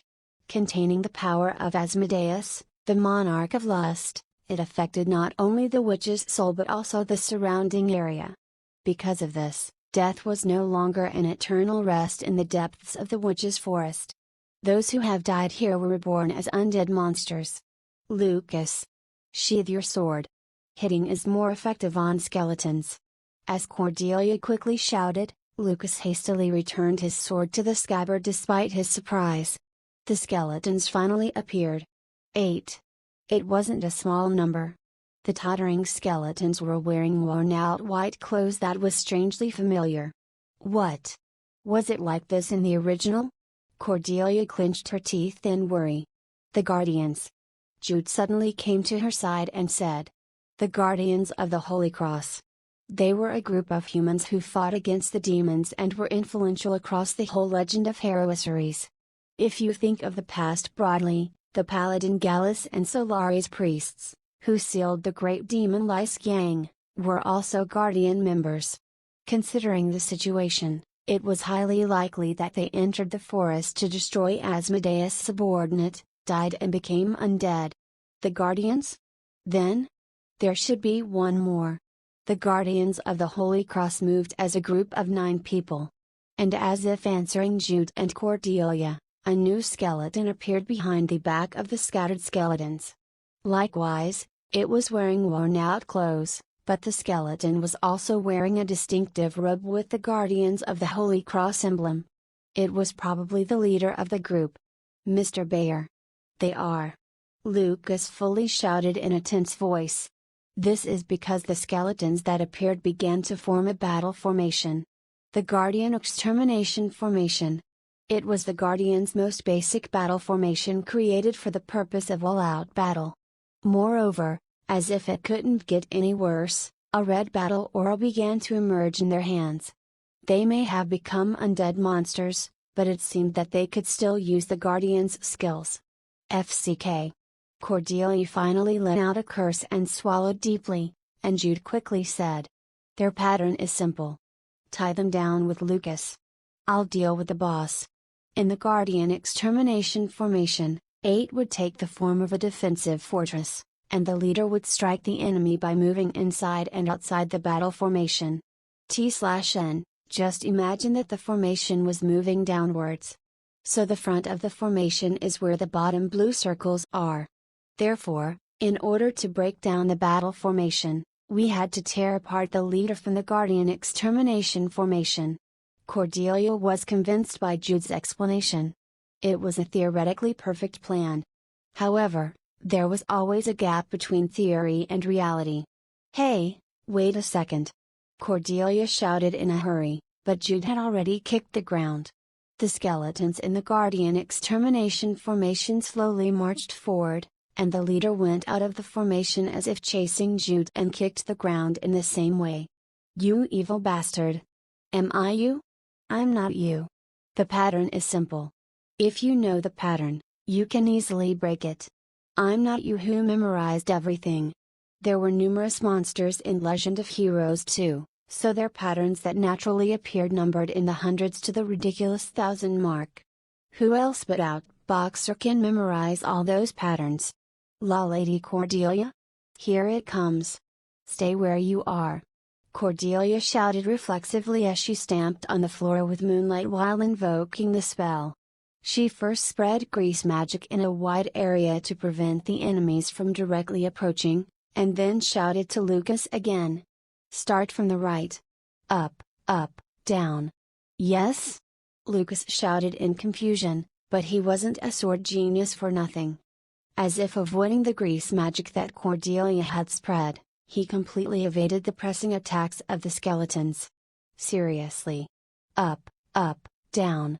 Front, rear. The 3 skeletons attacked one after another just as what Cordelia said. Lady Cordelia. This time, it's on my side. Middle, down. Cordelia casted haste magic on herself and then quickly moved to widen her distance from Lucas. It was to avoid being surrounded. Oh, how did I memorize this? Cordelia soon realized it. Her head doesn't know, but her body knows. It was hard to say that her body knew because she had reincarnated, but somehow, the subconscious of Cordelia, who had gone through hundreds, thousands, and tens of thousands of hunting as Yellow Storm, remembered the pattern of the Guardian extermination formation. Lady Cordelia. Middle. Up, down, middle. At the same time, Cordelia, who shouted reflexively, did not try to use her memory. She left her body to her hunting instincts as she said the words out of her mouth. Up, down. Thump. As if piercing through Cordelia's loud voice, Jude struck the ground hard. Looking at the leader skeleton rushing from the front, he thought with his head instead of his instinct. Monk. Guardian leader. The grade is low in terms of color. Maybe 7th grade. If so, it can use God's Fist. The monk martial arts belong to the immediate higher level of the basic guardian skills that one must learn to be officially recognized as a monk of the Guardian Corps. Just as 36 world steps can reach 9 celestial steps after several rank ups, monks start from the basics too as they improve and reach higher levels of martial art skills such as God's Fist. Because it had become an undead, its sacred battle aura has weakened. Mana, inner chi, sacred battle aura. All of them were similar concepts in the end, but there was a slight difference. Sacred battle aura is the addition of the life force to the inner chi.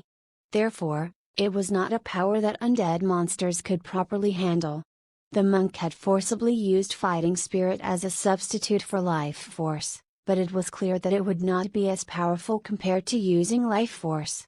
Moreover, the monk had no blood or flesh now. The movement of its sacred battle aura could be seen over its pale bones. Thump. Thump. Thump. Jude's footsteps hit the ground in succession. There wasn't a set pattern like the Guardian extermination formation, but Jude could completely evade as if he knew all of its attack patterns. Because I can see it. He could see the flow of the sacred battle aura moving along the skeleton's body. That's why he could predict what kind of attack would unfold next. Of course, it was a skill that an ordinary person couldn't pull off whether they saw the flow or not, but it was possible for Outboxer. What's more, he has Jude at something now that he didn't have before. Kian music. The skeleton leader was not weak. Although it was poorly using its sacred battle aura compared to when it was alive, the God's Fist was still quick and accurate. But Jude was also quick. His levels surpassed 20 when they defeated Minos, and his overall physical abilities were also greatly improved. And there was one more added to it. Jude didn't simply stop at avoiding attacks. He also didn't stop in thinking of the next attack naturally. Kian music. A heavenly talent for martial arts. Tsuwak. The flames of a pure white sacred battle aura rose from Jude's fist. Sacred battle aura. It was the addition of the life force that everyone has to the inner chi. He figured it out from watching the movement of the sacred battle aura. At some point, how to use the sacred battle aura naturally came to his mind. And the result was. Jude held his breath. He could see the sacred battle aura of the skeleton rushing from his front. He moved the center of his body as he felt the trajectory of the skeleton's attack. Chwak! The skeleton's fist pierced the air. The sound of the strike was heard, and Jude, who dodged the attack, clenched his fist. He drew a picture on his head. Only, the attacks the skeleton leader unfolded several times. The unhidden flow of sacred battle aura that he saw several times. All of it became one, as everything naturally connected in his mind. And that's why Jude was able to unfold his next attack. God's Fist. The Holy Cross Punch. On Jude's fist, a pure white sacred battle aura took the form of a cross. With a violent hitting sound, the skeleton leader's chest was crushed. Chapter 31, Witch's Forest, 4. Terms used in this chapter: Zhu Liang, a famous Chinese strategist during the Three Kingdoms period. He is recognized as the greatest and most accomplished strategist of his era, and has been compared to another great ancient Chinese strategist, Sun Tzu. Li Mu, a prominent military general during the Warring States period of Chinese history. He was named by Chinese historians as one of the 4 greatest generals of the Warring States period. The pure white cross burst into light. The skeleton leader's ribs and spine shattered, and it fell and collapsed. Jude kept his punching posture for a while before his arms slumped down. Hey. Holy Cross Punch was one of the skills of God's Fist, and as its name suggests, the sacred battle aura takes the shape of a cross that directly hits the enemy with a powerful punch. Hey. After taking a comfortable posture, Jude's rough breathing continued. Though he had improved his body with continuous level ups, the technique still used energy that caused a burden on his body. His body still had a lot of small and narrow meridians that were blocked. But it paid off. It wasn't just the white ring of light that surrounded his body. There was also the God's Fist and the Holy Cross Punch. The remnants of the sacred battle aura scattered in the air as Jude happily smiled and turned to Cordelia. As he expected, Cordelia's side was almost finished as well. Break away. Defend. Penetrate the core. Cordelia issued rapid-fire commands before gliding on the ground. It wasn't an ordinary move. She slipped between the skeletons without any hesitation and swung the moonlight enchanted by a strike magic to smash their neck bones. With her actions, the battle formation was destroyed. This is because, as Cordelia herself said, she penetrated the core of the Guardian Extermination formation. Ooh. Oh ooh. Lucas, who quickly understood Cordelia's commands and guided the skeletons towards himself, cheered with a bright face. There were already 3 skeletons that had fallen down to his sheathed sword. Let's finish this. Cordelia refreshingly smiled as she glided on the ground again. She was like a figure skater that swiftly glided smoothly on the ice. She's really Yellow Storm. Instead of running to help, Jude admired the sight as he stretched his arms. Cordelia's movement right now wasn't just an ordinary move. You're using haste magic to move on a floor applied with grease magic? It was generally not possible. Grease is a magic that causes one to fall on their back, and not a magic that is used to glide like it was ice. But Cordelia could pull it off. She's like a real wild animal sometimes. If Jude was the type who handled everything through calculations and thinking, Cordelia was the type who entrusted her body to instinct. That phenomenal movement was the result of acting according to her instincts, and not because of thinking. It's the end. Cordelia moved among the skeletons as if she was dancing and swung the moonlight like a baseball bat. The skeleton's lower backbones were smashed, and it fell and collapsed on its back. Ooh! That was amazing. Lady Cordelia. V. As Lucas admired her and Cordelia laughed while making a V sign with her fingers, Jude suddenly smiled as he recalled an old event. It's understandable why the guild leaders don't like her. Yellow Storm was a disaster itself in massive battles between guilds. Damn it. I can't predict how it'll move. It was a natural reaction. Once she entered the battle, Yellow Storm didn't do what the others were thinking. Could it possibly be a genius? Or else, how can it show up like that? There was no knowing when, where, or what she'll do, but strangely, Yellow Storm always appeared in times of need. It was basic of her to stab the enemy's sore spot, and as she had just showed in the battle against the skeletons, she was also good at destroying the enemy's camp itself by penetrating the core of the formation. Therefore, People unfamiliar with Yellowstorm thought of her as a genius tactician. She was like Zhuge Liang and Li Mu, who could see the entire battlefield at a glance and get in the way of their enemies. But Jude knew the truth. It's just that feeling? The words that Yellowstorm spoke in her battle earlier. She simply did it without thinking. Yellowstorm was not the type to stab the enemy's sore spots by using high-level tactical thinking. How do I say it? I just do what I feel like I should. It was literally a feeling or sense. She feels like she have to do that somehow. At first, Jude thought that Yellowstorm was lying. However, after spending a long time with her, he finally understood it in the end. It's instinct. Yellowstorm was a genius. She was a genius in the side of battle sense, feeling, and not on the intelligence side. She didn't calculate the ever-changing situation of the battlefield. She just understood instinctively. And the result was what was shown. What she should do. Where she should attack. Plus one more talent of hers. The reason why Yellowstorm engraved her existence as a true human storm, and her unique ability that even Jude couldn't imitate. Incredible spatial perception and multitasking. Normally, in Legend of Heroes 2, the highest level mage could generally use around 20 to 50 magic spells at the same time. But Yellowstorm was different. 274. It was the highest record of the number of magic spells that Yellowstorm could use at the same time. She advanced alone with hundreds of magic shots at the same time, making her known as a human storm indeed. She wiped the guild units from the hunting ground by herself, and even smashed the guild alone. Well, I'm still one place though. Jude ended his thoughts with a grin as he looked straight ahead again. He saw Cordelia run to Lucas and push her palm out. High five. Huh? High five. As Cordelia waved her hand again, Lucas blinked and soon raised his hand timidly and high-fived with Cordelia.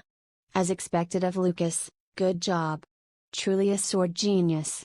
The best. Ahem. Lady Cordelia was amazing too. It was unexpectedly impressive. Lucas said with a slight blush in his cheeks.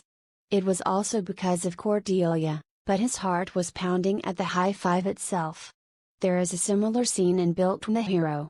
Nodding his head alone, Jude approached the two teenagers who were so excited that they were jumping around. It looks like the battle's over. Yes, I think it's over too, Mr. Bayer. Oh. Cordelia said as she pretended to be coy when she saw Jude's face and read his thoughts. At her sudden change in tone, Lucas smiled and turned his eyes away, as if he deliberately didn't know Cordelia flirting with Jude. Lord Lucas, are you hurt anywhere? I'm okay, thanks to Lady Cordelia. I'm afraid to say this. But I'm glad that the other side were the guardians of the Holy Cross. At Jude's words, Lucas blinked his eyes, and soon widely opened them as he asked back. You mean the guardians of the Holy Cross? The ones that protect the continent in the shadows? Yes, the clothes that the skeletons were wearing. And more than anything, the Guardian Extermination Formation itself were all proof of that. Jude answered calmly and placed his hand on Cordelia's shoulder, who decided to shut her mouth tightly instead of interrupting him. Count Chase had a bit of connection with the Guardians of the Holy Cross. Thanks to that, Cordelia and I were able to learn about it. Guardian Extermination Formation. Yes, it's the most basic battle formation used by the Guardians of the Holy Cross. It's not comparable to Count Resvulgris Sage King's Cross, but it's a very sturdy formation. Right, Lady Cordelia? Eh? Oh. Yes, it is. Cordelia smiled awkwardly and nodded. With her clear smile, she looked like a completely different person than when she swung the moonlight. Whatever the circumstances, it seems that a group of guardians became undead monsters after they were trapped in the barrier. The guardians became undead monsters. Is it the power of the barrier? Lucas asked with a slightly frightened face, and Jude nodded slowly. It's highly likely. But don't worry too much. If we find the witch's seal and break the seal, everything will be fine. When Jude answered softly, Lucas nodded with a stiff face, and soon made another expression. "Let's handle this like an adult." To Lucas, Jude had acted like the reliable sorcerer, even though he was only a year older than him. So in order to be a good rival, Lucas himself thought that he had to look mature. But it was only for a while. Lucas suddenly frowned, as he looked back at the destroyed skeletons and said, "Mr. Bear, Lady Cordelia. It may be a little unreasonable, but I'd like to ask the two of you a favor." "What is it?" "Can we bury them? If they are members of the Guardians of the Holy Cross, who have worked hard for the peace of the continent, leaving them like this is a little." Somehow, Cordelia agreed with Lucas' words. "With dig magic, I can easily make a pit. How about making a large common grave?" She was talking to Lucas, but her gaze was on Jude. Jude looked at her and nodded. "I agree. I also think that it's not right for the members of the Guardians of the Holy Cross to be left in such a place." "Mr. Bear, Lady Cordelia. Thank you very much." Lucas smiled brightly as he quickly put away his sword and began gathering the skeleton's remains. "I'll look for a place," Cordelia briefly said as she looked around and soon settled down in a place that seemed to be okay and fired her dig magic. After a dozen minutes, the group buried the skeletons in one place and erected a tombstone with a sword. They then had a brief moment of silence as they remembered the dead. "May the blessing of the Holy Spirit be with you." It was the brief moment after Jude recited a prayer in silence. "Ah!" Lucas sighed in admiration. Blue lights had risen like fireflies from the grave of the Guardians of the Holy Cross. Cordelia unconsciously spoke. "There are 9. It was a group of lights with the same number as the Guardians of the Holy Cross buried in the grave. As if greeting them, the group of lights circled in front of Jude, Cordelia, and Lucas and then flew towards one place. And after they flew in a circle again, the lights soon scattered and disappeared. The members of the Guardians of the Holy Cross. Lucas was moved by the sight as he muttered quietly. On the other hand, Jude shouted inwardly as he clenched his fist. Bingo! There were no events in the original story where Cordelia fought the Guardians of the Holy Cross who had become undead monsters in the Witch's Forest, but there were quite a lot of events of a similar kind. It's a cliché that souls who have achieved their wish and can finally rest, would tell you where important objects are hidden. In fact, if Lucas didn't come forward first, Jude himself was going to make an offer to do it too. Cordelia must have had a similar idea. That's great. It turned out really well. When Jude turned to Cordelia, she spoke quietly with a flushed face. It seemed that she was relieved at the soul's fortunate circumstances, seeing that her eyes were slightly red. She would too, because Cordelia didn't actually consider making a grave like Jude did. It was just a skeleton in the game, but this place was reality. There really was a group of the Guardians of the Holy Cross, and they wandered through the Witch's Forest and became undead monsters. How can she not feel sorry for them? I'm glad. I'm glad. The souls of the Guardians of the Holy Cross have finally found eternal rest. With moist and wet eyes, Cordelia saw the lights scattering away. Meanwhile, Jude cleared his throat, somehow unknowingly became the bad guy who didn't get swept up by the mood. Ahem, ahem. Huh? Why? Are you not feeling well? No, it's just you are kind, cute, and lovely. What is this crazy bastard saying? Do you have a fever? Cordelia frowned in worry, but Jude simply shrugged and tapped the shoulder of Lucas, who was still moved by the sight. Lord Lucas, the Guardians of the Holy Cross seem to have left their last gift there. Gift.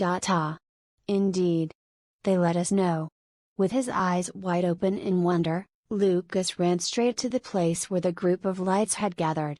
It was under a big tree with roots that were half exposed, and it seemed like a good place to hide something underneath. Let's dig. Yes, Mr. Bear.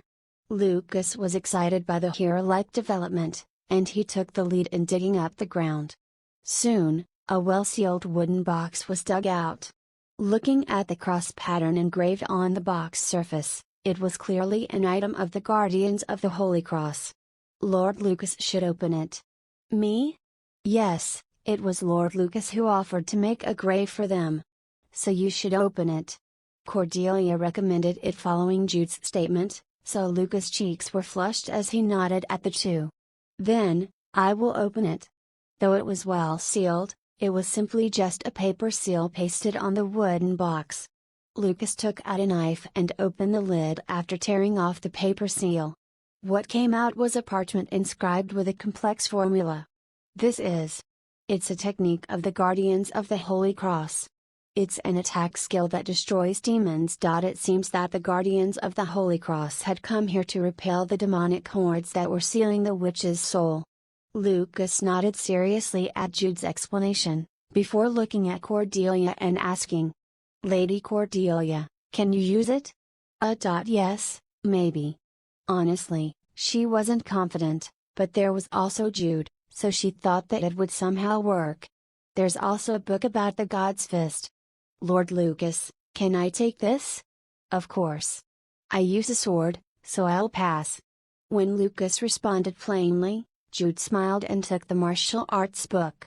It wasn't a skill book like the one he got from the dungeon book, but it wouldn't take a long time to learn it because of Jude's memory and his keen music. If the evil energy here is very strong enough to create undead monsters, then it seems that we're moving in the right direction. We'll be able to reach the center of the seal if we walk a little further. It was then when Lucas nodded at Jude's explanation. Wait a second. Only, Cordelia quietly said as she suddenly jumped from her seat and started walking in one direction. And Jude understood why she did so. The voice of the witch. The witch's soul was sealed at the center of the forest. Cordelia turned to Jude as if to answer him. She nodded as her clear blue eyes shined. I can hear your voice. The call of the witch. Cordelia raised her hand and pointed over the fog. Episode 32, Witch's Forest, 5.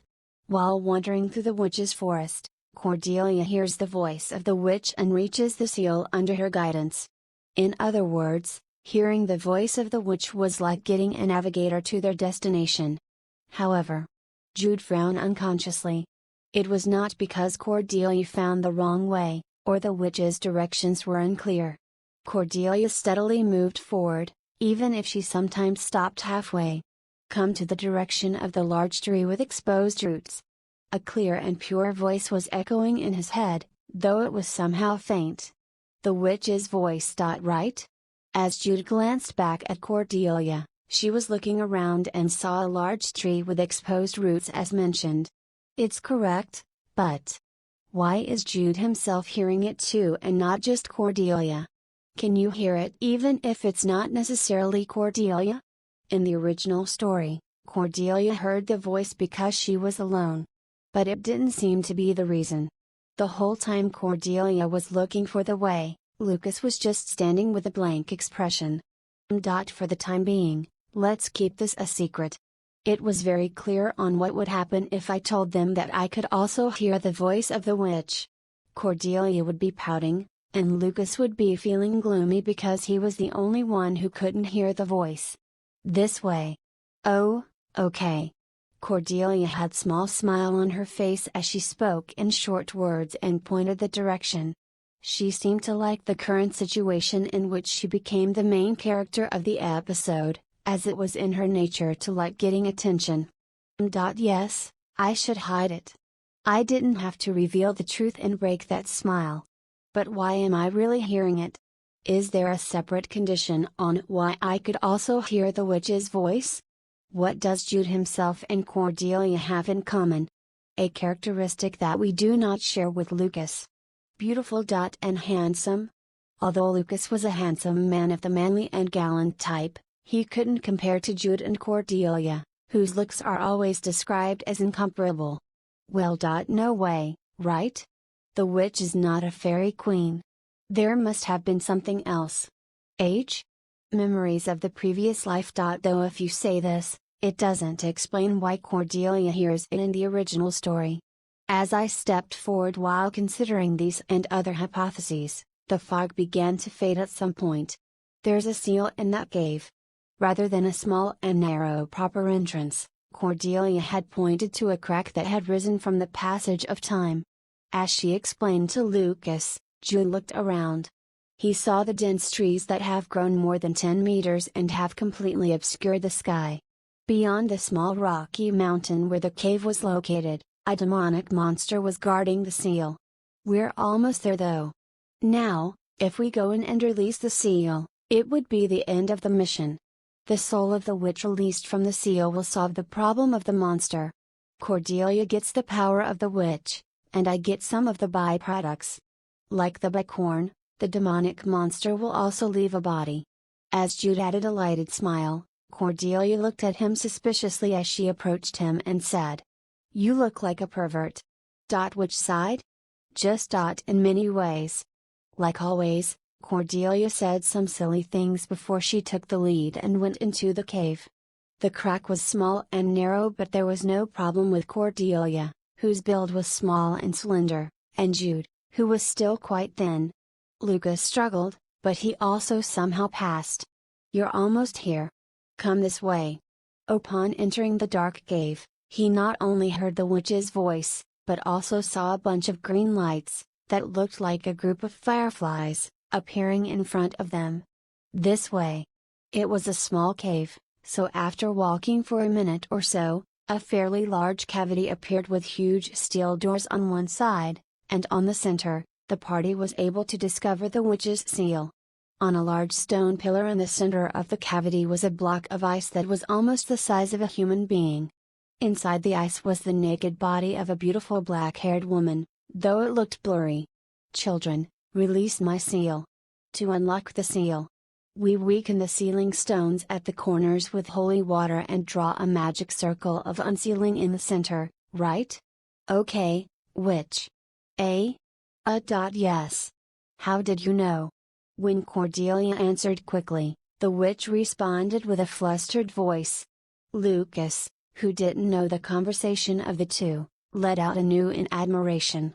Cordelia grinned and then approached Jude and said, "I'll sprinkle the holy water on the sealing stones, so I'll leave the magic circle to you." "Okay, ma'am." Jude and Cordelia had already obtained holy water at Langesthai. Unlike the original story, they didn't have to wander through the forest to collect the things that the witch needed for her rescue. The figure of the magic circle. Are you a wizard specializing in seals? The witch didn't even explain what kind of magic circle it was, but Jude was drawing it well already. Instead of answering the witch's question, Jude quickly completed drawing the magic circle. Next. You already know, right? Jude and Cordelia replied in actions to the slightly quivering voice of the witch. Jude took Lucas as they withdrew to the outside of the magic circle, and Cordelia drew a knife and wounded her palm. "Ugh!" She groaned with tears in her eyes, clenched her fists, and finally dropped the blood on the magic circle. Blood was needed to get through to the soul. Cordelia's mana was transmitted to the magic circle through the drop of blood, and soon, a bright blue light filled the cavity. And it was at that moment. A terrifying roar came from outside the cave. It was evidently the roar of the demonic monster guarding the seal. The tense Lucas hurriedly pulled out his sword spontaneously, but Jude and Cordelia only focused on the witch's seal. The witch would solve the problem if the seal was released anyway. The witch screamed as if to match the monster's roar. The ice that was sealing her quickly cracked, and the entire cave shook. The sound of the monster's roar grew louder and closer. Cordelia's lips felt dry as she placed her palms directly to the magic circle and poured more mana into it. And finally, the ice that was sealing the witch broke into hundreds of pieces and scattered. Bang! The doors let out a loud noise. The steel doors, which were actually the front doors of the seal, became largely indented. The steel doors couldn't be opened because it was originally intended for sealing, but the demonic monster was now trying to destroy it. Jude recoiled at the deafening roars, but soon braced himself. It flowed similarly in the original story. "It was an excessively long time since I was sealed. Thank you for releasing my seal, children." The witch's voice was clearly heard through the banging sounds of the doors. At the center of the seal, a beautiful woman, whose naked white body was covered by her long black hair, floated in the air. She was in a semi-transparent state because she was a soul, and she looked down at Cordelia affectionately. Bang! The doors let out a loud noise again.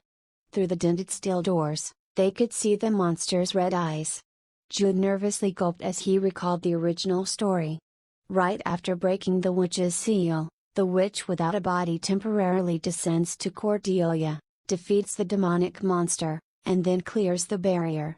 Through Cordelia freeing her by breaking the seal, the witch's soul that was sealed for hundreds of years finally ascended.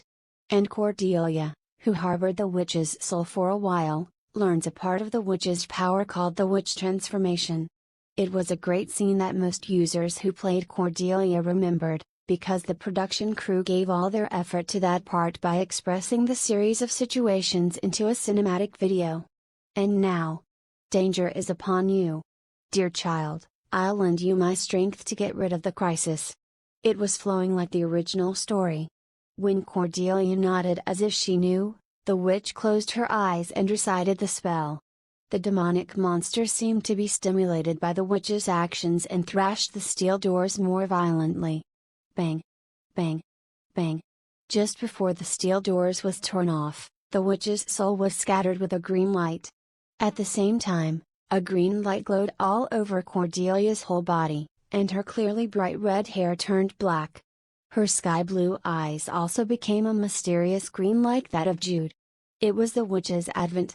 Now, all she had to do was to defeat the demonic monster with the witch's power. However, Cordelia looked at herself and was stunned as she blinked her eyes, and Jude realized it at that moment. He understood what happened. Reproduction of the event. In a broader sense, it was like the bathing event in the valley. In the original story event, the fight to defeat the monster by using the witch's power was expressed in a video. That was why not only Cordelia, but even Jude, missed this detail. She wasn't a witch. Cordelia, who acquired the power of the witch, was supposed to defeat the demonic monster. FUFCK?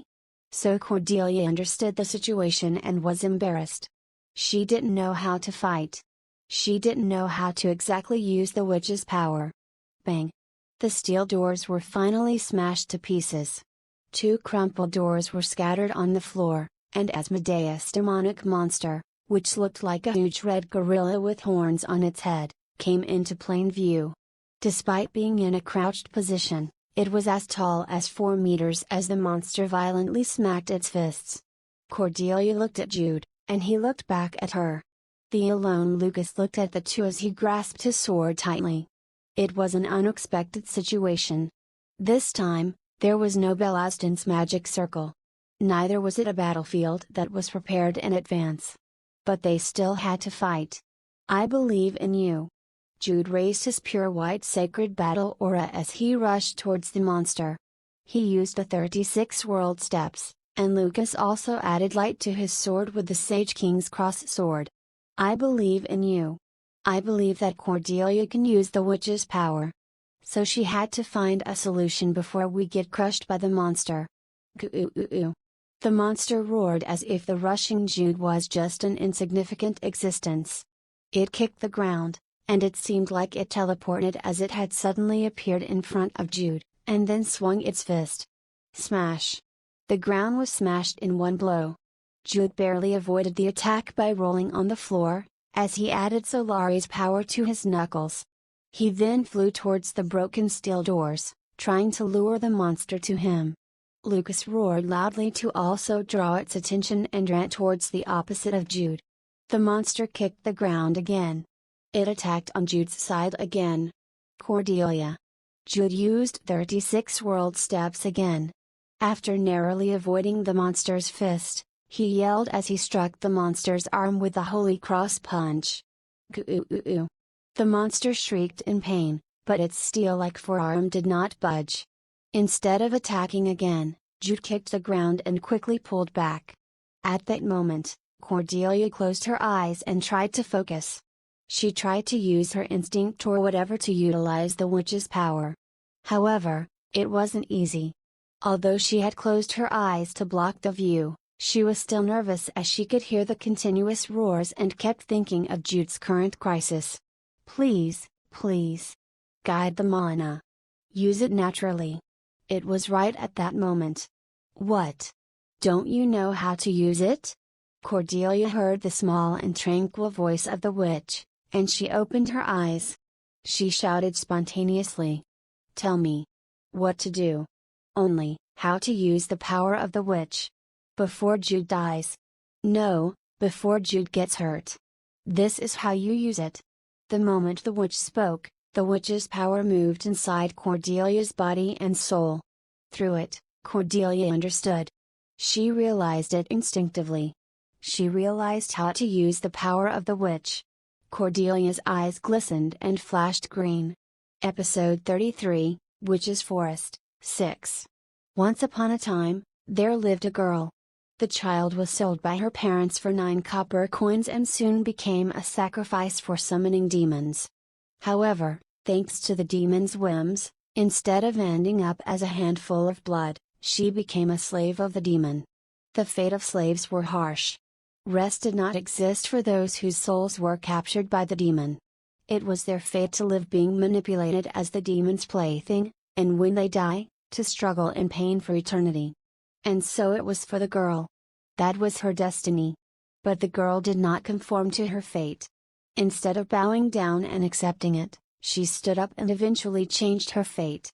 She is, I know. I already know this. It was the story of the witch. It was the legend of the witch who started as a demon's slave and ended up subduing the demons. But that wasn't important now. How to use the witch's power was more important than the witch's past. Don't you know this again?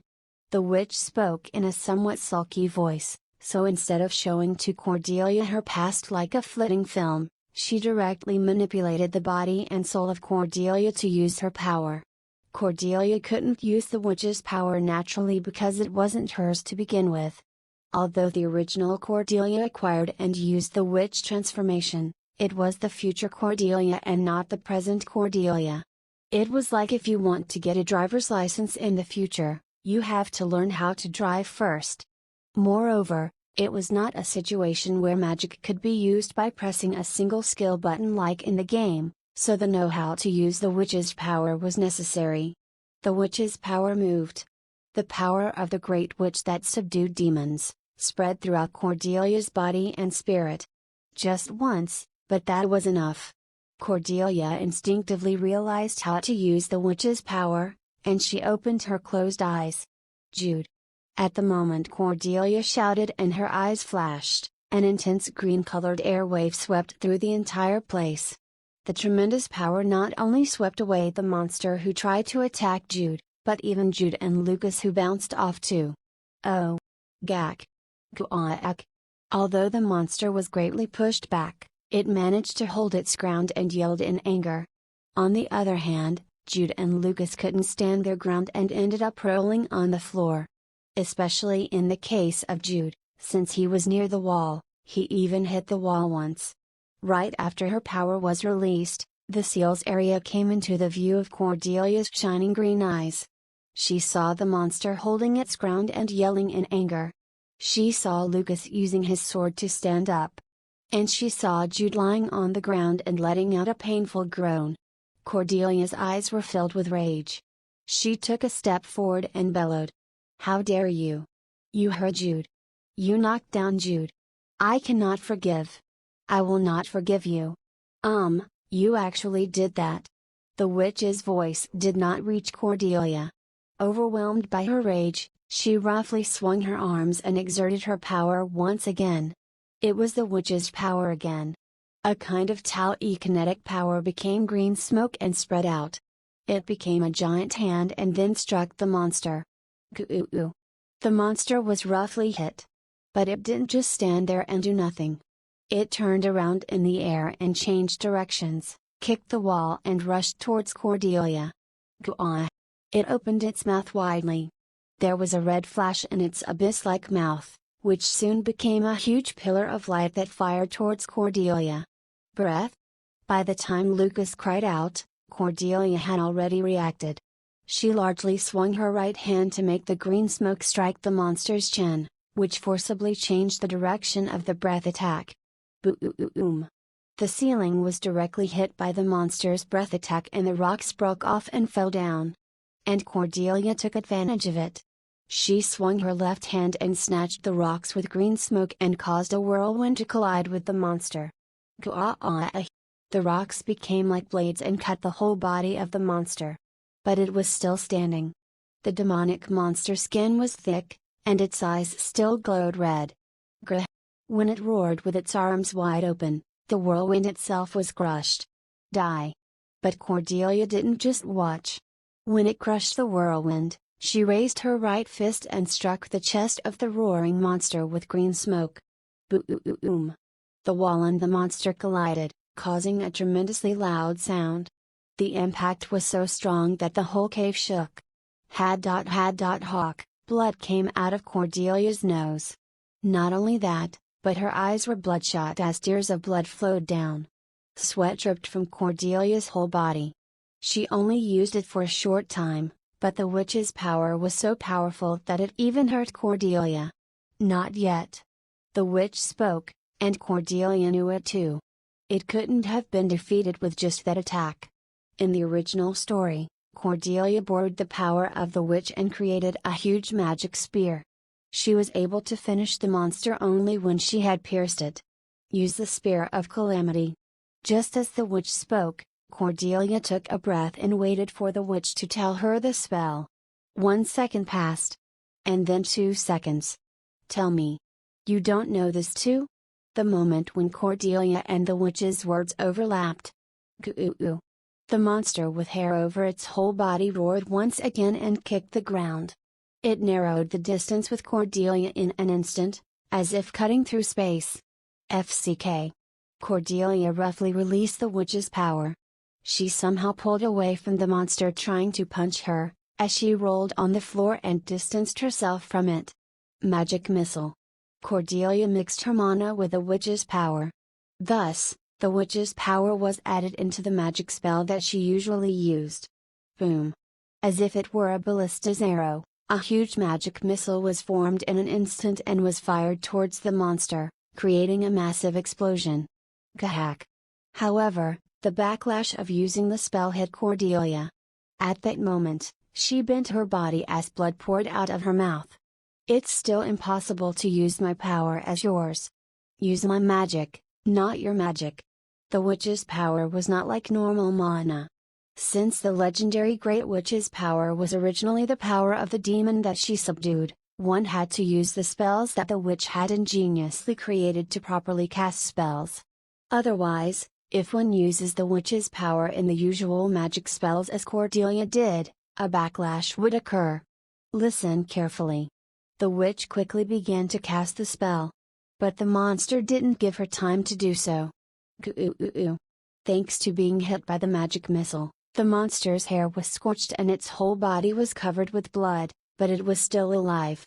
It narrowed the distance at once and tried to smash the barely standing Cordelia, as it greatly swung its right arm. Just then, Lucas roared and threw his sword. The sword with the power of the Sage King's cross-sword flew like a lightning flash and succeeded in grabbing the monster's attention even for a moment. Thud. Jude used his 36 world steps. He desperately ran towards Cordelia and kicked the ground at some point as he hugged Cordelia. But there was not enough time. He tried to escape with Cordelia, but the monster's attack was faster than him. Boom! The monster's hand devastated the ground, as it broke from the tremendous force. No! It was when Lucas screamed. Magic Missile. The magic spell exploded once again. The monster was struck on its side and staggered as it let out a painful groan, and Lucas was able to see what had happened. On the ground, Cordelia and Jude were entangled together and had collapsed. Cordelia was underneath and had used magic, while Jude breathed a sigh of relief on such Cordelia. Fairy steps. He hugged Cordelia and activated it at the same time, so thanks to it, he was able to completely evade the monster's attack. Gahak! However, Cordelia vomited blood again. Jude's eyes opened wide in surprise, and the witch's voice came to them. "It's her limit. The backlash caused by her unreasonable use of my power is too much. Any more would be dangerous." The witch's tone was soft, but her voice was full of concern. Jude quickly looked at Cordelia, and Cordelia looked back at Jude. At the moment they made eye contact. "Gah!" The monster stood up while limping, as it roared in anger. Despite having a big wound at its side, it rushed towards Jude and Cordelia. "Nah-oo." Lucas picked up the sword that fell on the ground as he turned towards the monster. Cordelia opened her lips and whispered to Jude. "Gah!" The monster jumped. It quickly passed over Lucas' head and then descended as it punched with its fist. Bang! The shield magic that Cordelia used from Count Chase's ring was shattered at once. The monster that landed on the ground pulled its fist again, and Cordelia saw the monster. Instead of using shield magic again, she raised her middle finger while looking at the monster with her clear blue eyes. Did she give up? Was the last thing that she did was to swear? It wasn't that. When the monster had pulled its fist, Cordelia's hair had returned to its red color. At the same time, Jude, who was on top of Cordelia as if protecting her, suddenly grew his hair quickly. Cordelia laughed with her mouth full of blood. She opened her lips again and said, "Finish it." She realized it the moment their eyes met. The fact that Jude can also hear the witch's voice. So Cordelia acted and handed over the witch's power to Jude. "You-ah-oo!" Jude loudly shouted as he raised himself. The witch moved her power to Jude, and he straightly activated the Guardians of the Holy Cross technique. "You will get hurt." There would be a strong backlash. But Jude didn't care. He didn't have time to listen to the witch's spell now. The current method was the best for him. Jude's eyes glowed green. The witch's power triggered the technique, and the pure white light burst. Tsa-ah! The giant golden cross. It was formed from the pure white light. Jude moved forward and tried to strike the monster to burn its body. Goo-oo-oo-oo. But the monster wasn't pushed out very easily. It exploded its power to counter the golden cross. Dozens of lightning sparks arose as the dark red demonic power collided with the sacred power of the golden cross. Blood flowed down from Jude's mouth. Both of his arms that activated the technique trembled like a leaf and sweat poured down like rain along his forehead. It was a tense and violent clash.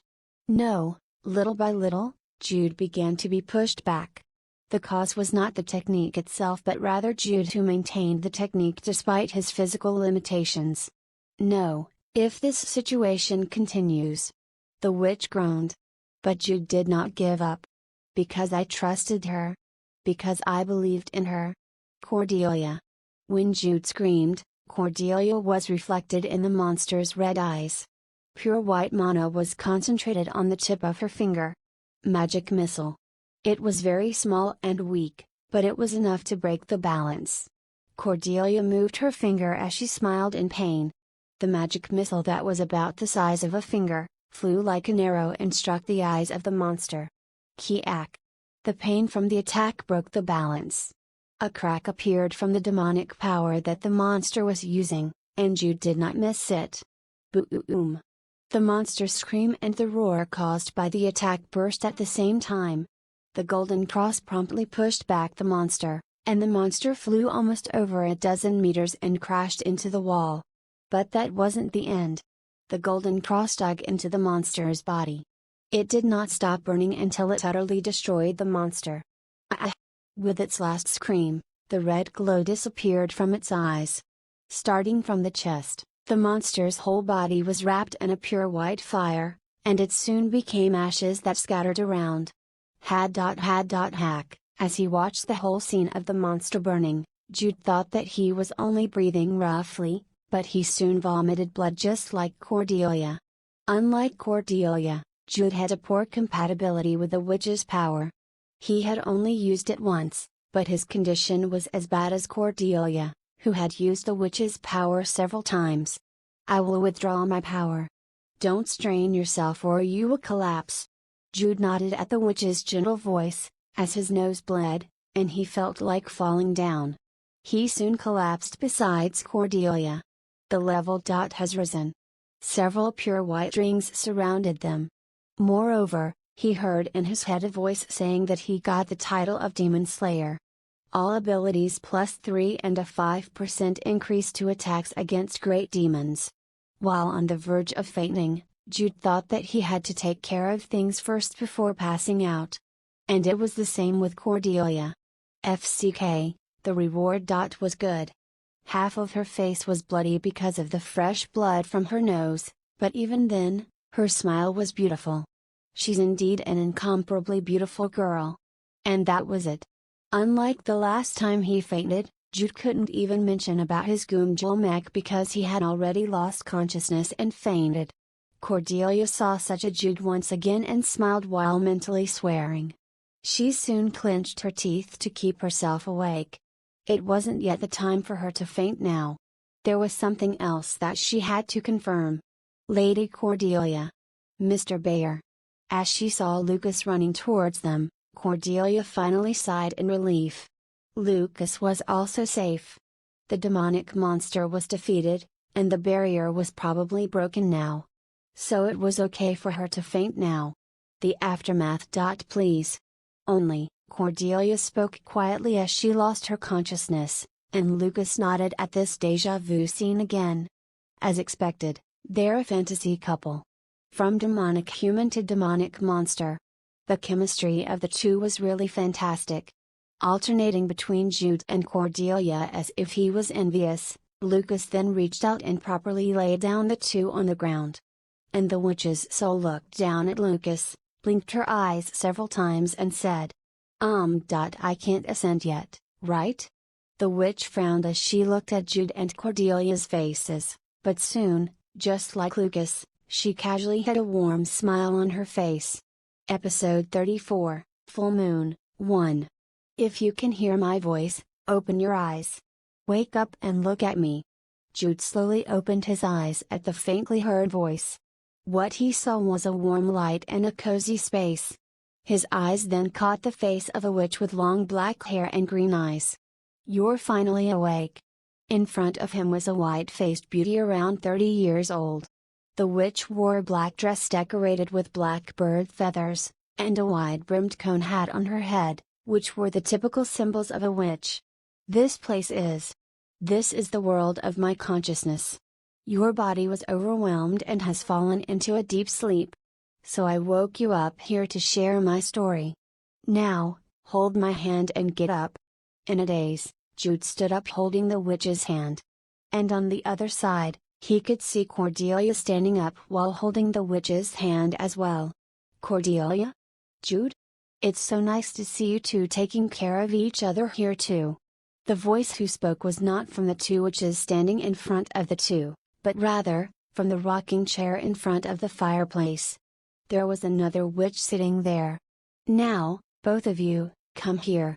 It's warm in front of the fireplace. When the witch in front of the fireplace beckoned, the witches in front of Jude and Cordelia suddenly became haze and vanished. Jude and Cordelia looked at each other spontaneously and exchanged glances, and then nodded. Let's go for now. The witch will not likely harm us. As Jude and Cordelia stood in front of the fireplace, the witch also stood up from the rocking chair. First of all, I need to talk about my story. But I'll ask you in advance, so please answer me. Do you know why I'm sealed here? She was asking if we knew the real reason why the witch was sealed. In the eyes of the witch, who was inwardly full of expectations, Jude hesitated and pretended to not know, while Cordelia nodded without thinking. I see. You know this again. You know. The witch became openly sullen, drooping her shoulders as she pouted a bit. The real reason why the witch was sealed. Despite being a lowly slave, the witch brought down numerous demons, and the existence of such a witch was enough to offend the 5 great monarchs of hell. Eventually, the witch clashed with Belial, known as the monarch of corruption, and one of the 5 great monarchs of hell. She suffered a crushing defeat at the overwhelming power of the great monarch. But just before Belial's flames completely extinguished the witch's soul, Another monarch stole the witch's soul, and that was Asmodeus, the monarch of lust. Asmodeus thought that the witch's soul, who overthrew countless demons, could become a dagger to stab other great monarchs. Asmodeus sealed the witch's soul deep in the forest of Trafalgar in order to hide the witch's soul from the other monarchs until the day it would become useful, as well as to make the witch's soul submissive to him. That is why the great witch's soul was sealed in the human world, and why there was only one demonic monster that protected the seal. If the witch's seal was in hell, or even if it was in the human world and had a lot of guardians protecting the seal, it was highly likely that the other monarchs would notice it. Having said that, when the witch made a sullen face, Cordelia hurriedly opened her mouth and said, "Ah, no doubt about that. Well, I don't know. Please tell us more about it." "Really?" "Yes, really." The witch was enchanted by Cordelia's words and bright smile, and soon, a smile spread on the witch's face too. And Jude thought at that time, "You must have been lonely." It was understandable since she was trapped alone in the seal for hundreds of years. So to begin. The witch began telling her story clearly and softly, and Cordelia's eyes sparkled as she became a good listener. After 4 hours or so. And that's how it happened. The witch widely smiled with a satisfied face, while Cordelia and Jude nodded with exhausted faces. It was briefly summarized in the game, but it was a really long story if you heard the full story directly. Ha, that was refreshing. Now then, let's get to the main point. What? You've been talking for 4 hours and you're only starting to get to the main point now? Cordelia was surprised and asked back, and the witch laughed and came close to her. "I finally finished telling you about the past. So let's talk about the future." In fact, there was no such conversation in the original story. The witch who had possessed Cordelia's body and defeated the monster, immediately ascended afterwards. "Cordelia, you're a lovely child. You contained my soul for a moment, and I have seen the potential of your soul and body. The potential that you have the same power as mine."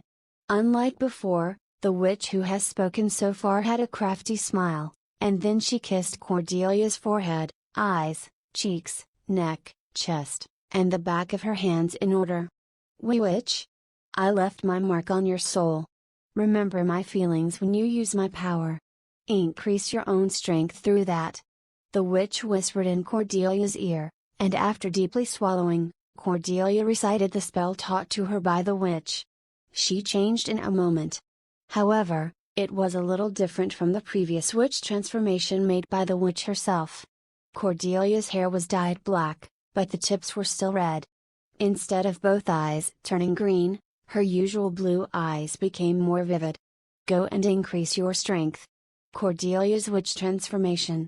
It is a reinforced transformation spell with a time limit, and when in the witch state, all magical abilities are greatly increased. As Cordelia nodded and looked at herself, the witch affectionately kissed her forehead one more time. "Look carefully at the place where I was sealed. There should be a spell book that I wrote there." It was a spell book that contained all of the witch's magic spells. "Thank you very much, witch." As Cordelia bowed her head in greeting, the witch laughed and hugged Cordelia. And Jude, who watched all these, cleared his throat. "Ahem, ahem. A cough that meant you don't have anything for me?" Unlike the original story, Jude had also met the witch, so shouldn't he get something too? Of course, this journey had already given Jude the skills of the Guardians of the Holy Cross, but wasn't there a saying that stated that the more, the better? At Jude's appeal, the witch narrowed her eyes and said with a slight lick on her lips, "Jude, you're not compatible with me. Rather, you possess other possibilities." Jude turned at her unexpected words. Another possibility? In the original story, after the treatment of his Gumjulmek, Jude became a powerful warrior with the help of his key and music. But now, the witch's words didn't seem to be talking about that. "You don't know much about yourself yet. But don't you worry. Fate will guide you to it." Jude blinked his eyes in curiosity, and the witch smiled strangely, acting as if she didn't know. as she stroked Cordelia's head. "Find the place where the demonic monster lived. There must be something that can help the both of you." And that was it. The witch released her hand from Cordelia and then stepped back, placing both Jude and Cordelia in her sight. "You've been delayed for too long. I think I should leave now." "But Cordelia and Jude." The witch's body floated in the air. The area in front of the cozy fireplace, as well as the surrounding areas, turned into a dark and black space. "We will meet again." It was words that implied a reunion, not an eternal parting. Jude and Cordelia were surprised for a moment at the different dialogue from the original story, but that was it. Before they could even speak out, their vision was tinged in darkness. "Ah!" Jude and Cordelia opened their eyes at the same time and raised their upper bodies simultaneously. "Young master." "Miss." The voices they heard almost at that same moment belonged to June and Dahlia, respectively. Jude and Cordelia blinked their eyes and looked at each other before realizing that they were still inside the witch's ceiling area. "Oh, you've come to your senses." Lucas, who was standing at the side and talking with the knights, came to them with a bright face. The witch guided the knights. "I've told everyone about what happened here." What happened here?" "Yes, I've conveyed everything I saw without exceptions." Lucas proudly stretched his shoulders and tapped his chest, and the knight's facial expressions were as unusual as him. Everyone was looking at Jude and Cordelia with happy and warm-hearted expressions. What the hell did he say? Why is Dahlia looking like that?" Cordelia quickly asked Jude with a glance, but instead of answering her, he closed his eyes. Jude had a rough idea on what happened. As it is, it's better not to ask. However, Lucas already opened his mouth as if not thinking about Jude's feelings. The moment when the monster's attack was about to hit Lady Cordelia. The sight of Mr. Bear flying towards Lady Cordelia was really amazing. It was a proof of true love that didn't even fear death. Like a heroic novel enthusiast, Lucas began to speak strangely about what happened. The knights, led by Dahlia, all looked at Jude and Cordelia happily again, and Cordelia looked at Jude. Jude then quickly said with a glance, "No, it's not. Will they believe me if I told them it's the fairy steps?" "I know, right?" The two exchanged a conversation by just looking at each other, and they tried to get over the situation by coughing and clearing their throats as if they had promised each other. Fortunately, Lucas didn't bother the two too much. "All the knights are fine. The witch said that both of you were very tired, but that there were no problems with your health. Although we were covered in blood, it was as Lucas had said, that we were just tired and had nothing wrong with our bodies. We've decided to stay here overnight and leave the forest early tomorrow morning." "Yes, that sounds good. We had to bring the witch's spell book and a helpful item that was in the monster's nest. Of course, we were also tired and exhausted." Jude closed his eyes for a moment and thought about the flow of the original story. Cordelia having obtained the witch transformation. Two facts came to light when she repelled the pursuers of the Devil's Hand in the witch's forest. One fact was that the Devil's Hand kidnapped the children of the 12 families to use them as a sacrifice for demon summoning. The other fact was that the place where the demon summoning ritual was held and what date the ritual was supposed to take place. There wasn't enough time to go back to Count Chase to announce the crisis, so in the end, the troubled Cordelia decided to head north to save the children of the 12 families and stop the ritual. That scenario is already gone though. The Devil's Hand couldn't kidnap any of the 12 families' children. Even if Cordelia escaped in the original story, they still carried out the ritual because they used characters such as Lucas and Sylvia as sacrifices. But now, it was questionable if the ritual would be held when none of the children were secured. Moreover, the attack of the Devil's Hand was enough to raise the awareness of the northern cities. It would be impossible to hold a large-scale attack now that the vigilance against the demonic followers have increased. But there is still a chance. The purpose of Jude and Cordelia was not just to follow the main scenario. Their goal was to twist the main scenario and create a happy ending that did not originally exist. Let's go to the north. If the ritual is held, stop it. He must also twist Jude's main scenario, the Northern Barbarians' Great Attack, from its very roots. When Jude made up his mind and opened his eyes, Lucas continued to explain. First, we plan to stop by the Northern Viscount's mansion and stay for a day or two as scheduled. And I think the people from my home will meet us there and join us in our journey to the northern place. At Lucas' explanation, Jude and Cordelia looked at each other simultaneously, and they exchanged glances. The reason was simple. Who is coming? There was no event in the original story where a number of people were sent to meet each of the 12 families' children. In other words, the arrival of Gel and Count Chase to pick us up earlier was also different from the original story. Who will come to meet us from Count Rasvulgar? As Jude began to think of the people of Count Rasvulgar with a serious face, Cordelia just shook her head and looked at Lucas as she asked.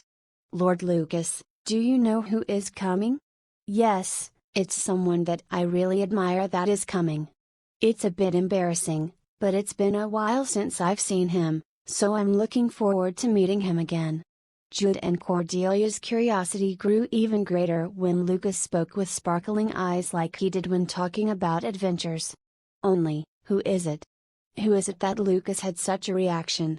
When Jude and Cordelia showed their keen interest, Lucas said with a proud face. You've both heard of the red-haired warrior, right? Jude and Cordelia nodded together. They obviously have heard of him. Red-haired warrior. The Red Flame Landius. He was one of the 5 main characters of Legend of Heroes 1. However, in Legend of Heroes 2, he no longer appeared because his setting was to die in the beginning. Episode 35, Full Moon, 2. The content of the Legend of Heroes series grew in scale for every succeeding work. In the first episode of the series, there are a total of 5 playable characters. The stage of the story was also limited to a small country located between the Salen Kingdom and the Argon Empire.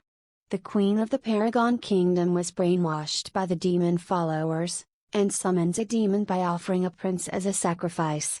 The summoned demon, Demon Prince Spikeazel, kills the king and turns the entire palace into a demon's den. The story of Legend of Heroes 1 was about becoming one of the 5 main characters, and defeating Spikeazel, who took over the Paragon Kingdom. The story of the second episode takes place in the Salen Kingdom and Argon Empire. The story of the third episode takes place in a world devastated by Armageddon and is about settling the fight between the angels and demons. Inside one of the rattling carriages, Jude and Cordelia were laying side by side on a temporarily made bed as the 2 carriages headed to the Northern Viscount's mansion. They weren't lying on the same bed, but on 2 beds with a low partition in between. The 2 carriages were prepared in a hurry by Lucas for their group after they wandered through the Witch's Forest. Landius of the Red Flame. He is one of the 5 main characters in the first episode. Landius, along with Sword Noble Kamael, are considered to be the de facto main characters of the episode. He is the son of the Paragon Knights commander, and after defeating Spikeazel, he is wandering around the continent looking for the demon followers who are behind everything. Good job, Jude Wiki. As Cordelia clapped and applauded like an idiot, Jude was somewhat embarrassed but continued his words. First of all, depending on which character you played in the first episode, the hero was different. So based on the game's history, it was either Landius or Kamael who defeated Spikeazel. Search Kamael, enter. Cordelia spoke, pretending to type in the air, and Jude narrowed his eyes, but soon opened his mouth again. Kamael the Sword Noble. He is the illegitimate son of King Paragon who was murdered by Spikeazel. He is a main protagonist of the first episode and is the only one who survived and is active in the second episode. If the main characters of the first episode, who have already become stronger, played an active part in the second episode, it would be difficult for the main characters of the second episode to stand out. Perhaps because of this, the 5 main characters of the first episode all met a miserable end in the second episode. Landius was killed by a demonic human, right? Yes, It's a story that doesn't actually appear and only exists as a setting. But he was killed by a demonic human duke, the chief executive of the Devil's Hand. In fact, the context of this situation was not perfectly revealed in the series. It was a guess made by the users because demonic human duke carried Landius' sword, the Solar Blade. So you're saying that he's not dead yet? Yes, that's exactly the important thing. Landius is not dead yet. In the original story, Landius meeting with either Jude or Cordelia was something that did not exist. However, the two had crushed the Devil's Hand's kidnapping plot, causing the current situation to happen. Lucas was not kidnapped, and Countess Vlog asked Landius, who had ties to them, to pick up Lucas from the Northern Viscount's place. Thus, the encounter between the main characters of the first and second episodes, which was not originally possible, was about to be realized. Can we save him? Cordelia raised her upper body and turned to Jude, as she asked with expectant eyes. Save Landius. Prevent the death of the physically strongest main character in the first episode and make him active in the second episode. We can save him. No, we must save him. After all, the goal of Jude and Cordelia was to create the ultimate happy ending. There was also a fact that having a strong man alive like Landius could be a disaster for the demon followers. So we must save him. We had to somehow create the Landius survival route with our upcoming meeting with him. Awesome. Cordelia spoke quietly as she lay down again and smiled. I wanted to save Landius. Do you like him? Yes, he's my second favorite character among the main characters in the first episode. Who was your most favorite? Lena? Yes, Lena. She was the wizard lady and the only woman among the 5 main characters of the first episode. Lena was a disciple of the Paragon Kingdom's royal wizard, and she also faced a miserable end in the second episode. Can we save Lena too? We can save her. It was relatively clear when and where Lena dies. He had not talked to Cordelia about it in detail yet, but Jude already had a rough plan on how to save Lena. Because there's so much work to be done in the north. The sunflower event for curing his Goomjul mech. The perfect blockage of Jude's main scenario, the northern barbarians' great attack. The rescue of Lena, one of the main characters in the first series. And at this moment, the mission called Saving the Life of Landius was added. Since Landius is strong, just telling him his weaknesses will dramatically increase his chances of survival. That's highly likely. Jude replied and nodded. He then turned to Cordelia in silence and she tilted her head in confusion. Why? No, it's just that your enthusiasm is vastly different from when you were about to meet Lucas. That's because Landius is cool. Is Lucas not cool? How should I say it? He's a cute one? You don't seem to hate him anymore. Because he's cute. Should I say that he's like a puppy? At Cordelia's evaluation, Jude wryly smiled, and then turned his gaze back to the ceiling. But this time, Cordelia sat up again, tilted her head in curiosity as she turned to Jude and asked. Well. Jude. Why? Can I ask you a question? Cordelia lightly assumed an air of cuteness as she asked, and Jude unwittingly flinched at her suddenly acting cute and charming. What are you going to ask? No, well. It's not a big deal. As the end of her words became a little unclear, Cordelia leaned against the partition and spoke. Well, I mean. You mean what? So. Darn it. Hey, what did you do? Huh? What did you do? Outboxer's job, your previous job. You couldn't have been a real boxer. Cordelia, who had been agonizing over how to say it, gave up thinking and almost shouted. Why are you suddenly asking about my job? Something's weird. No, I'm also curious. Cordelia straightened her sitting position as she continued while pointing her finger at him. First of all, your memory is ridiculously good. Maybe it's yours that's just bad? Hey, grab 100 people passing by and ask. Whether I'm the one who's normal or you are. Cordelia snorted as she continued pointing her finger. You said that the soil has changed while we're walking, but where can you find a person that notices that the soil has changed, unless you're paranoid and check the soil when entering the forest? Here's that person. Would you please stop talking? Yes, yes. So, what else? From the very idea of scamming and the tremendous forgery skills, and even telling lies skillfully without displaying any nervousness. It's not normal no matter how I think about it. Cordelia nodded as she was intoxicated by her own words and said again while she looked straight into Jude's eyes. It was a previous life anyway, so it's okay.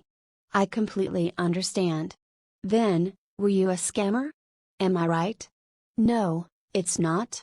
I was an exemplary citizen who paid taxes well, even local taxes, national pension, and health insurance. Local tax? Health insurance? Why? Did you not pay? You are.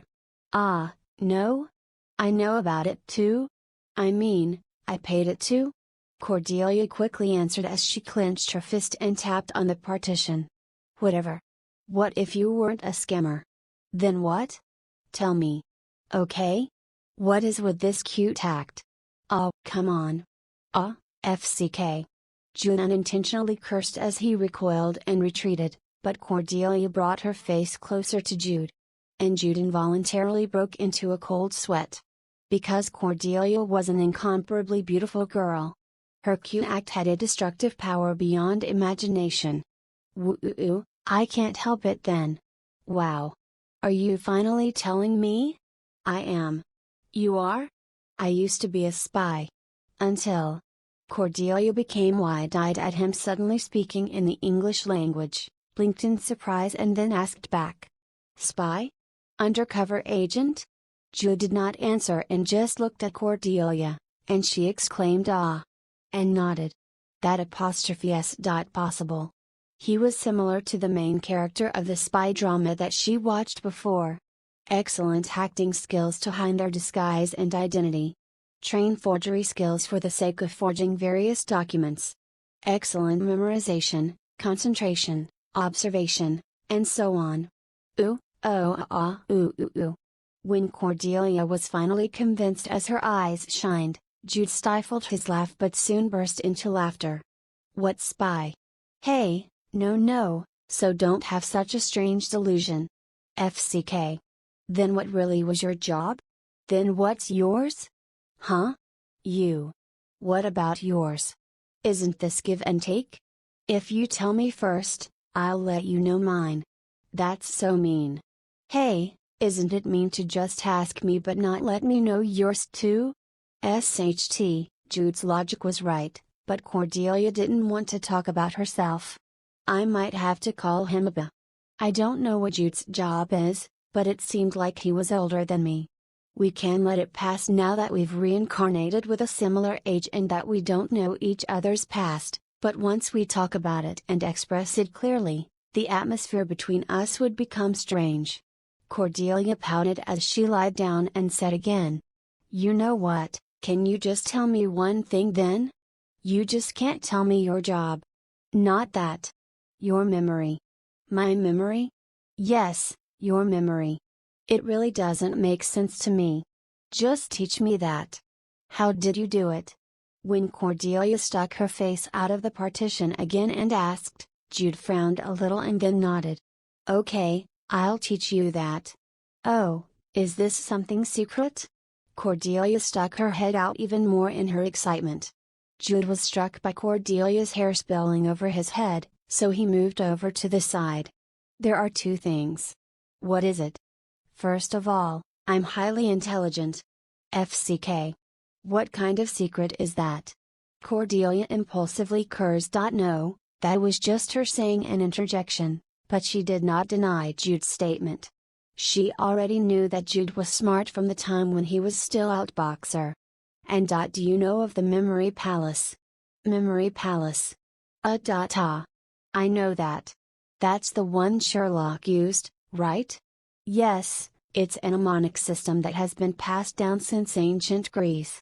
The Memory Palace. It was a method developed in the ancient times when the means of recording was trivial. It is a mnemonic system where one imagines a virtual space and store memories in the places they have walked step by step. So, when one needs to remember a certain memory, they walk through that place to remember it. T/N, here's another definition of it. The memory palace, aka the method of loci, is a method of memorizing information by placing each item to be remembered at a point along an imaginary journey. The information can then be recalled in a specific order by retracing the same route through the imaginary journey.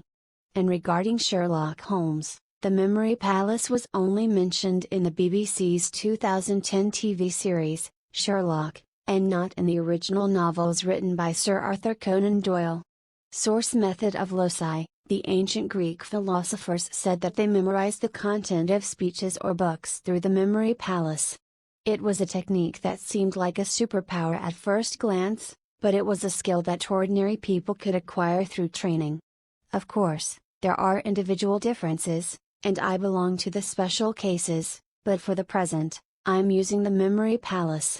Wow. Then, are you putting it in something like a library in your head, just like what Sherlock did? It's similar. But mine is a bit old-fashioned. Amazing. Cordelia looked at Jude with pure admiration, and Jude cleared his throat as he was somewhat embarrassed. Do you want me to teach you? Really? Can I do it too? Although repetitive learning is necessary. And Cordelia must be smart. Well, of course. Hey. Yellowstorm is smart too. If you say so. It was when Jude laughed a little. Kai-a. At that moment, the carriage shook and rattled greatly. Cordelia, who was leaning over the partition, lost her balance and fell on top of Jude. Ugh! Hey, are you okay? Ah, yes. Only, at the time Cordelia's head fell on top of Jude's chest and she responded with a groan. You're both fine. Tom, you're all right. Have a good time. Lucas had quickly opened the carriage door to check on them after the carriage shook, but soon retreated and closed the door with a red face. Jude and Cordelia sighed, instead of getting angry. How do I say it? Wasn't there a scene like this in novels or manhwas, comics? Yeah. I know. The two sat up and lay down on their respective beds again, and the carriage continued to shake. More than an hour passed like that. The carriage finally arrived at the Northern Viscount's mansion. Episode 36, Full Moon, 3. I am glad to greet you again, Northern Viscount. Oh, I heard the story on what happened at Langesthie. I'm really glad to see you safe. Thank you for your concern. Let me introduce you to my companions, Mr. Jude Bayer from Count Bayer, and Lady Cordelia from Count Chase. With the introduction of Lucas, the old and white-haired Northern Viscount turned to Jude and Cordelia, and the two bowed and greeted in respect. Mr. Jude Bayer greets the Northern Viscount. Lady Cordelia Chase greets the Northern Viscount. Oh, the two of you are a good-looking couple, as I've heard. I am the Northern Viscount. It's a pleasure to meet you. Thank you for your generous welcome. Even though Jude, Cordelia, and Lucas were children of the 12 Northern families, they were still nothing but ordinary nobles who did not possess any titles yet. So it was natural for them to show respect to the Northern Viscount, who is their senior and possessed a noble title. The atmosphere of the mansion is very nice. Cordelia spoke as she looked around the old but not worn-down mansion that was well maintained, and the Northern Viscount replied with a smile. It's a mansion that has existed for 3 generations. It's small and old. But it's a precious place where I was born and raised. The Northern Viscount responded warmly to Cordelia and did not dilly-dally any longer as he ordered the maids to assign each of them a guest room. Do you think he's a good person? He doesn't look like a bad person, I think. In the original story, the Northern Viscount was a person who was mentioned only once, so Jude and Cordelia knew very little about him. They couldn't fully investigate the Northern Viscount's background because they were both stuck in the carriage throughout the journey. Well, I'm sure there would be no problems. Although the Viscount said that it was small, it was only small when compared to the mansion of counts, and the mansion itself was not really small. Like the mansion of a nobleman with a manor, it had several guest rooms. Having been assigned rooms on the second floor, they then had dinner with the Northern Viscount, and went back to their respective rooms early to get some rest. And in the balcony of the guest room, Jude and Cordelia began to have their alone time together as usual. Ah, it's nice. After a long time, I could finally eat delicious food, take a good bath, and sleep in a proper bed. Cordelia, who was wearing a nightgown, mumbled as she hummed and stroked her hair flowing down over her shoulders. Her hair was very shiny after she had finished her bath. Well, I did like the bathroom. It's great, but do you really have to say it that way? Moving on. The two sat next to each other on the balcony chair as they looked up at the night sky. They saw the usual two moons shining with the stars. Jude was the first to start the conversation. I think Landius will arrive tomorrow. He will be with us for a while. Would it be enough to tell him to be careful with Duke? First, we have to give him some hints about Duke's weaknesses and attack styles. Once he knows that, Landius Gavriel will remember about our usefulness whenever he thinks of us. Should we become intimately acquainted with Landius first then? That way, he'll be able to trust in our words and we can deliver more information to him. You're probably right. The best situation was for Landius to not fight with Duke at all. Can we get him to travel with us together? Landius is a wandering warrior. He's not affiliated with the Guardians of the Holy Cross like Kamael. You're right, but well, we have to try first. If they could get Landius to travel with them, they'd be able to solve more easily most of the events that would happen in the north. But it won't be easy. Landius was chasing a demon follower after the fall of the Paragon Kingdom. To be exact, he was chasing after the Archbishop Manuela, who had deceived the Queen of Paragon to summon Becasel. Since Landius had a clear goal, it was close to impossible for them to make him give up his chase and everything else just to follow Jude and Cordelia. Well, we'll figure it out once we meet him. You're right. Since the second episode takes place 10 years after the first episode, Landius must have changed a lot, right? He must have changed. I think he'll be in his 20s to 30s. Kamael covers his bare face with a mask, but their faces should be the same. It gets me curious though. Legend of Heroes 1's main characters, Landius and Kamael, were both outstandingly handsome guys.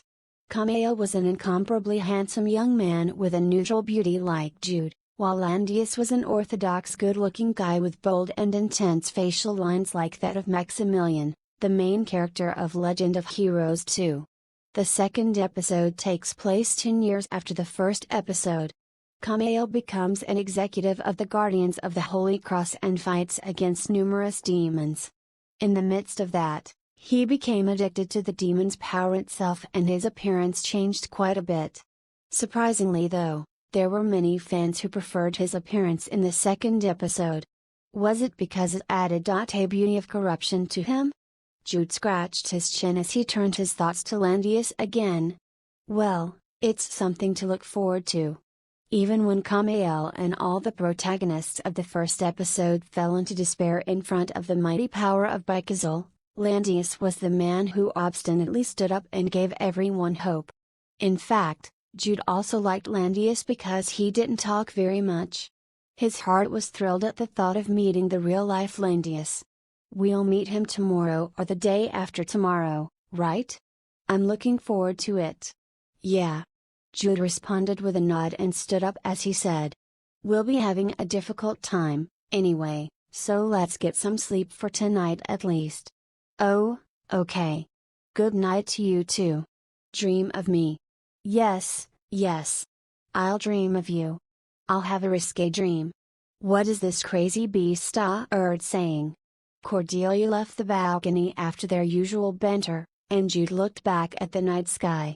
It was a much brighter moonlit night than usual. It was a deep, deep night that was nearing dawn when Jude opened his eyes. The reason he suddenly opened his eyes was simple. Boom. Jude woke up to the sound of an explosion and sprang up from the bed as he looked out the window where he heard the sound. The windows were broken thanks to the traps he had habitually installed earlier, which was triggered when an intruder came in. That intruder was a black masked man that was now groaning and bleeding on the balcony. It was an attack. At that moment, one thing came into Jude's mind. Cordelia. The moment he equipped the knuckles on his bedside, two more masked men appeared on the balcony. And Jude realized it. The Devil's Hand. The ones who failed in Langesthi attempted to attack them once again. Though this was quite troublesome. The fact that they've attacked Jude's group even though they knew how much power Jude's side has could only mean that they've sent enough troops to handle it. I was complacent. He thought that they wouldn't attempt a second attack because they had suffered a lot of damage in Langesthi. Each of the two masked combatants held a small knife. Behind them, another masked man showed up. I have to avoid them. It was a bad idea to deal with these people when he had no idea how many they were. He had to hurry up and join Cordelia first to ensure her safety. And at that very moment, Jude. The door exploded as a thunderous sound echoed into the air. And what appeared after was an incomparably beautiful girl. No, it was a witch with a fluttering blackish red hair, dressed in a nightgown. Get out of here.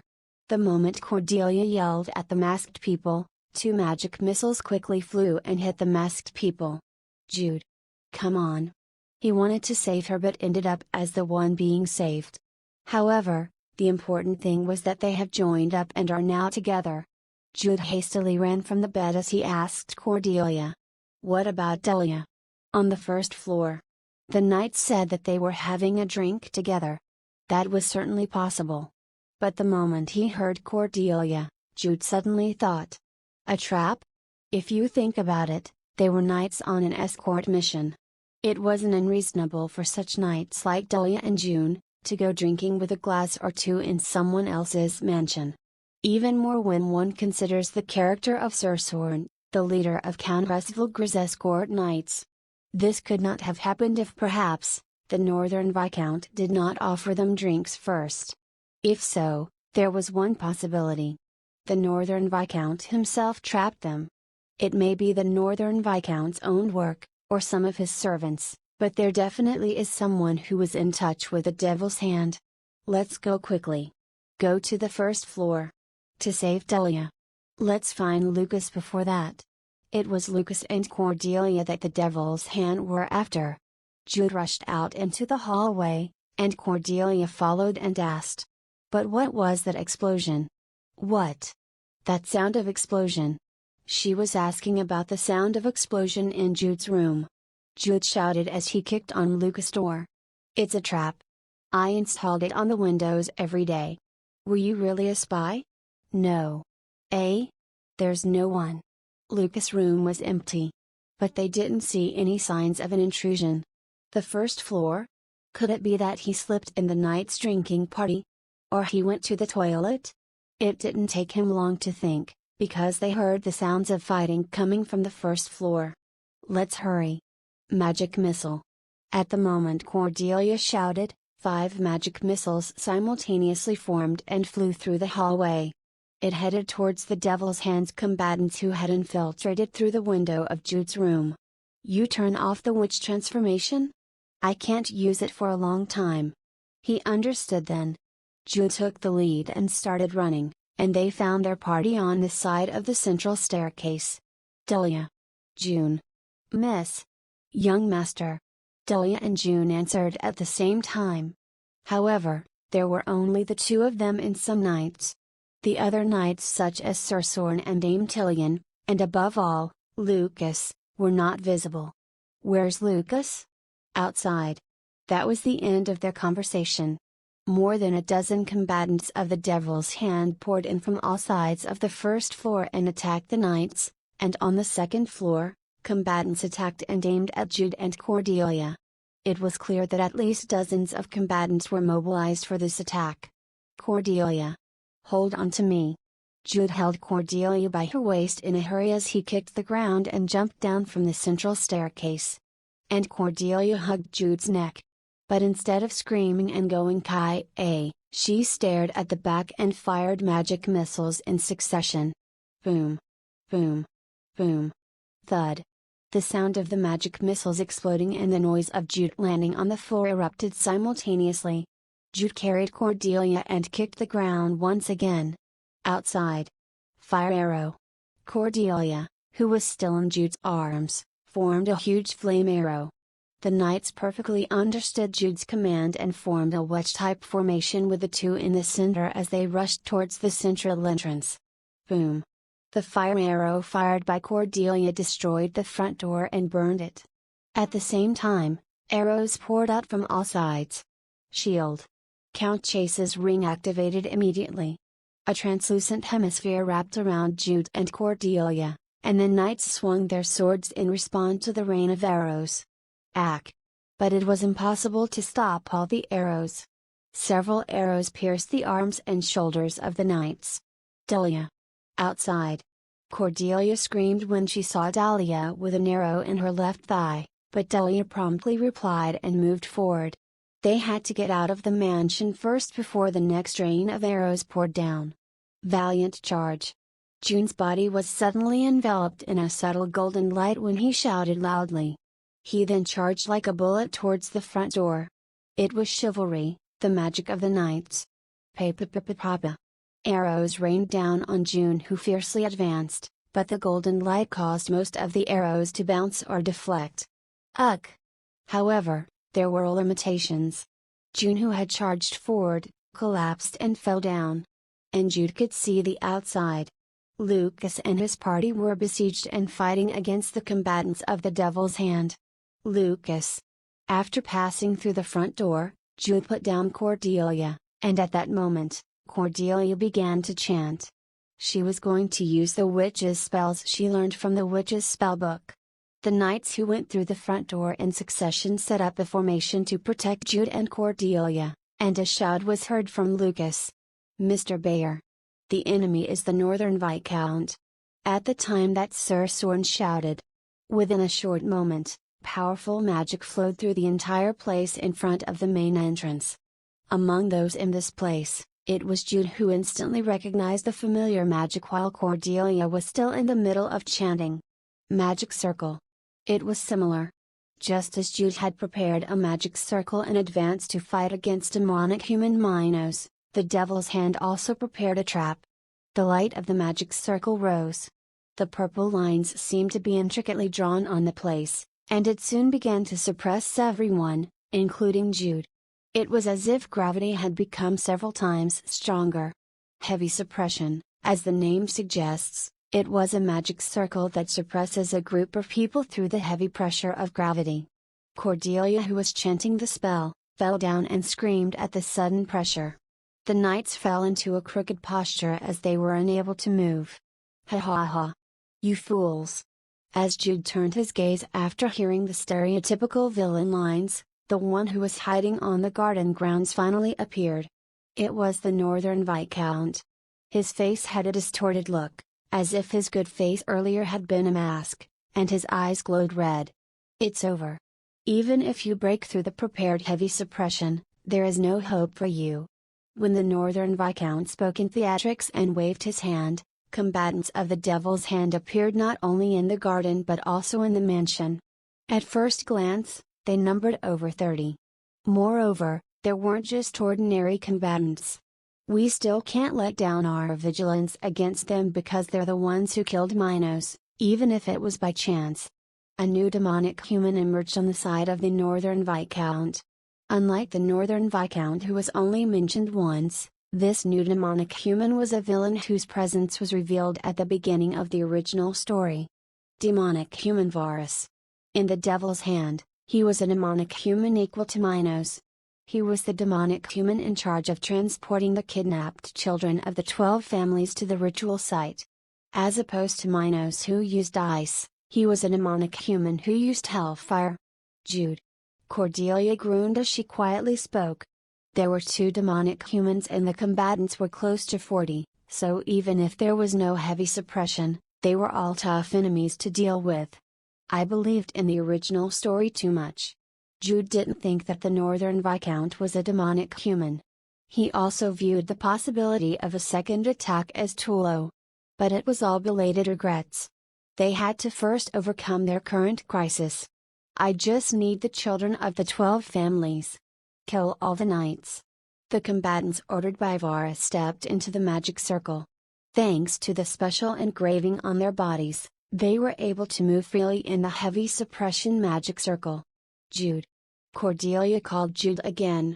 And at that point, Jude realized what Cordelia wanted to do. Make the witch's power run out of control. It was for a short time, but the released tremendous power would be enough to destroy the heavy suppression. But her method was close to self-destruction. There were still a lot of enemies even if they destroyed the heavy suppression, and more importantly, Cordelia would fall into a state of near death. Jude saw Cordelia, and Cordelia helplessly grinned. She closed her eyes and began to draw out the witch's power. Jude instinctively reached out to stop Cordelia. Because Jude knew there was no way to overcome their current crisis. The fact that Cordelia's chosen method was the only solution she could offer to resolve their current crisis even though she knew the consequences. But suppose that even if we're so even so. As Jude was thinking, that suddenly happened. Bang. Boom. Boom.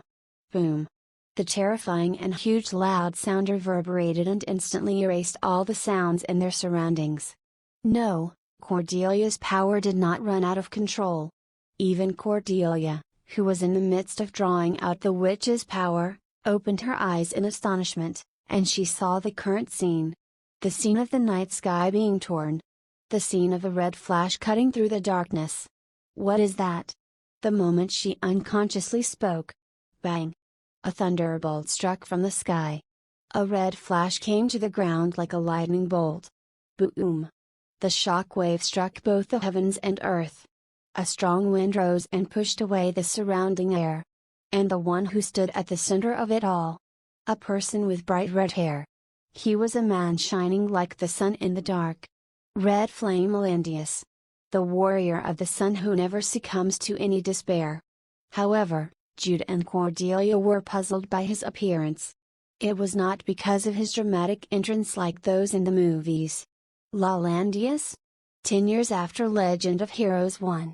His changed appearance that no one knew because he didn't even appear in the second episode. Landius was originally tall. He was close to a gigantic 190 centimeters. But now he was bigger than that. No, even if he was big, he was too big now. To put the case very mildly, he had become close to 2.3 meters without any difficulty. Landius' body was in good shape. He originally had a good body with broad shoulders that the players gave him the nickname Captain Paragon. But now, his body was good, or more like, it was too good. Even if he had broad shoulders, it was too broad now. Even though he had hard muscles, it was too hard now. He was indeed a moving body of steel. He was a gigantic existence. In the midst of this, his face was as handsome as it was in the first episode. His red hair fluttered in the wind like a lion's mane. His face remained the same, but his size almost doubled. Furthermore, he was not holding the solar blade he used in the first episode but was now barehanded. Sir Landius! Lucas cried out, and Landius had a manly smile. Landius loudly laughed as he roughly moved his foot. Thud! That was it. Just a single kick shook the Earth's axis, creating dozens of cracks above the ground. The mana that was forming the heavy suppression magic circle was quickly scattered. What happened? When Cordelia spoke, the demonic humans of the Devil's Hand moved. Combatants fired their crossbows at the same time to create a rain of arrows. And Landius saw it all. He struck the sky with his fist. It was like a blast from an explosion. The surrounding air shook with the shock wave centered on Landius' strike and swept away all the flying arrows. Crazy! Die! Varus exclaimed as he urgently shot a huge fireball. It was hellfire, created with his mana as a demonic human. Landius scornfully laughed at the fireball coming towards him. He shouted out loud as if he didn't need to use his hand. Break! His outrageous cheer-loaded cry was like the roar of a lion itself.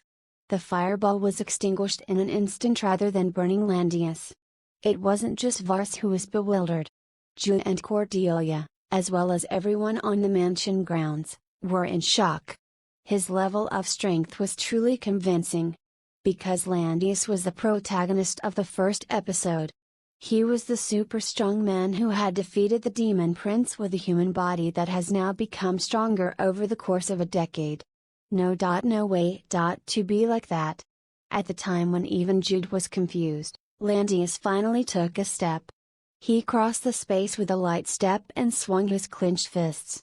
Bang! Bang! Bang! It burst out. It was not a special martial arts skill. The combatants of the Devil's Hand exploded with his sheer fists. It was the result of the tremendous physical force his fists generated. It broke the sky and cut the ground. In the literal sense. Several punches that Landius exerted turned the 30-something combatants into a handful of blood. He broke the arms and legs of the combatants by force alone, at a level that his violent blows made the air itself collapse. It wasn't much different for the demonic humans.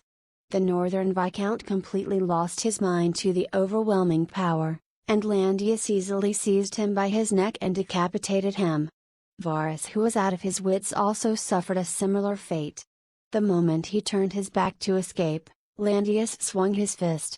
The fearsome air wave did not stop at cutting him into two but even completely crushed him. Weak ones. I don't even need to use a sword. Landius mockingly laughed, and Jude and Cordelia thought. What is that? I'm scared. Pleiades was a world of superhumans. Just as the nickname of Yellow Storm was Human Storm, it was also possible for a strong superhuman to face against hundreds or thousands of people. But even so, there was a limit. It was the difference between the game and reality. There was the difference between seeing in the monitor a warrior cutting dozens of monsters and seeing with his real eyes a person bursting from a punch. Duke killed him? That person? How? Isn't it more probable that Duke just picked up the solar blade that Landius threw away? While Jude blinked his eyes in surprise, Landius turned. He first looked at Lucas before turning his gaze towards Jude and Cordelia. Ho! Landius laughed and began walking, while Cordelia unwittingly grabbed Jude's arm. Jude also hit Cordelia in his back and swallowed nervously. Something's not right. The meeting with Landius that he and Cordelia thought of was different. No, it was also of what they thought Landius looked like. 2 meters and 30 centimeters tall. The giant's shadow, which was several times larger than Jude in size, completely covered Jude and Cordelia. Even though she had never been afraid when she faced against a demonic human, Cordelia's shoulders were now shaking, while Jude's breathing became rough. Landius squinted his eyes as he looked at Jude and Cordelia. He looked at Jude's whole body with a piercing gaze. You, Kian. A fierce smile spread on Landius' face. He raised his big hands. And Cordelia responded. Just like when they first met Lyskaing, she naturally raised her mana. Jude also flinched as he tried to use the 36 world steps, although late. But he realized then that Cordelia was just right behind his back. Landius' hand then grabbed Jude's shoulder. The aura rising from his whole body scattered Cordelia's mana at once. I'm going to die. Jude unconsciously thought at that moment. Only, Landius opened his mouth and said something that Jude didn't even think of. Be my disciple. Yes? Become my disciple, boy with Kian. Landius of the Red Flame. The warrior of the sun. I will pass on to you the Gugonggumun, 9th heaven's 9 doors. Jude looked at Landius with a blank face, and Landius revealed a manly smile.